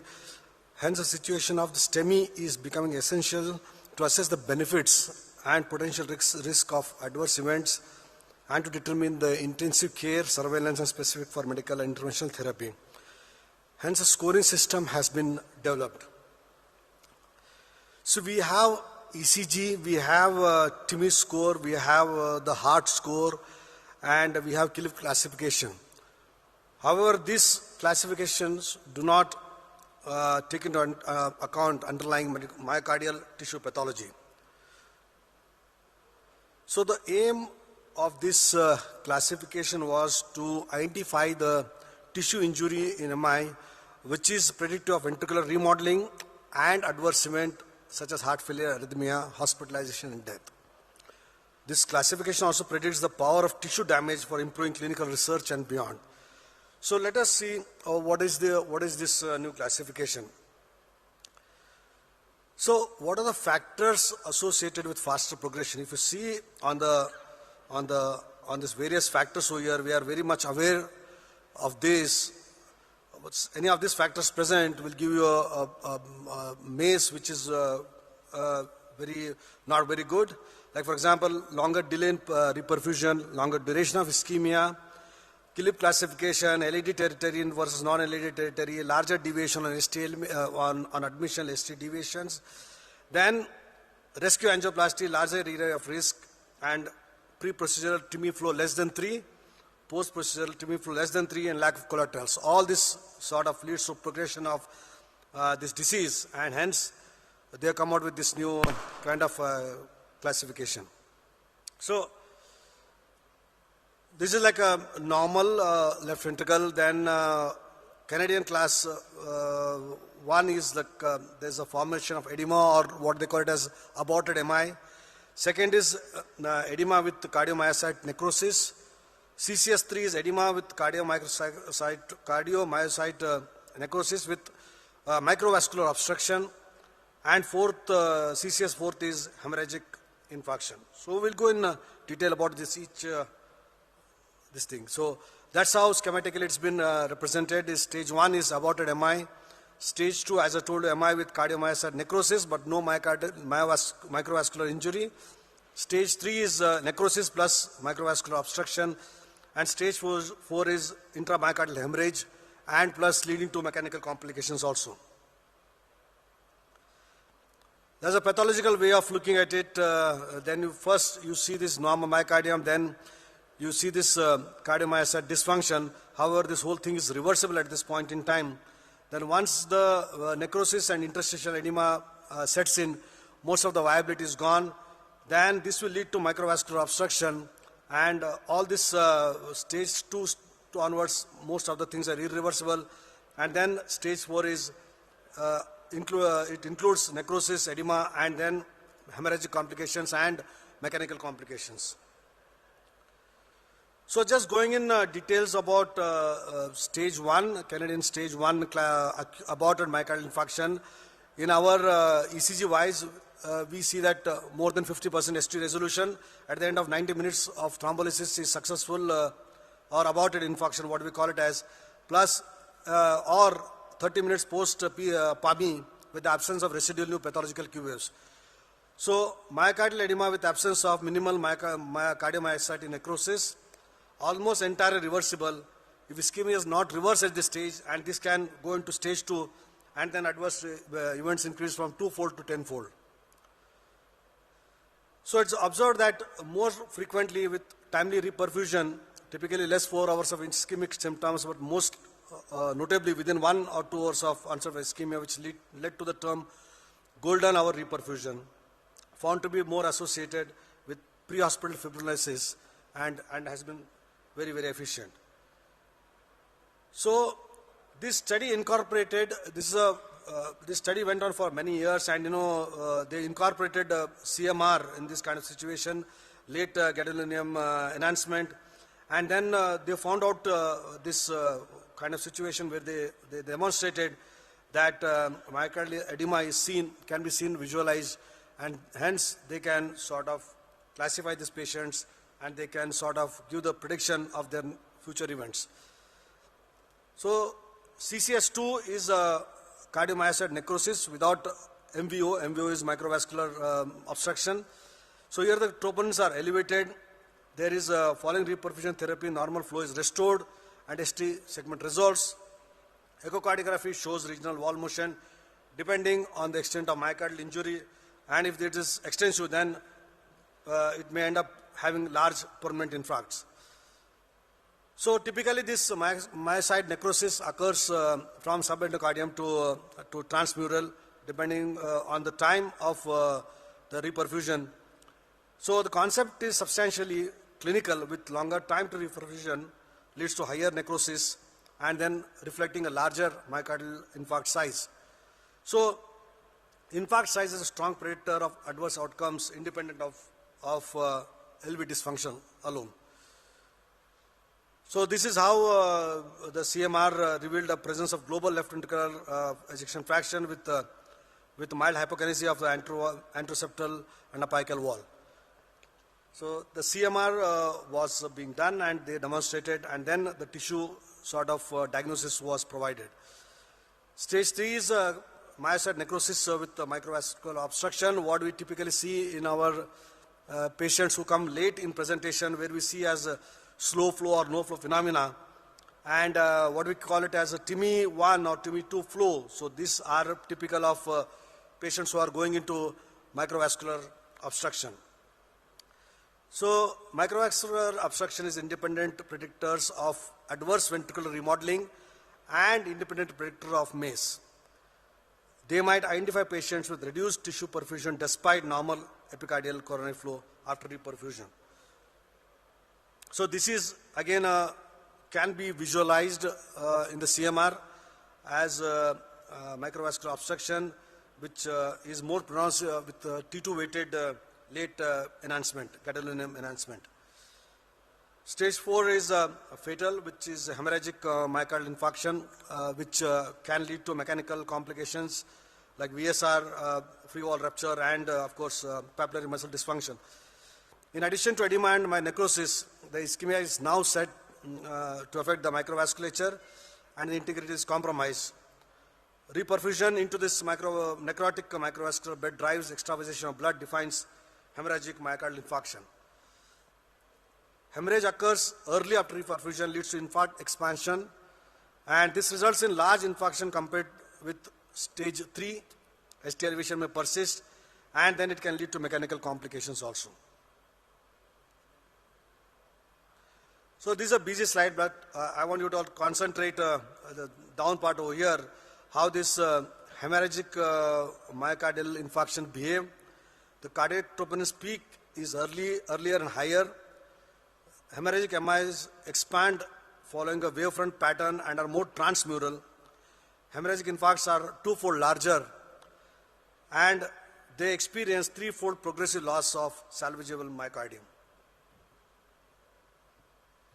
This is again a CMR picture showing intramyocardial hemorrhage and hypoenhancement on MRI. So this is again a busy slide, but I'll make it very simple. So stage 1 is reversible, and if you look at the last column over here, cardiac MRI, reversible wall motion abnormalities, there's some edema over there. Stage 2 is what is called as classic MI. It's reversible on time, but most of the segments are irreversible over here, and wall motion edema is seen, and in the late enhancement of the CMR. Stage 3 is microvascular obstruction, and if you can see wall motion abnormality on the echo, edema, plus there is microvascular obstruction on the CMR, and stage 4 is hemorrhage, and that can be seen on T2 weighted gadolinium late enhancement.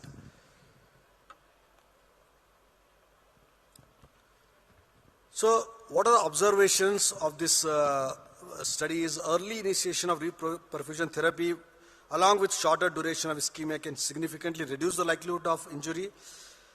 Progressive loss of salvage of myocardium is associated with reduced functional recovery, worse LV function, and progressive increase in mortality, adverse event, including ventricular arrhythmias, heart failure, and hospitalization. So infarct size, as I told you earlier, is a strong predictor even compared with independent of left ventricular dysfunction. So what are the implications and future opportunities of this paradigm shift therapies? It can risk stratify. It permits clinical grading of severity of cardiac injury and prognosis beyond common use markers like troponin levels, infarct size, left ventricular function, and to add to it, all those door to balloon time and all those things, it goes beyond that. The stage themselves could serve as a therapeutic targets. This classification takes into account the underlying tissue changes associated with MI and could be used as metric to monitor effectiveness of care delivery at health system levels. So what are the implications in clinical practice? This classification scheme allows for simplified understanding of pathophysiology. Clinical translation could help with risk stratification. This classification also clearly differentiates high risk from low risk. This might lead the groundwork for development of much needed cardioprotective therapies. Thank you for your attention.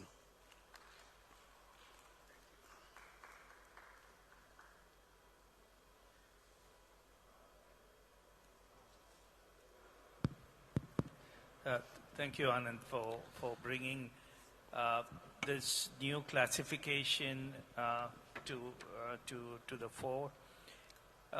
clearly this is a more a pathological or an imaging classification. Absolutely. And for it to become part of a risk stratification process, one really would look at CMR. Yes. Is that what,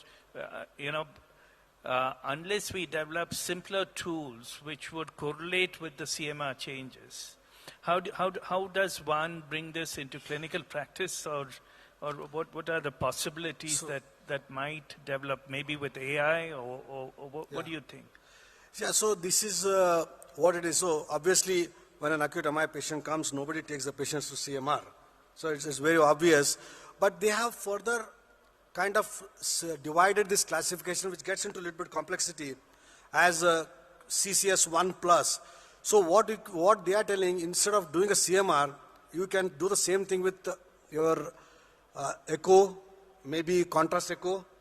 So that's an indirect way of knowing the tissue or a necrosis level. But, well, that's not foolproof. And to get into practical situation, it's very difficult. Any comments? Thank thanks, you. Anand. Thank you very much. The next talk is Dr. Selvamani to discuss on STEMI and multivessel disease, the role of physiology and imaging to decide on non-culprit vessel angioplasty. Good evening, everybody. And I thank TCT Plus as well as STEMI India for calling us here. And today my topic is basically in STEMI, role of imaging as well as physiology, especially multivessel presence in a case of STEMI. So you can just divide this into two things. So when you just treat a multivessel disease with a STEMI, you have both culprit and non-culprit.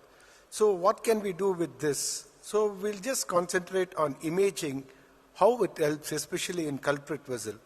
I have been asked so many times, including Dr. Srinivas Kumar and my friends, how often do you do imaging in STEMI, especially for the culprit vessel? So it's a very important thing that basically we all know that the pathology or the etiology for ACS is basically all these things, plaque rupture, erosion, as well as nodules. And treatment for each of these things is different.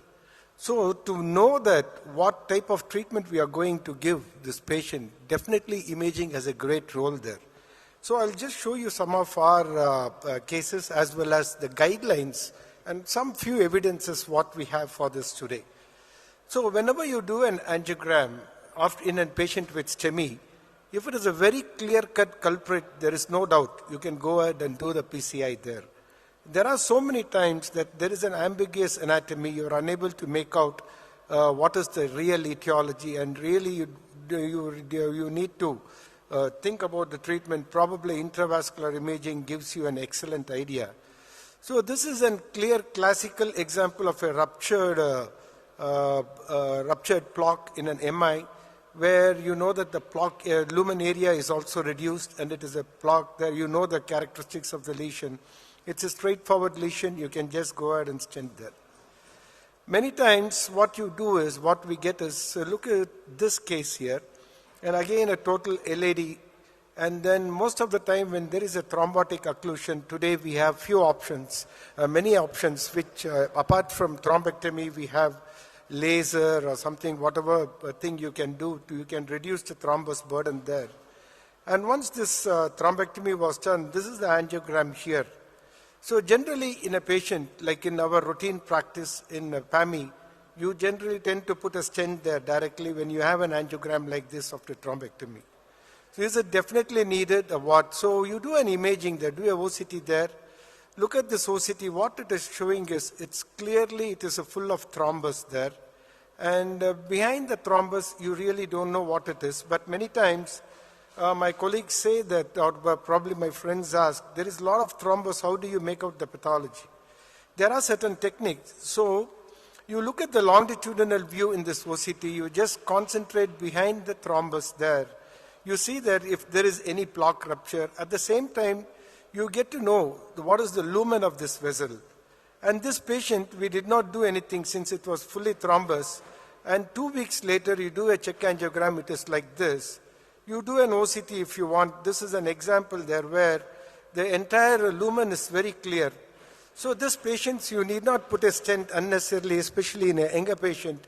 You can just manage them with medication. Probably this is an erotic plaque with an adequate lumen there, nothing much below, can be treated medically, which you cannot decide on an angiogram.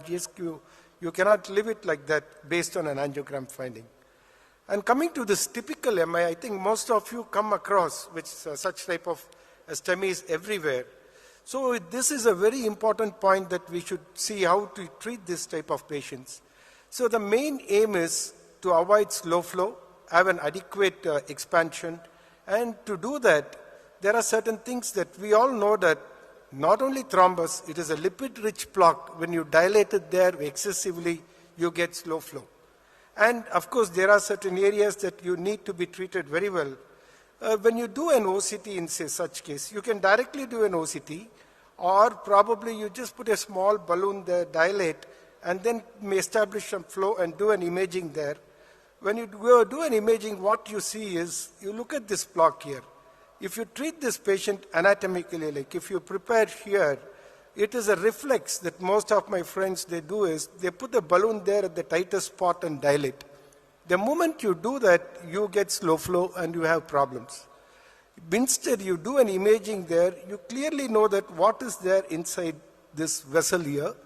Probably this area has a fibrotic lesion here. You can, if you want, you can dilate or prepare it well. But the tightest spot, what you see here is full of lipid here. You just concentrate. There is a ruptured plaque, and then it's all full of lipid. You put a bigger balloon, dilate, you get a slow flow there. So when I do an imaging, I decide how to prepare this lesion. And then once what I do is prepare it, most of the times, if it is not a calcified lesion, and then you are satisfied with the preparation of the fibrotic area, you go with a stenting there. And post-stenting also, imaging is very, very important. Most of the time, when you treat a lesion like this, we size it to the distal vessel. So to have a post-dilatation is one of the place where you get slow flow. So what you can do is, you can just do an imaging and just look at the area where you definitely feel there is an underexpansion or a malapposition. Most of the time, it is in the proximal vessel where you need to dilate, and then you get an excellent result like this. So in this patient, there was a proximal, a little bit of underexpansion or malapposition. Only the proximal segment was post-dilated and slow flow was avoided. And this is one more example. So this is, okay. This is another example of a patient where he had an anterior wall MI, and this is a common presentation that you get here. It's a proximal LAD total occlusion, and then you see the EDP is high. The patient is having an anterior wall MI, probably QRBBB, or with sometimes complete dot block. You check the EDP, EDP is also high. So in such cases, probably you can do a thrombectomy, or you can do a laser now if possible to dissolve the clot. And then you can put an IVUS also here. We have a lot of evidence with some of the studies showing that use of IVUS in acute MI has excellent outcomes. Generally, if you don't have a co-registration, what you can do is put an IVUS there. So this is the distal part of the IVUS catheter where we have started in an angiogram. You look at the pathology, there is not much of calcium there. You can see some amount of floating thrombus there seen in this. And this is the proximal part of the coronary where you have normal vessel. So your length of the stent is very clear. Actually I did this with almost a very minimal contrast, probably less than 5 to 8 ml of contrast. You will know the length of the lesion there. At the same time, I know the plaque characteristics. I know what to prepare or not. So once you know that, you take a stent there, deploy it there, a small puff to locate the ostial LAD. If you want, you can put IVUS here and see, but here I did with this and then deployed. And you see here, we avoid a slow flow and you get an excellent TIMI3 flow with the excellent stent expansion. This is a very recent case where you have huge thrombus burden and then slow flow like this. Since we got a ELCA, so I have used a ELCA there to do a thrombectomy there in this case. And after that, of course, after ELCA, you do an OCT, you see here, there is some amount of thrombus there, and you know the plaque characteristics. You can go ahead and stent this patient. And some case like this, an anterior wall MI is really tricky where you need a lot of things to do there. When you do this imaging in such case, you see what is happening. It is unlike the previous cases which I showed there. So this is a place where there is a calcific nodule which is very tight, and here your dimensions and your vessel sizings are extremely important. And then you go stent this pipe. We try to prepare this area with an adequate balloon dilatation, but in spite of that, you see what has happened is there is an area of malapposition due to the calcific nodule which is not giving way for the stent. But I always be careful, because when you chase this nodule, especially the opposite to that, if the vessel is normal, which you cannot make out an angiogram, you make out on the imaging. If you chase it, you tend to perforate. So better accept this and come out. And this patient, of course, there was a good flow in the main vessel, but slow flow in the side branch because of excessive balloon dilatation there. A similar case here with an anterior wall MI. So when you do imaging, these are eruptive nodules. So these nodules are amendable for good expansion. You can make out the characteristics here. And then once you do that, it was well prepared with an OPN balloon and then stented. And here you see there, the area where there was a nodule, stent is well expanded and excellent TIMI3 flow in this patient. And imaging is very extremely useful in deciding how to treat these patients with a simple anterior wall MI, which we have been, a simple STEMI, which we have been treating for the last more than 25 years now. And apart from that, when there is an ambiguous anatomy like this, a patient like this, it will definitely tell you the etiology. Look at this angiogram, and you see that there is something going wrong, but the OCT clearly shows it's not an ACS. It is a spontaneous coronary artery dissection which has occurred, and that is why this patient had these changes. And look at the longitudinal lumen, it clearly gives that idea. And a lesion like this is not just an ACS, but probably it's a recanalized thrombus. All these things you cannot make out in an angiogram, and OCT definitely gives a very good idea, and HyBiz helps you a lot in treating patients with STEMI. So imaging plays an extremely important role in STEMI today, and you can decide the treatment whether to defer it or stenting it, and of course during the procedure to produce an excellent outcome. Now coming to non-culprit vessel, why is it important is almost 50% of STEMI, they have multivessel disease. And we have evidence to say that complete revascularization is the best compared to incomplete revascularization. There is no doubt in that. But the problem is when to do the non-culprit vessel is always a controversy. Even today, we don't know when to do. So let us look at the literature. There are a lot of studies here, and the timing is a problem, when to treat them. And what we have is very important studies like COMPARE and COMPLETE and DYNAMI. What they have done is they have compared it even up to 45 days after an episode of STEMI. That is during index procedure or less than 2 days, less than 3 days, to 45 days. So probably you can select on this. And how to treat it, the guideline says that if the patient is very stable during the primary PCI, you can do it in the same sitting. Otherwise, you can stage it for a later procedure. And whether you want to do it angio-guided or FFR-guided is very important. And whenever you look at the evidence, these are the trials, DYNAMI, COMPARE, acute MI, COMPLETE. All this trial used physiology, FFR for the treatment of non-culprit vessels. And FLOWER MI was a negative trial. Whether FFR or not, it was the same, but FRAME MI is a positive trial. And now, in ACS, non-culprit, there is no doubt at all. But whenever you are doing a physiology, just remember one thing.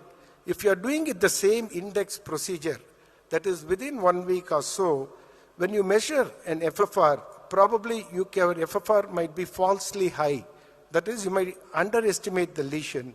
And if you are using a resting indices, probably you might be slightly overestimating the lesion. So just remember this point, if you have, and then probably proceed.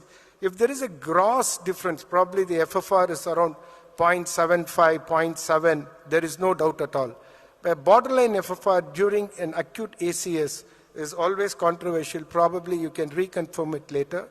Use of adenosine is definitely there, but there are some cases where you cannot use adenosine. And as of today, you can do this non-culprit treatment up to 45 days since there are not much of randomized trial. In a non-culprit vessel, does imaging have a role? That is a very big question today. We have some studies, and Forza is one thing, and apart from that, new studies combined OCT, FFR. In this, they found that if there is a TICFA in a diabetic patient, they do better if treated well. And of course, the recent PREVENT trial where they compared the MLAs and plaque burden and TCFAs, if it is lumen is less, plaque burden is high, you treat those lesions, you get very good result. So this is an example where this patient had an acute inferior wall MI. Circumflex was the culprit, and this is the LAD lesion now. So for how do you assess this? What I did this in the same session, I did a co-registered IFR and FFR study, and it is showing it is positive. And you can always compare this with imaging also. So when you do a co-registered IVAS, you look at this, FFR is showing this area is significant.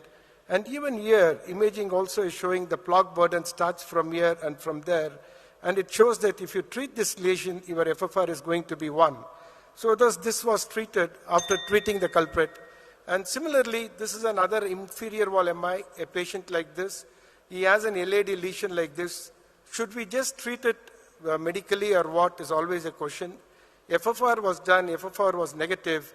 And then what I did is, since he was a young fellow, we had some evidence to do an imaging in this. So I did an OCT in this. OCT clearly showed some important things. His lumen was 0.19, 1.9, thin cap fibroatheroma, and then it was definitely areas of healed plaques were seen, plaque disruption was seen, thin cap fibroatheroma, microvasculature, all signs of inflammation, cholesterol crystals. So keeping this in mind with Forza trial, which we are all familiar, I'll go fast through this. When you treat them on FFR, the mortality is high, or MACE is high at the end of 13 months, 8 to 3.4, and then target vessel revascularization also is very less if you treat such patients based on imaging and compared to FFR. So with this patient was stented, and then with excellent result, initial lumen, which was 1.8, was expanded to 6.9 on image-guided PCI, and then that is the final result. So to conclude, imaging guides in both culprit as well as non-culprit vessel treatment, and it shows the pathology, and we know why this patient had an MI, and we can decide on the treatment also, whether to stent or defer, and it helps in preventing slow flow, which is a very important complication of primary PCI. And physiology is useful in non-culprit lesion assessment, and you can have complete revascularization. You can take up to 45 days, since we really don't have a concrete evidence to do it immediately. Thank you very much for the silent listening.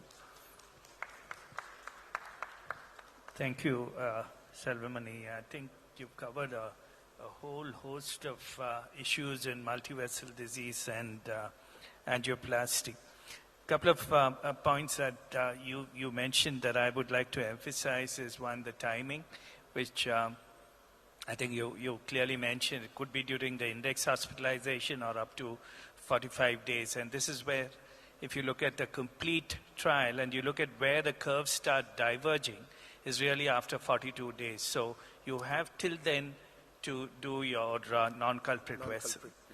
But I think it's the physiology. I think the data is very, very controversial. If you look at the FLOWER AMI trial, showed that FFR angio-guided angioplasty was superior to FFR-guided, while the FRAME AMI showed the reverse.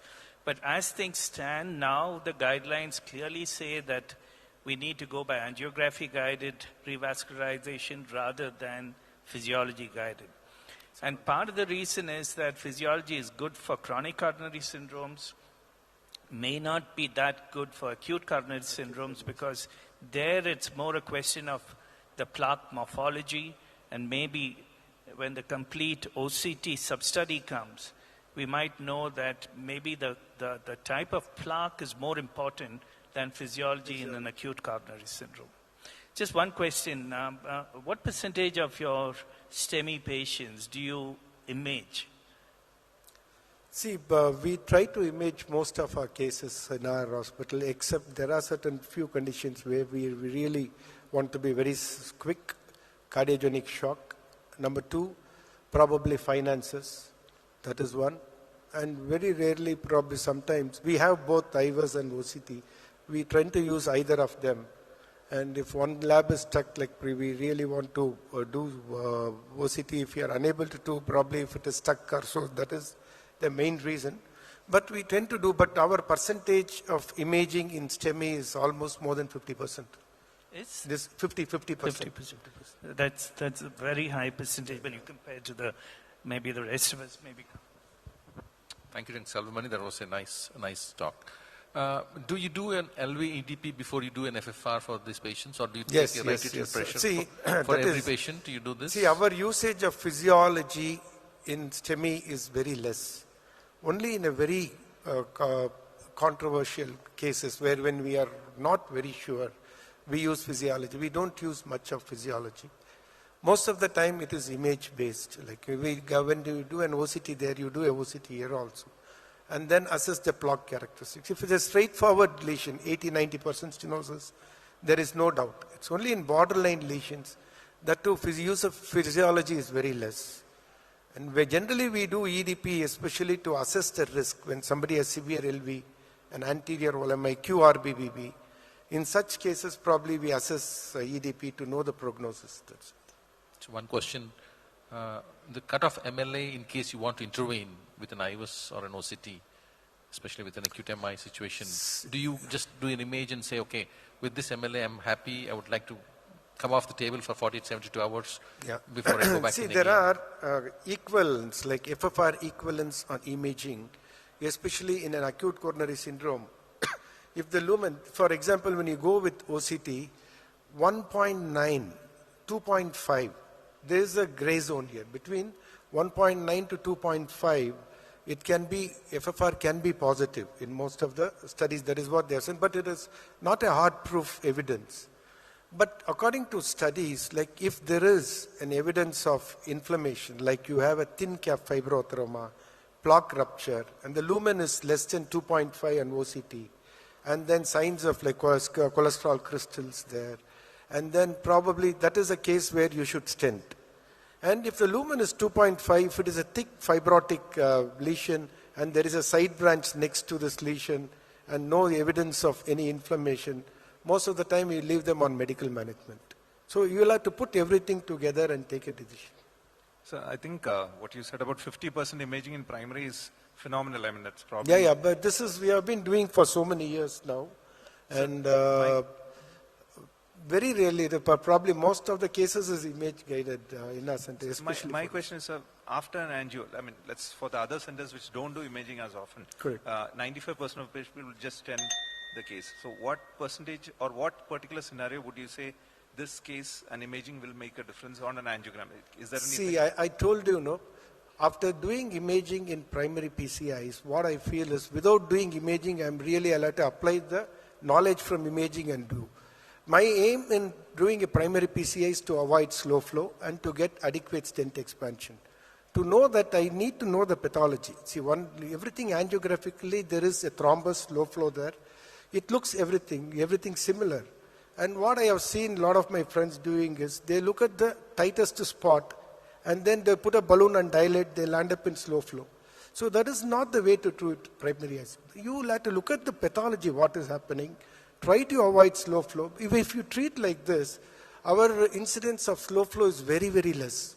You don't get so much of slow flow. And most of the time, as we think, the slow flow is not because of the thrombus.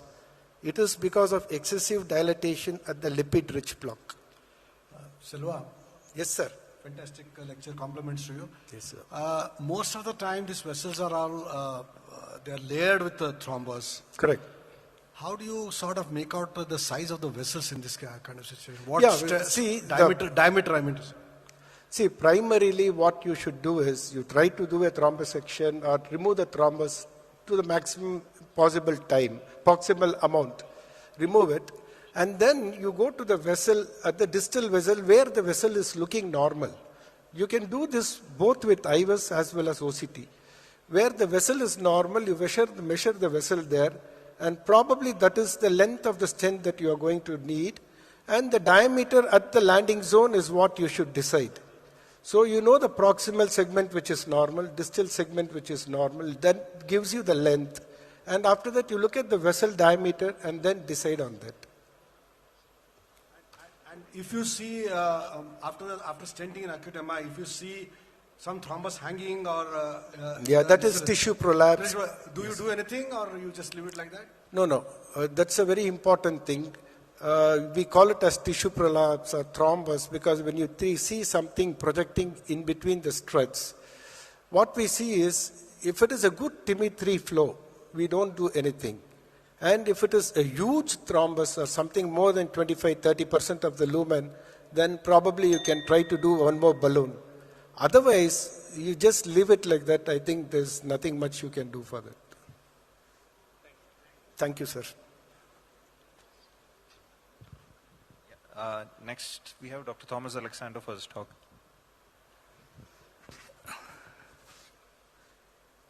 One of the areas that we are concentrating on for the last year or so is to bring to focus STEMI in women. And I think I'll present some of the data that we have from our TN STEMI program regarding some of these issues.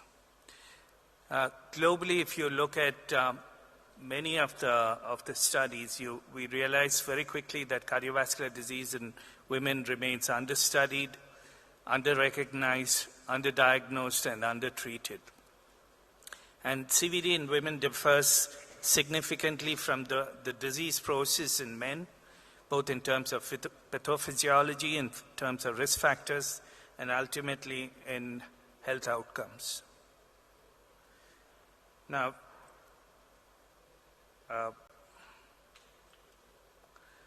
if you look at global challenges, I think it's very clear that there's lack of data, both about prevalence and outcomes. Women, as we all very clearly know, are underrepresented in the majority of cardiovascular trials, and the sex-specific mechanisms in the pathophysiology of cardiovascular disease in women is poorly understood. But what is a fact is that there is an increasing prevalence and mortality in women.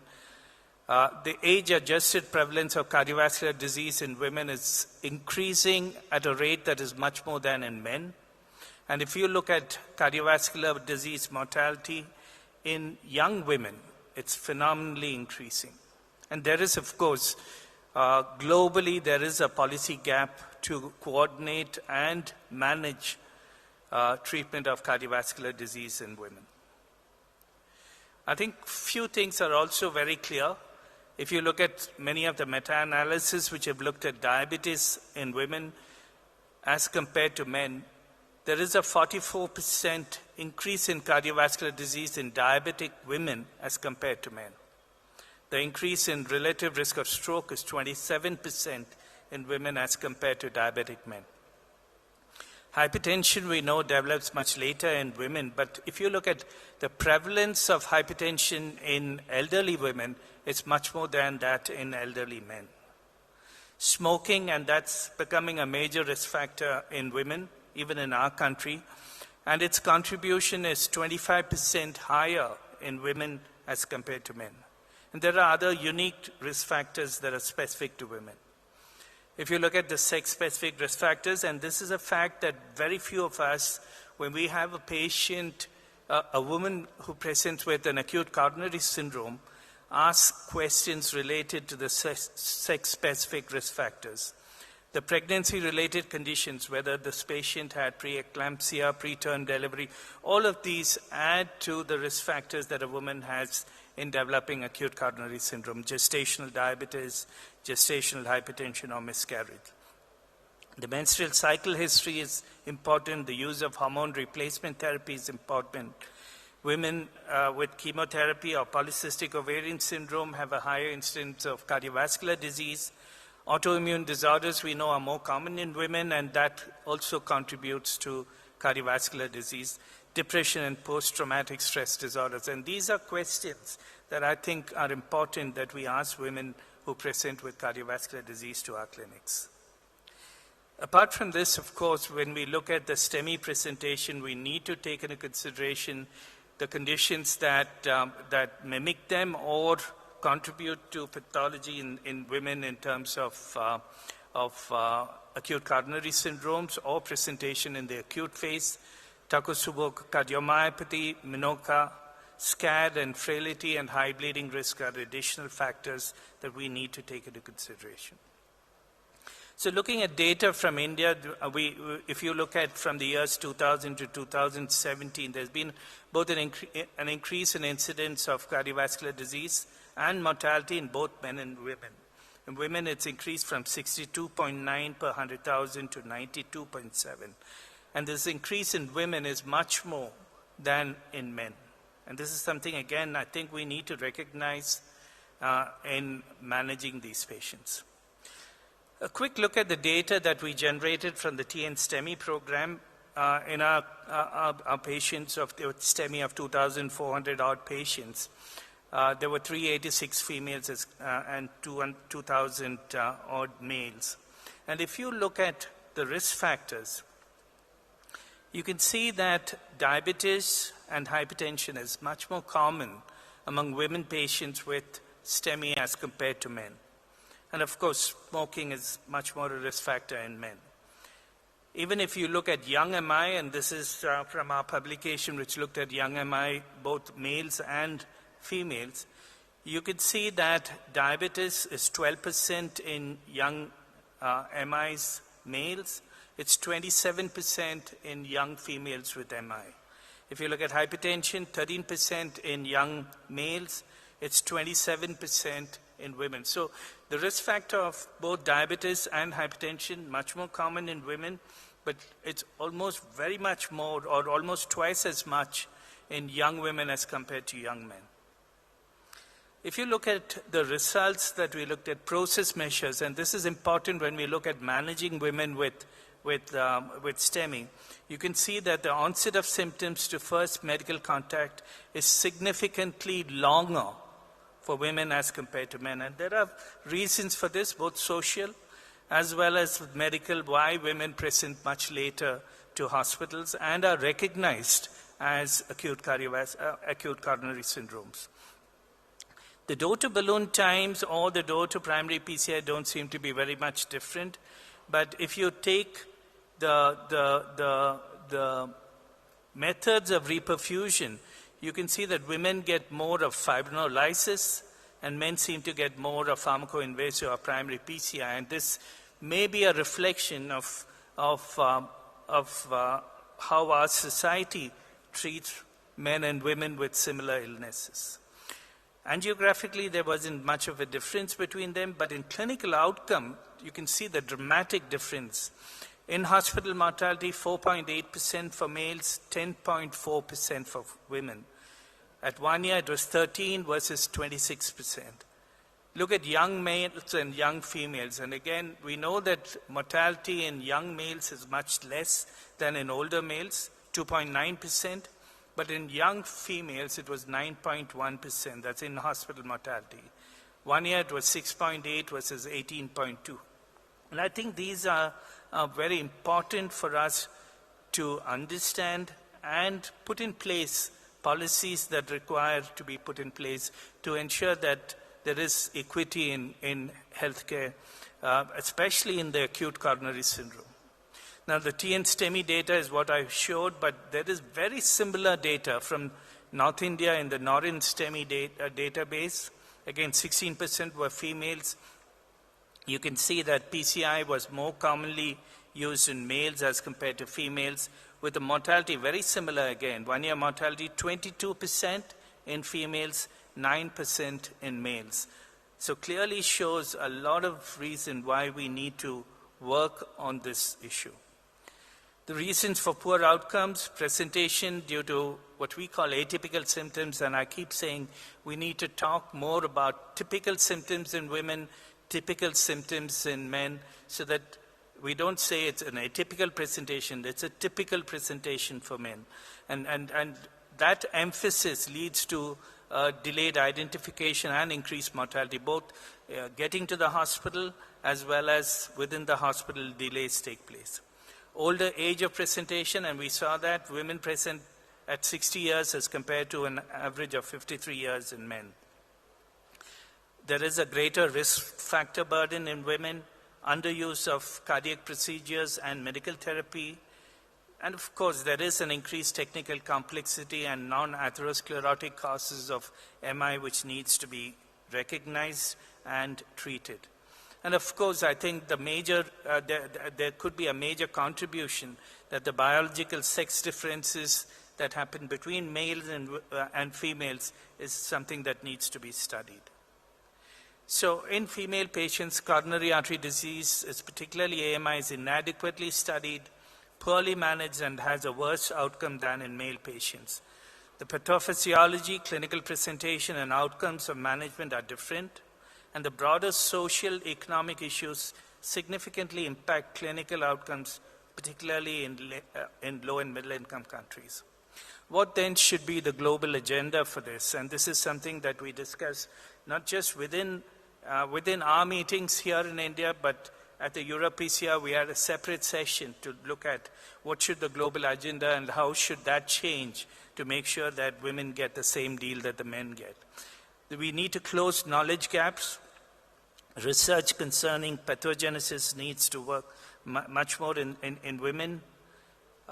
We need to enhance awareness of cardiovascular disease in women, draw protocols that target well-established sex-specific, under-recognized risk factors, and with a specific focus on low and middle-income countries. And we need to strengthen healthcare systems to create an integrated health system, both engaging physicians, healthcare workers, and patients, so that this area is recognized and acted upon. Thank you for your attention. Thank you, Dr. Alexander. That was a very nice, lucid explanation and how we deal with women in acute MI. The delayed presentation, the atypical presentations have been very well highlighted. Thank you so much, sir.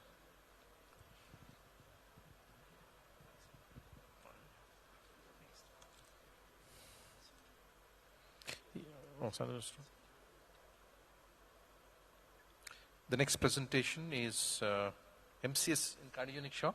We have somebody missing there. Dr. Sanjog. Yeah, he's coming. MCS in cardiogenic shock, what is new?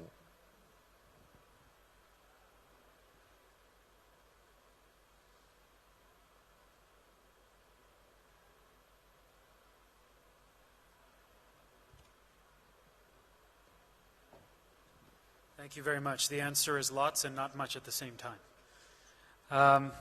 So over the next 10 minutes or so, I'll give you a basic idea of what's new in MCS and cardiogenic shock. We'll divide it up into 3 principal components: new data, new devices and developments, and then new techniques and upcoming approaches. So going right for the money, the new data is all about danger shock, particularly in the cardiogenic shock space, where this was a randomized trial, the first randomized trial that has ever been positive with mechanical circulatory support for the treatment of cardiogenic shock. This study screened 1,200 patients, excluded 851, and randomized 360 patients presenting with ST elevation myocardial infarction within 36 hours with the presence of cardiogenic shock. Patients were enrolled at the point at which cardiogenic shock developed and then were implanted with a device in the treatment arm within 6 hours of randomization, with a primary endpoint of the trial being death by any cause at 180 days. And this was a trial of a microaxial flow pump, in this case the Impella CP, versus standard of care, which included inotropes in most patients. And the primary outcome was a pretty impressive separation, which began very early and then continued to separate as you went out past 180 days of randomization, which demonstrated superiority of the use of a microaxial flow pump, i.e. the Impella CP, over standard of care. So this was the first strong evidence that we had with a number needed to treat of 8 that documented the benefit of the Impella device in the setting of cardiogenic shock in this highly selected patient population that presented with ST elevation myocardial infarction that was complicated by cardiogenic shock. And this is a unique finding, as I mentioned, across MCS trials. MCS trials are very difficult to recruit into because when you are inherently treating shock, you're also treating patients with multi-organ failure, you're treating patients who have had indeterminate periods of loss of reserve, and you're treating often patients with cardiac arrest. And that's been a common criticism of previous trials that have looked at Impella, like IMPRESS, and then of course the ECLS shock and the IBP2 trials where we looked at patients who were pre-PCI implants, post-PCI implants, late shock, early shock, post-arrest, pre-arrest. It becomes a very challenging group of patients to recruit. And in danger shock, which was an investigator-initiated study, which made it even more legitimate in the eyes of the public, this was a systematically, carefully recruited patient population where if you didn't meet the trial inclusion, you didn't get in. There was very, very small levels of crossover. I think it was only about 3 patients. But what we also learned is that this is a high-risk cohort, and there's no free lunch, right? We recognize that moderate to severe bleeding was high in both groups, okay, and that renal replacement therapy was high in both groups, higher arguably in the Impella group, as was the case for bleeding. But we also recognize that this might have been because these patients ended up getting more intensive ICU care. Indeed, the individuals in the standard care group had a shorter length of ICU stay, indicating that there may have been some degree of survivor bias there. But it's worth recognizing that in individuals within the standard care group who got out of the ICU, the majority of the difference in outcome was actually in the early days. And so it is critical to note that this is about AMI CGS. This is about STEMI, cardiogenic shock. This is not heart failure cardiogenic shock. This is not decompensated congenital disease cardiogenic shock. This is not Takotsubo's cardiomyopathy with acute failure, not myocarditis, none of those things. Because all of those disease entities are fundamentally different from a hemodynamics perspective. And that's part of the other reason why this is such a big deal. Because we actually demonstrated not just that there is a device that works in cardiogenic shock, but that if you recruit a relatively pure segment of patients, you can start to answer questions, which is something that we have struggled to do in trial after trial after trial. How about new devices and developments? The nature of cardiogenic shock care, this is a slide from Naveen Kapoor, as are several of these, is that we balance on a razor's edge. What you are trying to do with mechanical circulatory support in CGS is provide support, right? You want to provide circulatory support to the body and unloading to the heart. That's measured by lactate and creatinine, but at the same time, you don't want to make legs ischemic. And so the goal is to try to do this high flow state through the MCS device in the smallest access possible. Because as we demonstrated, there is a very real tax on bleeding and on leg ischemia to the use of MCS devices in shock, particularly in shock patients, because they are also vasoconstricted. They are also the individuals who do not get particularly good flow to their legs, and as a result, they are at highest risk for acute limb injury. And so we are constantly balancing access side and vascular safety with maximal flow and clinical efficacy. And the question is, where do you draw the line? So the ECLS shock trial is a cautionary tale, because even though this trial demonstrated that there was no effective routine ECMO implantation in some individuals who were post-arrest with cardiogenic shock, a very important finding is that nearly 100% of these patients had distal perfusion cannulas. They had 6 or up to 8 French cannulas into the SFA in legs with ECMO. And 1 in 10 of these patients, despite almost 100% of them having retrograde perfusion cannulas, was 1 in 10 patients had acute limb ischemia. And so this behooves us to accept that even in the setting of good distal perfusion, we are going to get acute limb ischemia from MCS device use. And so it is really not a good idea to allow these patients to end up in this spot. And when you look at the cardiogenic shock working group data set, which is a data set of 7,000 patients across multiple centers in the US, some of which range from the availability of balloon pump all the way to extracorporeal life support and heart transplant on tap, you find that the presence of ALI, the presence of acute limb ischemia, results in an increase in mortality in every type of cardiogenic shock treated. This is what's new in cardiogenic shock. It's not just a heart problem. It's a heart problem, a kidney problem, a liver problem, and now we realize it's also a leg problem. And that is why the breaking of the small bore barrier is actually a really important part of the future of cardiogenic shock care using MCS devices. This is what's new, the recognition that we have to focus here. And as a result, there are a series of devices that have come out focusing on this idea of smaller bore access to deliver larger flow. The Impella ECP, or expandable CP device, the Magenta Elevate device, which is still investigational, and the there's the Scheifemed Superior medical device called the Superior device, which is also still investigational, but is now through EFS. The ECP device is meant for high-risk PCI. You're going to hear this as a theme, where it goes in through a 9 French housing, a 9 French sheath that is closable with a single angioseal device or a single perclose.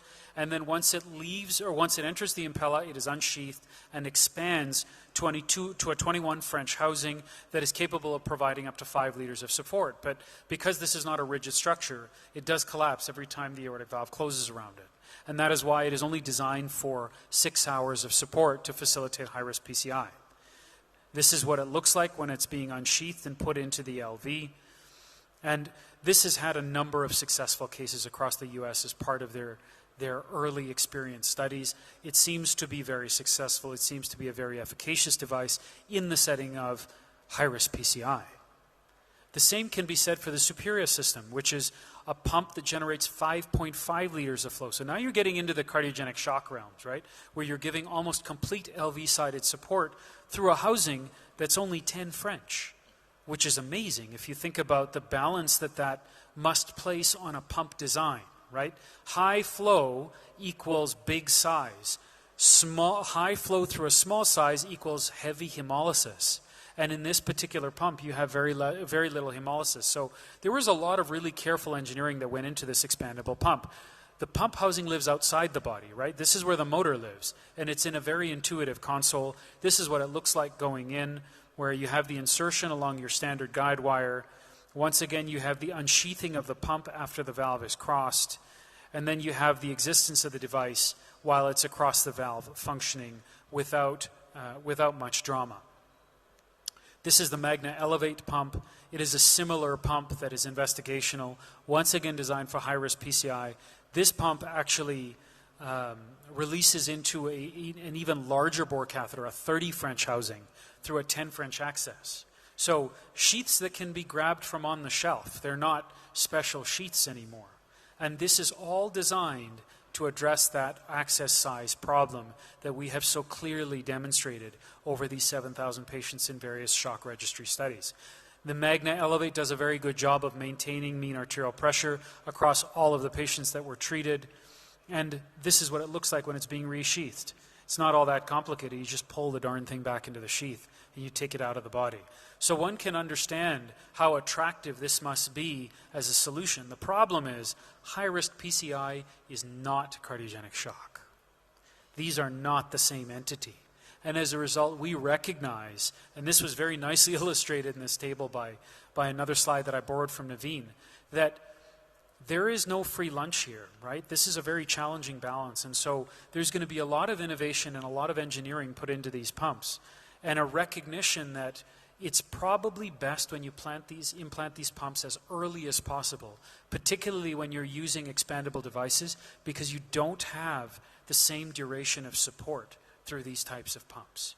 And PHP was a very cautionary tale in that regard, with clot developing in pump housings and embolus throughout the body.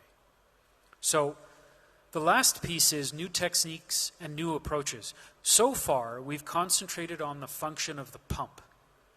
But what happens when you start to have challenges with a pump not giving you enough? Are there things that you can add into that paradigm to try to get yourself a better result? So the first thing is, how do you prevent bleeding and acute limb injury when you're using the pumps that we have? Well, this is the Impella side closure technique. Okay, and this is from I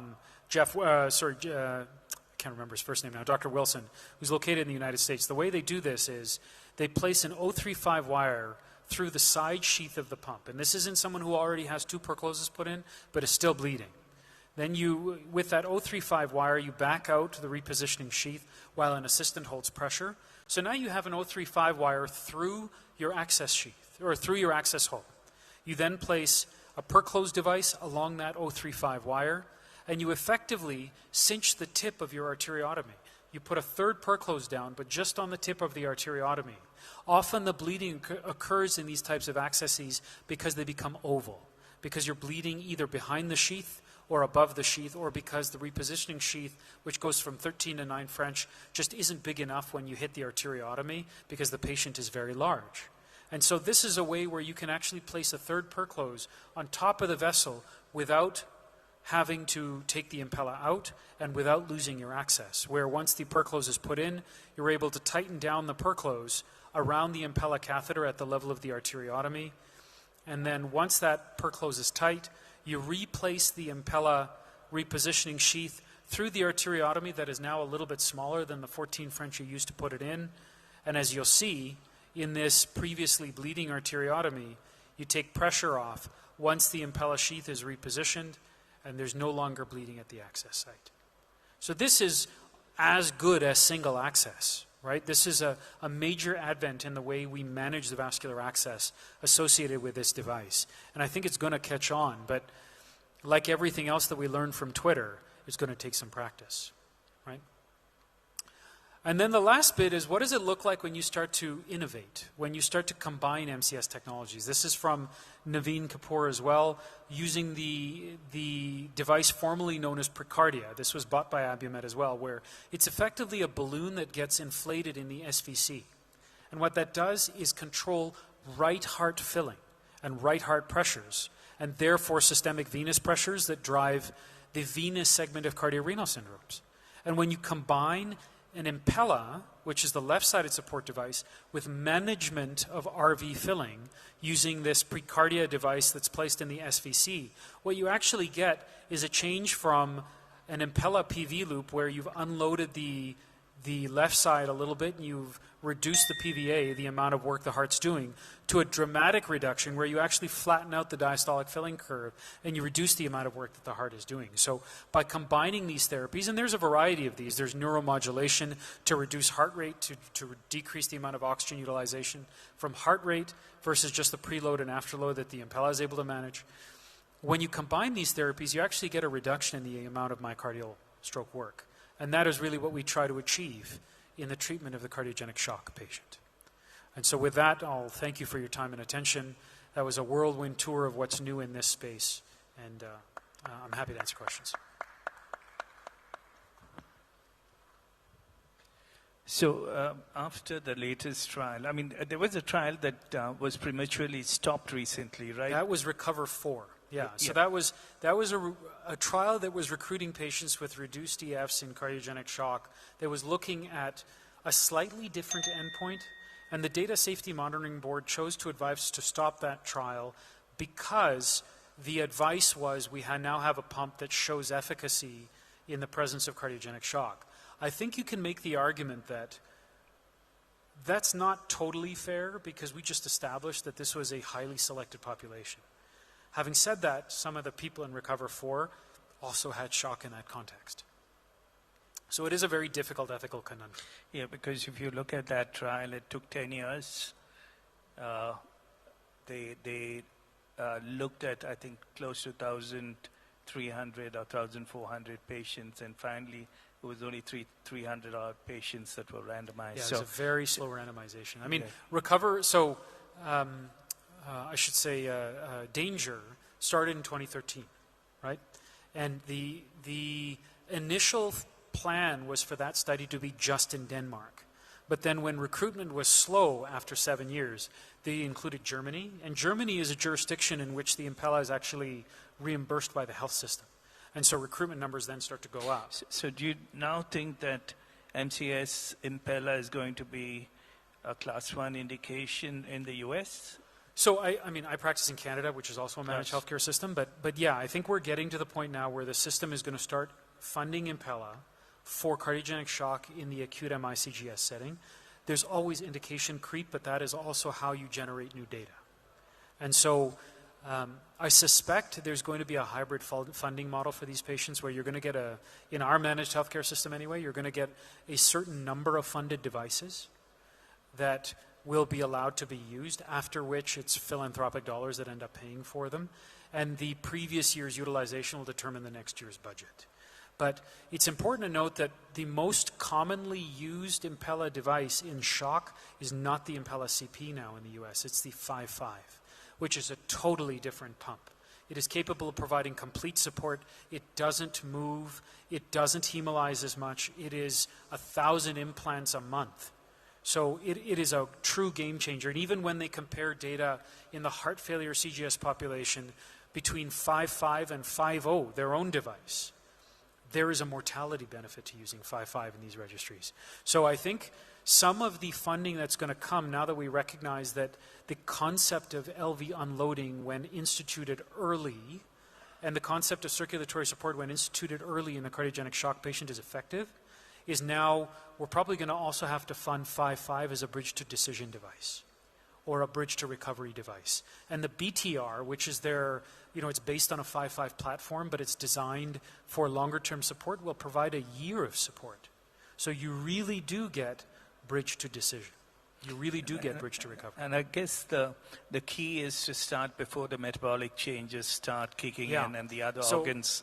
Great point you bring up. So this was what the National Cardiogenic Shock Initiative established, right? That was a systematic, hemodynamically guided paradigm of when to implant an axial flow device in the setting of CGS in AMI. That group implanted at an LVEDP above or a wedge pressure above 18 with an index that was less than 2. Having said that, their population was every bit as sick as any other trial, right? Their median lactates of entry were 6. They were sick patients. And that registry, that single center registry showed a dramatic improvement in survival when a systematic paradigm was used. So it's worth recognizing then that one of the benefits that trial showed was that, or that, I shouldn't say trial, that study showed was that when you implant early while you're dealing with a hemodynamic problem, you get a better outcome than when you implant later, where your lactates are higher and you have the involvement of the kidneys or you have the involvement of the liver.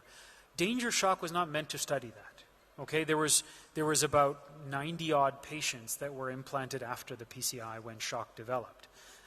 And so we can't really comment on that yet, but I think that's going to be the subject of a future randomized study, where I think that's where probably the biggest benefit is going to come from. One last question, Sanjog. In our country, I think we use more of ECMO than Impella. And with the data that we have with the ECLS shock trial, what would your comments be? So ECLS shock, as we said, was a large segment of patients who were post-cardiac arrest, right? Where when you enroll them, you may be beyond where you can help them. So I published this paper a couple of years ago with Dan Burkhoff, where we looked at every cardiogenic shock risk score in the literature.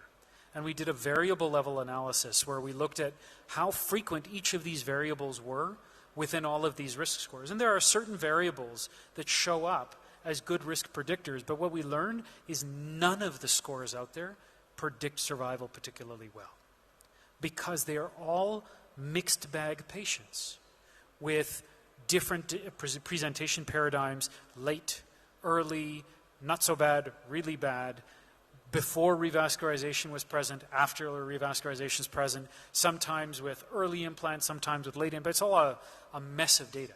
And so I think what we're going to have to do now is start to drill down on including patients who have a low futility index. And that was the final point that we made in our paper, which is, this is an uncomfortable topic. How do you say, I'm sorry, you're going to die at the outset? We do it every day at the bedside. We all go to the emergency department and see those patients that are clearly too far gone. Their pH is 6.9, their lactate is 20, they haven't peed in a day, their feet are ice cold and they're about to fall off. We know that patient's not likely to live. Yes, we are probably going to miss some that might have had recovery to a poor level of function, but we have to accept the fact that cardiac arrest with anoxic brain injury is a futile disease state from a mechanical circulatory support perspective. So it doesn't make sense to make a mess of our trial data and therefore not be able to answer a question. And I think danger shock establishes extremely clearly how important it is to actually study a group of patients that has a reasonable likelihood of survival. Thank you, Sanjay. I think that was great and a lot of important points there. Can I request Dr. Rajendra Kumar Jain to talk about exploring LDLC management challenges in very high-risk patients with atherosclerotic cardiovascular disease.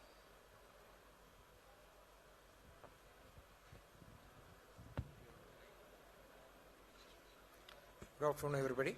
I thank organizers for giving the opportunity today.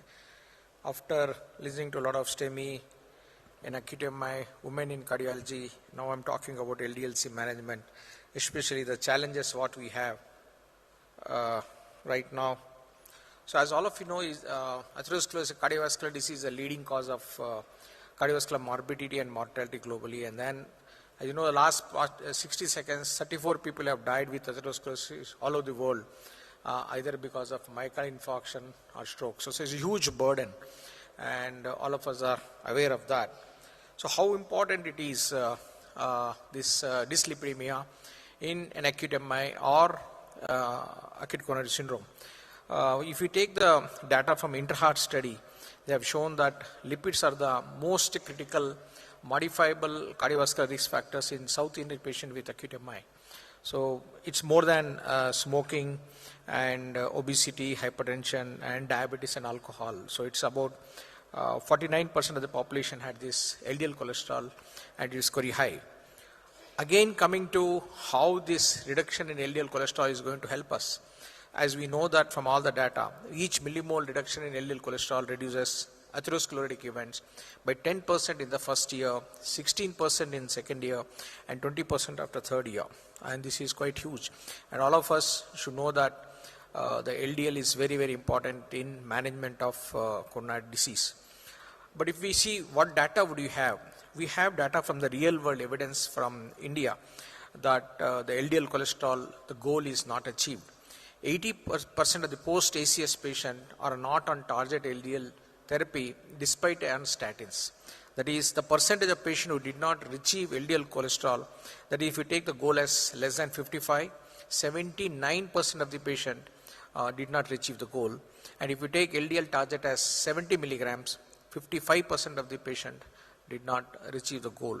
So this is all the patients with acute coronary syndrome, about 575 patients. They studied with hypercholesteremia and acute coronary syndrome for 1 year. So there is a huge amount of number of patients where the LDL targets are not met, if you take even 70 or 55.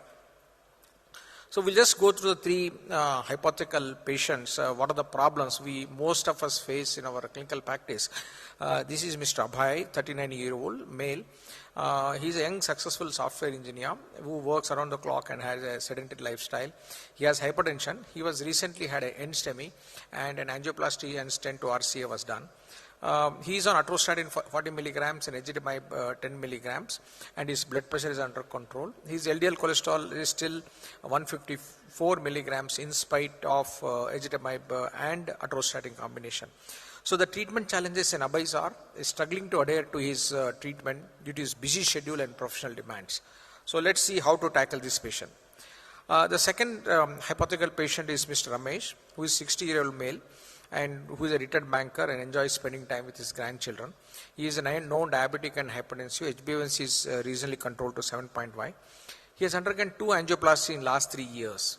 Again, he is on rosuvastatin 20 milligrams and evolocumab every 2 weeks. His blood pressure is controlled. His current LDL is 80 milligrams. Still not achieved the goal what we want. So Ramesh finds it difficult to adhere to treatment due to high treatment burden. So this is of existing lipid-lowering therapy. This is a second scenario. The third scenario is Kalpana, 52-year-old female. She is a dancer and leads very active lifestyle. She is hypertensive and obese. And she has explained recently had an STEMI, underwent an angioplasty, multivessel disease, and 2 stents for put for the LAD and 1 for the right coronary artery. So here LDL cholesterol in spite of on rosuvastatin 20 milligrams and ezetimibe 10 milligrams, her LDL cholesterol is 120 milligrams. So Kalpana is more concerned about the risk of another cardiovascular events and what is the safety of treatment. She is more worried. So we'll take these 3 hypothetical patient and let's see how to manage their LDL levels and what we can suggest. So if you see all these Abhay, Ramesh and Kalpana, they are all very high risk patients. So if we take this classification from the Cardiology Society of India 2023 risk assessment, they have classified into extremely high risk, very high risk and low risk. And all our patients, hypothetical patients, are in the very high risk patient. That is, they have a coronary disease and they had more than 50% lesion in either 2 major vessels. They were diabetic more than 20 years and they didn't have a CKD. So the target of LDL should be less than 55 milligrams. If you take extremely high risk patient where there is a polyvascular disease in the form of peripheral vascular disease or in the form of cerebral vascular disease and recurrent episode of atherosclerotic vascular disease, the LDL should be less than 40 milligrams. So this, according to the CSI 2023 risk assessment, they come in the very high risk category. But the guidelines are not unanimous in recommending aggressive lower LDL cholesterol. But one thing we know that lower the cholesterol, it is better. For example, CSI guidelines, as I said, extremely high risk, it should be less than 40. Very high risk, it should be less than 55. ESC guidelines for acute coronary syndrome management, they say LDL should be less than 55. And LDL reduction more than 50% of the baseline also is okay.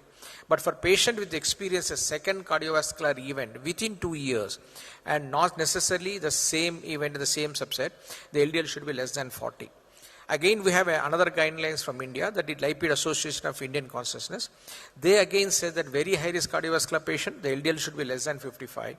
But extremely cardiovascular risk, that is a category A, the LDL should be less than 50, which is recommended. And if it is optional to reduce to less than 30.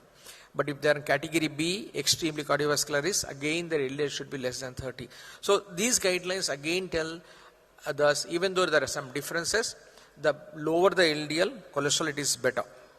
So how to approach our patient based on this ESC 2023 guidelines? So early escalation with a combination therapy that includes PCSK9 inhibitor. For our patient, the first patient, Abhay, post-NSTEMI PCI, Abhay and atorvastatin of 40 milligrams ezetimibe, LDL cholesterol is 154 milligrams. So this patient definitely needs to be upgraded to another therapy of PCSK9. Even Ramesh, post second 2 PCIs, maximum tolerated doses of rosuvastatin 20 milligrams and biweekly evolocumab, still LDL cholesterol is 80 milligrams, which is not satisfactory according to the ESC guidelines. Kalpana, or maximum tolerated dose of rosuvastatin 20 milligrams, ezetimibe of 10 milligrams, LDL cholesterol is still 120 milligrams. So this patient, definitely the goal is not achieved and patient has to be a PCSK9 inhibitor has to be recommended. So summary of these patients, Abhay struggles to adhere to his treatment due to busy schedule. He seeks effective and more convenient treatment. Ramesh is not adherent treatment due to high burden of weekly twice injections. He seeks less frequent and effective treatment. Kalpana is concerned about medication safety and risk of cardiovascular events. So all this, they require a effective and sustained lowering of LDL cholesterol. So as of know, as told earlier also, each millimole reduction in LDL cholesterol relative risk of atherosclerotic cardiovascular events are reduced by 10% during the first year, 16% during the second year, and 20% after the third year. And it is reduced by 50 to 55% after a duration of 40 years. So the longer, the earlier, the better. That concept we should understand, all of us should understand. What are the currently available lipid-lowering treatments and upcoming novel therapies? The traditional therapies, all of us know as statins, which are HMG-CoA reductase inhibitors, ezetimibe, which causes cholesterol reabsorption inhibitor, and bile acid sequestrants. Recent therapies are PCSK9, alirocumab, and evolocumab. Newer therapies is inclisiran, that is PCSK single interfering RNA, bempedoic acid. The emerging therapies are evenocumab and gemcitabine, and this is a CRP modulator. So the combination therapy is definitely needed whenever you want to lower the LDL cholesterol. Simply giving a moderate dose statin, you are going to achieve a LDL reduction of 30%. But if you give high intensity statin, it can reduce up to 50%. High intensity statin plus ezetimibe, it can be 65%. Only PCSK9 inhibitor, it can be 60%. But if you give combination of a PCSK9 inhibitor, high intensity statin plus ezetimibe, it can go as 85%. So adjunct therapies are needed to achieve effective and sustained lowering of the LDL cholesterol and prevent progression or development of cardiovascular events. Again, more intensity lipid lowering therapy is associated with lower LDL cholesterol and risk of MACE. If you see baseline LDL cholesterol with statin is 101 and LDL cholesterol at follow-up is 84 only. Ezetimibe is again 105 and LDL is 66. But if you give a PCSK9 inhibitor, the LDL baseline was 94, it has come to 50. And if you see the odds ratio of the MACE also, the more the LDL cholesterol is reduced with a combination of therapy.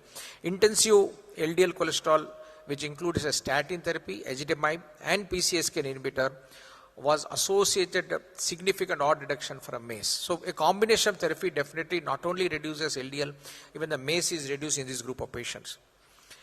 The two data again, the earlier the starting of this LDL lowering drugs, the more the benefit. If you see Miracle where atorvastatin was used here, the early initiation of the lipid lowering agent with atorvastatin 80 milligrams has reduced ischemic events even in the first 8-16 weeks. So the earlier, especially in ACS situation, it has definitely shown that it has reduced event. The A2Z trial phase G, that also it has shown that simvastatin, early initiation of the aggressive simvastatin regimen has resulted in a favorable trend towards reduction of cardiovascular events. What about PCSK9? PCSK9 also have shown that in early post-ACS period, where the highest vulnerability is there, has resulted in a target LDL levels within 4 weeks after the initial event, allowing over the 95% of the patient to achieve the LDL cholesterol.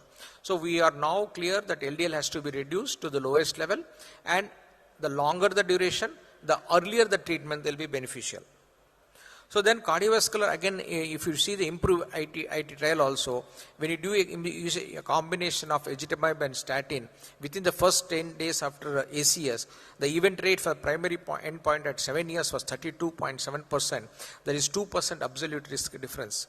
So here in improved trial, when a combination was used when compared to single drug, the benefits was more when compared to single drug. So again, impact of PCSK9 patient with prior PCI at 18 weeks. So this is patients. This is pre-specified subgroup analysis of a patient from the Fourier trial. They have shown that PCSK intervened at the time of randomization have shown that 61% reduction in the LDL cholesterol, 18% major coronary events, and 23% need for additional PCI is reduced, and 24% PCI de novo lesions, and 24% reduction in PCI at previous stent and grafted vessels. So this again shows that this drug when used initially during PCI is also useful. So again, coming to our hypothetical patients, Ramesh, who is struggling to adhere to treatment due to busy schedule, he seeks more effective and convenient treatment. And Ramesh, who is not adhering to treatment because of the monthly 2-dose injection, so he seeks a less frequent and effective treatment option. And Kalpana is concerned about the medication safety and the risk of a recurrent event. Whichever patient will benefit from addition of an inclisiran. So background of this RNA interference came from the generic research on the led to discovery of this RNA interference. A Nobel Prize was awarded to Andrew Fine and Craig Miller, who demonstrated that gene silencing can be done by double-stranded RNA. So this has led to the path of small interfering RNAs, and that's how this molecule came into the picture.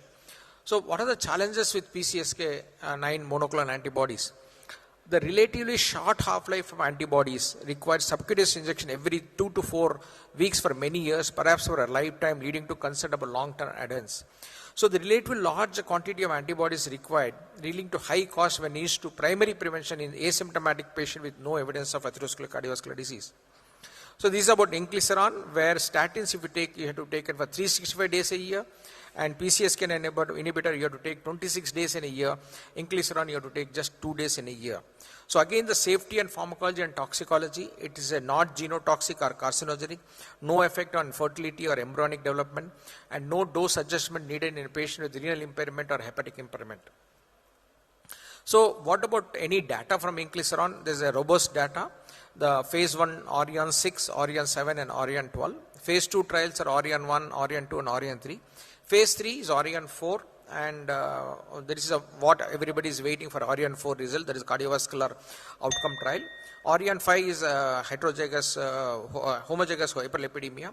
Orion 8, 9, 10 and 11 are also there. Victorian 1, Victorian 2 prevent, both are ended the recruitment, and probably the report should come any sooner. Victorian Block also is another phase 3 study. So you should also understand this concept of cholesterol years. That's a very, very important concept. So the atherosclerotic effect of the LDL cholesterol depend on both the level of the circulating LDL cholesterol and duration of this level. That's both are very important. So the atherosclerotic burden can be expressed in something called as cholesterol years or LDLC years. Horton et al. Has proposed a very good concept that when cumulative LDL cholesterol burden expressed in milligrams per year, it is also called as gram years, has reaches a threshold, then a clinical evidence of atherosclerotic cardiovascular events occur. So basically, LDLC years is nothing but the duration of LDL exposure the body has. So if you say this graph, which is proposed by Horton, I'm not able to get the print. If you say that there are three scenarios, if you see the line A, a person who is having LDL cholesterol of 100 milligrams, either naturally or on a statin, who reaches an ASV threshold of 7 LDLC gram years at the age of 70 years. So this man, if you left alone at 100 milligram, and at 70 years he develops atherosclerotic cardiovascular events. But if you see line B, there is a patient with familial hyperlipidemia, that is heterozygous hyperlipidemia. He has LDL cholesterol of 200, and he starts getting exposed at a very young age. So he gets a coronary disease at the age of 35 years.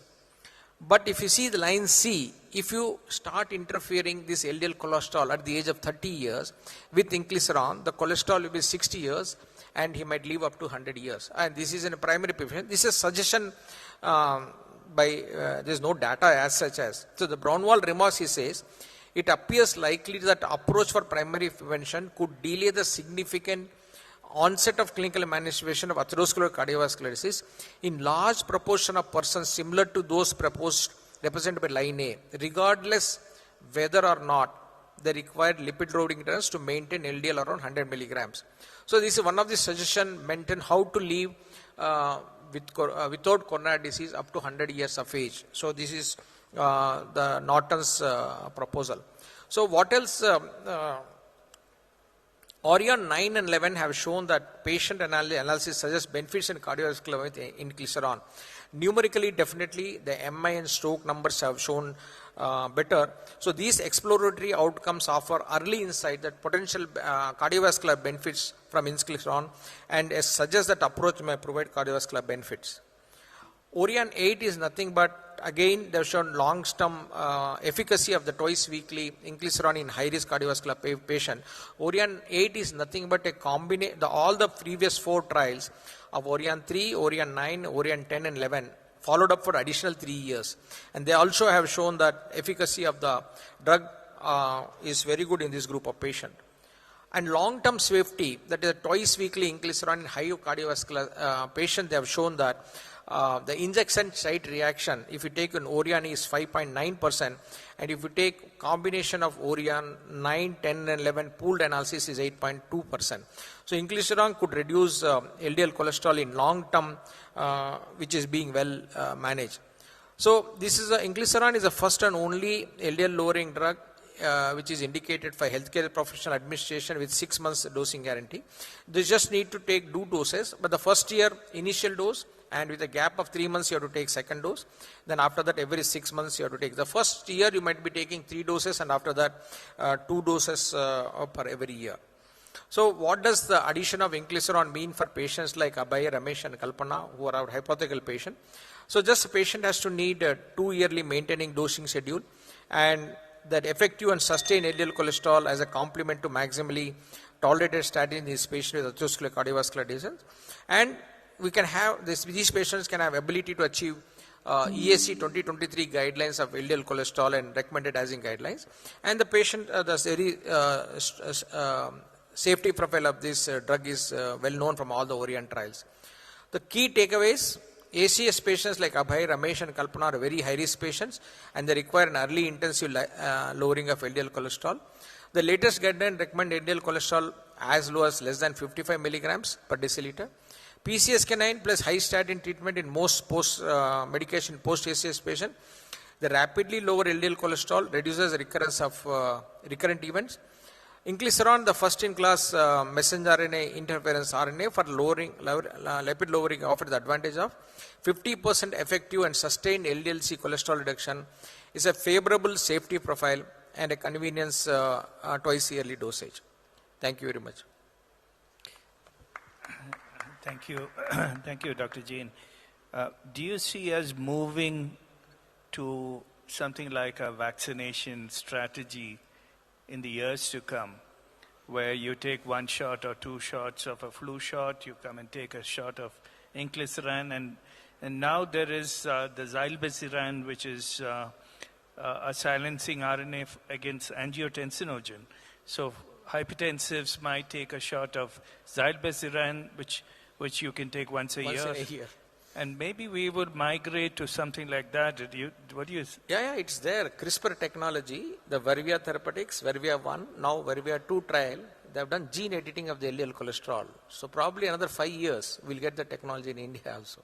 So just get your gene edited, you don't need to take anything for life.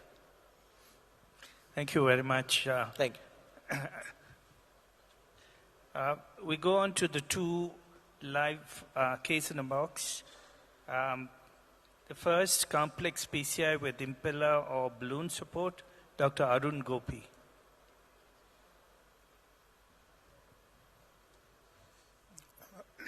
Respected Chair, thanks TCT for the opportunity. The slides on. So the first case, the case is about OCT guided double kiss culotte for the LED diagonal calcific bifurcation and management of RCA in segment instant restenosis in a person with severe LV systolic dysfunction with a mechanical circulatory support. So no conflict of interest. So the story is of a 76-year-old diabetic for last 5 years, had inferior wall MI about 2 decades back, underwent PCI to RCA with a drug-eluting stent 3x40, was doing good for almost 2 decades. Now about 2 months back had non-ST elevation MI, underwent an angiogram at an outside center, showed to have RCA in segment restenosis and had calcific triple vessel disease, was advised cabbage. The family was not willing. They presented to our emergency department with non-ST elevation MI with pulmonary edema. He was mechanically ventilated and decongested, was in sinus rhythm, had a blood pressure of 90 systolic, was on dobutamine. The family was still not willing for cabbage, and so we thought of taking them up for an image-guided PCI. So the ECG shows clearly normal sinus rhythm with evidence of anterior wall ischemia. Echo shows depressed LV systolic function, EF about 30 to 35%, severely hypokinetic right coronary segment, and severely hypokinetic LAD tertiary with preserved thickness and moderate MR. Since it was a complex PCI with severely depressed LV systolic dysfunction, we first do a right heart cath to assess the need for mechanical circulatory support. So you can see that the LV EDP was 22, the PA pressures were 48, and mean PA pressure was 35, PA SATs were 54, the RV pressure was 49, RA was 14, and the cardiac index was 1.9. So our patient had multiple risk factors. If you look at any of the PROTECT PCI algorithm or any of the requirement for determinants of MCS in CHIP, patient was elderly, patient was in ACS, had decompensated heart failure, systolic blood pressure was 90, EF was 31%, wedge was 22, cardiac index was 1.9, PA SATs were 54%, required a multi-vessel PCI, the syntax was 34. So in this scenario, it's a clear no-brainer that the patient requires an MCS, but they had financial strong constraints. So we went ahead with the conventional mechanical circulatory support that we all use, that is IABP. Impeller was really, they couldn't afford an impeller, so we went ahead with this procedure. Cardiac Center from Calicut. We are placed at the northern Kerala from the coastal town of Calicut. Today our team is going to demonstrate a complex PCA with significant LV systolic dysfunction requiring mechanical circulatory support. So to introduce our team, I'm Dr. Arun, Senior Consultant Cardiologist at Metromed Cardiac Center. My colleague, Dr. Ashwin, is my Interventional Cardiologist at Center. Then we have Dr. Arun, Interventional Cardiologist at Center. Dr. Raghuram is our Chief Anesthetist, who is managing the hemodynamics and the ventilatory part of the patient. Venkatesh is our technician assisting us with the radiography and ultrasound access. Our main scrub is Anu, and we have Anu and Amrita on the floor. Our technical team is headed by Junis, Ismail, Ajmal, and Vibhuti. And we have expert OCT support from Santosh from Abbott side.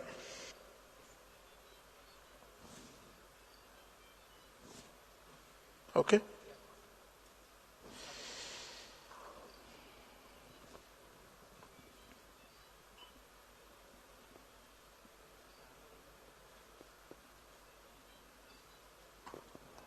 The next fluoro.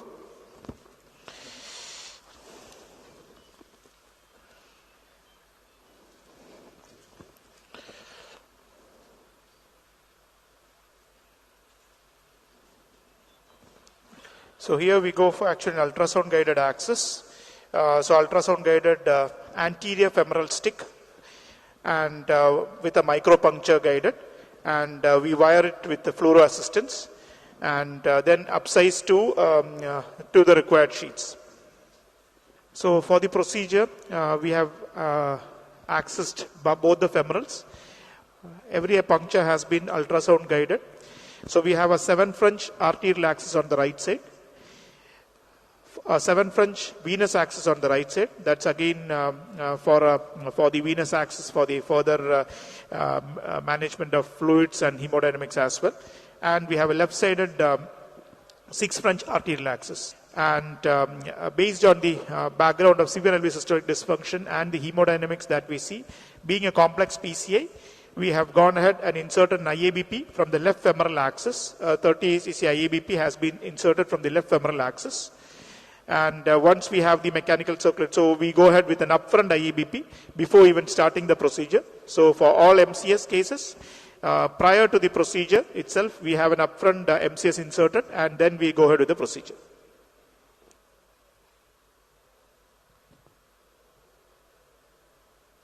Dr. Gopi, can I pause here for a second?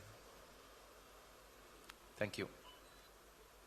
Thank you. So my question, just for highlighting the point, why did you choose a 30 cc IABP? Why not a 50 cc IABP? You need a better support, better. Why did you choose a 30 cc versus a 50 cc? Just for the audience to be aware that you have the this. person was short. The person was short. So the person was short. Yeah, short. Thank you. Okay. Great. Yep. So we started with the right femoral axis, EBU 3.57 French guide. Our starting pressures are. Yeah, this is open for discussion. So anybody wants to discuss a point, please ask us to stop. We'll stop, and we could discuss a point or make a comment. Systolic of 90 and diastolic of 50. IABP is on. So angiographically, we are having a critical disease in the LAD diagonal bifurcation. It's a Medina 111 lesion with a significant size diagonal. The lesion extending into the diagonal more than 10 mm. And the side branch, at least angiographically, looks definitely more than 2.5. So this is definitely a complex LAD diagonal bifurcation. And what we find is on the left side angiogram, there is LMCA looks roomy. There's minor plaque at the LMCA ostium.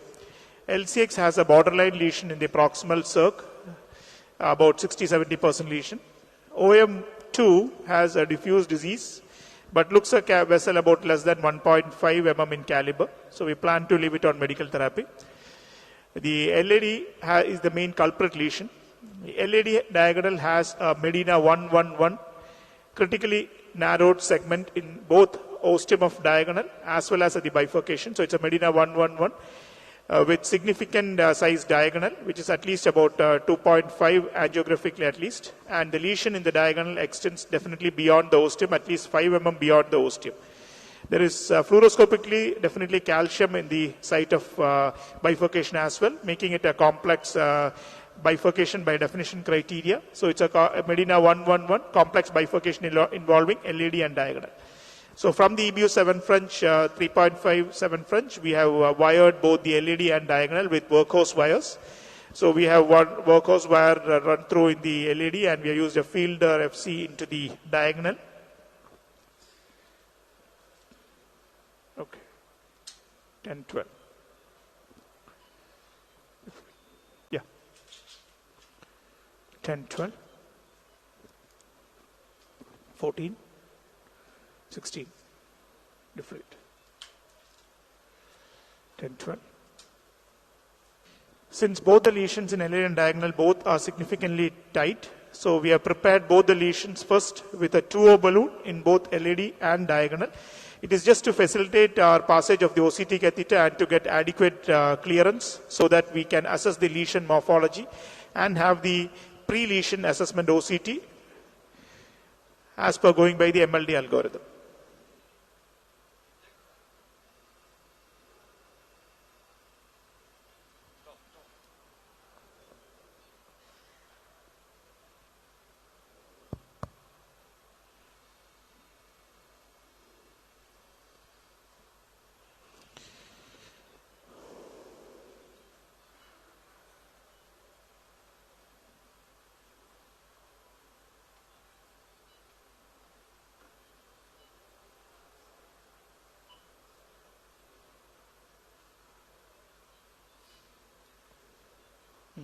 A 3-layer lamina with the intima media adventure clearly visible.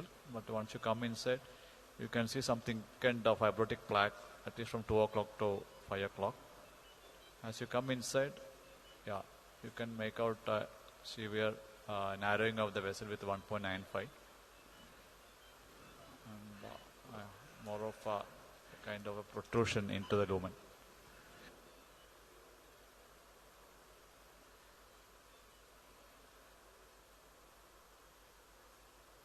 Okay, go up, 10, 12, 14, deflate. 12, 14, deflate.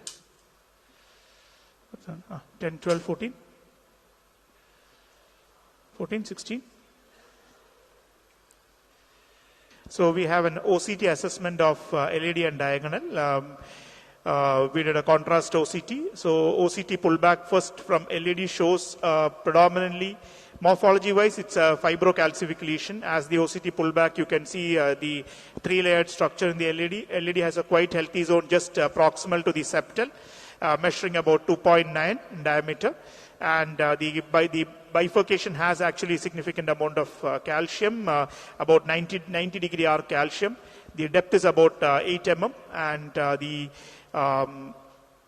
the calcium is at the bifurcation.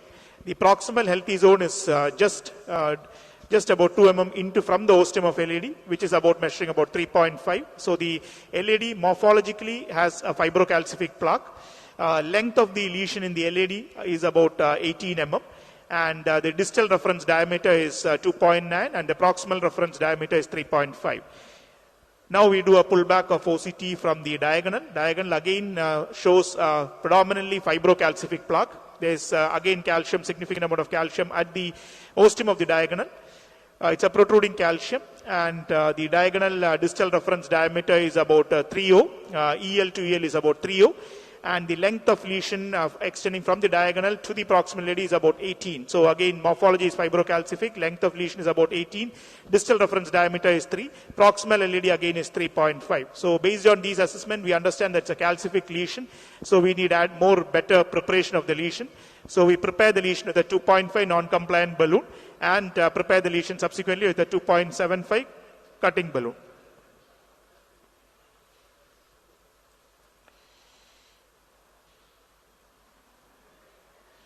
We go up to 18, 20, 24,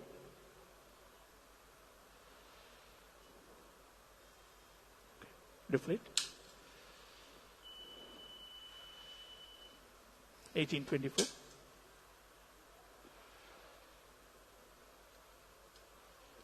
24, deflate, 18, 24,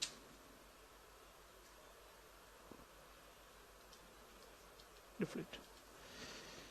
So we have prepared both the LED and diagonal with a 2.75 cutting balloon at high pressures, and we can see that the lesion is opening up well with no residual waste. So that means the calcium has adequately been debulked. We do not see any waste at the ostem of diagonal as well as LED. And now if you assess OCT wise, it's both diagonal and LED are almost equal sized vessels. Both are about 3O vessels. And so we thought, and it's a typical 70-degree angle. So we thought of doing a DK mini culotte for this case. So our strategy is to first stent from LED to diagonal, and take and then through the struts of that stent from proximal LED to mid LED. So now we have deployed a 318 Zines expedition from LED to diagonal, keeping about at least 8 mm in the LED for a pot. You can see that the stent opens up adequately. Small check. Okay. Nominal. 12. Just go to 10. 10. Just go 10. Okay. Deflect. Now we do a pot with a 3.5, which was the proximal reference as per the OCT. We do a 3.5 pot on the stent in the LED segment before we start rewiring LED. And this pot is mainly to ensure we don't go abluminal in the proximal LED when we are trying to rewire the mid LED. And this pot, whenever we're doing, we ensure that we are staying proximal to the carina and we are not going across the mid LED.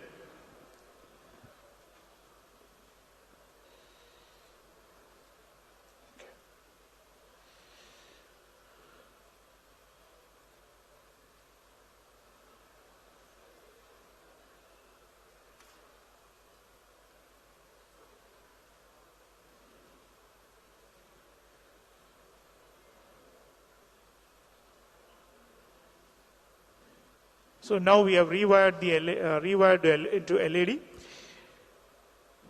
and now we take the trapped wire out. So now we have rewired the LED. Now we need to open the struts towards LED.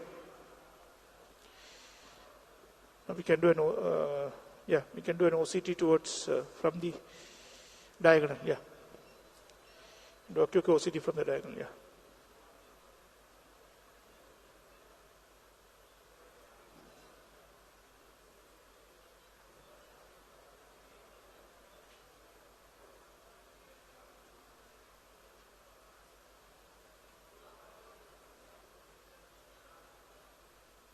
It's in the proximal strut, yeah.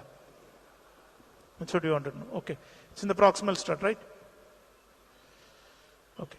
Now we go on this thing. So there is no stent edge dissections, adequately expanded, right? So now we do an OCT from the diagonal to LED to assess what we have done. So we find that the LED diagonal stent is well deployed. There is no distal or proximal stent edge dissections, and the wire has been recrossed through a proximal cell, a proximal strut. So that's primarily on the 3D bifurcation mode, where it's very clear that we have actually crossed it through the proximal strut.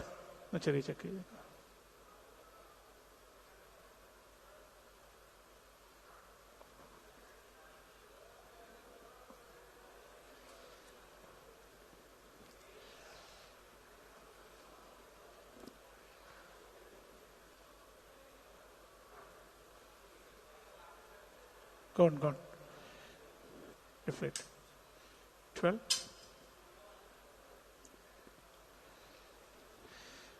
16, 18. 18, 20. Deflate.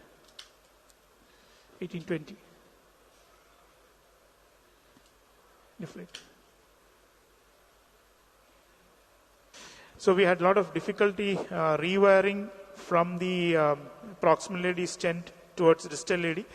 So initially we were doubtful whether we were abdominal. OCT really confirmed that we were luminal.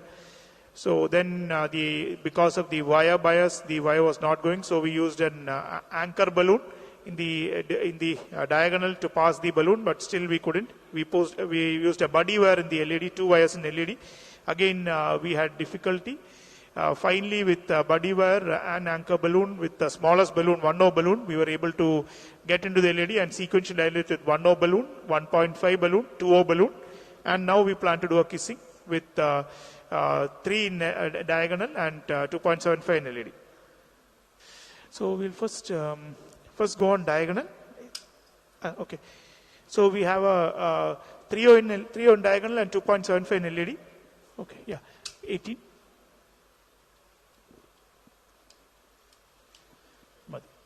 Deflate. Now LED 16, 2.75. Deflate. Okay. Both together 12.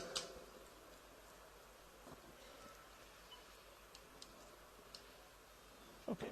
Deflate.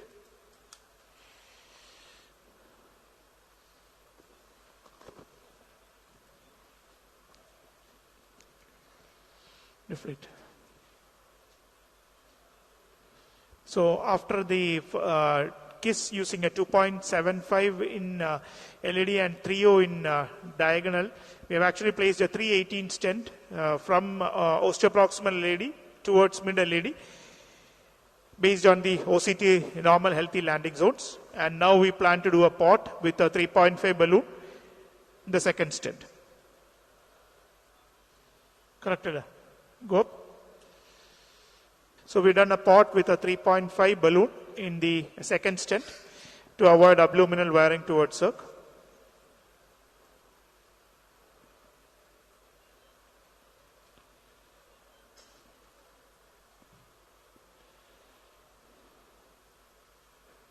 Yeah, save. Save either.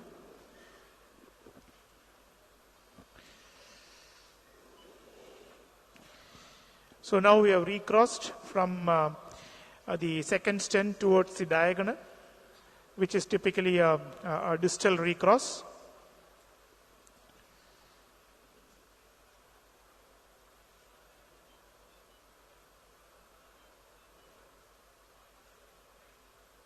So now we have done an OCT from the LED pullback. So LED pullback OCT again shows that stent is well opposed. There is no distal edge dissection, no proximal stent edge dissection. There is good expansion, and the wire cross to the diagonal is actually luminal throughout, and it is actually through the mid strut. So now we do a kissing balloon inflation with a 3/0 balloon in the diagonal and 3/0 balloon in LED, both non-compliant balloons. So we initially get the balloons positioned based on a Stenvis, and once the balloons are adequately positioned, then we go sequential inflation. So first on the diagonal at 16 atmospheres. So we can see good expansion, no residual waste. Deflate. Then we go on the LED at 16 atmospheres. Again, good expansion, no residual waste. Deflate. Now, we actually go both simultaneous at 12 atmospheres. And here we actually ensure that they deflate also simultaneously to avoid distortion.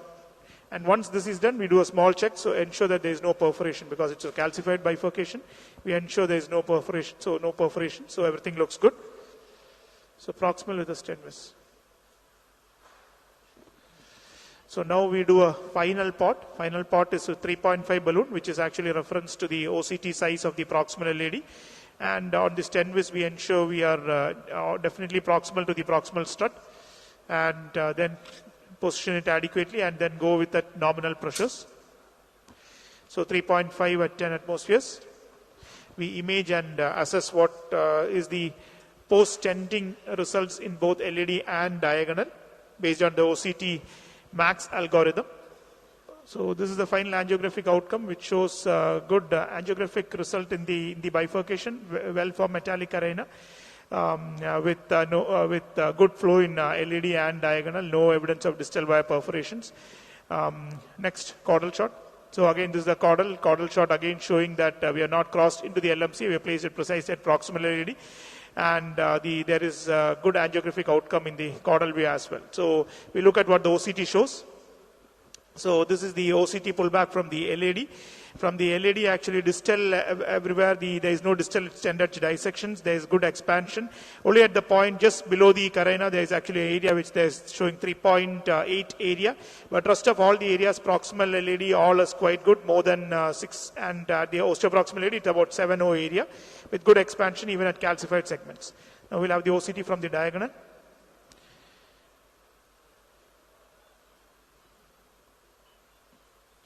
So this is again the OCT from the diagonal, again showing there is no distal edge standard dissections. There is a small area of just at that calcified carinal area where the area is about 3.12, but remaining other than that, all the areas are adequately expanded. There is good expansion in the proximal LED. Good areas, areas are close to about 7.4, 6.9, and even the calcified segment, the proximal LED, we have got good expansion, almost 100% expansion. And there is no stent edge dissections, proximal or distal LED, and we have clearly stayed away from the LMCA bifurcation. The proximal stent edge is actually into the osteoproximal LED. There is no proximal stent dissection. So we leave it here and we go to the RCA.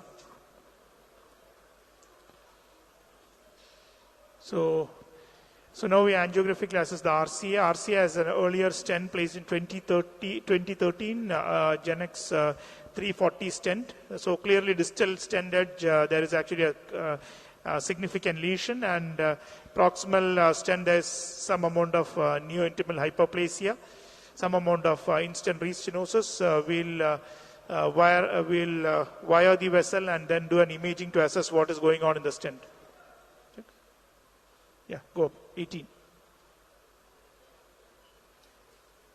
20, 24. Okay, deflate. Since patient has severe LV dysfunction and we already had almost 6 OCT runs on the LED diagonal bifurcation, we thought of taking a saline OCT on the RCA. RCA doesn't have major branches and there is only distal large PD. So we presume saline OCT might give us a good image run. So we are doing actually a saline OCT on the right coronary artery. So with the saline OCT, we have actually got good clearance and we have actually got good images. You can actually see the distal has a very tight fibrocalcific lesion, very tight. The almost luminal area is 1.3 at that area after predilatation as well. So it's predominantly a fibrous plaque at the tight lesion, but there's amount of calcium in the surrounding areas as well. Now that's actually distal to the stent. Now you can see the stent coming in. The distal stent is all very clear, not much of proliferation. As you come proximal, you can see some heterogeneous neointimal hyperplasia. And then as you come more proximally, this area is all mild intimal hyperplasia, and but still good luminal areas, 540 good areas. Come more proximal. Actually, again, here also there is good luminal areas. So, and there is predominantly fibrous plaque. So, we are actually preparing the lesion with a cutting balloon. So, this is a cutting balloon in the size to the RCA OCT size, and go on.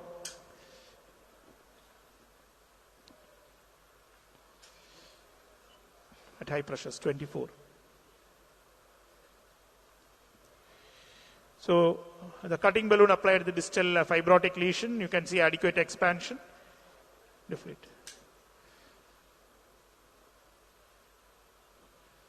So on the OCT, we find that the lesion length is about 15 mm from the distal, extending from the distal stent edge. So we plan to take a 3.5 15 Zions expedition. So we have placed a 3.5 15 Zions expedition at the distal edge of stent covering the lesion. Yeah.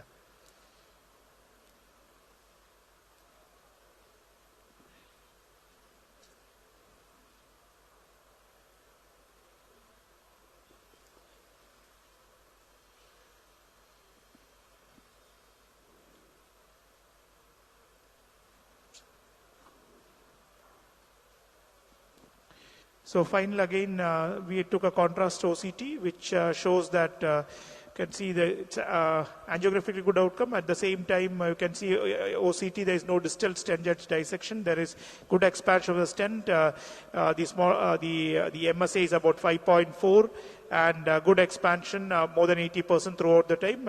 So looking quite good. So angiographically and OCT wise, we have good outcome in the distal RCA.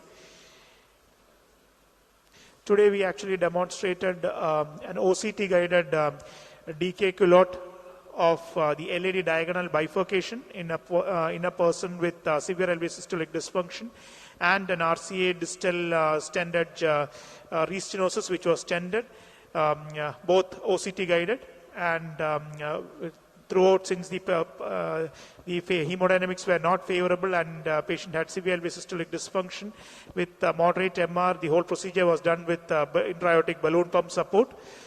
Finally, due to the support from the intra-aortic balloon pump, the patient remained hemodynamically stable throughout the procedure with maintaining an augmented blood pressure of close to 120 throughout the procedure. The rhythm has been stable, patient has been tolerating the procedure well. So before I conclude, I thank my team, thanks from Metromed International Cardiac Center, and thanks for the opportunity. Thank you. So we just demonstrated a DK culotte with the double kiss modification for the culotte just makes easier the side branch access, lesser side branch stent distortion and lesser maze on side branch. It was purely OCT guided. It should have essentially 6 runs, 2 pre-runs on each vessel, 1 after each rewiring and one each on the vessels after the final stent implantation. And this case highlights complex LED-D1 bifurcation in a person with severe LV systolic dysfunction. The right heart cath was initially done to decide whether MCS was required, and the right heart cath clearly indicated that an MCS was required. Because of the financial constraint, we used IABP, and similarly IVL could also not be used because of the financial constraints. We did a DK culotte step by step, fully guided by OCT, and for the right coronary artery we used a saline OCT, and both ended up with good angiographic and imaging guided outcomes.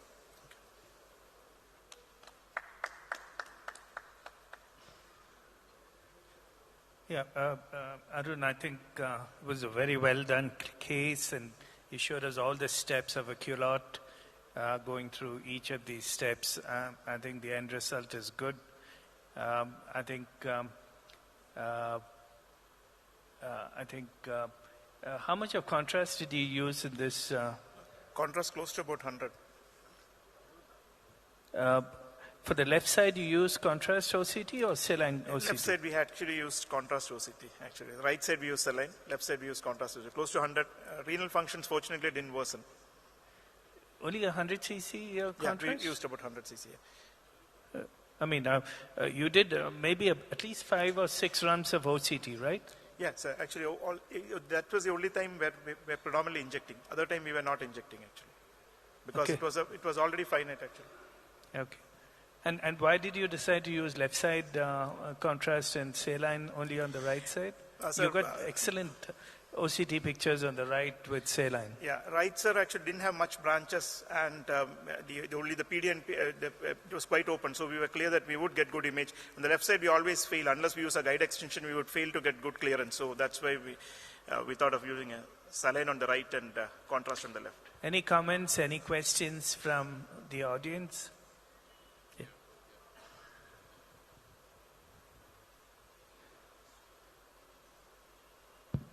Very good case, Dr. Gopi.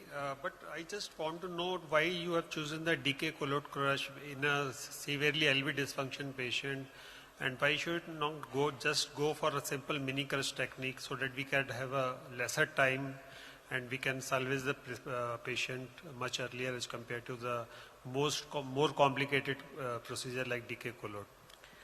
Sir, if you look at the side branch ostial axis, the diagonal has a calcium at the side branch ostial axis, and the angulation towards the diagonal was not favorable. So in this case, if you use a mini crush and you're not able to rewire, there's a calcified nodule at the diagonal ostium, and the angle was not very favorable. So if you are, majority of the time in these cases, where we have found that if you use a mini crush, you will finally have a very difficult time rewiring into the side branch. And that would be much more facilitated if you use a DK mini culotte. Actually, it would require some additional steps, but this maintains a side branch axis and side branch flow throughout the procedure and does not compromise flow at all. And it actually, we feel this creates better side branch ostial areas and better outcomes on the long term. I think finally in a bifurcation, what you're comfortable with, whether it's culotte or DK crush, I think use what you here it didn't look like rewiring the main branch was going to be a challenge. If that is a challenge, then it would be preferable to use a DK crush rather than a culotte. But I think both vessels being a large size, almost about the same size, a culotte would work very well, and it did in this particular patient also. Well done. Any other comments? Thank you, Gopi. And we'll move on to the next case in the box. Left main PCI 2 stent versus single stent. Dr. Ramesh Gudapati and Dr. PVR Raju. You're both presenting simultaneously?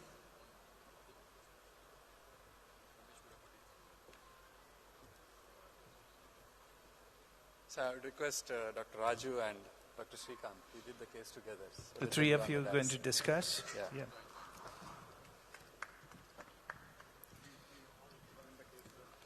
So good evening everybody, let's start off the case. How do I? Okay, yeah. Audio.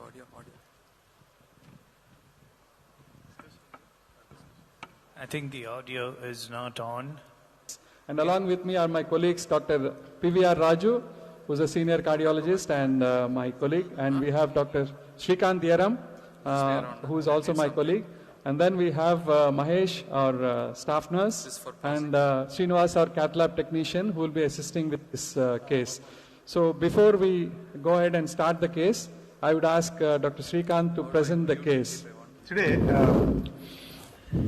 we have a 83-year-old man who's a diabetic and a dyslipidemia.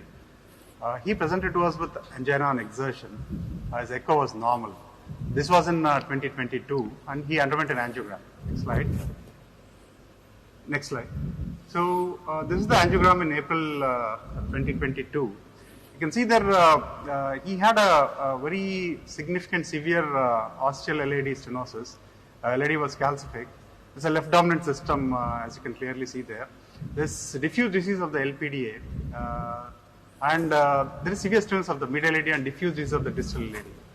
This was the situation in April 2022. He was advised intervention then, but he denied, and he was on medical management. Next one. So these are the caudal views. Again, you can see that the left main is relatively disease-free here. There is the proximal circumflex looks okay. There is severe stenosis in the LPDA and severe stenosis of the ostial LAD. So he now presented again with refractory rest angina on multiple. So the images shown were 2 years back angios. Now we're going to show the present. Anti-anginals. Echo still shows normal LV function. And he underwent an angiogram a couple of days ago, and this is what it shows. You can see there the left main disease has significantly progressed. Now there is severe left main stenosis. The LAD is severely calcific with almost occluded LAD in the ostium. There's a trickle of flow antegradally, and the disease in the mid LAD and distal LAD also looks progressed. The LPDA looks similar with severe stenosis. So this is next slide. This is what this is where we are standing today, and these are the caudal views. Yeah, so he has a left dominant system, RCA being very small. So I'll pause here and take the opinion of the panel. So this is a case, and the surgeon was not very keen on taking up this case, obviously, because this is an LAD which is not graftable, 84-year-old guy, frail person. So it's a surgical turn down, and PCI is the only option. Refractory angina. So here I would like to discuss a few things. One, what's the strategy of PCI for this patient? I would like to take the opinion of the panel. One, in a case like this, where there is a left main tight stenosis, ostial LAD tight stenosis, there is a diffuse disease distally. LV function is normal, but it's a left dominant system. Patient has recurrent angina, and during anginal episodes, he was going into hypotension. So is there a role for mechanical circulatory support upfront, or should we reserve it for during the procedure if the patient has a problem? If you're looking at a mechanical support, which kind of support are we looking at? Should we look at Impella or ECMO or just plain simple IABP? So what's the opinion of the panel? Shashi, what do you feel? So first, we'll go stepwise. Let's generate some discussion. Yeah. So we'll come to the strategy later. First, do you think there is a need for mechanical circulatory support in this patient? So would you like to put something, or just go ahead and do it? No, I would like to do the endostolic pressure, look at the EDP with the pigtail, look at the endostolic pressure, would he tolerate, if he has a high endostolic pressure, probably I would think of using a mechanical support in the form of an IABP initially. But if Thomas, you think he's... Can you just go back to that right injection? Is there retrograde filling of the LAD there? No, not much. The next shot.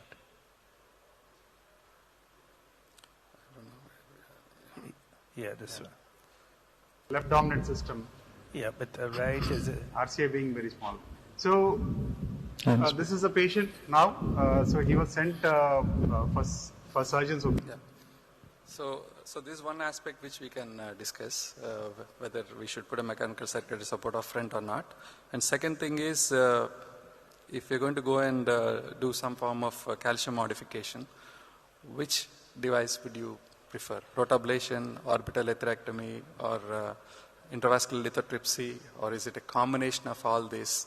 What's the choice of the panel if you have to do this case? So my approach for this case would be, I would first do an endostolic pressure, look at the EDP, and the LV function you said is good.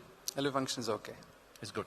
So I would not jump straight away to Impella. Probably I would, if the EDP is high, probably I would put him on an intra-aortic balloon pump on the table, and with a good LV function, I think he would tolerate a procedure there. And ECMO, I would not go much on that immediately. As far as the imaging choice is concerned, probably he's 83 years old. I think he would have some renal dysfunction, so I would still think IVUS is a good choice. So renal function is okay for this patient. In spite of that, with 83 years, I think his renal function would be borderline, and probably I would go for an IVUS rather than an OCT. I know there's a lot of calcium there. I would still go with an IVUS. I would do a calcium modification, at least the ostium of the LAD probably with a rota. And if I don't crack it with a balloon, a cutting balloon or a high pressure balloon, then I would think of an IVL as an add-on choice because of the cost issues. Once I dilate the LAD and have a good result at the ostium of the LAD, I would probably do a DEB for the distal LAD and then put a stent from the left main across into the LAD and then take it from there. Yeah, okay. Dr. Alexander, your approach, sir? There is a distal circumflex lesion also, and we need to decide whether we need to tackle that, in which case we will need to do that before we maybe even before we tackle we stent the left main into the LADs. But otherwise, I think, I would also agree with you. IVUS, I wouldn't put in a support system, but I would have access from the other side kept while I'm planning this procedure. Okay, so let's go ahead and I'll show you what we did actually. And in view of high risk surgery was turned down. So this is an interesting case, and there are several aspects which we can discuss in this patient, and several decisions to be taken while treating this patient. The first decision is regarding bypass surgery versus PCI. He's an 84-year-old man, a frail person, densely calcific vessels, not so good targets. He was seen by the surgeons, and they felt that it's not a good case for surgery, and they've turned him down. So we have no option but to take him up for a PCI. In view of refractory symptoms, which he has refractory rest angina. So the other issue is, like, what's the strategy for the PCI for this patient? I think as we do the case, let's go ahead and discuss these things. Now, this patient had a normal LV function, but he has a very tight left main and a osteal LAD lesion, very diffuse disease in the LAD. And in case if we go ahead and do either a rota, we may end up with a no-flow and that can result in a hemodynamic collapse. So in this kind of a situation, one point of discussion is whether we should put mechanical circulatory support upfront or do it as and when required. That's one point which we can discuss. And if it is a mechanical circulatory support, should we consider Impella or should we look at an ECMO or other alternatives like IABP? So we thought that his LV function is okay, and there are financial issues in terms of going ahead with Impella. So we have put ECMO as a backup. In case if there is any hemodynamic collapse in the cath lab, we have ECMO which is primed and it is ready for a backup. Regarding the strategy for PCI, obviously we need to do debulking, calcium modification devices need to be used in this particular patient. So it's rota versus doing a intravascular lithotripsy. These are the two options. But if you look at the angio, I'll show you once we go through the runs. We have a very tight osteal left main and calcified calcific and very tight osteal LAD lesions. So we can't get an IVL balloon in unless we predilate. And if we predilate and we have a bad dissection there and the lesion was unyielding, then it will be difficult to get the rota through. So I think our strategy upfront would be, one, to wire the left main and the LAD, go ahead and do rota for this patient, get the imaging down, assess the lesion, and then take a call about how to proceed further.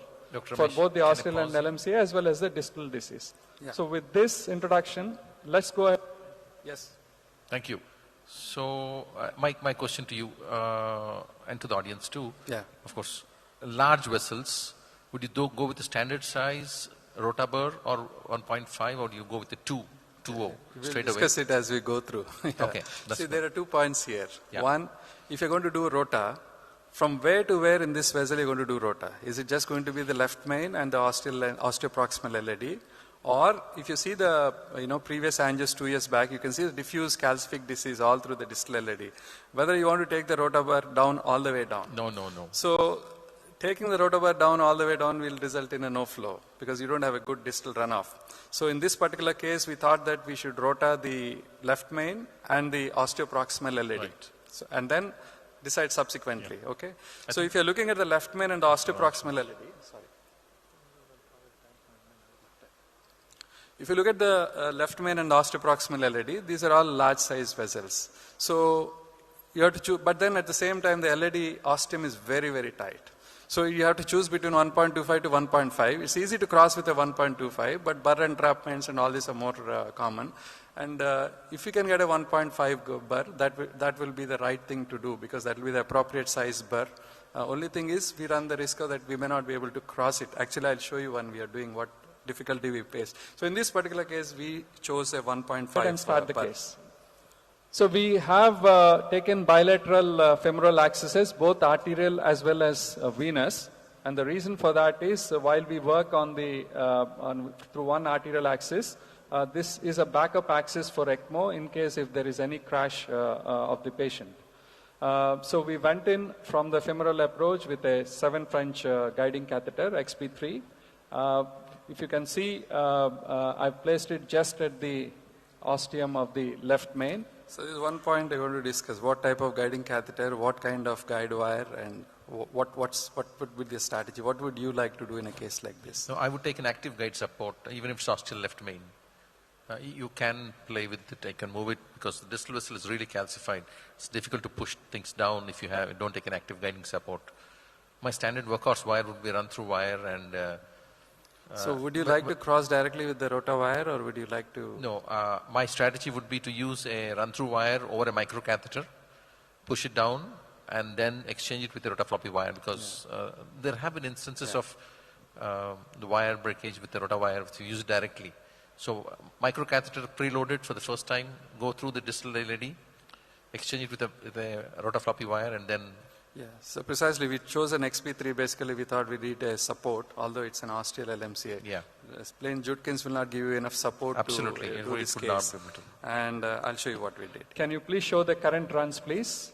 Yeah, you can see that's the caudal view, and almost subtotal occlusion of the osteal LED plus, seen plus. You can see the subtotal occlusion at the ostium of the LED, very densely calcified. And that's the cranial view where you can best appreciate the disease in the left main with dense calcification. It's a little tricky origin of the LED. It's not a straight course. There is a little bit of tortuosity there. So we thought that it will be difficult to cross with the rota wire directly. So we thought that we'll first cross it with a regular wire and with a microcatheter help, and then exchange it to the rota wire. So we tried going in with a pilot wire. You can see with the microcatheter support, you can see the wire, it was very difficult to wire that LED. You can see the bend there is significant. So we changed the wire to Fielder XT, and with the help of a Fielder XT, we were able to cross this LED. Now then we tried to cross with the microcatheter, but unfortunately we are not able to. You can see the guide backing off, and we couldn't cross the ostium of the LED with the microcatheter. So what do you like to do now? So we crossed the I take a low-profile balloon. But our microcatheter wasn't going. We take a low-profile balloon, 1, 10 or 0.75, 10, and then dilate it a little bit to get the microcatheter down. It's difficult to put a rotawire down this way directly. Or even just jam the microcatheter at the ostium of the LED, and you can sometimes push in the rotawire down. Yeah. So these are the options. So what we did is we took a 0.7 millimeter balloon. So then that's a dilemma. Now what to do?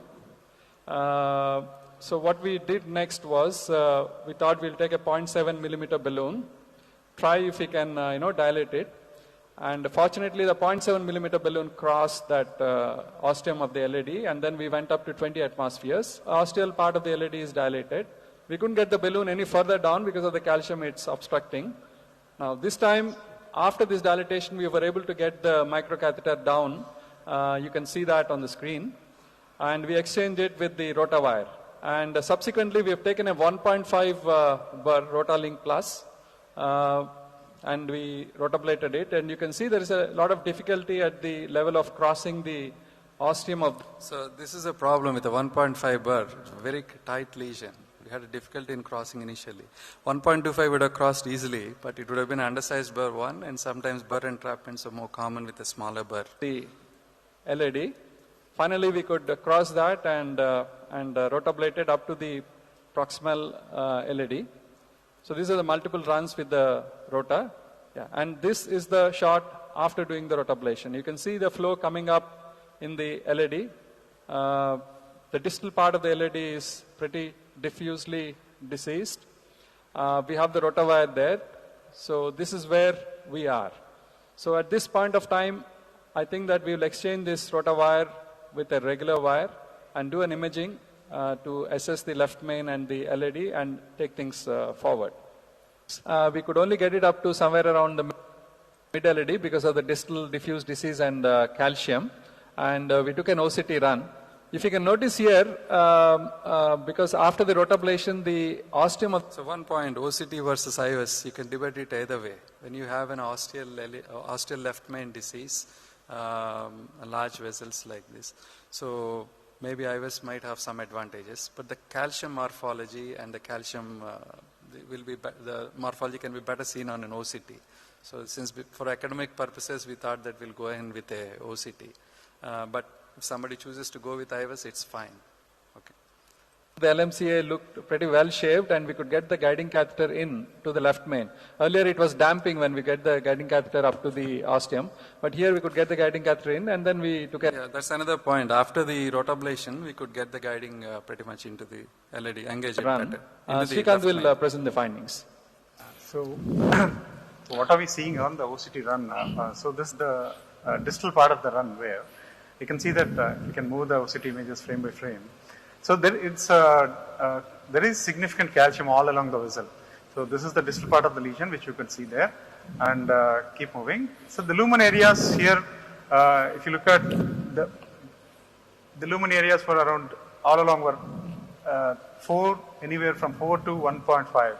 So basically, it is a densely calcific lesion, fibrocalcific with areas of concentric calcium, and there are interspersed nodular calcium there. You can see a small calcific nodule there, and if you can move the run proximally, yeah, there's a significant big calcific nodule there. Keep moving, and there is area of significant concentric calcium all along this almost 360-degree calcium, and in the other areas there is significant fibrous block. Keep moving. There's significant eccentric calcium again. The lumen areas are okay here. We are coming to the proximal part of the LAD, and that's the ostial LAD. You can see there significant calcific, very tight stenosis there, fibrocalcific lesion. And you can see the dissections which are caused probably with rota and or balloons there. And then keep moving. And this is the keep moving. And we are coming to the into the left main. This is the distal part of the left main. So what is interesting was distal part of the left main, the lumen areas were good. When we come to the proximal part of the left main, there is a significant big nodular calcium in the ostial left main, which you can see there. So here, if you look at the lumen areas are less than 6, but they're more than 4. So we are just trying to debate what to do for this nodular calcium in the left main. So this is where we are standing now. So what we did next is, as you can see on the screen, we used an IVL balloon, a 3 millimeter balloon. So after the rota, still very dense calcium. So we thought that we should use an intravascular lithotripsy to get a better result. Yeah, and I think my approach would be the he didn't same. present the whole this thing. The thickness of the calcium more than 1,000 microns, 15 millimeters length of calcium, and circumferential in many. You can see all calcium morphologies in this lesion. C2 plus, and we went ahead and delivered multiple pulses in the mid and the proximal LAD, including the ostium. Next.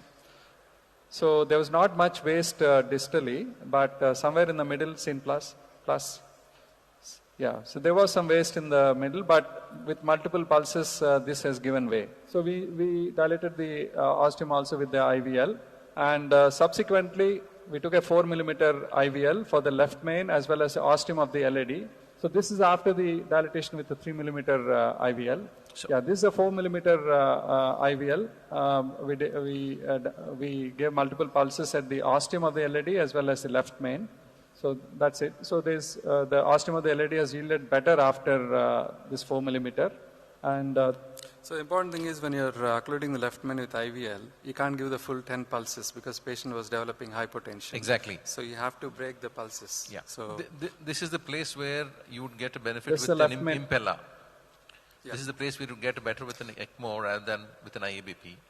And here you have not electively put an IABP beforehand. No. Yeah. So when we reduce the tolerate it, if the impulses are not completely given. We gave 5 impulses at a go, and he was able to tolerate that much. Strategy. The moment we go to 10, he's developing hypertension. Part, you can see there's not much waste actually.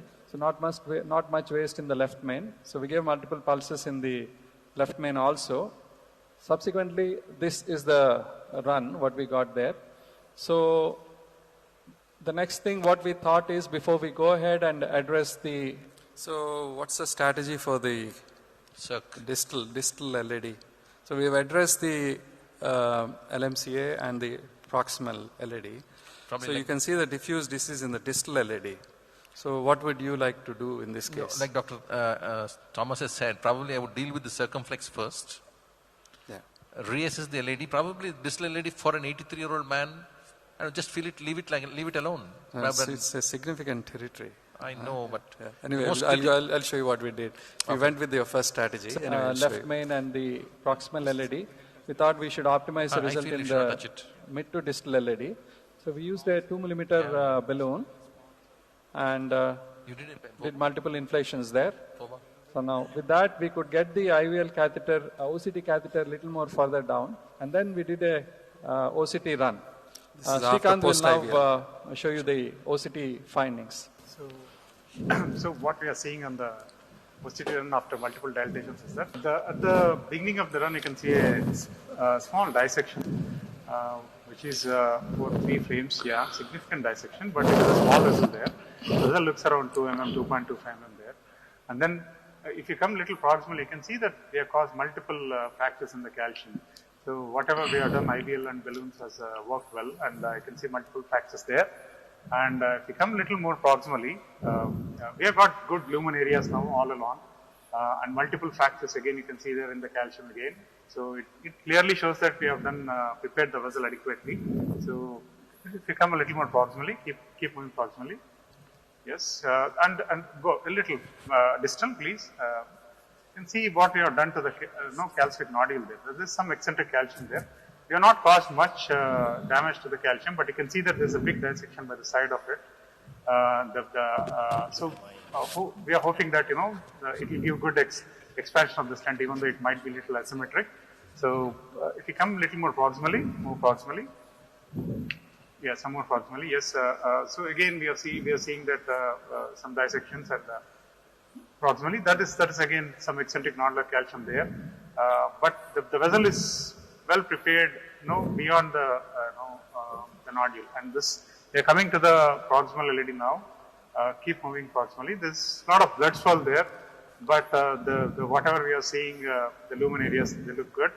Some dissections there again. We are coming to the ostium of the LED now. So ostium of the LED now, you can see that we are good. We achieved good lumen now, and good dissection there. So this vessel looks that it's well prepared and ready to take a stent now. So coming to the left main, there's some blood swell there, and this we couldn't see what happened to the nodule there. We are not able to see it clearly, but anyhow, seeing the balloon, how it expanded and all, we are planning to stent it now. Yeah, the good thing is with the IVL balloon, we could get a good expansion. The balloon was expanding well, and there was no significant residual on the IVL. So with that, what we thought is for the distal part, we will optimize by doing a drug-eluting balloon, take a 2 mm drug-eluting balloon and dilate it distally, and then go ahead and address the proximal part, that's the mid to proximal LED as well as the left main. So that's the plan now. So that's the 2 mm, 2 into 36 mm drug-eluting balloon, and you can see a fairly okay result somewhere in the mid to distal LED. We thought the distal vessel is too small, and so after the IVL, based on the OCT, we found that somewhere around the mid LED, just after that small septal and diagonal, that's a good landing zone. So we went ahead and put a 3 into 23 mm Zine Sierra there. Yeah, you can see there's no waste there. The stent looks quite well expanded. Okay, so you can see the stent quite well expanded. So we've taken a 3.5 into 33 mm Zine Sierra. We placed it at the ostium, and that's the positioning of the stent with a minimal overlap into the proximal edge of the distal stent. So we checked the position of the stent in different views, and it looked okay. It's 1 mm protrusion into the aorta, and subsequently we did a pot to the left main part with a 5 into 8 mm balloon. We went up to around 12 atmospheres. That comes to around 5.1, 5.2. So that's for the deployment of the stent. Now at this point of time, we could see some pinching of the sarcostium, so we thought that we should do a kissing balloon dilatation. So when we pulled the LED wire out and wanted to put it into the circ, unfortunately the wire is coming to the guiding. So we had to recross again. So we could recross that, and subsequently the circumflex wire was taken out and put into the LED. Now at this point of time, wire rewiring, there was an issue with the proximal edge of the stent. You could see that there is a stent distortion at the proximal edge, and we had a problem in getting the balloon through. So we got an OCT done. We could get the OCT catheter through, and we did the dosity. So we found that in the initial few struts, both the wires were going through the distorted stent, and it was causing through the stent struts. So there was distortion of the stent. We are looking at the dosity runs now. So this is when we had some difficulty with the left main stent. So we were wondering that when we pulled out the circumflex wire and then the wire, we are trying to wire the circumflex, this probably passed through the proximal stent struts, left main stent struts, and then crossed into the circumflex. And the guide probably distorted the left main stent, mainly the portion outside the left main ostium, which is in the aorta. So this is the OCT run. Now we'll see it from the.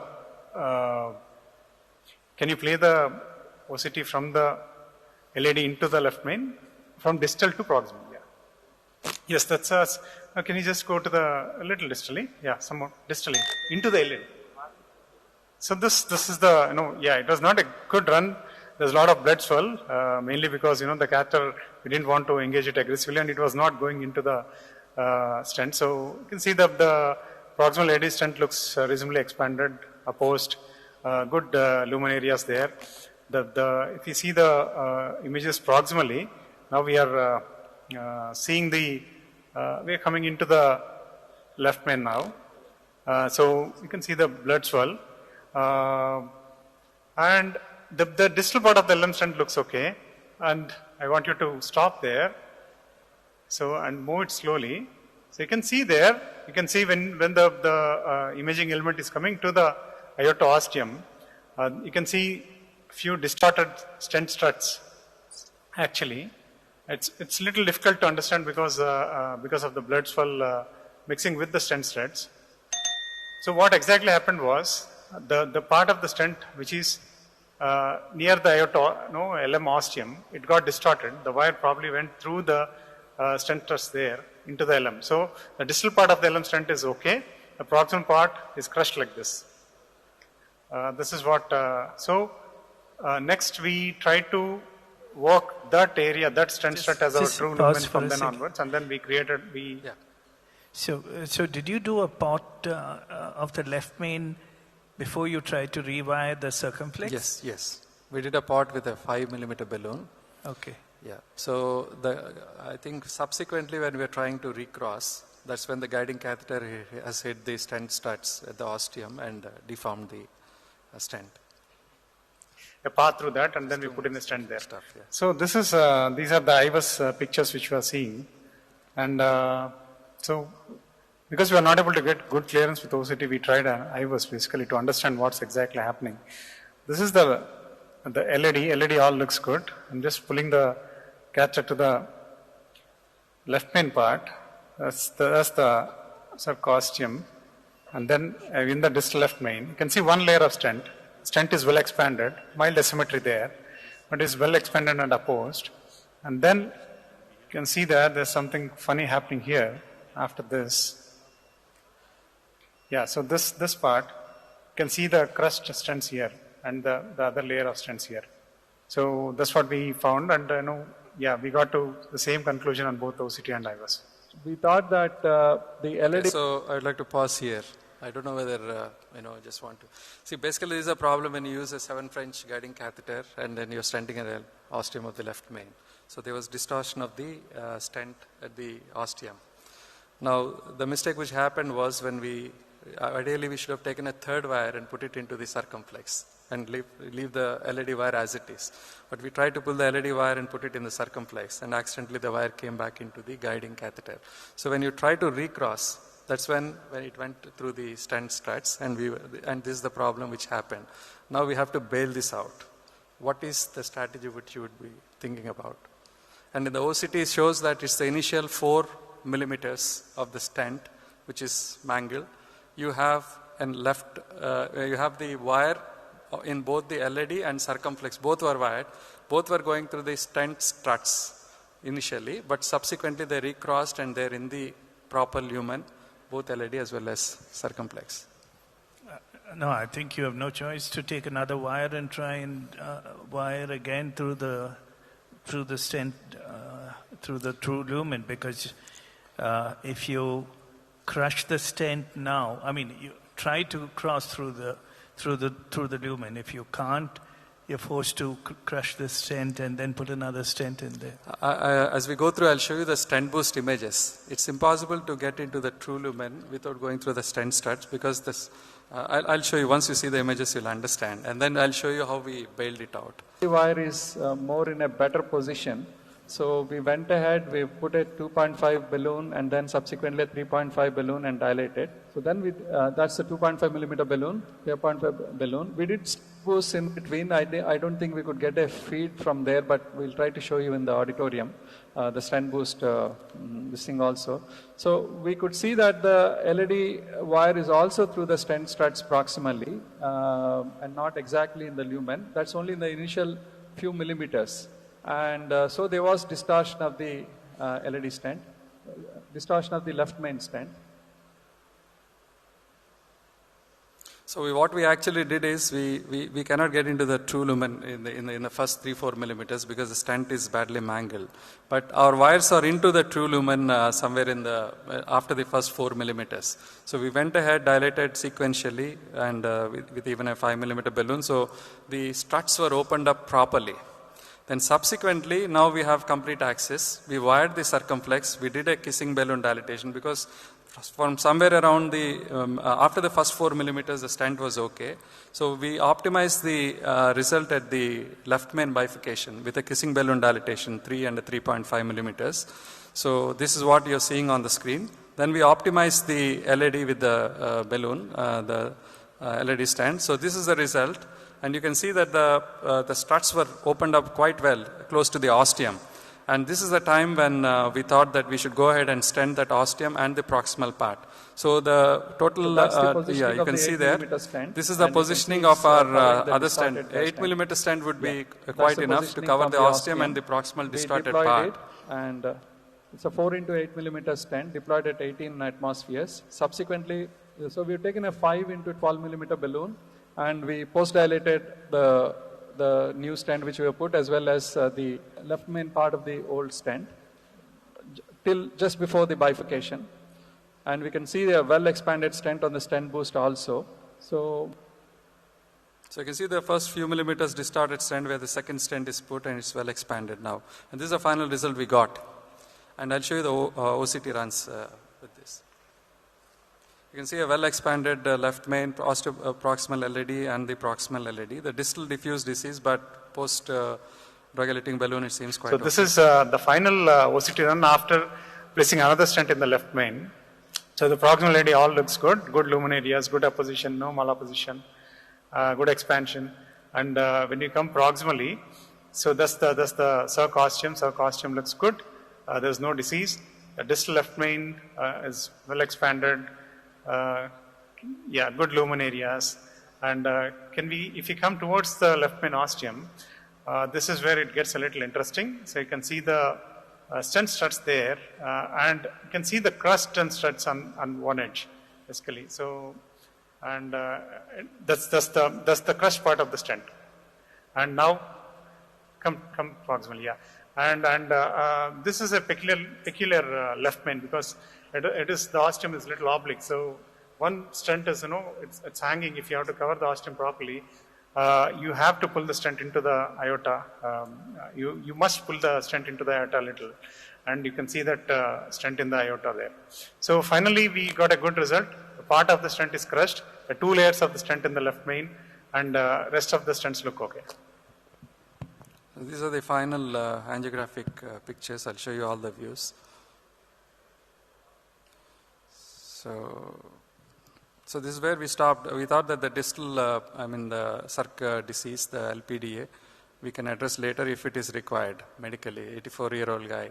So if we get this much, I thought it's okay. We can medically manage the LPDA. So these are the final pictures. Yeah. Great. Good save. I think ultimately a good result. If he comes back with restenosis, hope he goes to another hospital. The areas are pretty good actually. It's close to 18 in the left main and 6.5 in the LED. So I hope that he will do well. Yeah. Thank you. Yeah. Yeah. Any comments from the audience? Yeah. Thank you. We'll end. Are there any other comments? Yeah, I think thank you very much, and we'll end this STEMI India and TCT session. Thank you once again to TCT for this collaboration, and especially to Srinivas Kumar.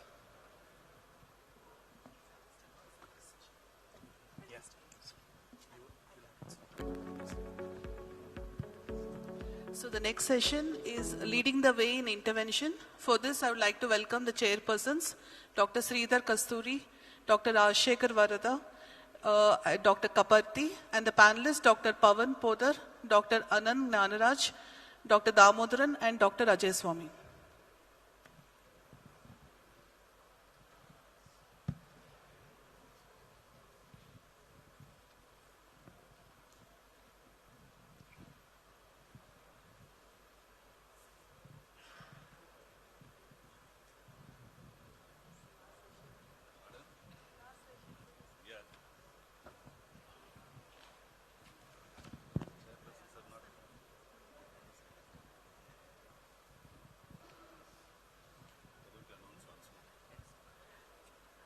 I would request the panelists, Dr. Sridhar Kasturi, Dr. Rajshekar Varada, Dr. Damodaran, Dr. Ajay Swami, and the panelists, Dr. Pavan Podar and Dr. Gnanaraj sir, to please be here.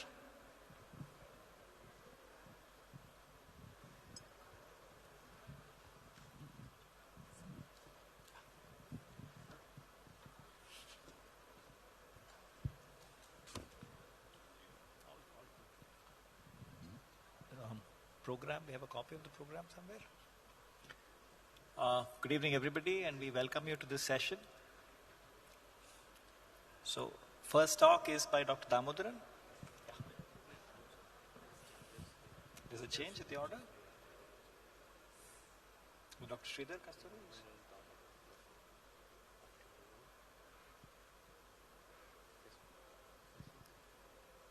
This is Dr. Damodaran, isn't it? So first talk is Dr. Damodaran, optimizing DCB PCI with imaging and physiology guidance. Is he here in the hall?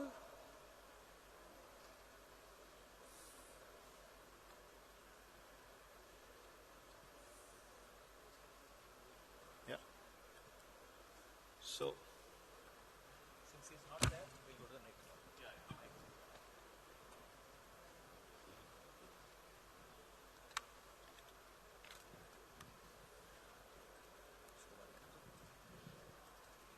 So we'll go to the next topic, an interesting case of DCB worth sharing by Dr. Ajay. Good evening, everybody. Before I begin, my salutations to my teachers, some of whom I see in the audience and some of whom are not. These are my disclosures. This is the story of a 55-year-old diabetic hypertensive with interstitial lung disease, chronic respiratory failure on high-dose continuous oxygen, with 2 episodes of severe decompensation over the preceding month requiring ventilation. He'd been worked up by pulmonology and was a candidate for a transplant. He was a known case of coronary artery disease and had a stent to the distal LAD in 2016, whose details we had no idea about. But he still had normal LV function. So as part of the workup, he underwent an angiogram. And I'll just let this play out a bit. You can see that the entire LAD is diseased from proximal to distal. There's an ugly looking variegated calcified plaque with a maximum stenosis about 50-60% in the proximal LAD. And then beyond the septal, there's an eccentric tubular 90% stenosis in the distal part with a diffusely diseased but still fairly decent sized LAD out to the distal LAD. His RCA was normal. This is a calcified diffuse disease, mid to distal 90% and a proximal segment of 70%. Now, what decision making do we do for him? Now, he's a candidate for a liver transplant. One option is to leave him on medical management and we'll take what happens along with the surgery. But there's a risk of adverse event with significant residual ischemia at the time of the transplant.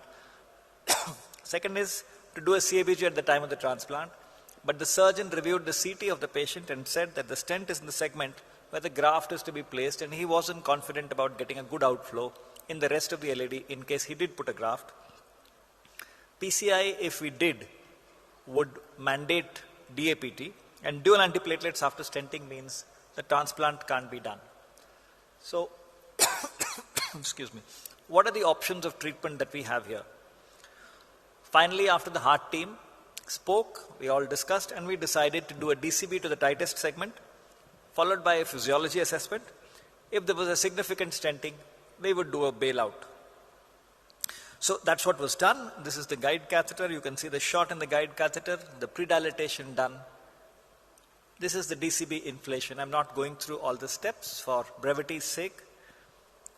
Post DCB, we did an FFR that came out to be 0.83, and we left it alone after that. He then underwent a lung transplant subsequently. In October, after 4 weeks of DAPT, it was stopped. He underwent a lung transplant. He had an uneventful recovery from the transplant. He had his mandatory biopsies post-transplant, no rejection, doing well.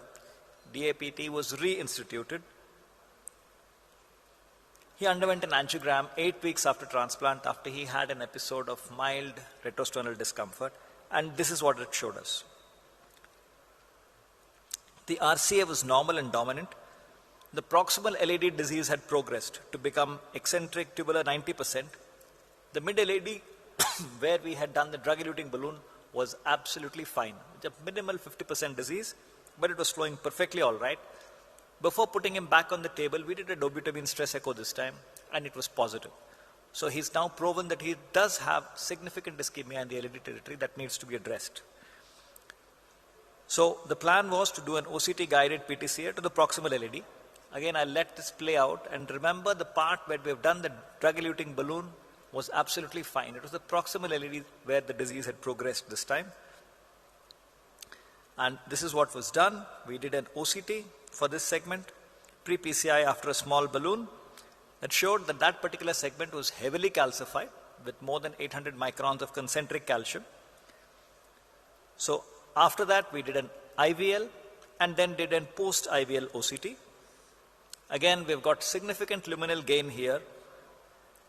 The distal part is diffusely diseased, but the areas are pretty all right. This segment where there was an ugly dissection which had got ballooned and then modified significantly favorably by the IVL was then stented, post-dilated, and then another OCT was done. And this is the post-stenting OCT run, and you can see the distal luminal areas are pretty good, except for that small dissection which remained after the drug-eluting balloon. There's a little bit of malposition in the stent which was corrected after this OCT, but otherwise the stent is extremely well expanded. There's no problem as far as calcium is concerned anywhere. And this is the comparison of the lumen profile before the angioplasty, after the IVL, and after the stent. And you can see that it looks absolutely fine, except for the small distal dissection where the old dissection was there. In summary, we had a patient with difficulty in exhibiting DAPT. We used physiology to guide the endpoint of our drug-coated balloon and leave no residual ischemia at the time when we needed to. We rechecked and stented when the proximal lesion progressed. Image-guided proximal vessel stenting was done. The distal vessel where we had done the DCB was actually checked, and this showed absolutely good and perfect results. Thank you for your attention. I should be glad to answer any questions.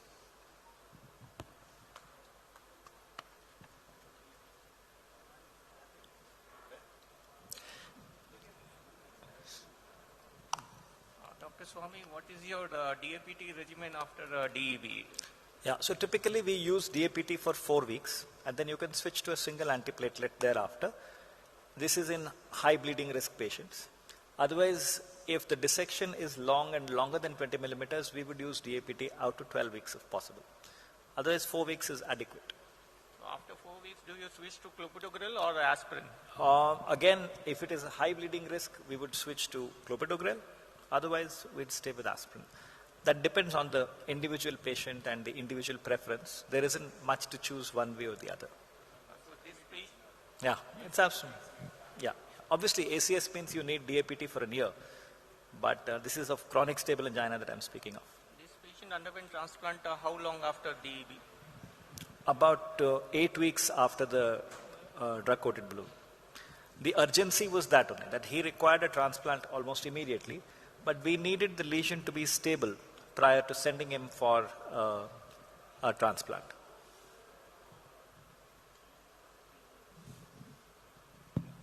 Thank you, Dr. Ajay. So we'll go to the next talk, Optimizing DEB PCI with Imaging and Physiology by Dr. Damodaran.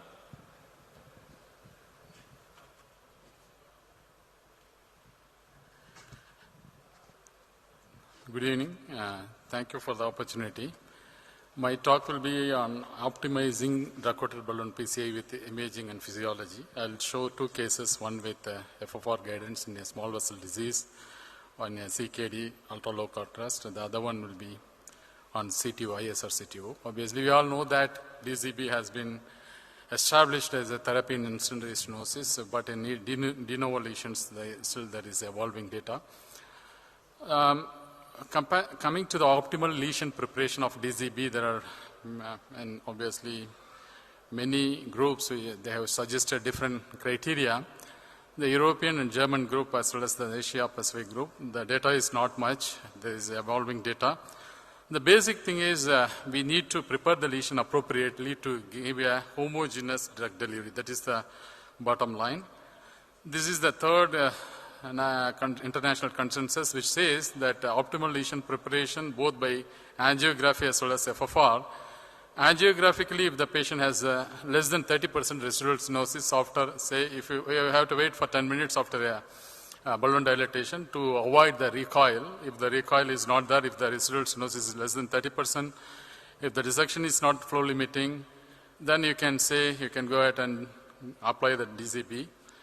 The FFR, if you look at it very carefully, the FFR is only optional, but it is not so. The FFR is getting established as a mode of indicator to say the lesion is optimally prepared. Let me explain the future slides.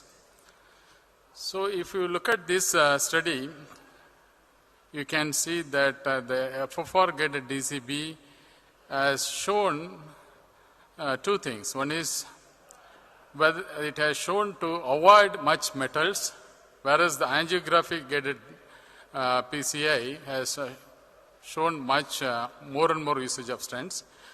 If you look at it, there is a mismatch. If you go by angiographic-guided, there is a mismatch of almost like 68%. Mismatch means even if there is angiographic-guided PCI after the angioplasty, after the plain balloon angioplasty, if there is a residual stenosis of, say, less than 30%, more than 30%, then the FFR will be still positive. Whereas on the other hand, the reverse mismatch means FFR-wise you can say, angiography-wise you can say the lesion is not significant, whereas the FFR-wise it is significant. But that forms the only sound. So obviously the angiography is not the answer. That is what is getting established. It's not the answer after balloon dilatation before applying either a DES or DCB. You need to do a FFR in such lesions. This is the bottom line, the carry-home message. And the Asia Pacific consensus again say the threshold value of 0.75 and compared to the European, that is German based. So there are a lot of differences. And again another study from Korea which says that 0.85, the European group 0.8 and the Asia Pacific 0.75. So what is the real cutoff? That is what we need to understand here. Why there is a different cutoff for different strategy. If you are going to apply a DES post-stenting, obviously 0.91 is the successful PCA, we all know that. Whereas in a plain balloon angioplasty, it is like more than 0.8. Whereas here in DCB, it is like 0.75, 0.8. The hypothetical explanation was the basic mechanism of restenosis. You all know that post-stenting, the acute luminal gain is more, whereas the late lumen loss is there. Whereas in a DCB, the acute luminal loss is more because of the recoil.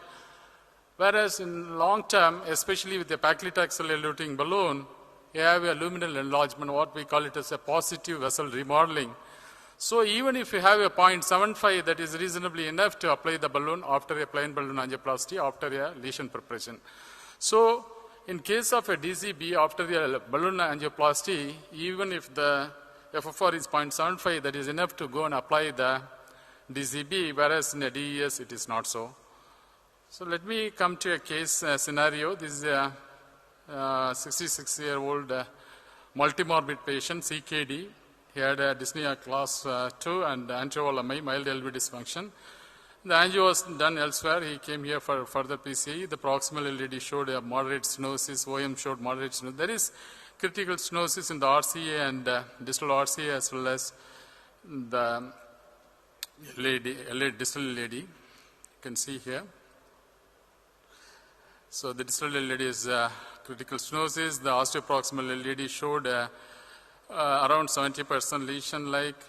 So we thought of going ahead and do a FFR in this lesion. We want to conserve the dye, so we wanted to go with ultra-low contrast PCA kind of things. So we took one baseline angio, and then we did a RFR, first to the OM to establish that is a non-ischemic lesion. The RFR was 0.9, and then we did a LAD pullback, which showed 0.76 in the distal lesion. Whereas if you look at here, the proximal lesion, I can show you that the RFR was almost like 0.9. So the proximal lesion was not that tight, whereas the distal lesion was tight. Then we did a NC balloon, initially with a 2 millimeter. The concept of doing a FFR guided DCB is you have to first put the lesion. You can do a real-time FFR guidance. And by the side of the FFR wire, you can take the workhorse wire, and with the workhorse wire, you have to take the NC balloon or a cutting balloon, whichever is. You saw this foretold that the cutting balloon is still superior in a DCB. So the concept of taking two balloons is, one is like a real-time FFR guidance. The other one is, it is a poor man's scoring balloon. It can help in cracking the calcified lesion. You can see after a 2 millimeter, it is 0.81, and we thought of going ahead further. It showed 0.92, and I waited for 10 minutes. Whether there is any recoil, no recoil, then we applied the DCB to these distal LAD lesions. It required 2 DCB because of the long lesion, and we took a final angiography with a final FFR, which was quite satisfactory. RFR was 0.97 and 0.98. Even the FFR was measured, it was not shown here. This first case, and then I am going to the second case. I asked Dr. Anand to stop if the time overshoots. The theoretical point of view, I don't want to tell you, because you know that the guidelines says that drug-coated balloon is the first class 1A recommendation in ISR. And IVAS or any imaging guidance is the class 2A, so we need to do all the DCB PCI with the IVAS guidance. Prepare and treat it the policy. You have to image it and prepare well the lesion with a cutting balloon or any atherectomy device, and then you have to do a DCB. And let me go to the case scenario. This is a patient with multiple comorbidities, had an angiovolemi in 2016, underwent a PCI to LAD elsewhere, and came here with effort angina with a preserved LV, the LV function was 40%. Then we thought of going ahead, and you can see the there is small micro channels in the osteal LAD, but still we are not very sure though, so we thought of going ahead with imaging guidance wiring. I won't say penetration, rather wiring. And we thought of wired this. You can see that the wire was going into the osteal LAD. It was not very tough wiring. Even the filter XTA wired it. But our concern is if it goes subintimal, then we may have to dissect retrogradally also. So we took a guidance of this HyBiz, and then we wired it with the filter XTA, then microcatheter. The rest of the things are like a routine CTO, that is second went in, and then it was sometimes catching the proximal strut of the stent in the mid LAD, and we then pre-dilated it the mid-LED stent, there was two scenarios. The osteoproximal was native CTO, and then the mid-LED as ISR CTO. It was an underexpanded peristent calcium. We had the comfort of having a laser, which is the one thing which is useful in expanding or cracking the peristent calcium, which was demonstrated in one of the ear intervention paper. We did a laser there, and then we modified the plaque with a cutting balloon. And you see, one has to be very careful. After applying a laser energy, this was a lesson to me, we should never go with a high pressure with a cutting balloon. This has caused a hematoma, luckily handled with stenting from left main to LED. And then distally we did a balloon. That time the sirolimus balloon was available. We did a magic touch balloon. This was the final result. So this is a kind of hybrid approach. You can place a stent proximally and keep a DZB distally. Thank you. Thank you, Dr. Damodaran. Lovely cases. In the first case, you showed proximal LED lesion, which was FFR negative. But angiographically, it looks quite significant. I'm not sure if I would leave it because so, FFR was negative. Yeah, for RFR negative, and I didn't show you the IVAS also. IVAS was also showing more than 6 millimeters. So we thought we didn't want to go ahead with this one. Why we did IVAS, this is a CKD patient, so sometimes the physiology, so we did an IVAS also. IVAS was having a quite good MLA, almost like more than 6 millimeters, so we left it.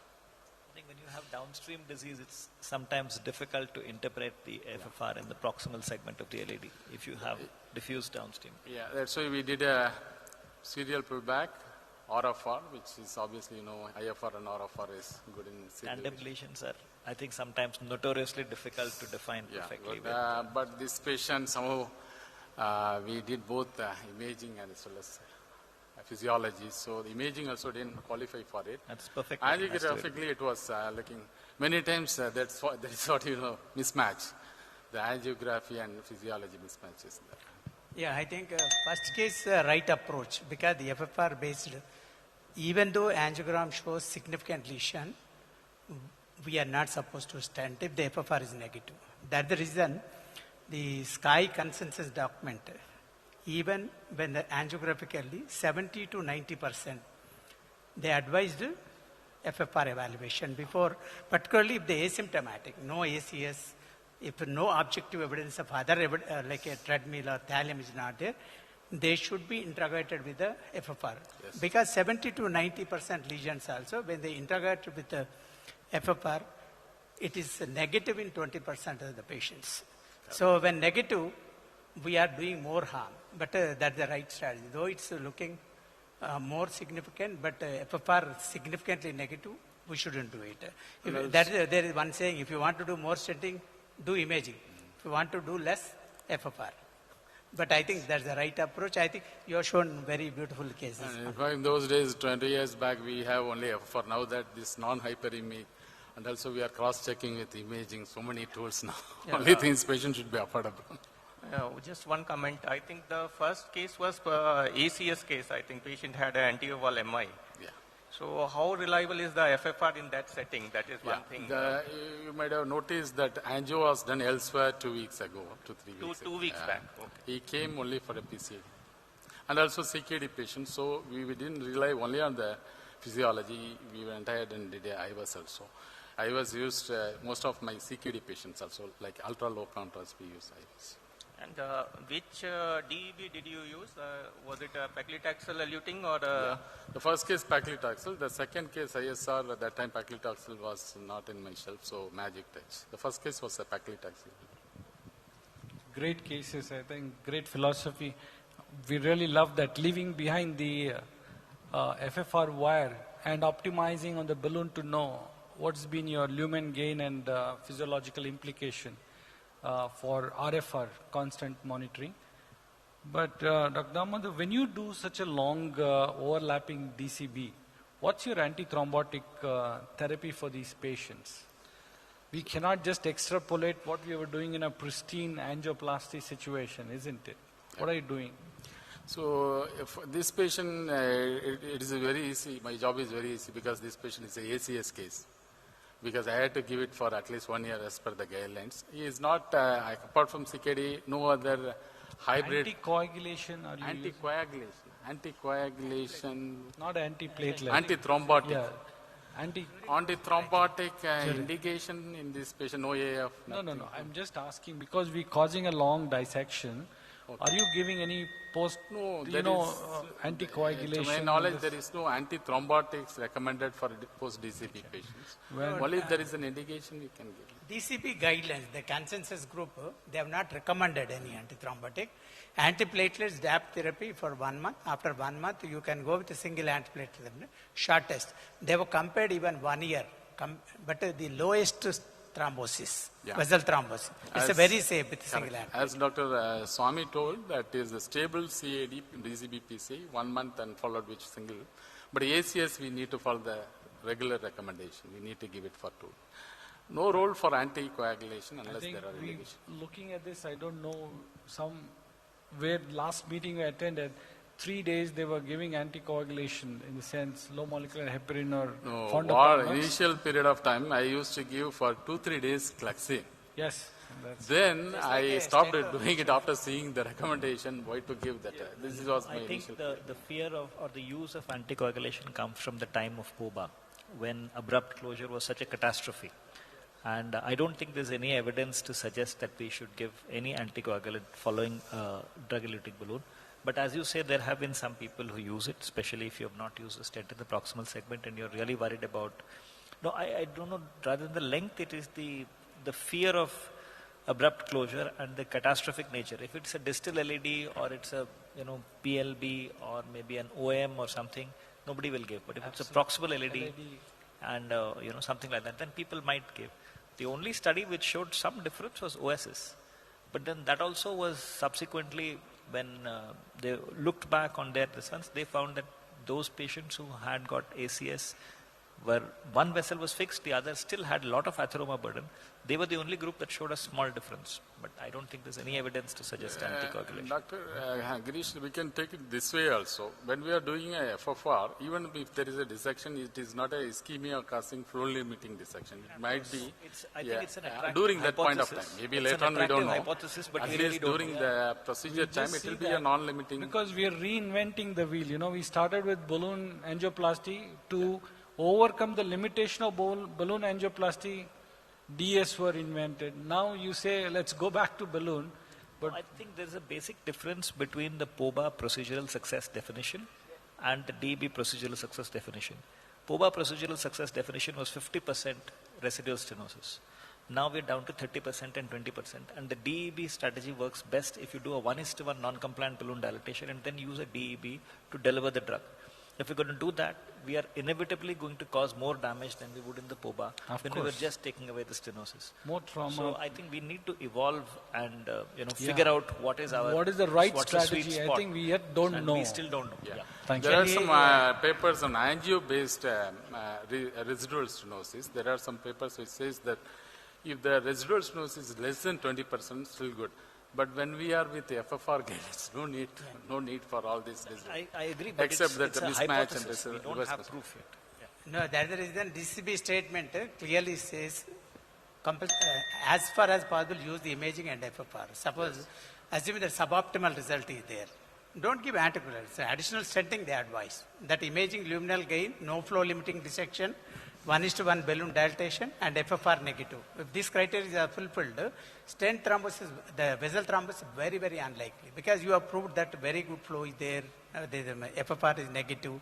In such cases, no role of anticoagulants as of now. There is one more point I want to emphasize, reverse mismatch. That is, even on residual stenosis, some of the patients have the residual stenosis may be less, but around 7% of the patients they are FFR positive. So such patients, we have to stent it, that's what they're telling. Even though there is a residual stenosis which is not significant angiographically, FFR-wise they are significant, we have to stent it. That's the fraction is less than 10%, maybe around 7% or so. That's a great concept because when you deal with diffuse disease, the principle is you dilate everything, wherever is the shortest non-yielding or significant stenosis, you can stent. Spot stenting. Spot stenting and rest you can deal with the DCB. But one of the investigators, what they told me is, if you do a DCB and then putting a DEB is more harmful than just doing a DCB. I think, this needs to be understood more. They're saying if you've already done a DEB and there is a significant dissection, primarily doing a drug-eluting stent would have been better than doing a DCB and then doing a DEB.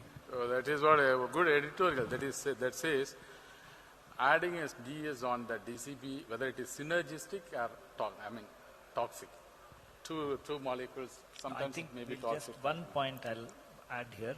If it's diffuse disease and we land a stent in diseased segments at both ends of the stent, we are bound to have restenosis. The whole point of drug-eluting stent was to go from normal to normal. Whenever we have a geographical miss, there's going to be a problem. So to think that if we just do a spot stenting and leave the rest of it diseased, if we're able to land it in a place where the stent vessel interaction is going to be healthy, I think we're all right. Otherwise, this is Dr. Colombo who told me this is a chronic inflammatory process. You just need to use stent where it's absolutely essential. Rest, try to deal with the balloon, especially when you're dealing with the distal vessels, because if you cover everything with a stent and stent fails, you have no options left. Like a hybrid strategy. Thank you. Thank you. Thank you, Dr. Damodaran. We'll go on to the next talk for want of time. Complex PCA with Frontier, Dr. Sridhar Kasturi.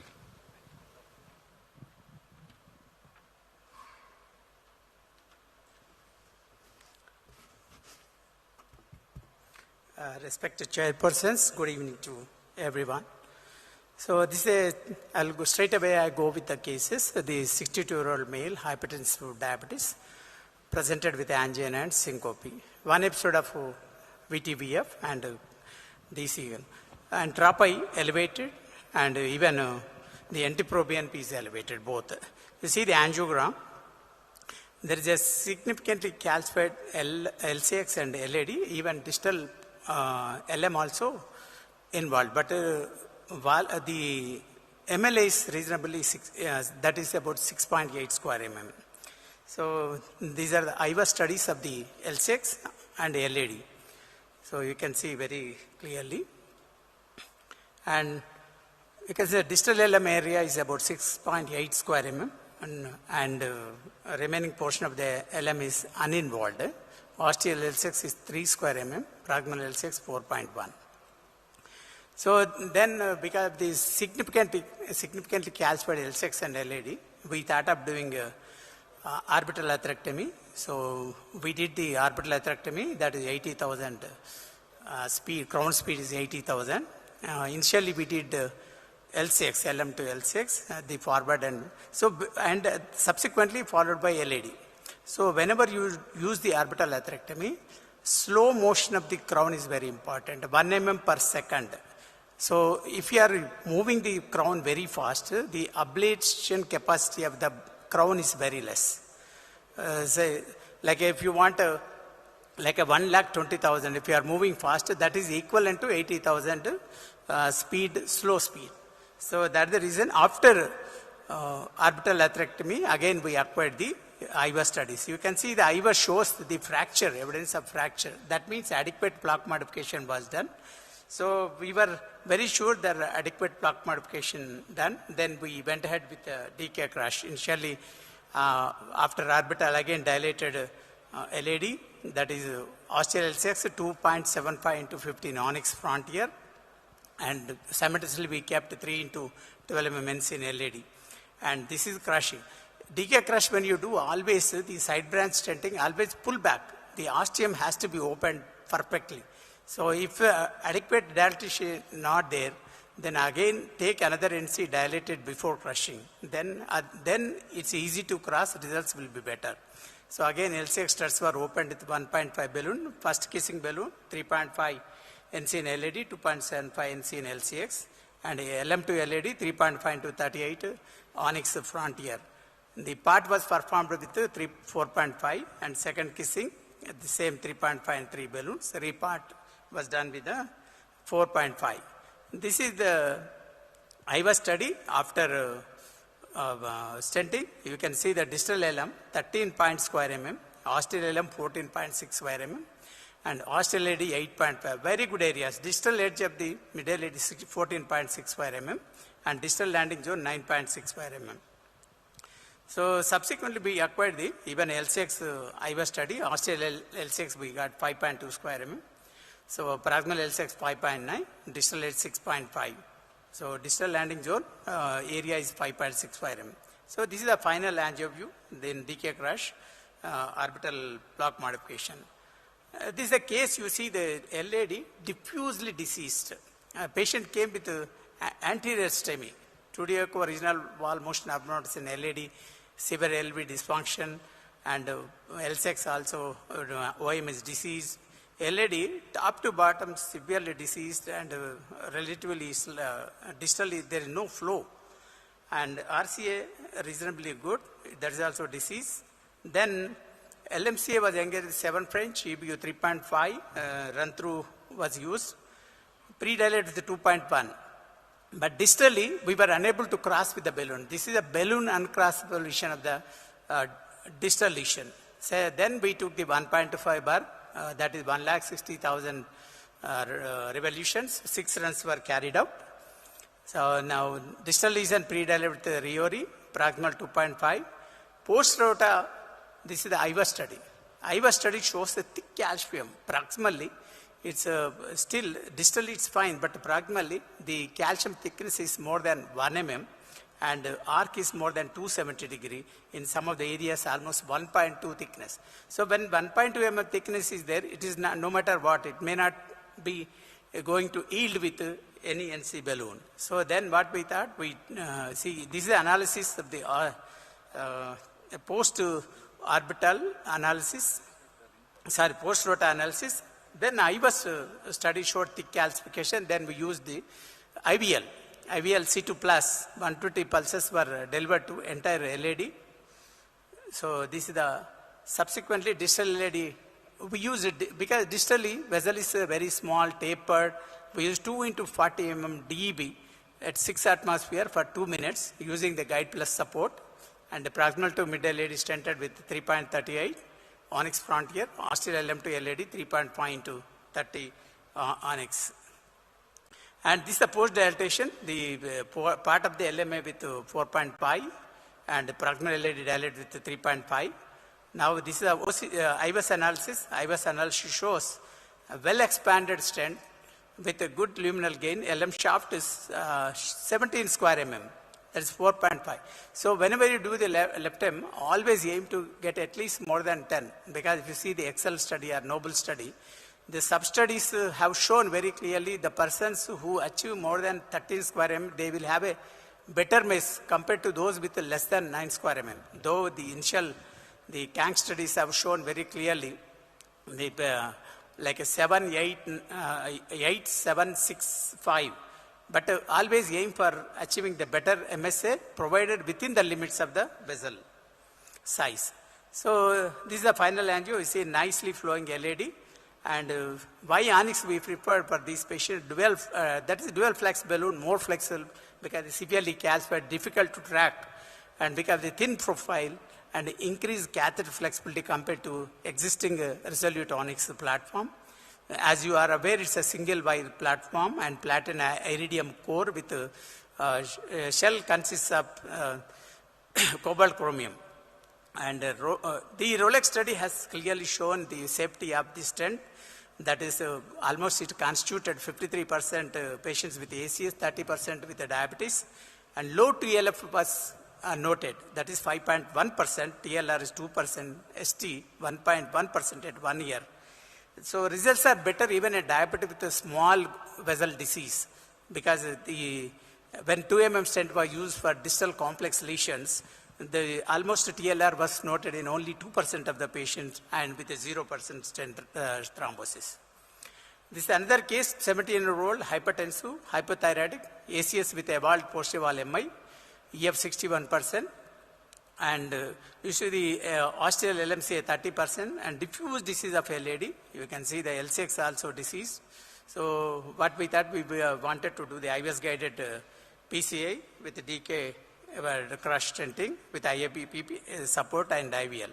So this is the IVL of the LCX. Predilatation, IVA study, you can see a very thick calcium and tight lesions, and you can see the IVL balloon 3 into 12, 120 pulses, mid to proximal, and subsequently angiosculp was used to do the further plaque modification, and 3 into 38 onyx frontier, LM to LAD, and this is the distal LM 9.8 square mm, austere LCX, this is a LCX study. So subsequently, LCX plaque modification was done with IVL balloon, and then then we went ahead with a DK crush as usual, like a first kissing, then opening these side branch struts and main vessel stenting, then subsequently second kissing, report. So while doing the part of the LMA, patient developed cardiac arrest because of the diffuse disease. Then we did CPR. We picked only one at the end of the CPR, but after CPR, further procedure was continued, stabilized, and this is the IVA study. Always prove with the IVAs that stent is expanded very well, but there is an under expansion of the distal edge of the stent. So then what we thought, we took the 3.5 into 20 mmNC to dilate it further. So final result was good with good antegrade flow. This is a final case. You see, this patient came to us with a recurrent pulmonary edema, refractory cardiac failure. He was in the hospital for 7 days. We told the surgeon to go ahead with the surgery because of the sick status. He was reluctant to operate. Then we thought we will ask him to go and come back. But at that time I went to Euro PCR. But when after taking discharge, again because of the acute pulmonary edema, he got admitted again, stayed in the hospital. Then what we did, again we repeated the right coronary study, right coronary normal. But IVA study showed a very tight ostial left main, very, very tight ostial left main. Then there is significant block burden of the proximal LAD. This IVA study, and pre-dilated with the 3.5 into 10 mm Wolverine, because more of fibrotic, there is no significant calcium. Then that's the reason we use the cutting balloon to dilate the ostial lesion of the LM as well as the LAD. And this is the study after a cutting balloon. You can see the ostial LM is about 6 square mm and ostial LAD 9 square mm, distal left main 5.4. There is a big left main. So because that, see, this is a post-cutting balloon IVA study. You can see very clearly. IVA's ostium also. This is the ostium of the, there is a thick plaque burden. Then LAD stenting was done with the 3.5 to 30 mm onyx frontier, and proximally, left main to proximal LAD, we used 4.5 into 18 onyx frontier stent, LM to LAD, overlapping the proximal edge. This is the part. We used a 5 mm balloon to do the part of the left main. So this is the final analysis. The IVA's area, what we achieved the left main is 21.3 square mm, and the area is about 5.2. It's a huge area. So stent got expanded without any distortion. That is the reason we wanted to focus this one. This is the final angiography result. So good antegrade flow of the LAD. So to conclude, it's a because the improved design is more useful for simple to complex coronary artery stents, more trackable, more flexible catheter, and rounded studs also easy to access the side branch.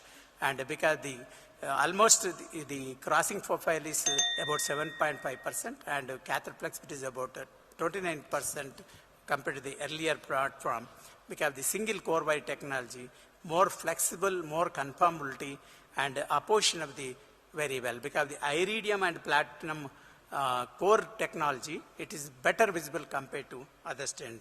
Thank you one and all for paying the attention.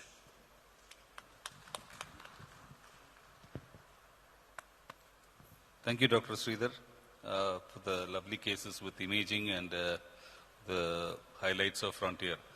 Any questions? Any different experience using so many platforms? Anything unique to this that you would like to share? What platform? We have used only one. No, you used all the platforms in your life. Different stent platforms. 10 platforms. And frankly, to be honest, the stents almost reached to zenith. we don't find much difference. But probably now the better olden days, like a trackability is difficult, but at least now we have a guideliner. Put the guideliner, place it simply and fast to finish all this. So good guide catheter supports. But technically, I don't find much difference. But where they have bench test models based upon that, we are assuming. But typically all standard high-end stents are doing extremely well. We are happy with all the stents. I think one advantage with this platform, the 2 millimeter stent can be taken up to 3. Yeah, this is very important. But the studies of the small vessel disease, 2 stents which made difference compared to other stents. One is Onyx, another one is R0. These 2 stents, diabetic distal small vessels, the MACE rate is much lower compared to other platforms. Undoubtedly, small vessel diffuse lesions, they have edge over other stents. Thank you. So we'll move on to the next speaker, Cross the Uncrossable by Dr. Bhishma Chaudhary.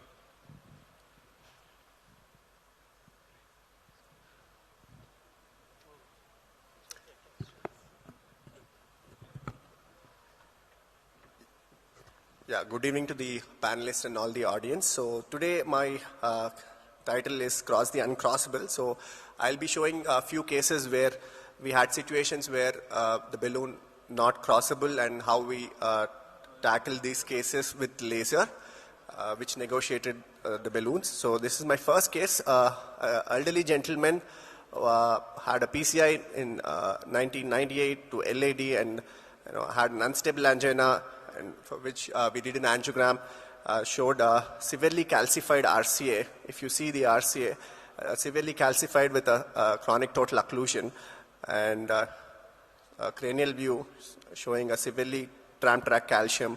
And this is a dual injection where you can see it is a severely calcified vessel and multiple levels of occlusion, where we had to cross the lesion with a Gaia series, a Gaia 1, with a fine cross. And after we cross the lesion, so the situations we face is because of the severe calcium, the micro doesn't cross. So this is a common situations where all of us face because of the severe calcium. So what do we do? So we try to negotiate these kind of situations by using lower profile balloons, or we use a different type of talkable microcatheters where we could negotiate the lesion. So we tried all of those. So what we did here, so we have a laser in-house. So we went ahead and did a laser modification with a 0.9 mm catheter. So we modify the proximal cap and modify the calcium so that it weakens the calcium, and it lets us pass the balloons across the lesion. So once we did a laser here with a 0.9 mm catheter over a guide place, and the lesion is much softer now, and it lets the balloon negotiate through the lesion. And now that the balloon crosses and we out of the situation, standard procedure where you take lower profile balloons and inflate the lesion and then go ahead and modify the plaque by a rota 1.5 bar because of the severe calcifications. And once we have a good plaque modification, and it's standard procedure where you go ahead and put 2 stents and with good expansion in the end.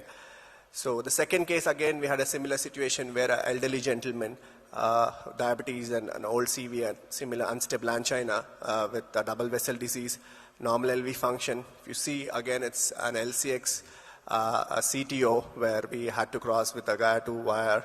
And again, once you cross it, similar situation where the balloon doesn't negotiate and doesn't cross the lesion, where you see the guide backing out. So again, what do you do again? Similar situation where we tried all the balloons on our shelf at the lowest profile, 0.8 and 1 mm balloons which don't cross. So we again took a laser here where again we can just modify the plaque there, the calcium, and weakens the calcium so that the balloon negotiates. And you see then the lower profile balloons go ahead and we again modify the lesion with rotabur, and now we have a much better situation, and we go ahead and put 2 stents there, and with a good end result. So again, third case, again, an elderly gentleman, severely calcified vessel, unstable angina, showed an osteal calcium nodule with almost a subtotal occlusion, where we had to negotiate the lesion with a Gaia-2 wire over fine cross, and the balloon doesn't go or the micro doesn't pass, where again we had to use a laser. So just to brush up what we do when we use laser, so we regularly use a 0.9 mm laser, which is 6 French compatible, and start with the 60 fluence and 60 pulse rate, and use a saline first. And if the lesion is modified, then it's fine. If it doesn't modify, we increase to 80 with saline, and then most of the times the proximal cap or calcium weakens, which lets us negotiate the balloon. The only situations where we use saline in laser is inside a stent where it's a severely atherosclerotic ISR inside the stent. So that's when we go ahead and use contrast instead of laser. So that is much more effective. So in this situation, balloon uncrossable lesions, we go ahead and just do a 0.9 mm laser with 1 mm per second, and try to increase the fluence, and if that, generally that works. So these are 3 cases where a laser helps in balloon uncrossable lesions. Again, standard procedure, once we have balloon, we exchange it with a rota floppy and go ahead and modify the lesion.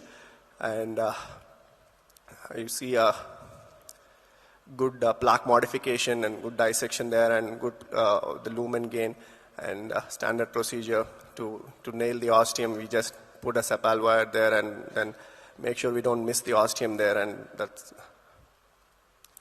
so that was a great case there. So again, how the laser saved the day here by for negotiating the balloon.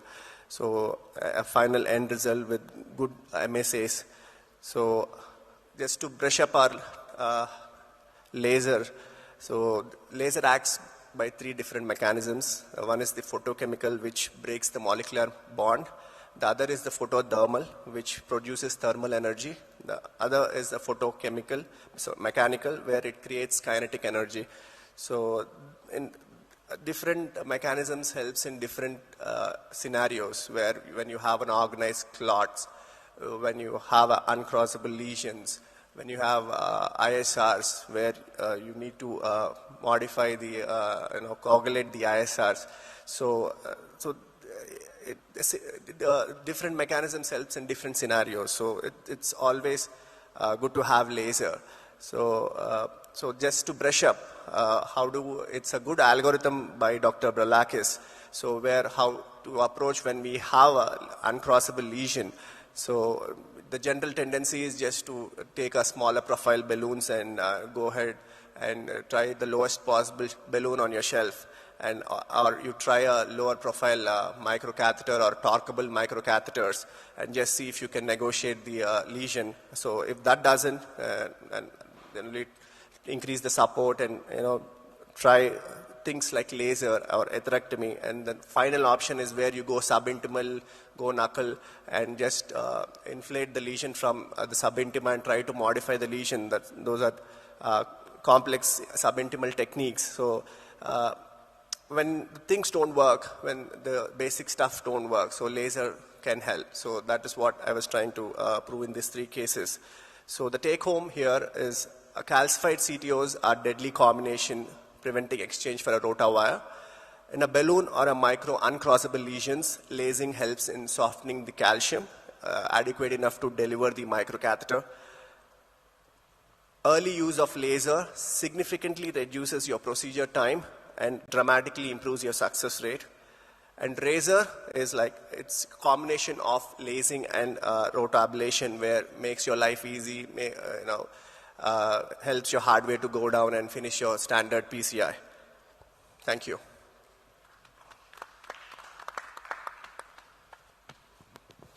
All wonderful cases with great result.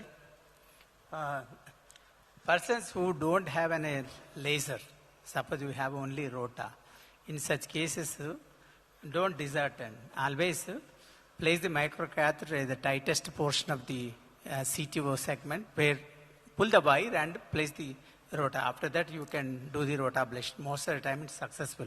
Sometimes the rota wire may not go too distal.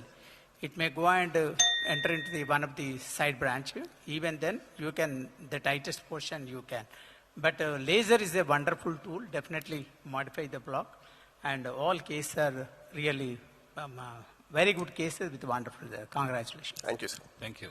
Thank you. Thank you so much. So we move on to the last case, left main bifurcation PCI by Dr. Praveen Velapan.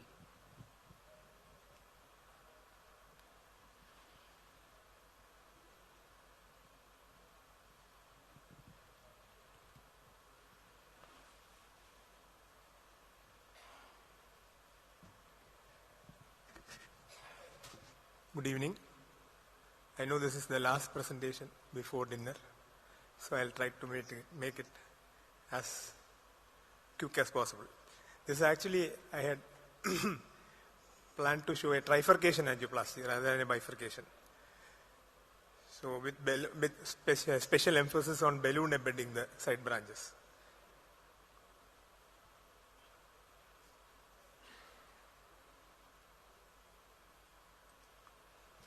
So as we all know, LM trifurcation disease, though rare, accounts for 10 to 15% of all LM diseases and is often managed by surgery.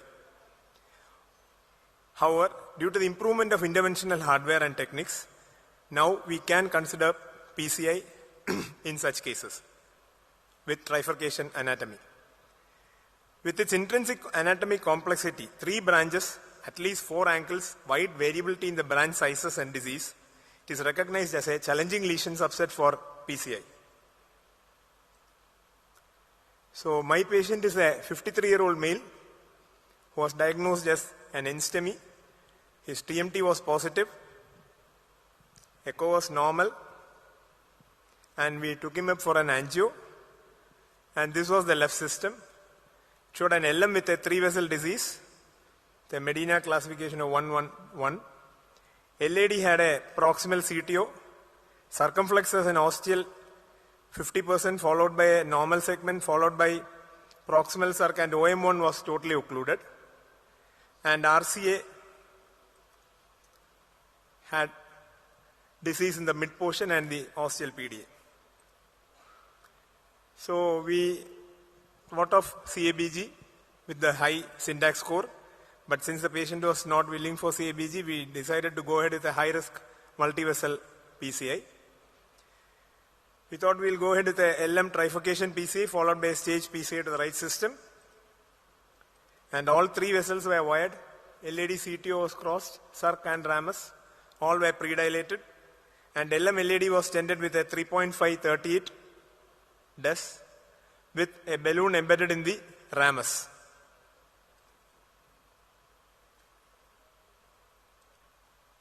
And post-dilatation and pot was given to the LM-LAD stent. Then after that we recrossed the circ and ramus. The OM was crossed with fielder, and the OM lesion, OM which was totally occluded was also opened. Sorry. And osteoproximal circ was serially pre-dilated. Following which circ to OM was stented using the TAP technique with a 2.5x16 stent. And a kissing dilatation was given, and after that we did a pot to the LM. So this is the result after the TAP. We saw an ostial pinging of the ramus. So the ramus was again rewired and dilated with a 212 balloon, and a simultaneous triple kissing inflammation dilatation was given, followed by a pot to the LM, and this was the result. So we wanted to know what was happening, so we went ahead with a OCT run to LM to LAD, which showed a well-opposed stent.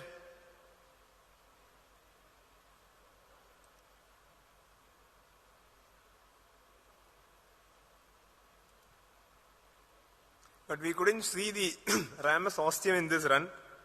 Then we took the circ ostium was looking okay. Then we took a post run in the circ, which also showed a well-deployed stent.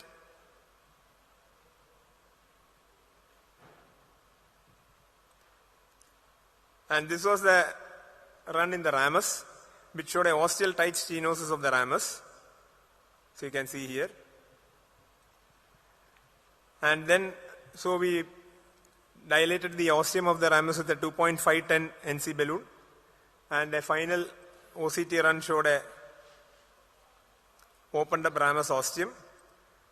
And again that was followed by another tracing and a report to the LMCA. And this was the pre-procedure and this was the